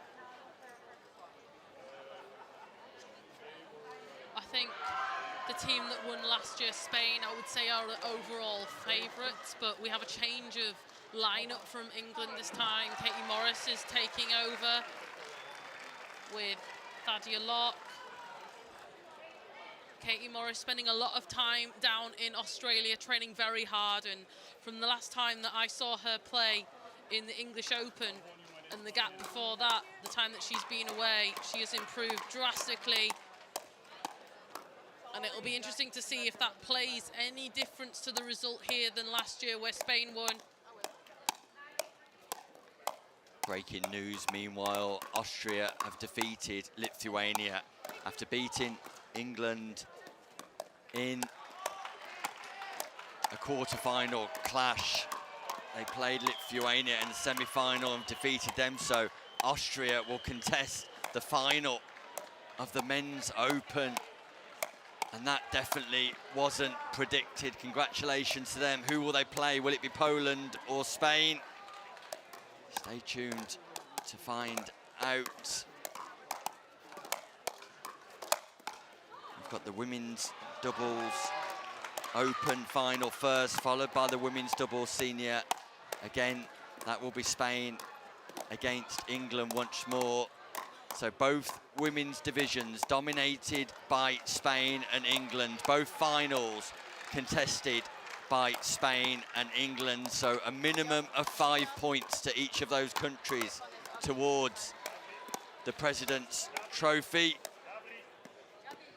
And then we've got the men's finals afterwards. First of all, the senior competition. With no news so far who will contest that, and then the men's open closes the curtain on day 2. It will be Austria versus Poland or Spain.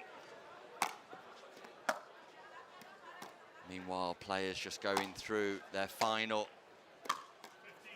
warm-up routines. Match referee calls 15 seconds.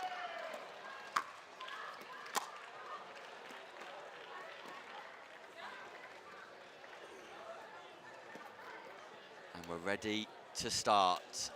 A change of format means that it will be the best of 3 games. First to 11 win by 2 points in each game to become a gold medalist. Glauca, Carvajal, Sabrina Mendes at the bottom of your screen. It's Mendes wearing the white cap. Carvajal with the glasses on. And it's Thadia Locke and Katie Morris who will eventually take to the top of the court. Katie Morris with the English colours as a bow in her hair. Slightly darker hair than Thadia Locke as well, just allowing you to identify those players. Thadia Locke wearing light blue wristbands. And no, there is a change of ends, forgive me. So at the bottom of your screen, it's Team England. At the top, it's Team Spain. Thadia Locke also in glasses as well to help any of those at home. Formidable force on the English pickleball scene. Been around for the whole time I've been in pickleball, between 6 to 7 years, been on top. Something that she definitely talks about is being able to represent England is something that she very much enjoys and she finds very rewarding, so she will put it all out on the line here for you today. It's the European Pickleball Championships 2025, the Women's Open Final. And we're underway.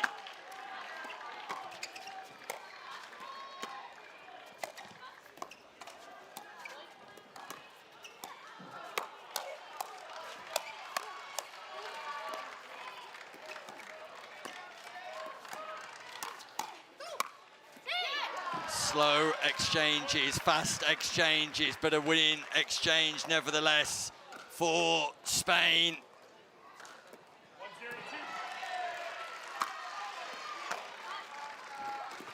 Katie Morris just sends that ball long. A fast start for Spain. They're racing to a 2-0 lead on first service.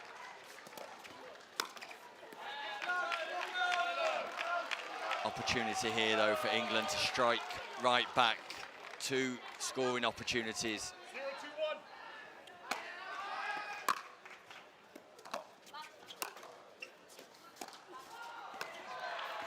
And the in-to-out forehand volley cross-court by Mendes. Just catches a poaching Morris unaware. Great positioning. Fire from Morris on the backhand wing and the forehand wing. And there's the first point of the final for Team England.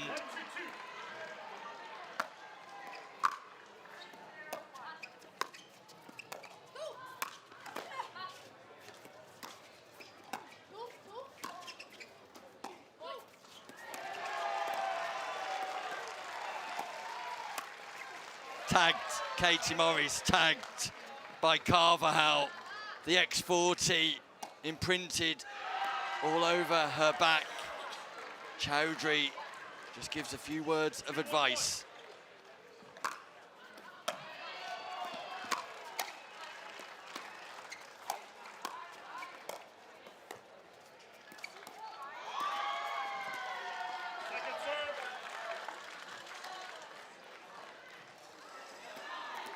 do think England's best hope here is to keep that ball moving around the kitchen. The firepower of Spain last year was too much.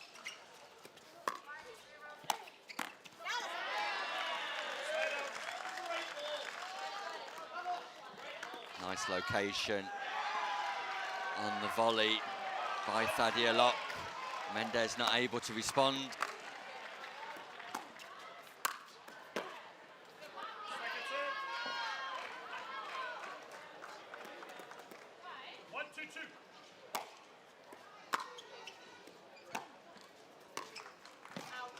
This time Mendes tries to go into out once more, just gets it wrong.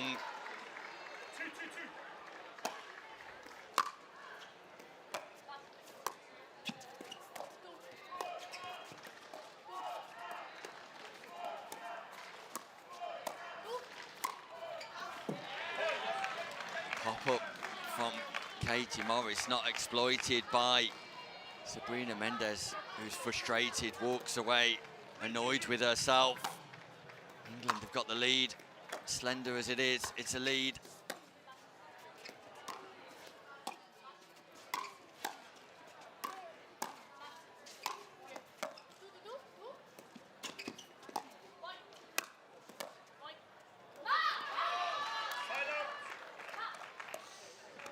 Fantastic firepower from the Spanish side, just right at the feet of the English team, happening time and time again. England struggling to get into those long dink exchanges that I was talking about.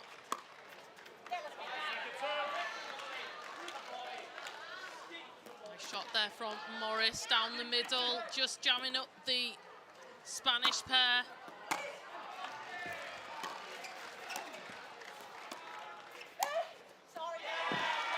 Big roll by Thadia Locke, just catches the net tape. A little bit of fortune. Locke apologises.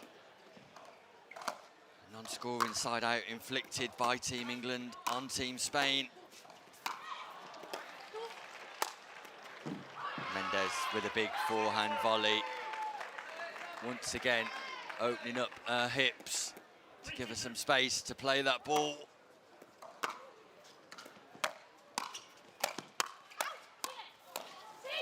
Katie Morris poaching across. I don't mind that because the intent is clear for Morris and she had the opportunity. She was dominating in that rally and really should have executed with the final shot. Just put it into the net.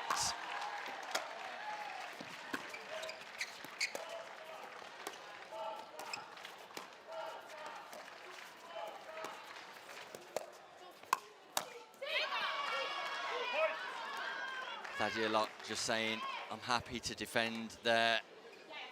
It was a long way from the sideline back through the centre tee. Point for Spain.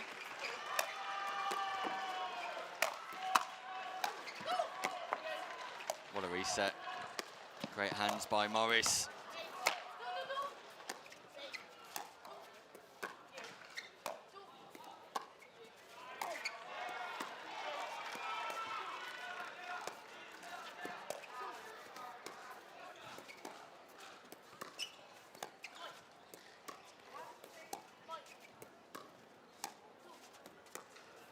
And Spain, who turned defence into attack, got themselves at the non-volley zone, but couldn't win the dinking exchange against a consistent Thadia Locke.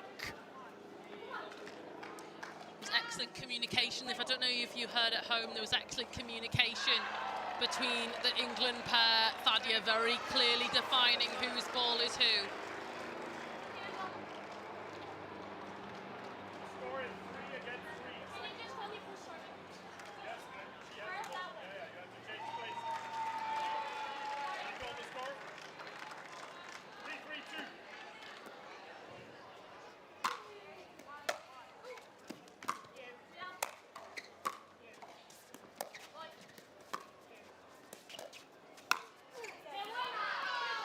Misdirect speed up by Sabrina Mendes, just catches Thadia Locke, who just takes a second to wipe her brow before returning to court.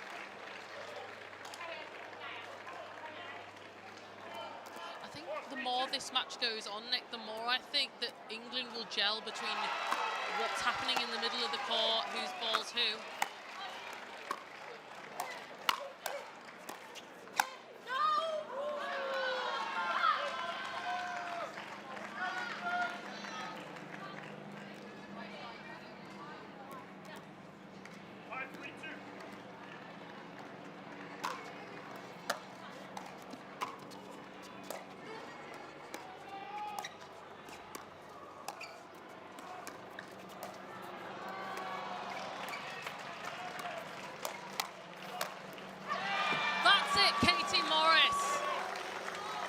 Down the line, winner on the poach, taking it. Excellent execution plan there, waiting for the patient ball.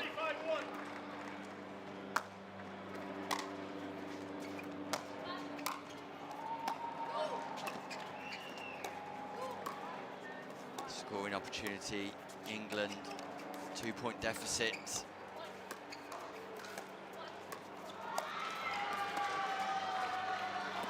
And score they do, and look at the reaction from Locke.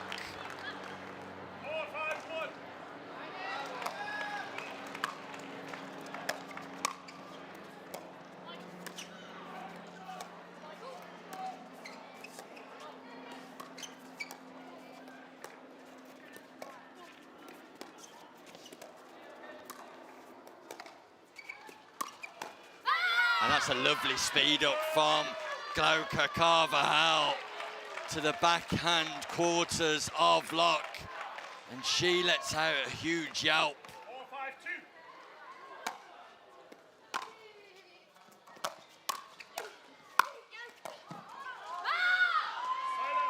think that's the spot that they're going to go time and time again, Nick. The backhand side of Thadia Locke.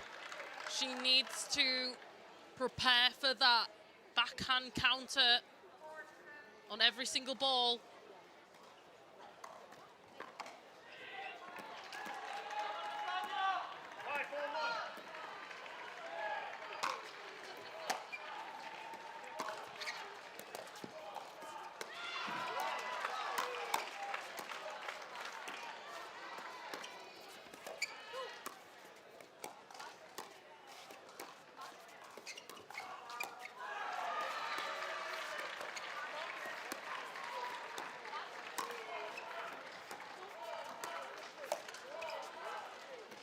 Morris tries an audacious lob off the volley.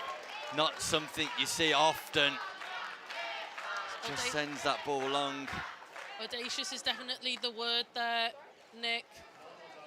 Bit ambitious as well in that situation. Probably would have tried that dink going from inside out to the left-hand side of the court.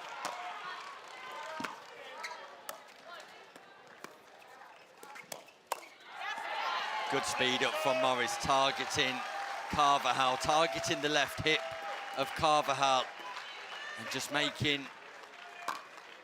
it difficult for Carvajal to find some room in response.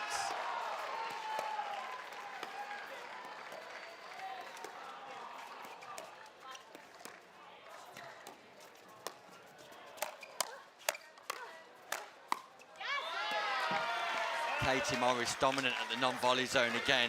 It almost looks, the communication between the England duo is that Locke's happy to dink, Morris is happy to speed up and take the volleys that come from there. Absolutely, very clear left side and right-handed or sided rolls. Locke willing to get out of the way, sliding to the right to allow Katie Morris to take that left hand, forehand in the middle. The mid-court reset from Locke, just majestic. Morris not able to get the backhand roll dink into play.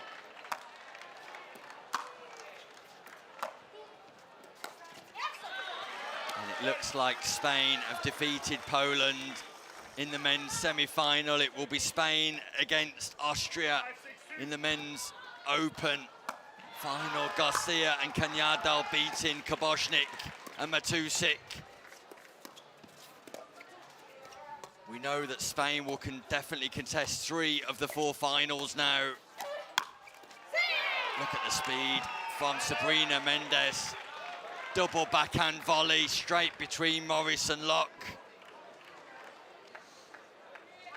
I don't think that's the place to do the attack, Nick. That counter was absolutely ready for Locke.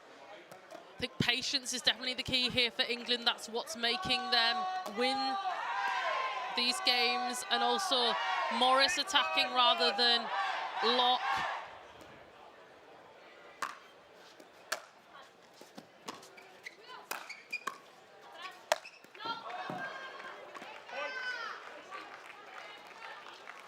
Morris will want to have that one back, but he got to shake it off in this situation. It's a narrow lead.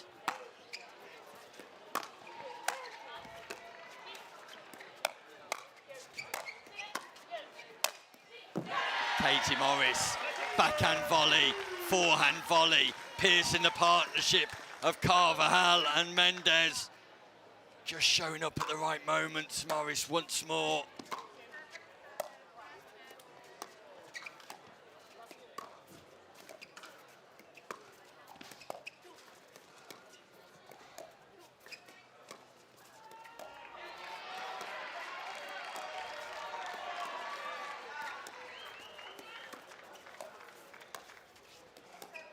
Patience, concentration.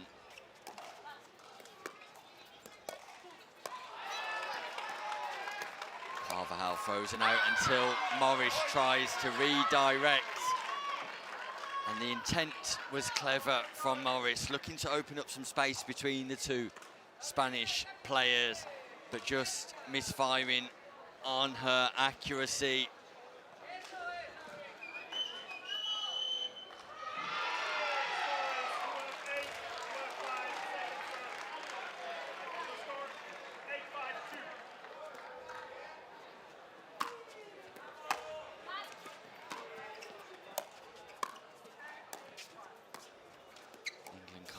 To lose this exchange, and nor do they. They could not afford for the gap to grow to 4 points. They keep it at 3.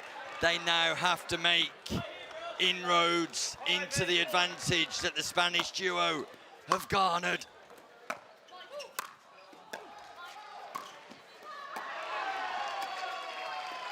Morris is looking to poach each time, but does not want to engage in a cross-court dinking battle with Sabrina Mendes.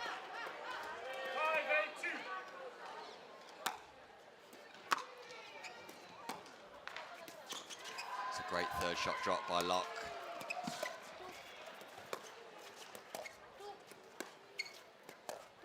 Morris does not want to be here, and that's why she speeds up. Morris does not feel comfortable, Julia, in the cross-court dink exchange with Sabrina Mendes, and that's the reason why she's attempting to speed up at the earliest opportunity.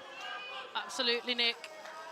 Also there, that was the right opportunity to speed up. Just a bit of that misdirection from Locke, not executing the way she wanted it to. She knew it was on her paddle.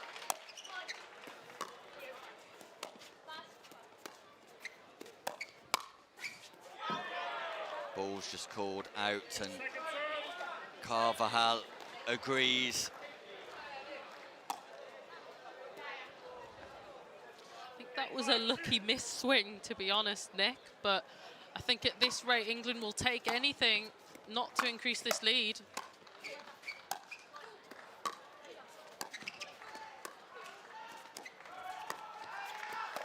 And once again,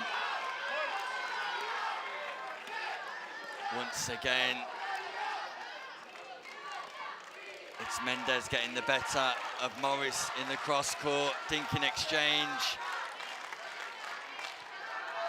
I think just from a little bit of communication there from Locke and Morris, there could be a bit of a change of sides possibly coming up here. Yeah, they're definitely looking to unwind the stack here. The signal's been given. I think a word with Chowdhury at the side changed that mind. That Ball goes long from Mendes, but she had the opportunity once more to win that point. Feels like England have been stuck on the score of 5 for a long time now.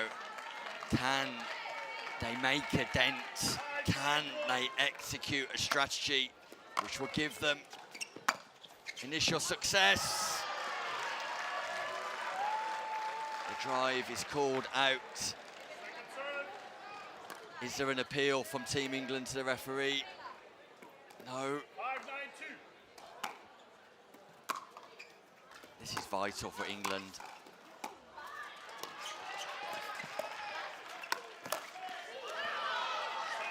And they just can't score.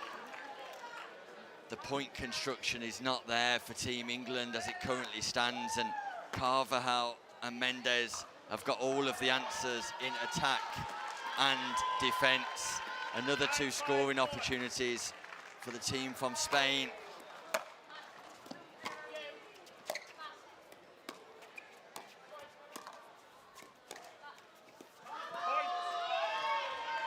And that takes them to the hill in game 1. Spain have got game points here in the Women's Open final.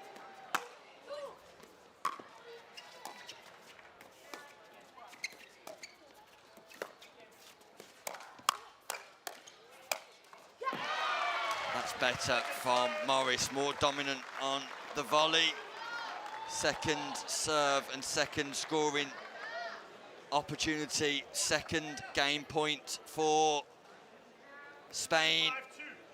Do you feel if Morris gets into those exchanges, she will come out on top? That's definitely what England are looking for.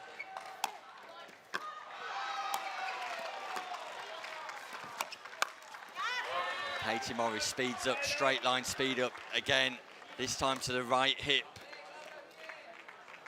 of Carvajal. They save 2 game points. Can they score though? If not, to win this game, just to highlight that they're still very much in this final. That ball just dipped and dived.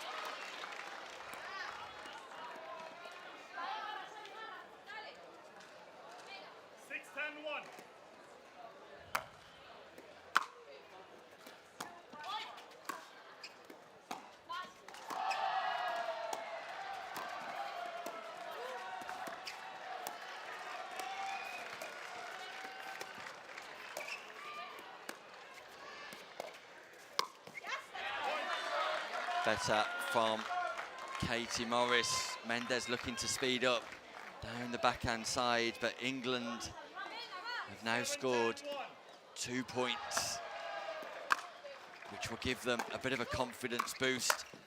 If nothing else, Morris was the right play to poach. She was just slightly delayed in getting there. Didn't set off soon enough. Second scoring opportunity.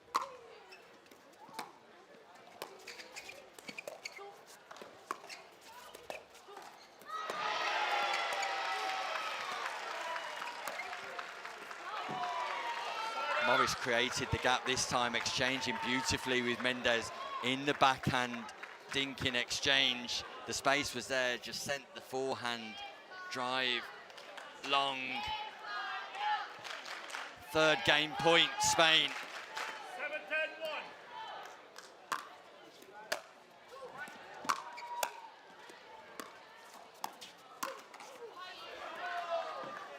And that ball just catches Stadia Locke in the face. Mendes, apologies from her. But Mendes and Carvajal win the first game of the women's doubles here at the European Pickleball Championships in Rome. And you have to say, Julia, it never really looked in doubt. No, but I did see a change of tactics happening from Team England that seemed to be quite effective. And as soon as they were getting into Morris being very dominant in those volley exchanges, she was coming out on top. So England need to try and look to see that a little bit more. Morris looked a little bit more locked in when it came into those backhand dink exchanges, which you were talking about, Nick, that Morris was losing a little bit of consistency, but at the end of that game, they were getting a couple of points. I do think game 2 could be very interesting. If they continued that consistency level, it could be a bit closer than what we think. There's a slight split in strategy, in strategic output here for Team England, with Thadia Locke not looking to go on the attack, very much being the consistent player, keeping that ball in play, whereas Katie Morris looking to speed up at very early opportunities.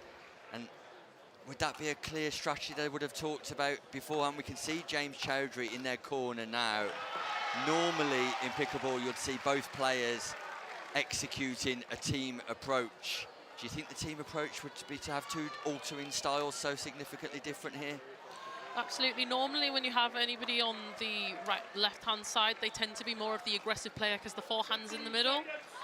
It can be a bit different when you've got a left-handed player as well, and it can be just about that you know who's going to take that ball, but I do think that's the strategy that they're going for right now. But something that they haven't actually done is gone to the backhand of Carvajal. And I'm just wondering if it's something that possibly Chowdhury's talked to them about on the sideline.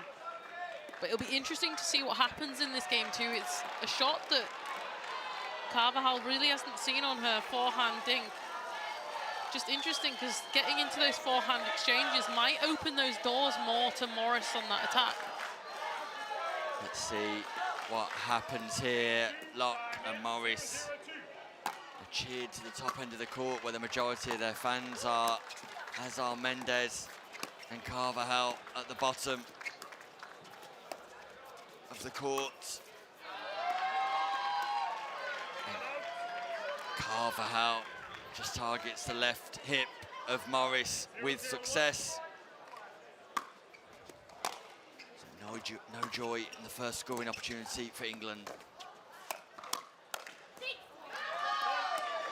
But the very first chance Spain get to score, they do so with Carvajal winning the hands battle against Morris.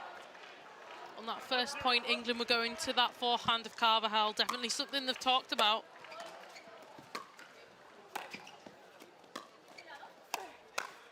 Misdirect by Locke.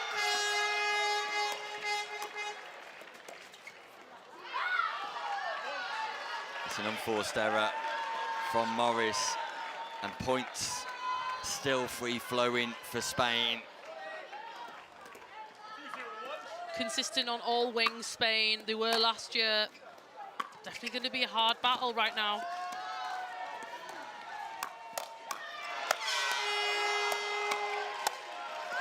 Thadia Locke just misses the forehand attacking volley down the line. And Team Spain all of the time getting more and more excited in the crowd, because if they win this game, they take a gold medal away with them.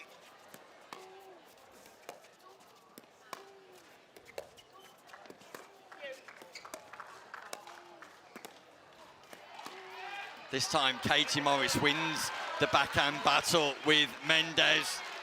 That will give her no end of confidence. Still another scoring opportunity here, though.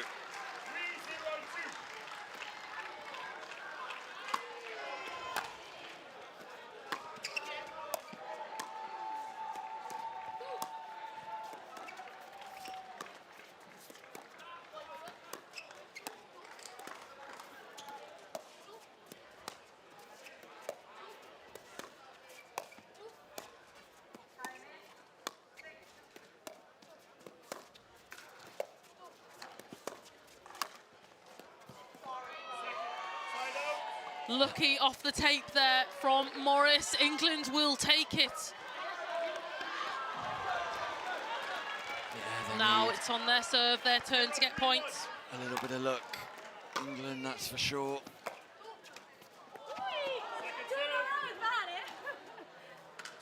The net roll this time goes the way of Spain.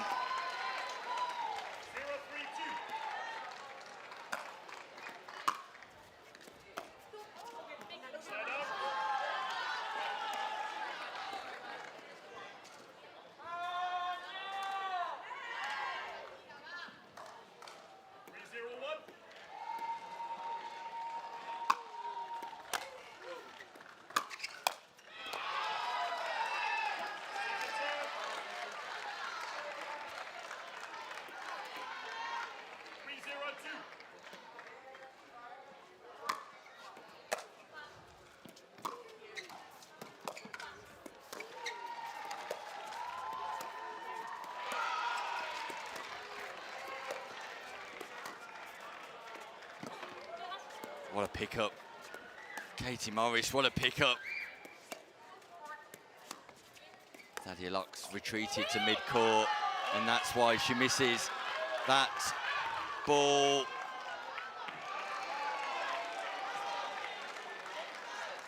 I'd like to see a bit more aggression from Team England here, Julia. I feel like that when this game's being played at a slow pace, Spain are the team that are coming out on top.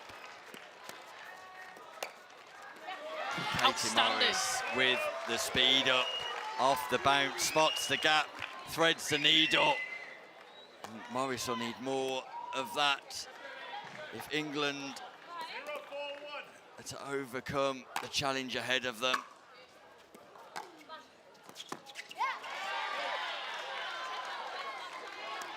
Great drop there from Locke, right to the feet of Mendes.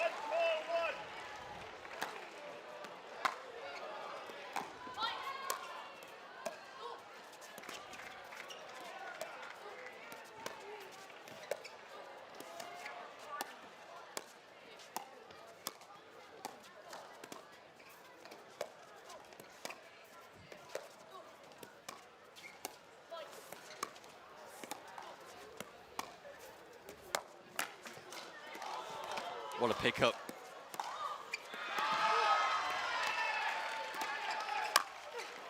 That's too aerial from Locke, though. And Carvajal punishes on the forehand volley. Just catches Locke on the way through.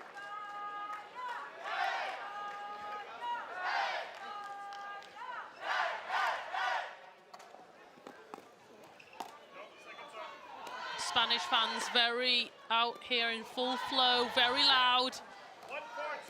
England's a bit under the cosh at the moment, and we say here in England, really need to find some points here.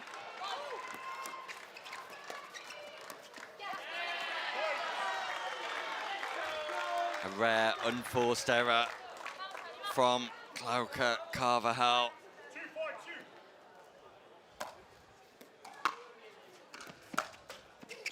Fortune for Morris once more, utilising the net to good effect.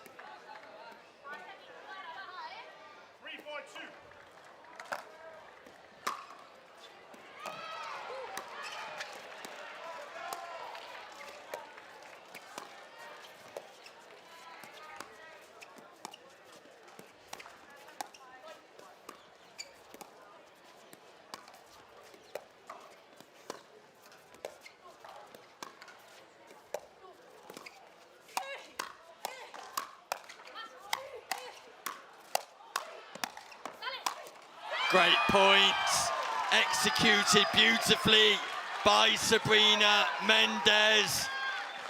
An attacking dink by Katie Morris caused the pop-up off the paddle of Mendes. Locke went on the attack, Carvajal with the defence. Then all of a sudden, the tables shifted, and it was Spain who were able to win the exchange on the serve of England. They inflict the side out after that exchange.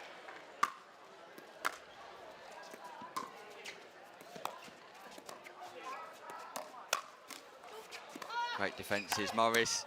Locke does speed up this time, and it's fortune for Carvajal, who just celebrates behind Morris and Locke.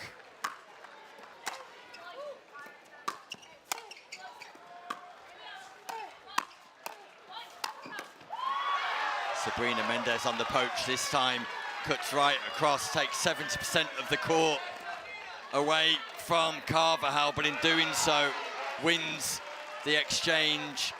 A timeout called by England, and it's a wise time to call a timeout, because Julia, every time the Spanish duo have got the ball in their hands and it's their turn to serve, they find it a lot easier to score points than the English pairing.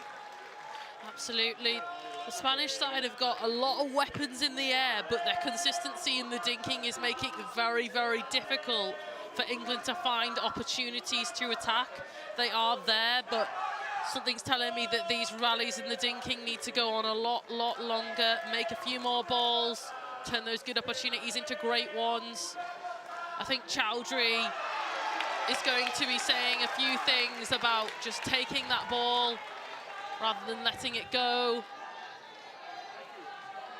I think he's also wanting a bit of motivation from his side. You can see he's trying to make them a bit more excited on court, but Spanish duo quickly going back onto court, want to maintain momentum here. And referee Stefan Ebtrobroek from Belgium calls time in. And breaking news, Spain will contest all 4 finals here. As the men's senior team also make their way into the final. They will play Sweden. Not too many surprises there.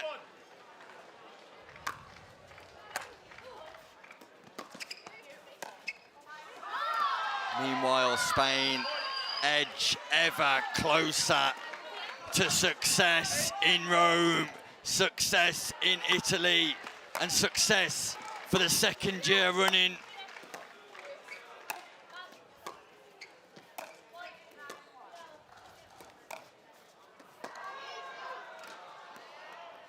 And that's called out too, and Spain are putting down a marker for the 3 finals to follow after this game. Are they set to become the powerhouses of Europe in the pickleball world?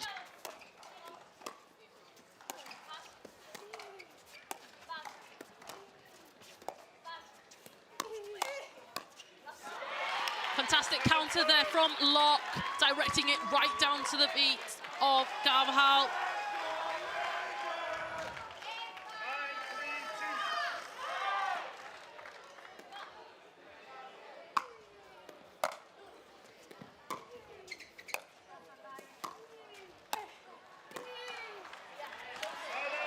Locke and Morris will keep fighting for Team England, rest assured.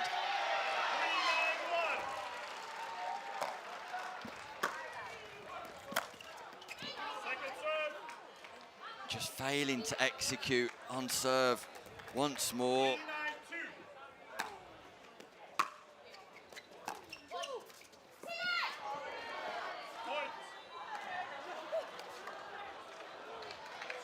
The Spanish have had quite a few terms of luck on this match, so about time England gets them as well.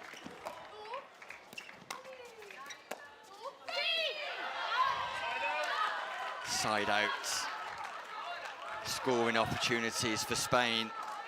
They only need 2 points for victory here in Rome.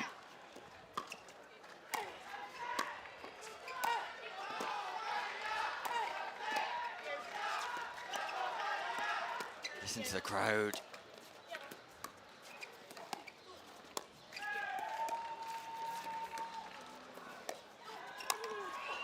Fortune once more for Mendes.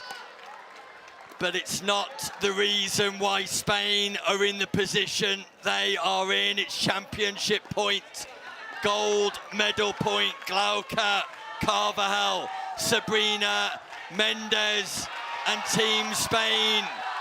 Championship point to become the Women's Open gold medalists.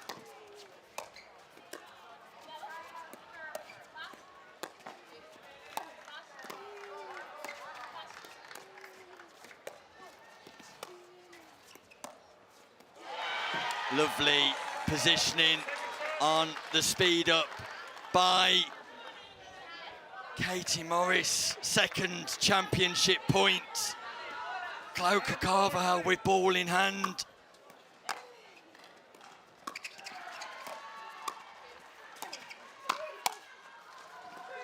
And that ball catches the line too. Carvajal thought it might be out, but Mendes confirms it's in. More chances for England, but it's no easy task.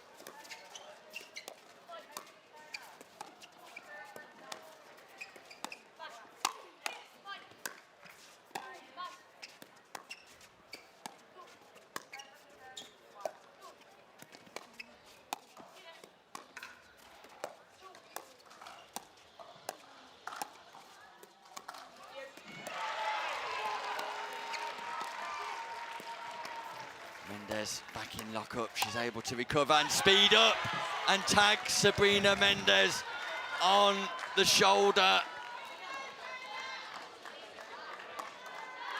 Lock on the speed up, a rare thing that we're seeing today. She's the one that's speeding up, not Morris, and it pays off for England. 2 points in a row for England on first server. What a remarkable comeback this would be.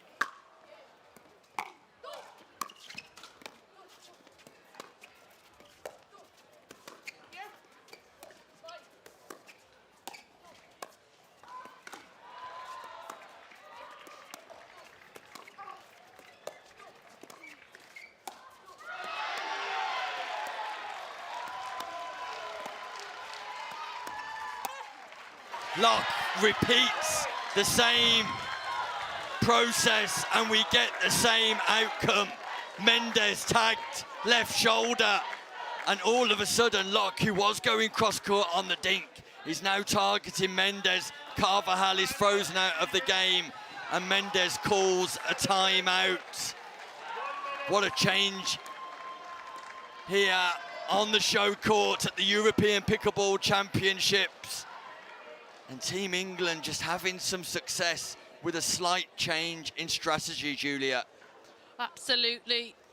Thadia Lock, something I've looked forward to saying all day, is definitely locked in at the moment. Finding those speed ups. They're targeting her to keep it away from Morris. However, Thadia's finding those speed ups herself. That will probably require the Spanish team to probably rethink their tactic a little bit, change their spots. If anything, they might have to go back to Morris's backhand, the things that were working for them, but very interesting to see what will happen here. Well, Morris's backhand is firing on all cylinders because she's the one that's putting Mendes under pressure, which is creating the opportunities for Lock just to speed up on Mendes. Carvajal completely frozen out. And our match referee from Belgium asks for the restart of the game. Stefan Ebdbroek.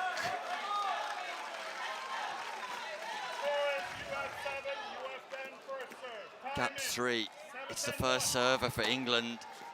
Is that timeout just gonna pause proceedings here?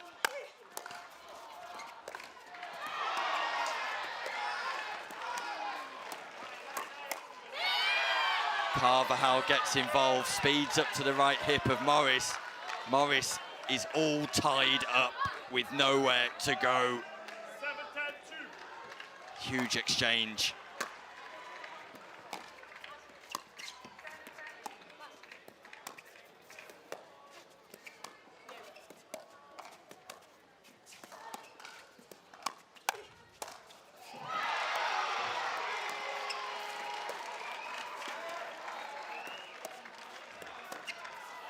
And once more, England frees Carvajal out of the game. The gap's down to 2. It was 10-3.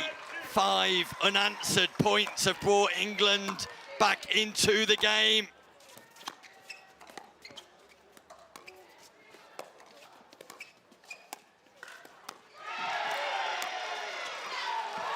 Mendes is dancing around the ball. Locke went cross court, and Carvajal once again comes up with all of the answers, and it brings up a third championship point for Team Spain at the European Pickleball Championships in Italy, Rome.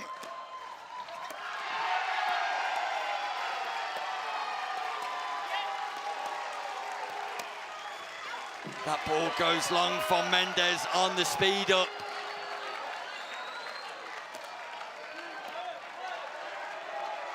Italy have defeated Bulgaria in a bronze medal match on court 2, but championship point here. Fourth championship point. And the ball lands in. A little bit of fortune for Carvajal, but the two players embrace. Carvajal and Mendes give each other a cuddle. The crowd erupts. Your Women's Open doubles champions for 2025 are once again Team Spain. Julia Stevens. Honestly, that was a lot more tightly contested final than we had last year, but still Spain got all the firepower there, the tactics, the skills, the consistency. Too much for England. I do think that if they found those spots earlier in the game, then they would have possibly been able to bring it to a third, but Spain able to bring the mental fortune and prowess in this final. I'm joined in the booth here by Chris Beaumont as Nick makes his way down to the court for an interview. What a game that was, Julia. Spain take the gold medal for the second year in a row. Glauca Carvajal-Lane has got 2 of them in her locker room now. A fantastic performance, and the first of 4 potential goals for the Spanish team today. That immediately moves them up the leaderboard. And we'll be moving swiftly on to another England-Spain final in the women's senior doubles. Just looked for a little bit there, like England had found a way back into the game, and it reminded me massively of last year's final, which followed a very similar pattern. Just when it was a bit too late, England seemed to have a battle plan that looked like they could get something from Spain, but Spain adjusted well and got it over the line, just like they did in Southampton last year. So there is going to be movement in this leaderboard by the end of today. Spain will now finish on a minimum of 12 points today, but with the potential upside of 15, which will be exceptional for them in terms of looking to take the gold medal and become European champions. As I look over to my far right, I can see Nick Hobbs trying to attract the attention of Glauca and Sabrina. He's calling them over for his post-match interview. I'm going to have to stop the clock because I would say that Mr. Hobbs is in position. And folks, I know this is the real reason you're tuning in. It's a personal best. It's 2 minutes and 24 seconds. That is exceptional turn of heel from Mr. Hobbs. And he will be speaking to our first gold medalists of day 2 here Saturday from the Foro Italico very soon. Back to the European Pickleball Championships here live from Italy, Rome. I'm joined by our first gold medalist in the gender doubles category. It's the Women's Open, and it's Glauca Carvajal and Sabrina Mendes. Congratulations to you both.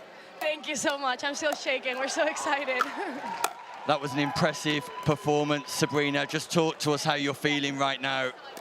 Well, I don't know yet. I'm glad to play with Glauca and happy to win the European Championship again. So come on, Spain! And that looked incredibly comfortable for you in the first part of that match. England came back into it well at the latter stages. Was it just a case of holding your nerve? I'm glad it looked comfortable from the outside. It definitely doesn't feel like that from the inside. They play, I mean, they're amazing. They were dinking so well, so it was really hard for us to create. I was just trying to stay solid and look for the right opportunity to pull the trigger. And Sabrina, it's been an interesting tournament for you. You've recovered from an awful incident yesterday, showing true grit and resilience to get back out on court there, and then to get through today. It must give you great pleasure.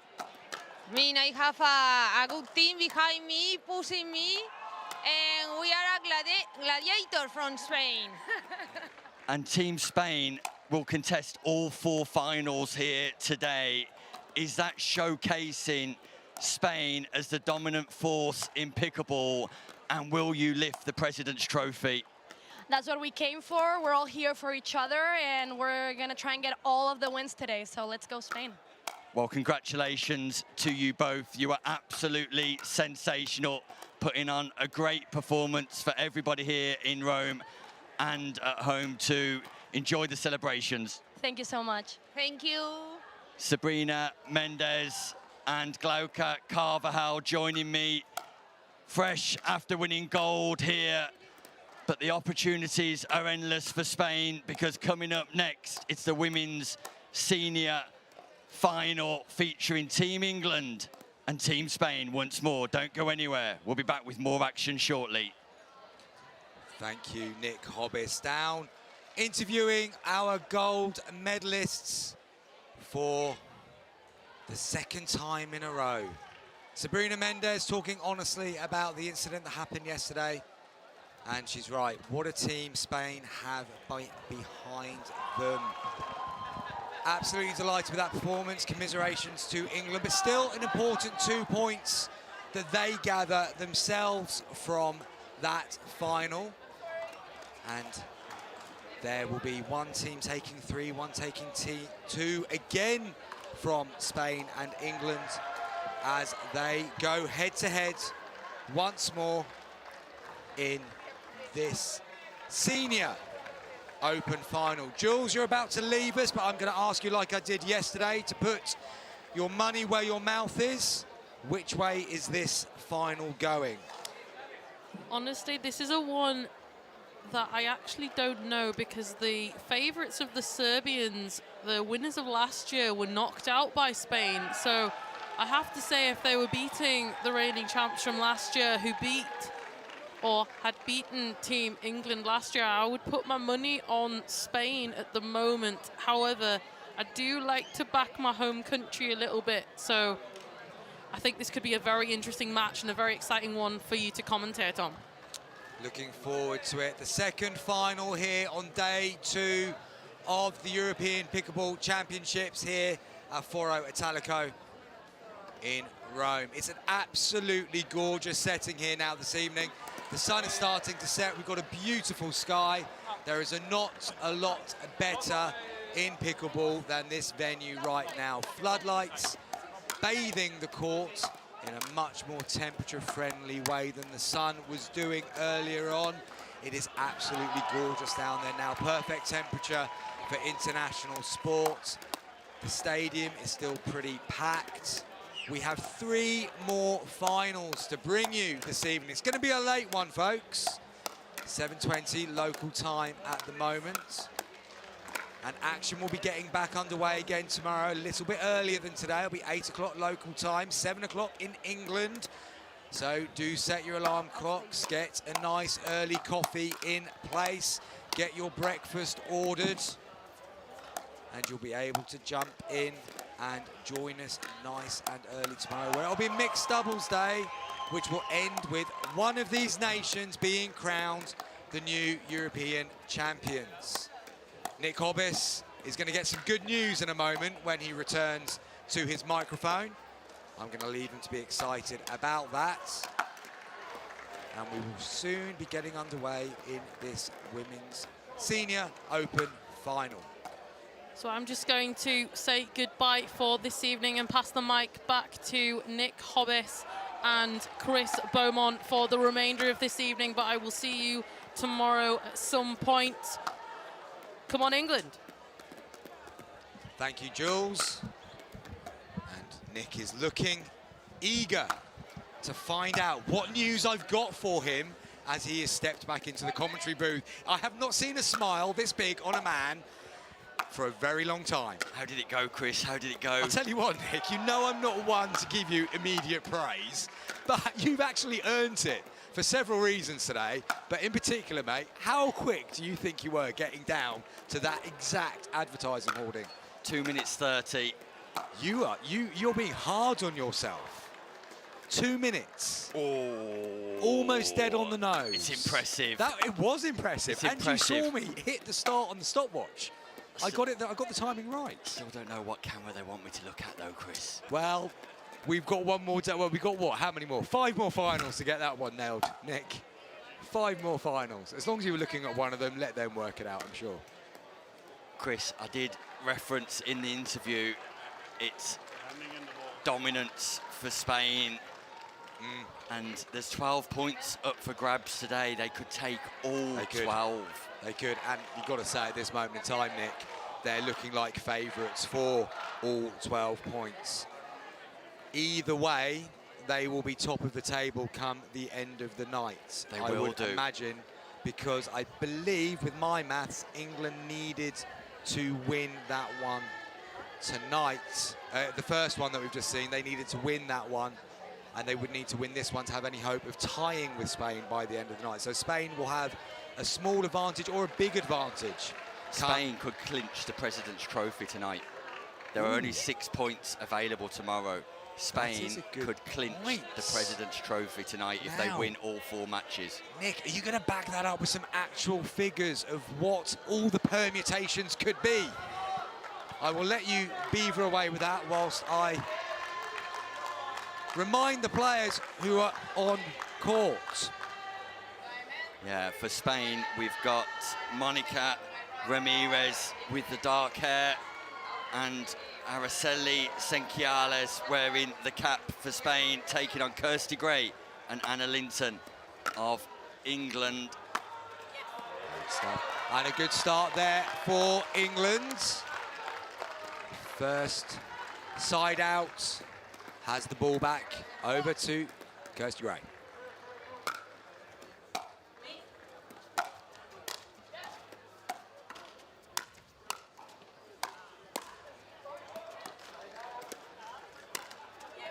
Nice reset work from Gray. Spain losing a little bit of patience. And it was Senquiales del Moral who made the error. We saw Spain's semi-final earlier, Chris. And Senquiales and Ramirez were fantastic in their comeback. They turned the tide against the Serbian champions of 2024. Indeed.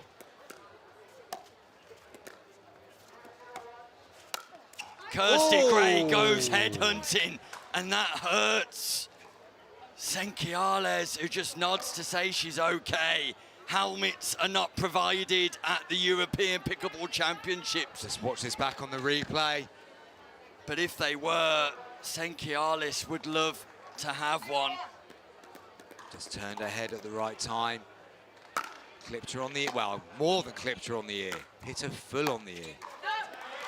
Ramirez is forcing that volley wide. And England have opened up a 3-point lead quickly here. But as we've said a couple of times today, Nick, a good start doesn't always necessarily mean you're going to run away with it. But they'll be happier with 3 points on the board than none at all.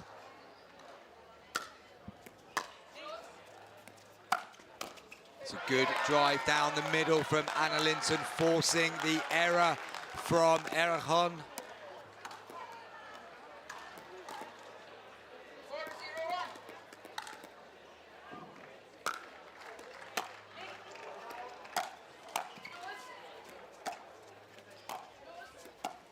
Gray just working her way back to try and level the positions, but unfortunately for her, the ball goes down the middle. Just slight positional issue there for England in that exchange, and Spain capitalised on it.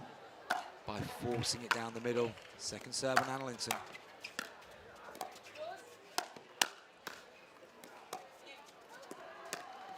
That's a big lob. What a lob from Kirsty Gray.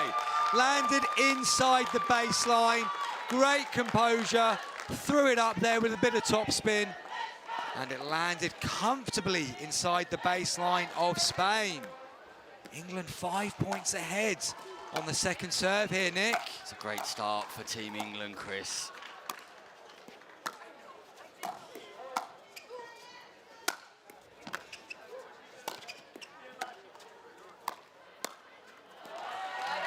One reset needed too many there from Gray, but nevertheless, that's a strong start from Team England. Work for Spain to do in this first game. Of course, best of 3, first to 11 win by 2 in this final. Spain just finding it difficult to find a rhythm. It was a similar story at the start of the semi-final. We know they've got the ability, Senkiales and Ramirez, just not showing it right now, and possible that some tension and nerves might be playing a part in that. Gray goes for the lob again, has to defend the next one. Linton also defends, but eclipses the net and lands on the English side, meaning that Spain have a point on the board. It's an interesting shot selection from Kirsty Gray to repeatedly go for this lob, Chris. We'll see if it pays off. She's drawing at the minute with herself. Yeah. 1-1, lost one. And the risk with the lob is always the first one working, I find, Nick, because suddenly you think there's another 3 or 4 there when there might not be. Great defence, Kirsty Gray. Oh, Kirsty well Gray played. turns defence into attack with an impressive counter. Just look at this on the replay again, Nick. Powerful volley through the middle from Kirsty Gray. Side out then, only 1 point damage to England in that one. Anna Linton on serve.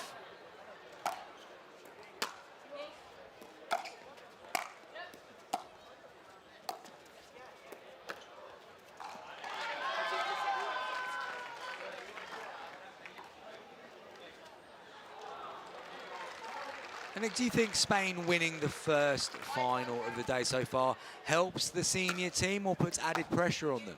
Puts pressure on them, Chris, definitely. They don't want to be the team take away the gold, and look at the fast hands from Monica Ramirez. She's able to dominate on that forehand side this time around. Forces the side out. Can Spain score and mount a comeback?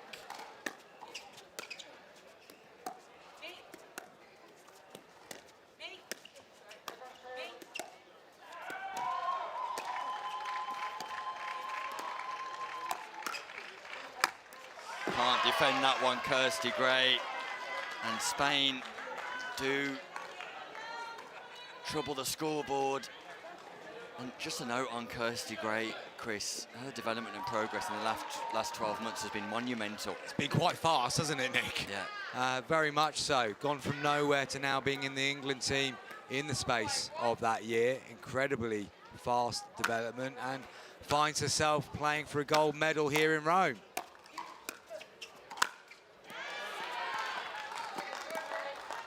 Error off the paddle there of Sensiales. So Ramirez with the second serve. 3 point difference still. And the referee called the score. The ball was served by Ramirez, but the English players were not ready. So the referee is going to recall the score, technically providing a little bit of flexibility there for Team England. Yeah. No real complaint from the Spanish, though, to be honest. No, not at all. And maybe now they're wishing they had. It's the right outcome, and it's a sporting outcome. And common sense from all concerned. Yeah.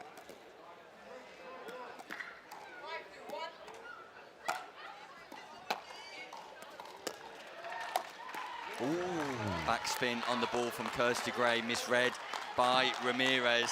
She needed to generate more top spin and counter. The slice of Kirsty Gray just didn't get below the height of the ball. Came through quite flat there. Kirsty Gray does like the slice, doesn't she? She does indeed, and she's effective at it. Linton just unable to lift that one enough, so Gray on serve at 6-2.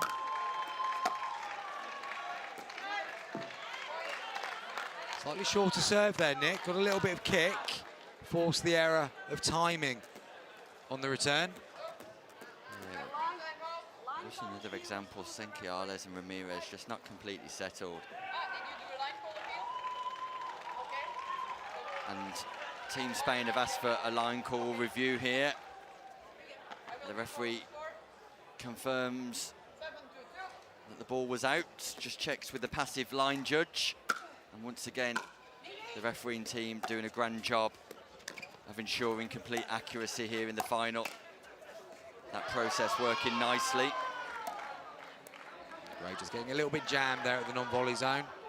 Unable to give herself enough width to guide the ball back.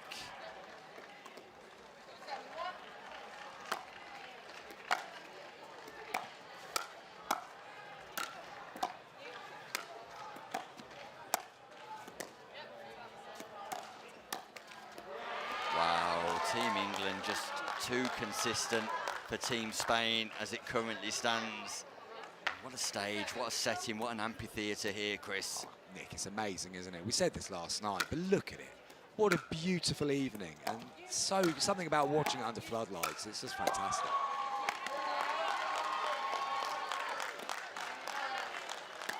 So side out there, Nick. England have the ball back in hand with Anna Linton at 7-2 on 1.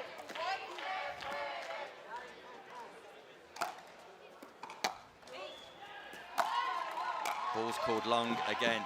Ramirez asks the referee, and the call stands. The passive line judge confirms that that was out too. The passive line judge thought she'd be involved so often in this first game, but doing a fine job. This time the ball does catch the baseline, and Kirsty Gray fails to pick it up.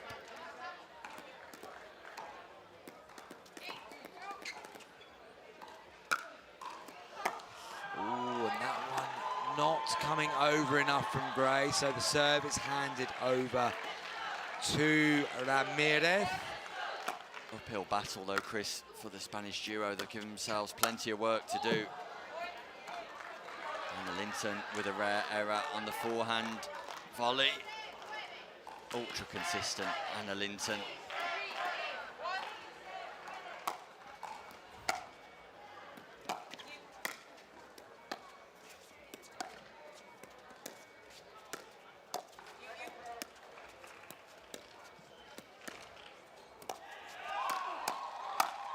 Good attack.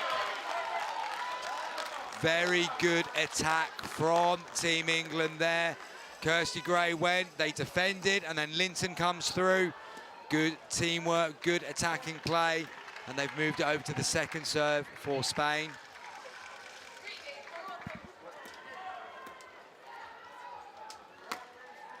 Senkiales gets the ball in play. That ball catches the line. It's called out by Spain though. Looked like it caught the line here. Linton confirms it was out.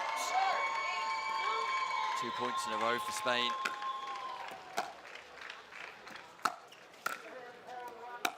Just getting a little bit jammed up first time. Didn't adjust her ready position after that jamming, and therefore wasn't ready for the second one. And we mentioned Spain had an uphill battle at 2-8. They're climbing that hill because the gap reduces to just 3 points, but then the serve goes wide. That's a big error, just when they were building some rhythm. Hand it straight back over to England there. Are they going to be made? No. Gray goes, that's 2 missed serves in a row from Kirsty Gray. Just again, let's get back to that bit of consistency in the game, because you're not going to have to do anything spectacular. Let's just keep the ball in play to begin with. Didn't like I didn't like the formation there again, Nick. Kirsty at the front, Anna at the back. Always going to be difficult to win the point from there.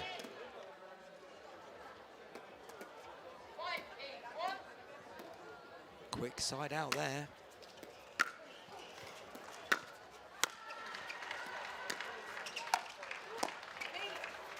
Lovely reset, Senkiales.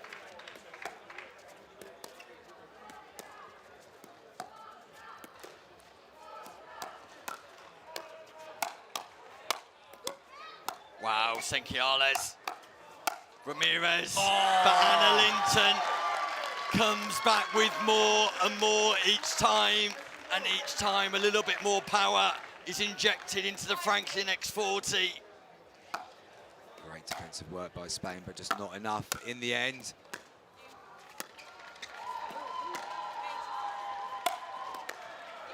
It's a lovely reset once more, and from the transition zone, Spain are starting to impress. They really are.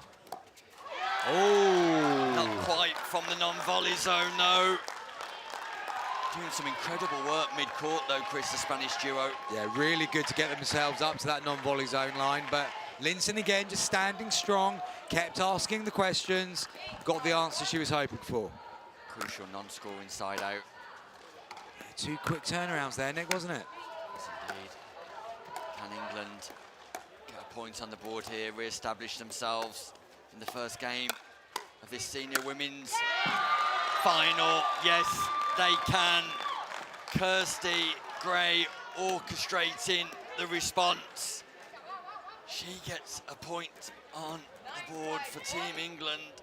They're 2 points away from taking the first game.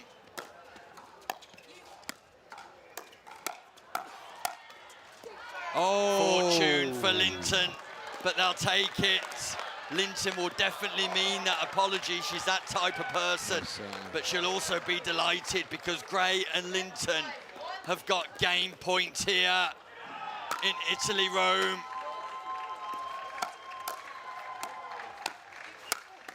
Nice change of direction there from Kirsty Gray. Goes to the backhand, forces the error and takes game 1, Nick. Team England, impressive. I feel like there's more to come from the Spanish pair of Senkiales and Ramirez.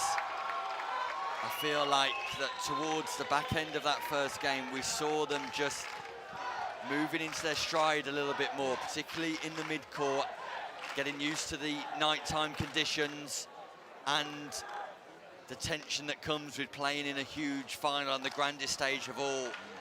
But Ramirez and Senkiales will have more to offer in this second game, a greater level of consistency. We saw unforced errors galore at the start to that first game.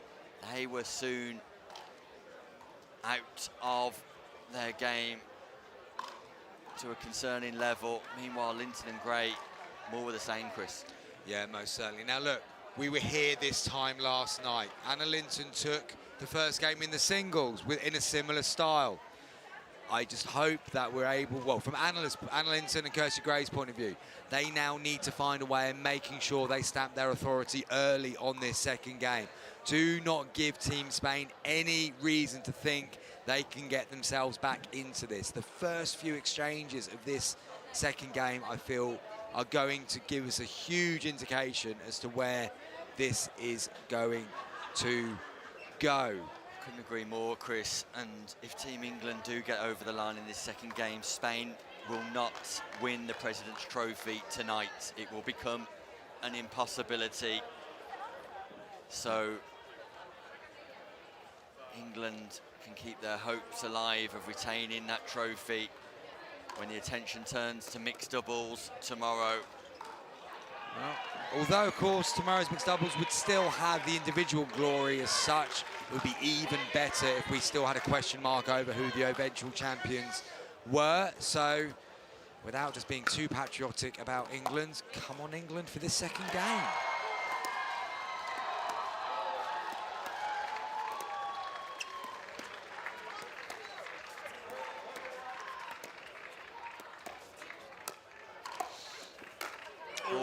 Kirsty Gray set herself up nicely.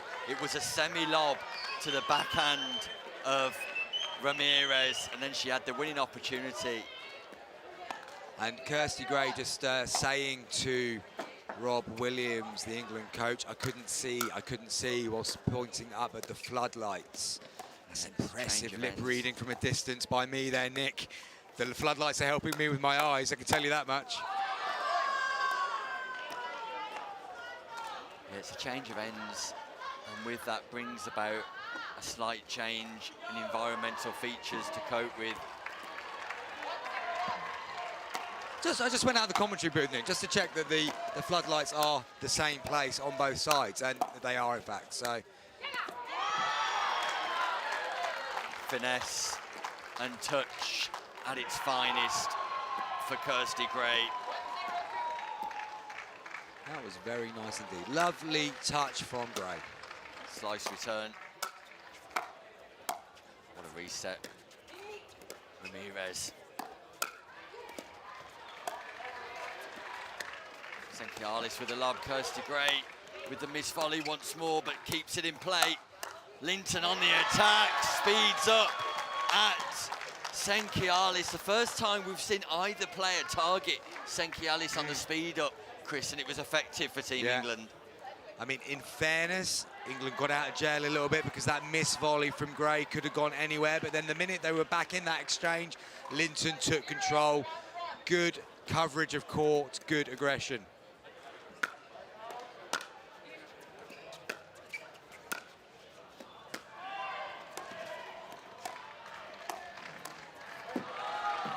Space between Gray and Linton. Linton not moving swiftly enough into position. Kirsty Gray leaving it to Linton. Definitely a forehand shot, not a backhand one. That second scoring opportunity for England to get off the mark in the second game. Spain need to win this second game to keep their hopes of gold alive. And with shots like that, Senkialis, they're going to find it difficult. England got away with one there, Nick. There's a bit of miscommunication. And then plenty of space missed.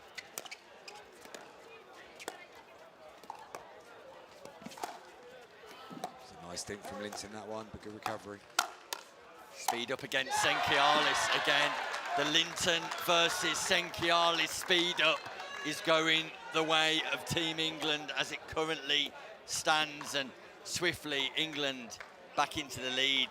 I just love that triangle effect, Nick, where you go in one and you know it's coming back at a certain way and you can come through and play it. It's such a good feeling when that works, and it looked very good from Linton there. Yeah, left hand, right hand triangle by Linton.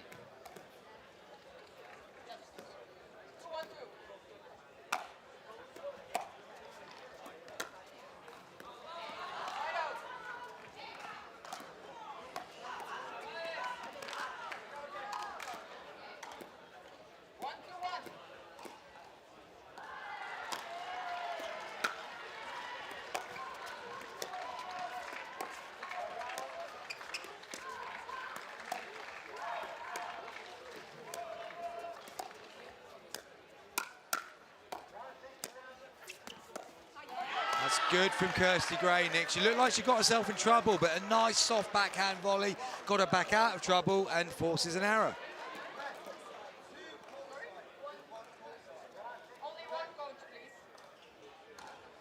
Rob Williams just reminding everyone that Spain should only have one coach round the back.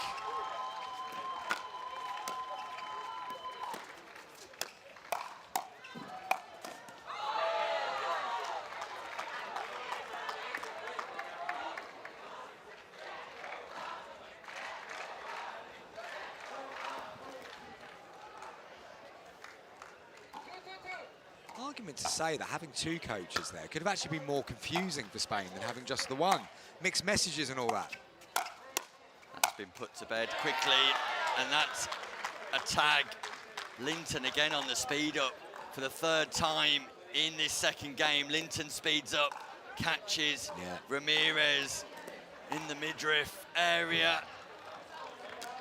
Creating that perfect triangle again, Nick. You called it early as a tactic they should be employing in this game, and it is working well. Two bits of recent praise for you there, Nick. Try not to get too big-headed.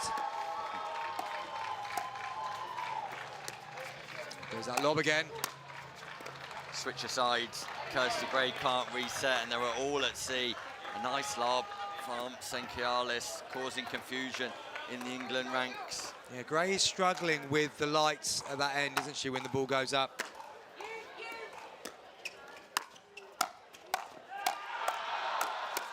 Linton speeding up and coming up with exactly the same response. Power so good, on for Linton.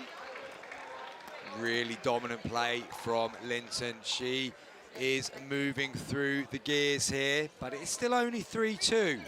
Still nip and tuck on the scoreboard, but it certainly feels like England have got the upper hand.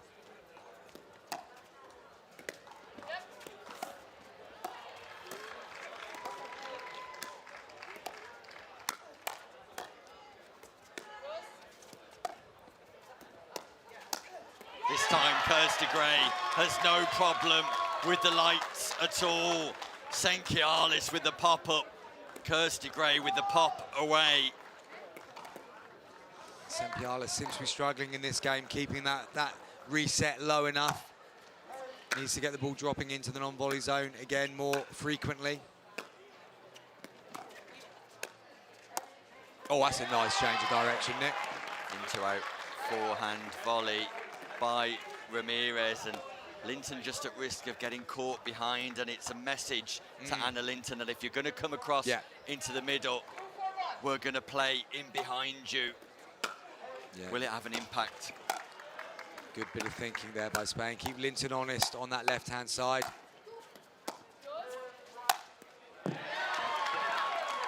Well, it worked once, but they weren't able to effect it again. Linton still holding that central position. Powerful but accurate finish. Can't allow Linton to continue to volley this ball.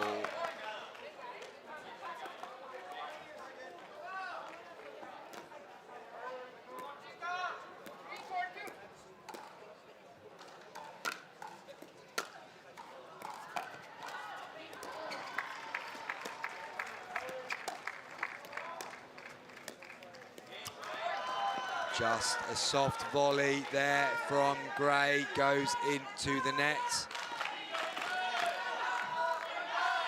And we start to hear the Spanish fans raise their noise levels.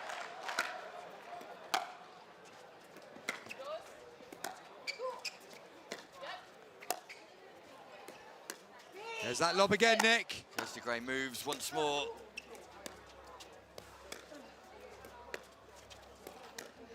Players have switched. As a result of that lob, Kirsty Gray lobs herself. That catches the baseline, drop it. She drops it beautifully, cross-court slice. Great point construction from Kirsty Gray, the rescue from Linton. But Kirsty Gray replies with a lob of her own. And the cross-court kill, beautiful for Gray.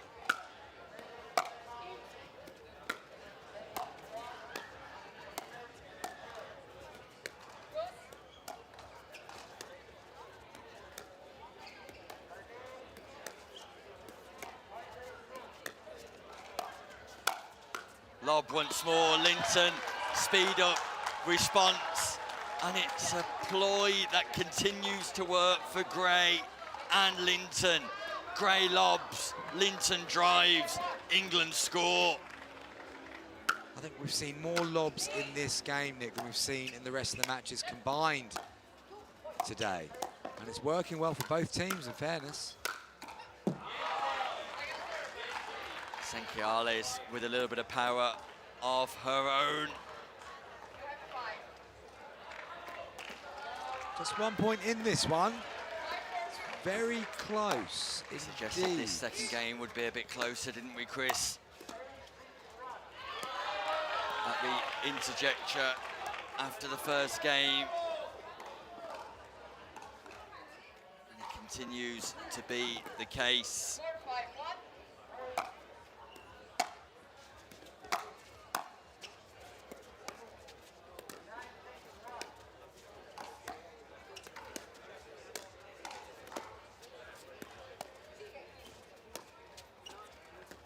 just goes long.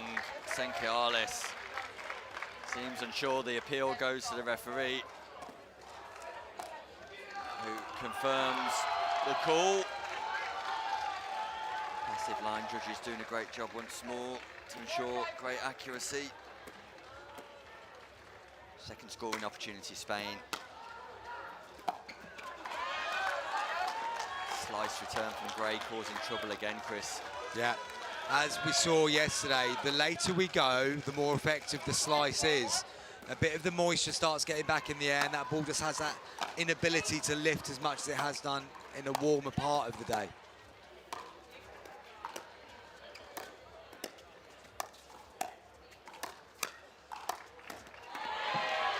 Good play there from Ramirez. Once she's able to actually fully establish at that non-volley zone line, she's able to control her volleys, and she picks off Linton to the backhand side there. Move on to the second serve for England.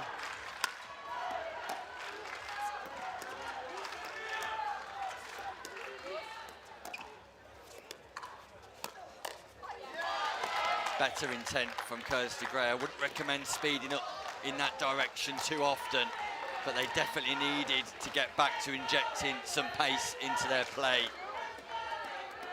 Yeah, surprise element there for sure. Slice return this time from Ramirez. Oh, there's that change of direction again, Nick.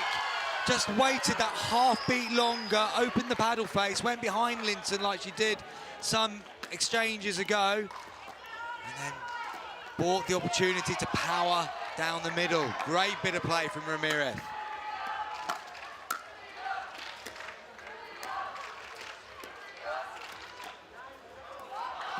That's an error from Linton, and once again, the slower side of this game suiting the Spanish pairings.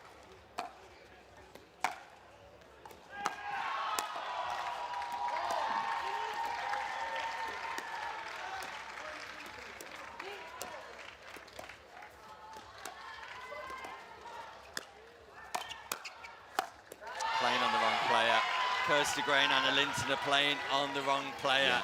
The opportunity is there.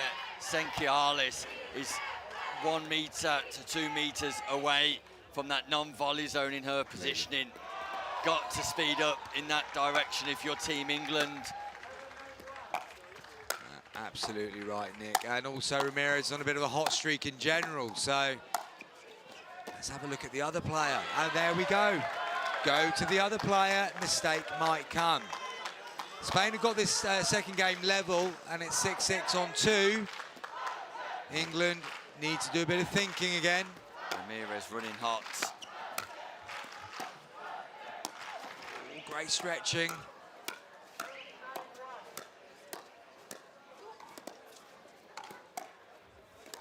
Ramirez running hot, but Senkialis is running cold. Got to keep the ball away from Ramirez while she's hitting her hot spot and focus on the player who's going through a frozen spell.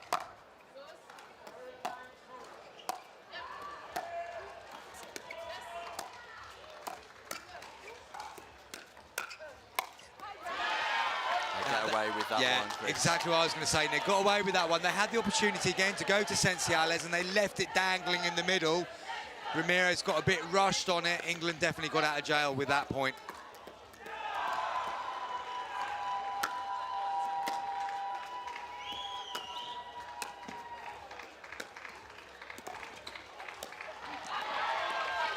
And we've said this 3 or 4 times in a row, there is enough time there to pick on the currently weaker player.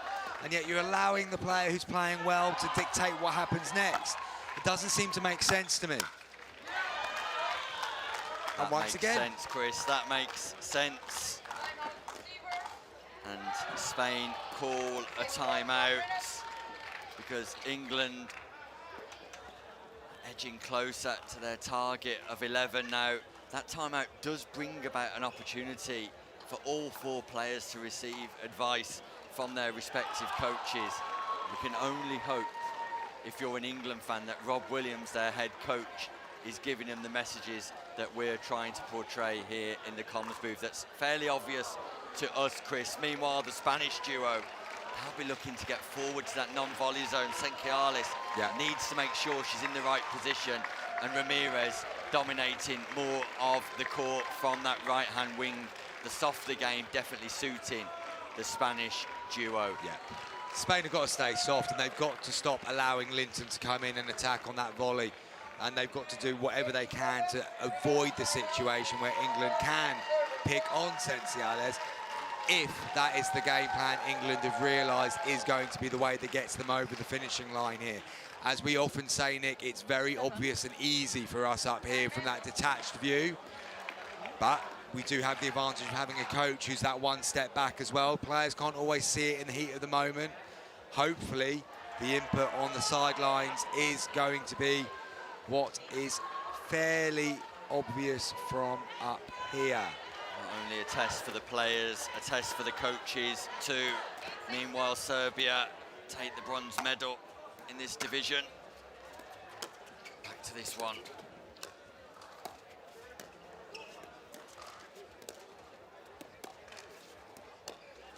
There's that lob again.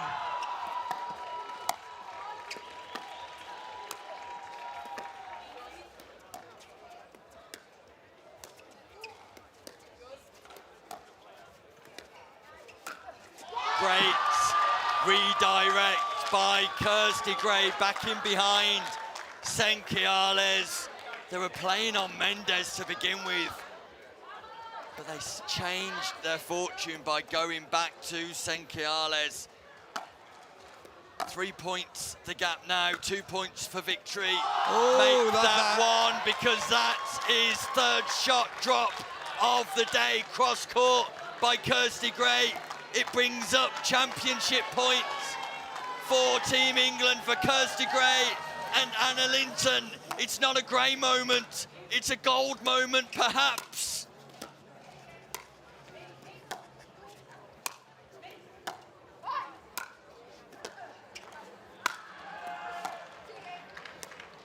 And that gold moment comes now. Coach Williams throws his hat aloft. Linton and Gray embrace. Anna Linton, after suffering a heartbreaking loss last evening in the singles, wins the doubles with Kirsty Gray, and Team England are successful here in the European Pickleball Championships, Italy, Rome. Chris Beaumont, summarise your thoughts here. Top performance there by England as we wait for Nick to depart once again to go and have a conversation with our English gold medalist, Anna Linton and Kirsty Gray. Great strategy deployed in the end by England. They realised that if they were to play on Senquiales where they could, that was the road to gold. And it is gold that they walk away with. And that also means, of course, ladies and gentlemen, that the end result of who will be European champion of pickleball for 2025 will go into Sunday. England have not just taken gold away from Spain there, they have taken away the opportunity to be crowned overall European champions tonight on day 2. And for the sake of the action tomorrow, that is a great result indeed, because Spain do have 2 more opportunities for gold this evening in both the men's open and men's senior finals, as we just see the final point play out on screen once more, and Linton and Gray hugging in celebration. A wonderful moment for both of those. Anna Linton, very experienced now at the European Championship level, but Kirsty Gray, called up into England's squad for the very first time, will be delighted and proud of the impact she has had. The silver medalist Spain, the pair of Ramirez and Senquiales, come over to thank the Spanish crowd for their support and what support they had given them. And the Spanish fans will have more to cheer as the evening continues to progress. I'm just keeping an eye out to see where Nick Hobbs is.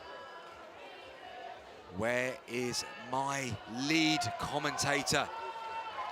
Has he made a slower time? I forgot to set the stopwatch this time, so I cannot tell you whether he's done it in 2 minutes or less. I reckon it's probably more. He's just getting his jacket on. You can just hear the celebratory chat from England over in the far corner of your screen. And very soon, Nick Hobbs will be talking to Anna Linton and Kirsty Gray. So we'll just wait a few more moments and hear how happy Linton and Gray are. Give you a clue, I'm going to go with a minimum of very, maybe very, very happy. They should be. They played ever so well in that final, taking gold 2-0, slowing down Spain's rapid progress today. So, any minute now, Hobbs will be on the hot mic. Welcome back to Foro Italico, where the women's senior final has just concluded, and it's concluded with success for Team England. It's Anna Linton and Kirsty Gray who get the job done in Italy. And Anna, Kirsty, congratulations. Thank you so much. Thank you. You must be over the moon, Kirsty, with that performance. To get a gold medal for your country is an impressive feat. Oh, I mean, lost for words, which is unheard of, but to play in this arena, represent your country, wow, just wow. And to play with Anna, just wow. England, it just makes you feel really proud.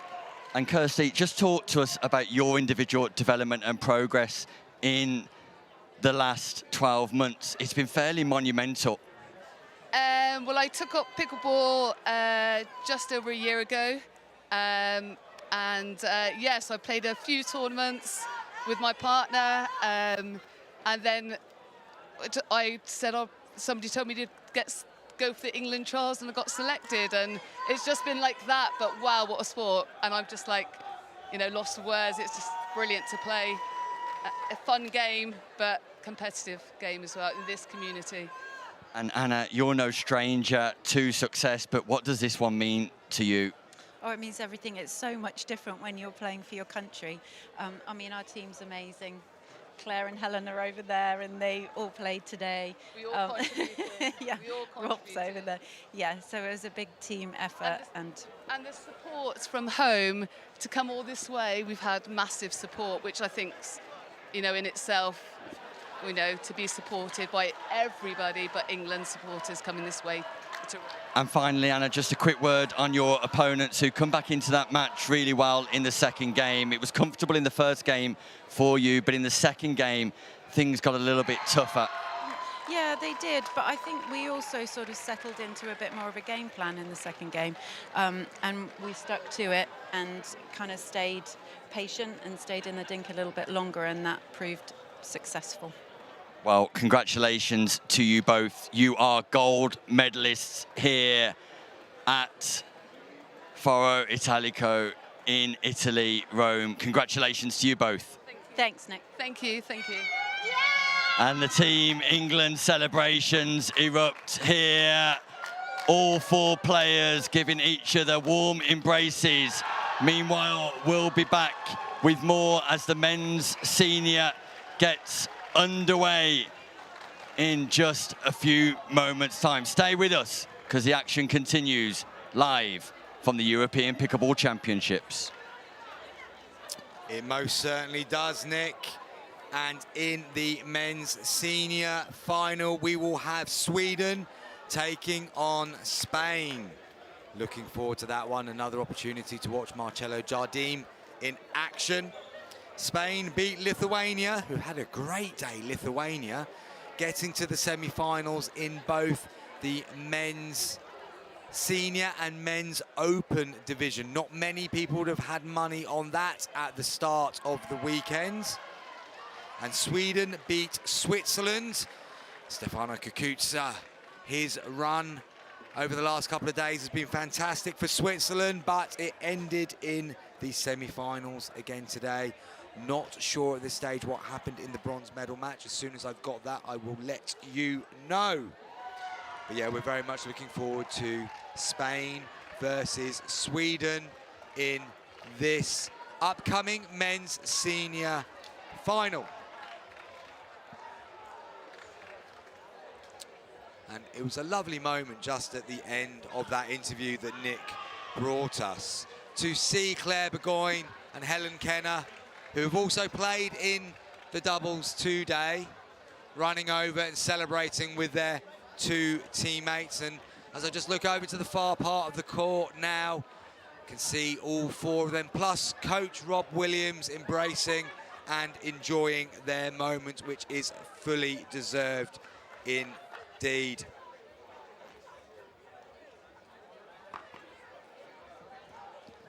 Now, just having a quick look for you to see if I can bring you the result. Yes, in the bronze medal match between Switzerland and Lithuania in the men's senior open, Switzerland took the bronze medal. So another medal for Switzerland here in Rome.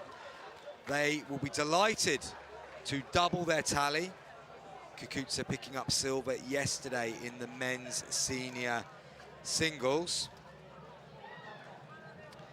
I'm just having a look back to see if I can predict what the Swedish team might be for this final. The players are on court, haven't received notification of who is playing just yet. But if they do go with the same team, and I'm having it confirmed that it is the same team that played in the semi-final, Kenneth Dahlin and Axel Irstedt will be representing Sweden. And for Spain, well, we know that it's most certainly Marcelo Jardim, of course. And I'm going to presume, until corrected otherwise, it's Danny Paco Lopez who will be joining him in their quest for the gold medal.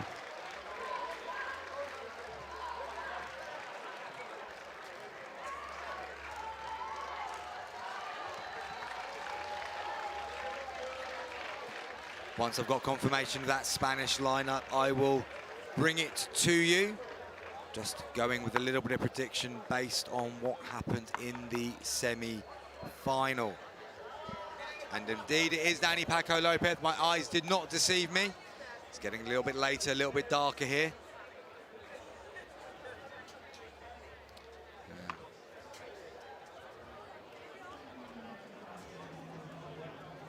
So in this men's open senior final, it will once again be first to 11, win by 2, but it will be best of 3. Spain very much the favourites for this one. Sweden with the opportunity to win, well, they will win their first medal of this championships. Just need to know which colour it's going to be. Any minute now, going to be rejoined by Nick Hobbis, who's just returned from interviewing the English winning pair. A delightful end to that interview, Chris, but the European Pickleball Championships continue. The men's senior doubles, Rome 2025. Oh, Jardim tries to go big. Referee on court for this one is Eva Plauschik.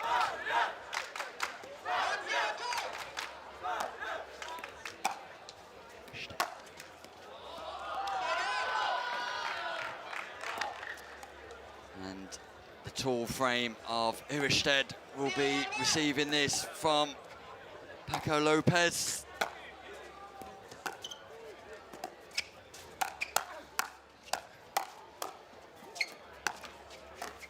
reaction from Irstedt. Great movement by Paco Lopez. He throws the lob up. Irstedt controls the smack. Lovely exchange to get this Open Senior final underway. The temperature has just increased once again in here. What coverage initially by Paco Lopez, but Irstedt remains calm. Put the ball through. Jardim almost with a very rare mistake, hitting the top of the net. But the ball went over and ended the positive side for the tall player representing Spain today. Yeah, we watched Irstedt and Darling earlier, and they were impressive, and I predicted that they would be in this position right now. Jardim tags Kenneth Darling on the chest, apologises straight away.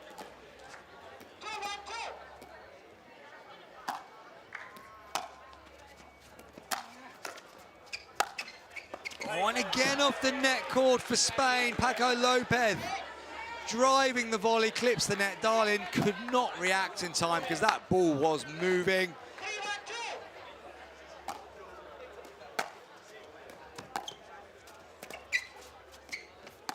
ATP from Jardim, defended by Irstedt. The crowd erupt with applause. And it's plays like that that Sweden will need if they're to usurp the Spanish duo. Oh, Paco Lopez looking to be aggressive with that volley. Now, I don't want to sound too obvious here, Chris, but I've got a feeling the Swedish strategy might be to keep the ball away from Jardim. Now, I have called you a tactical genius at least 4 times since we've been in Rome. Nick, I'm going to make it 5. That's a moment of tactical genius, Nick. Keep it away from the best player on the planet. There's a career in this for you. I have to say, I was actually thinking that... That's a foot fault. I could see that from here. Sorry to interrupt, Chris. Referee Eva doing a great job there. What was you thinking, Chris? I was thinking that apart from Paco Lopez, we might have the tallest trio in the Senior Open on court. The 2 Swedes are very tall, which gives them great wingspan covering that non-volley zone line. Obviously, we know Jardim, about 6'3", 6'4", I would guess. Paco Lopez, what he hasn't got in height, though, he's got in mobility. He is moving around that court like a ferret. Jardim wants to get involved. Play back behind. Play back behind. Keep him honest. He goes back behind and plays a winner. I asked, and Irstedt delivered. Jardim was just too far over, looking to protect Lopez, and Irstedt had the mind and the guile to place that ball into a winning position. It's like you're playing this game on the PlayStation, Nick, moving the players around at will. There's an idea, Chris. I'm surprised you've not come up with that yourself yet. Well, what I can tell you is that Sweden have opened up a 2-point advantage here, Nick. And it's a nice little run they're on here. That's what happens when Jardim gets involved in the play, though. He might not play many shots, but when he plays them, they're probably not going to come back too often. Really true. I mean, if Sweden can get Jardim down to less than 50% of the balls, increase their chances massively, of course. And that's not a criticism of Paco Lopez's play in any way, shape or form. It's just a common sense strategy. And it would be fair to say in the early stages here, Chris, all 4 players could easily be participating in the open age category. Oh, yeah. Definitely.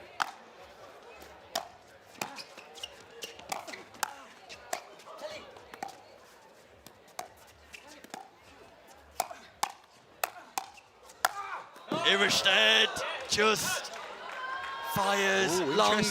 Helen White. It's the passive line judge, but a little bit of honesty from Paco Lopez, who says the ball just touched him. Ah, okay, right, that makes a lot of sense then. Very good sportsmanship. Sweden in the ascendancy. Wow. Was that in the predictions? Jardim leaves it. Kenneth Darlin was on point though, made no mistake with the defence. You can understand why Jardim failed to swing, but it's a 4-point advantage for Team Sweden. A shock is on the cards in game one. Hobbs has gone early with that prediction. There's still juice left in this one, I think. That's a very good performance by Sweden so far. Irestedt goes back behind and back behind once more. It's an Irestedt masterclass here. Axel Irestedt. First time in Rome that I've seen Jardim has called a timeout. He has not had to go and collect his thoughts at any point since he touched down in Italy. And I tell you what, Chris, he's incredibly vocal and animated in the corner over there. A level of frustration that you rarely see from Marcelo Jardim. Meanwhile, the ultra impressive Axel Irestedt and Kenneth Darlin have got Sweden into a magnificent position. And look, make no bones about it, Chris, this would be a shock of seismic proportions. It would. I'm still reserving. I'm not joining you on the big shock hill just yet, Nick. It's a long way to go, but what they've given themselves is a very, very good chance of taking this first game. You cannot deny them that. They lead 8-3. It will be very interesting to see what Jardim and Paco Lopez are going to change, and then how quickly Darlin and Irestedt can react to that change. At the moment, for Sweden, they have to keep going as they're going until they see something that means they do need to do something different. Huge they have exchange. the ball in hand. Yeah, huge exchange, Chris, straight after the timeout.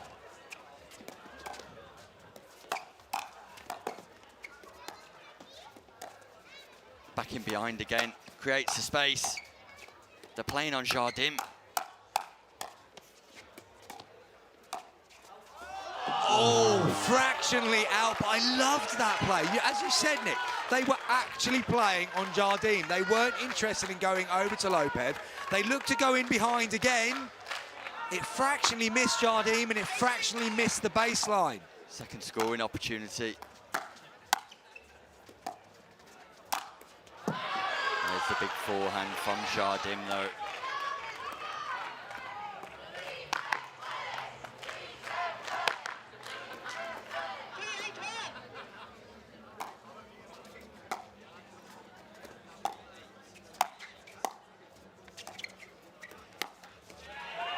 Jardim going for the speed up at Darlin. Hits the top of the net, tosses the ball to his partner. I have not seen Jardim this frustrated in any pickleball I have watched him play. Darlin just misses that volley to the side of Jardim. What Sweden cannot afford to do now is give Spain any freebies and allow them back into this first game. There goes Jardim, left space.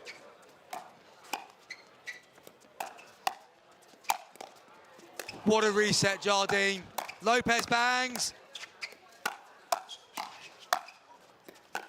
Amazing hand speed. And Darlin has missed the volley. Rally point of the night.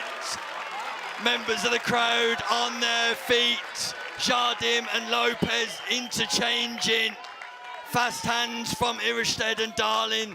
A rally that had it all, apart from a positive outcome for Sweden. 8-5 now, Nick. That score looks completely different with a couple more points on it for Spain.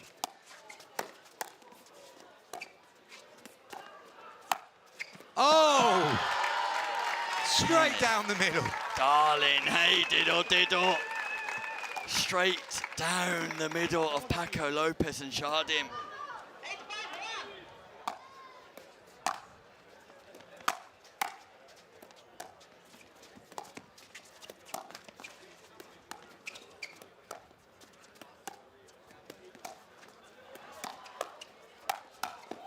Marcelo Jardim just showing his class, speeding up to the body of Darlin.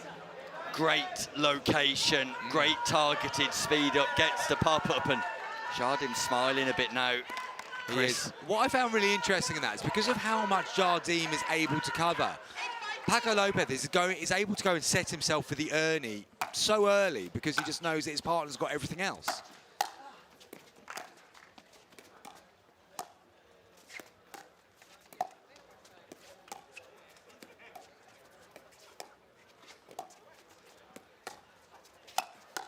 Pop up from Lopez, and Jardim cannot do anything about that because when that ball's above the height of the net, the Swedish pair just don't miss.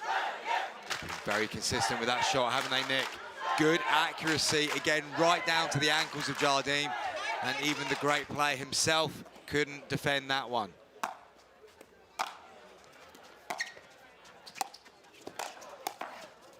What a rescue, what a reset. Lopez comes back in, Jardim shakes his head on the baseline, and Sweden have got game point against Spain. They're bullying Paco Lopez in this game, Nick. What a pickup from Lopez on the baseline.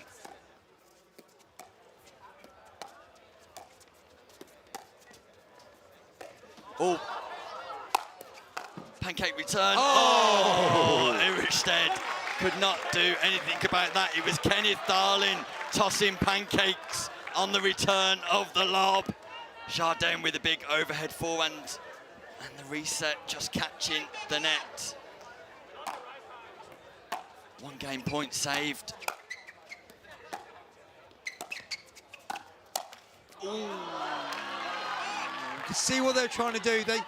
They know that they can go behind Jardim, and they were looking to do that again. Just didn't execute. The setup was nice, just not cool, calm and composed in that final moment. Anything apart from the Jardim forehand, it seems, for Sweden.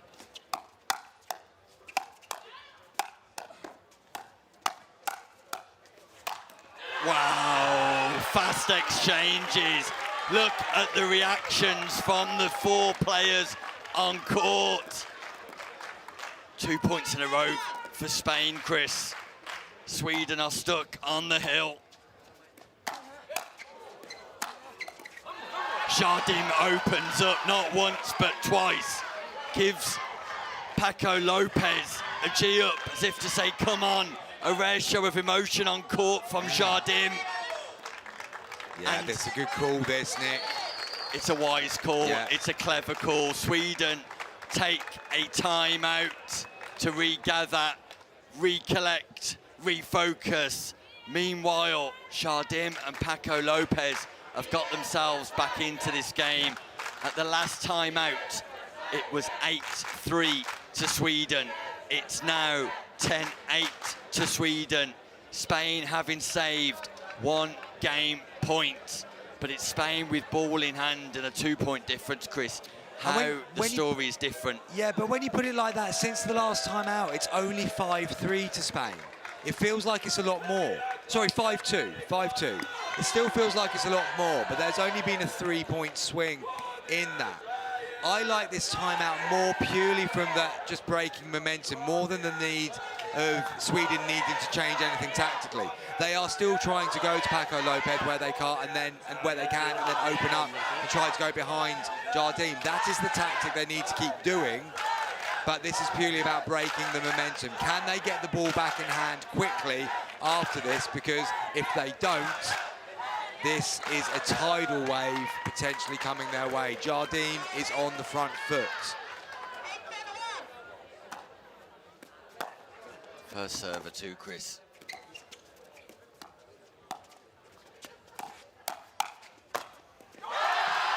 And that's good, that's good. They've made Lopez go first, they're ready for it, they're set, they get the second one, and they can then play through the legs of Jardim. Really good play from Sweden. Can they do it again to get the ball back? Second service, second scoring opportunity, Spain. Huge exchange.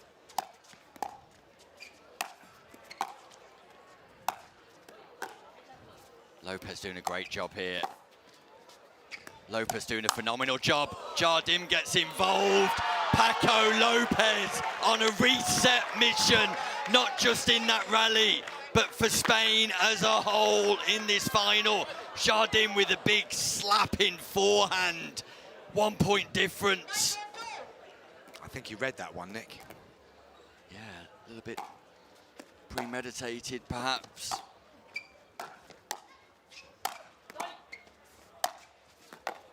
It's a baseline wrestle for Spain at the minute. Oh, no way, incredible. So fortunate. Iverstedt gives himself a little shake as if to say he had the wobbles there. The use of the net. Heart in mouth time. If ever you needed a net kiss, that was it. Second game point, Sweden. Sweden get to the non-volley zone. Speed up. The in speed up on Darling works a treat for Jardim. Second game point saved. Sweden still on the hill. Big slice return. Big slice return. It dips, it swerves, it skids, it saves. Another game point. And Jardim fist pumps Paco Lopez, because now they've got 2 scoring opportunities.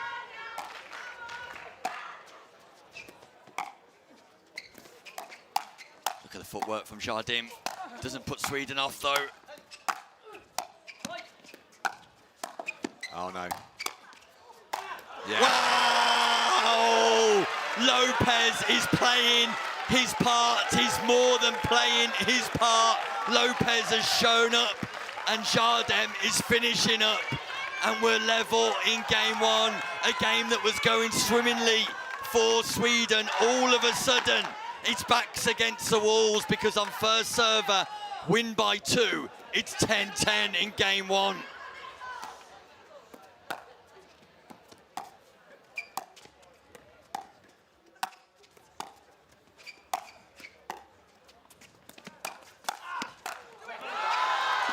Lopez went early, too early, Chris. Yeah. Jardim knew that he'd gone too early. He tried to cover, but left a whole host of real estate, like you would say, behind him. Definitely, and Jardim is, I'm going to go as far as saying, a little bit cross with his partner there. Not what he wanted at all, but they still have a second serve.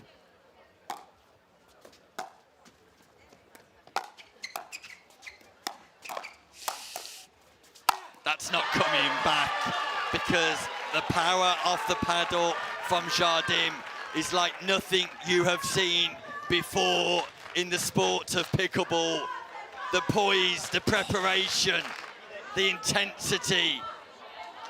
Marcelo Jardim and Paco Lopez have put Spain ahead for the first time in this final, and they've got game points of their own. They've saved 3.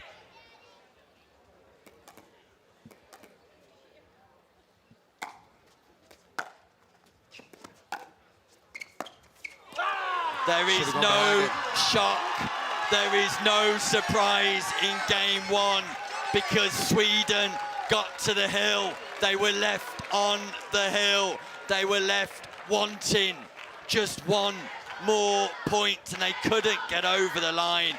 Paco Lopez, inconsistent to begin with, but boy did he turn up in that first game. Boy did he perform, and boy was he instrumental in Spain getting over the line in game 1. Chris Beaumont. Yeah, I mean, that was absolutely the difference in the second phase of that game, wasn't it? Paco Lopez, his level went up, which is what Jardim needed from his partner, and that was the big, big difference.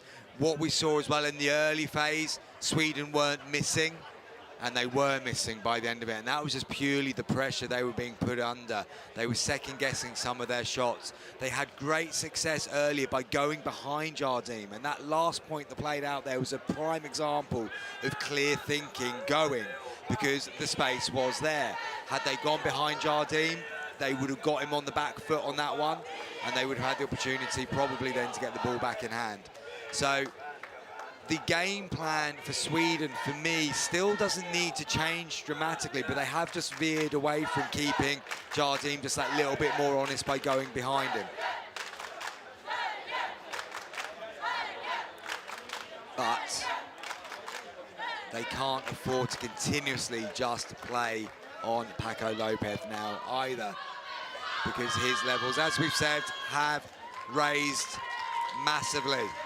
As it currently stands, Chris, in the context of the whole tournament, the President's Trophy is going to England, who are top of the table, but we know that will change after this game. Will Spain usurp England at the top of the table by getting 3 points, or will they draw level by getting just the 2? England sit on 10, Spain sit on 8. 2 gold medals apiece. It'll be Spain versus Austria in the men's open final. They needed that, Nick. They needed to come off on top in the first exchange of this second game. Good to see that Ingolstadt got back into a dominant position and was able to follow through with his volley with confidence.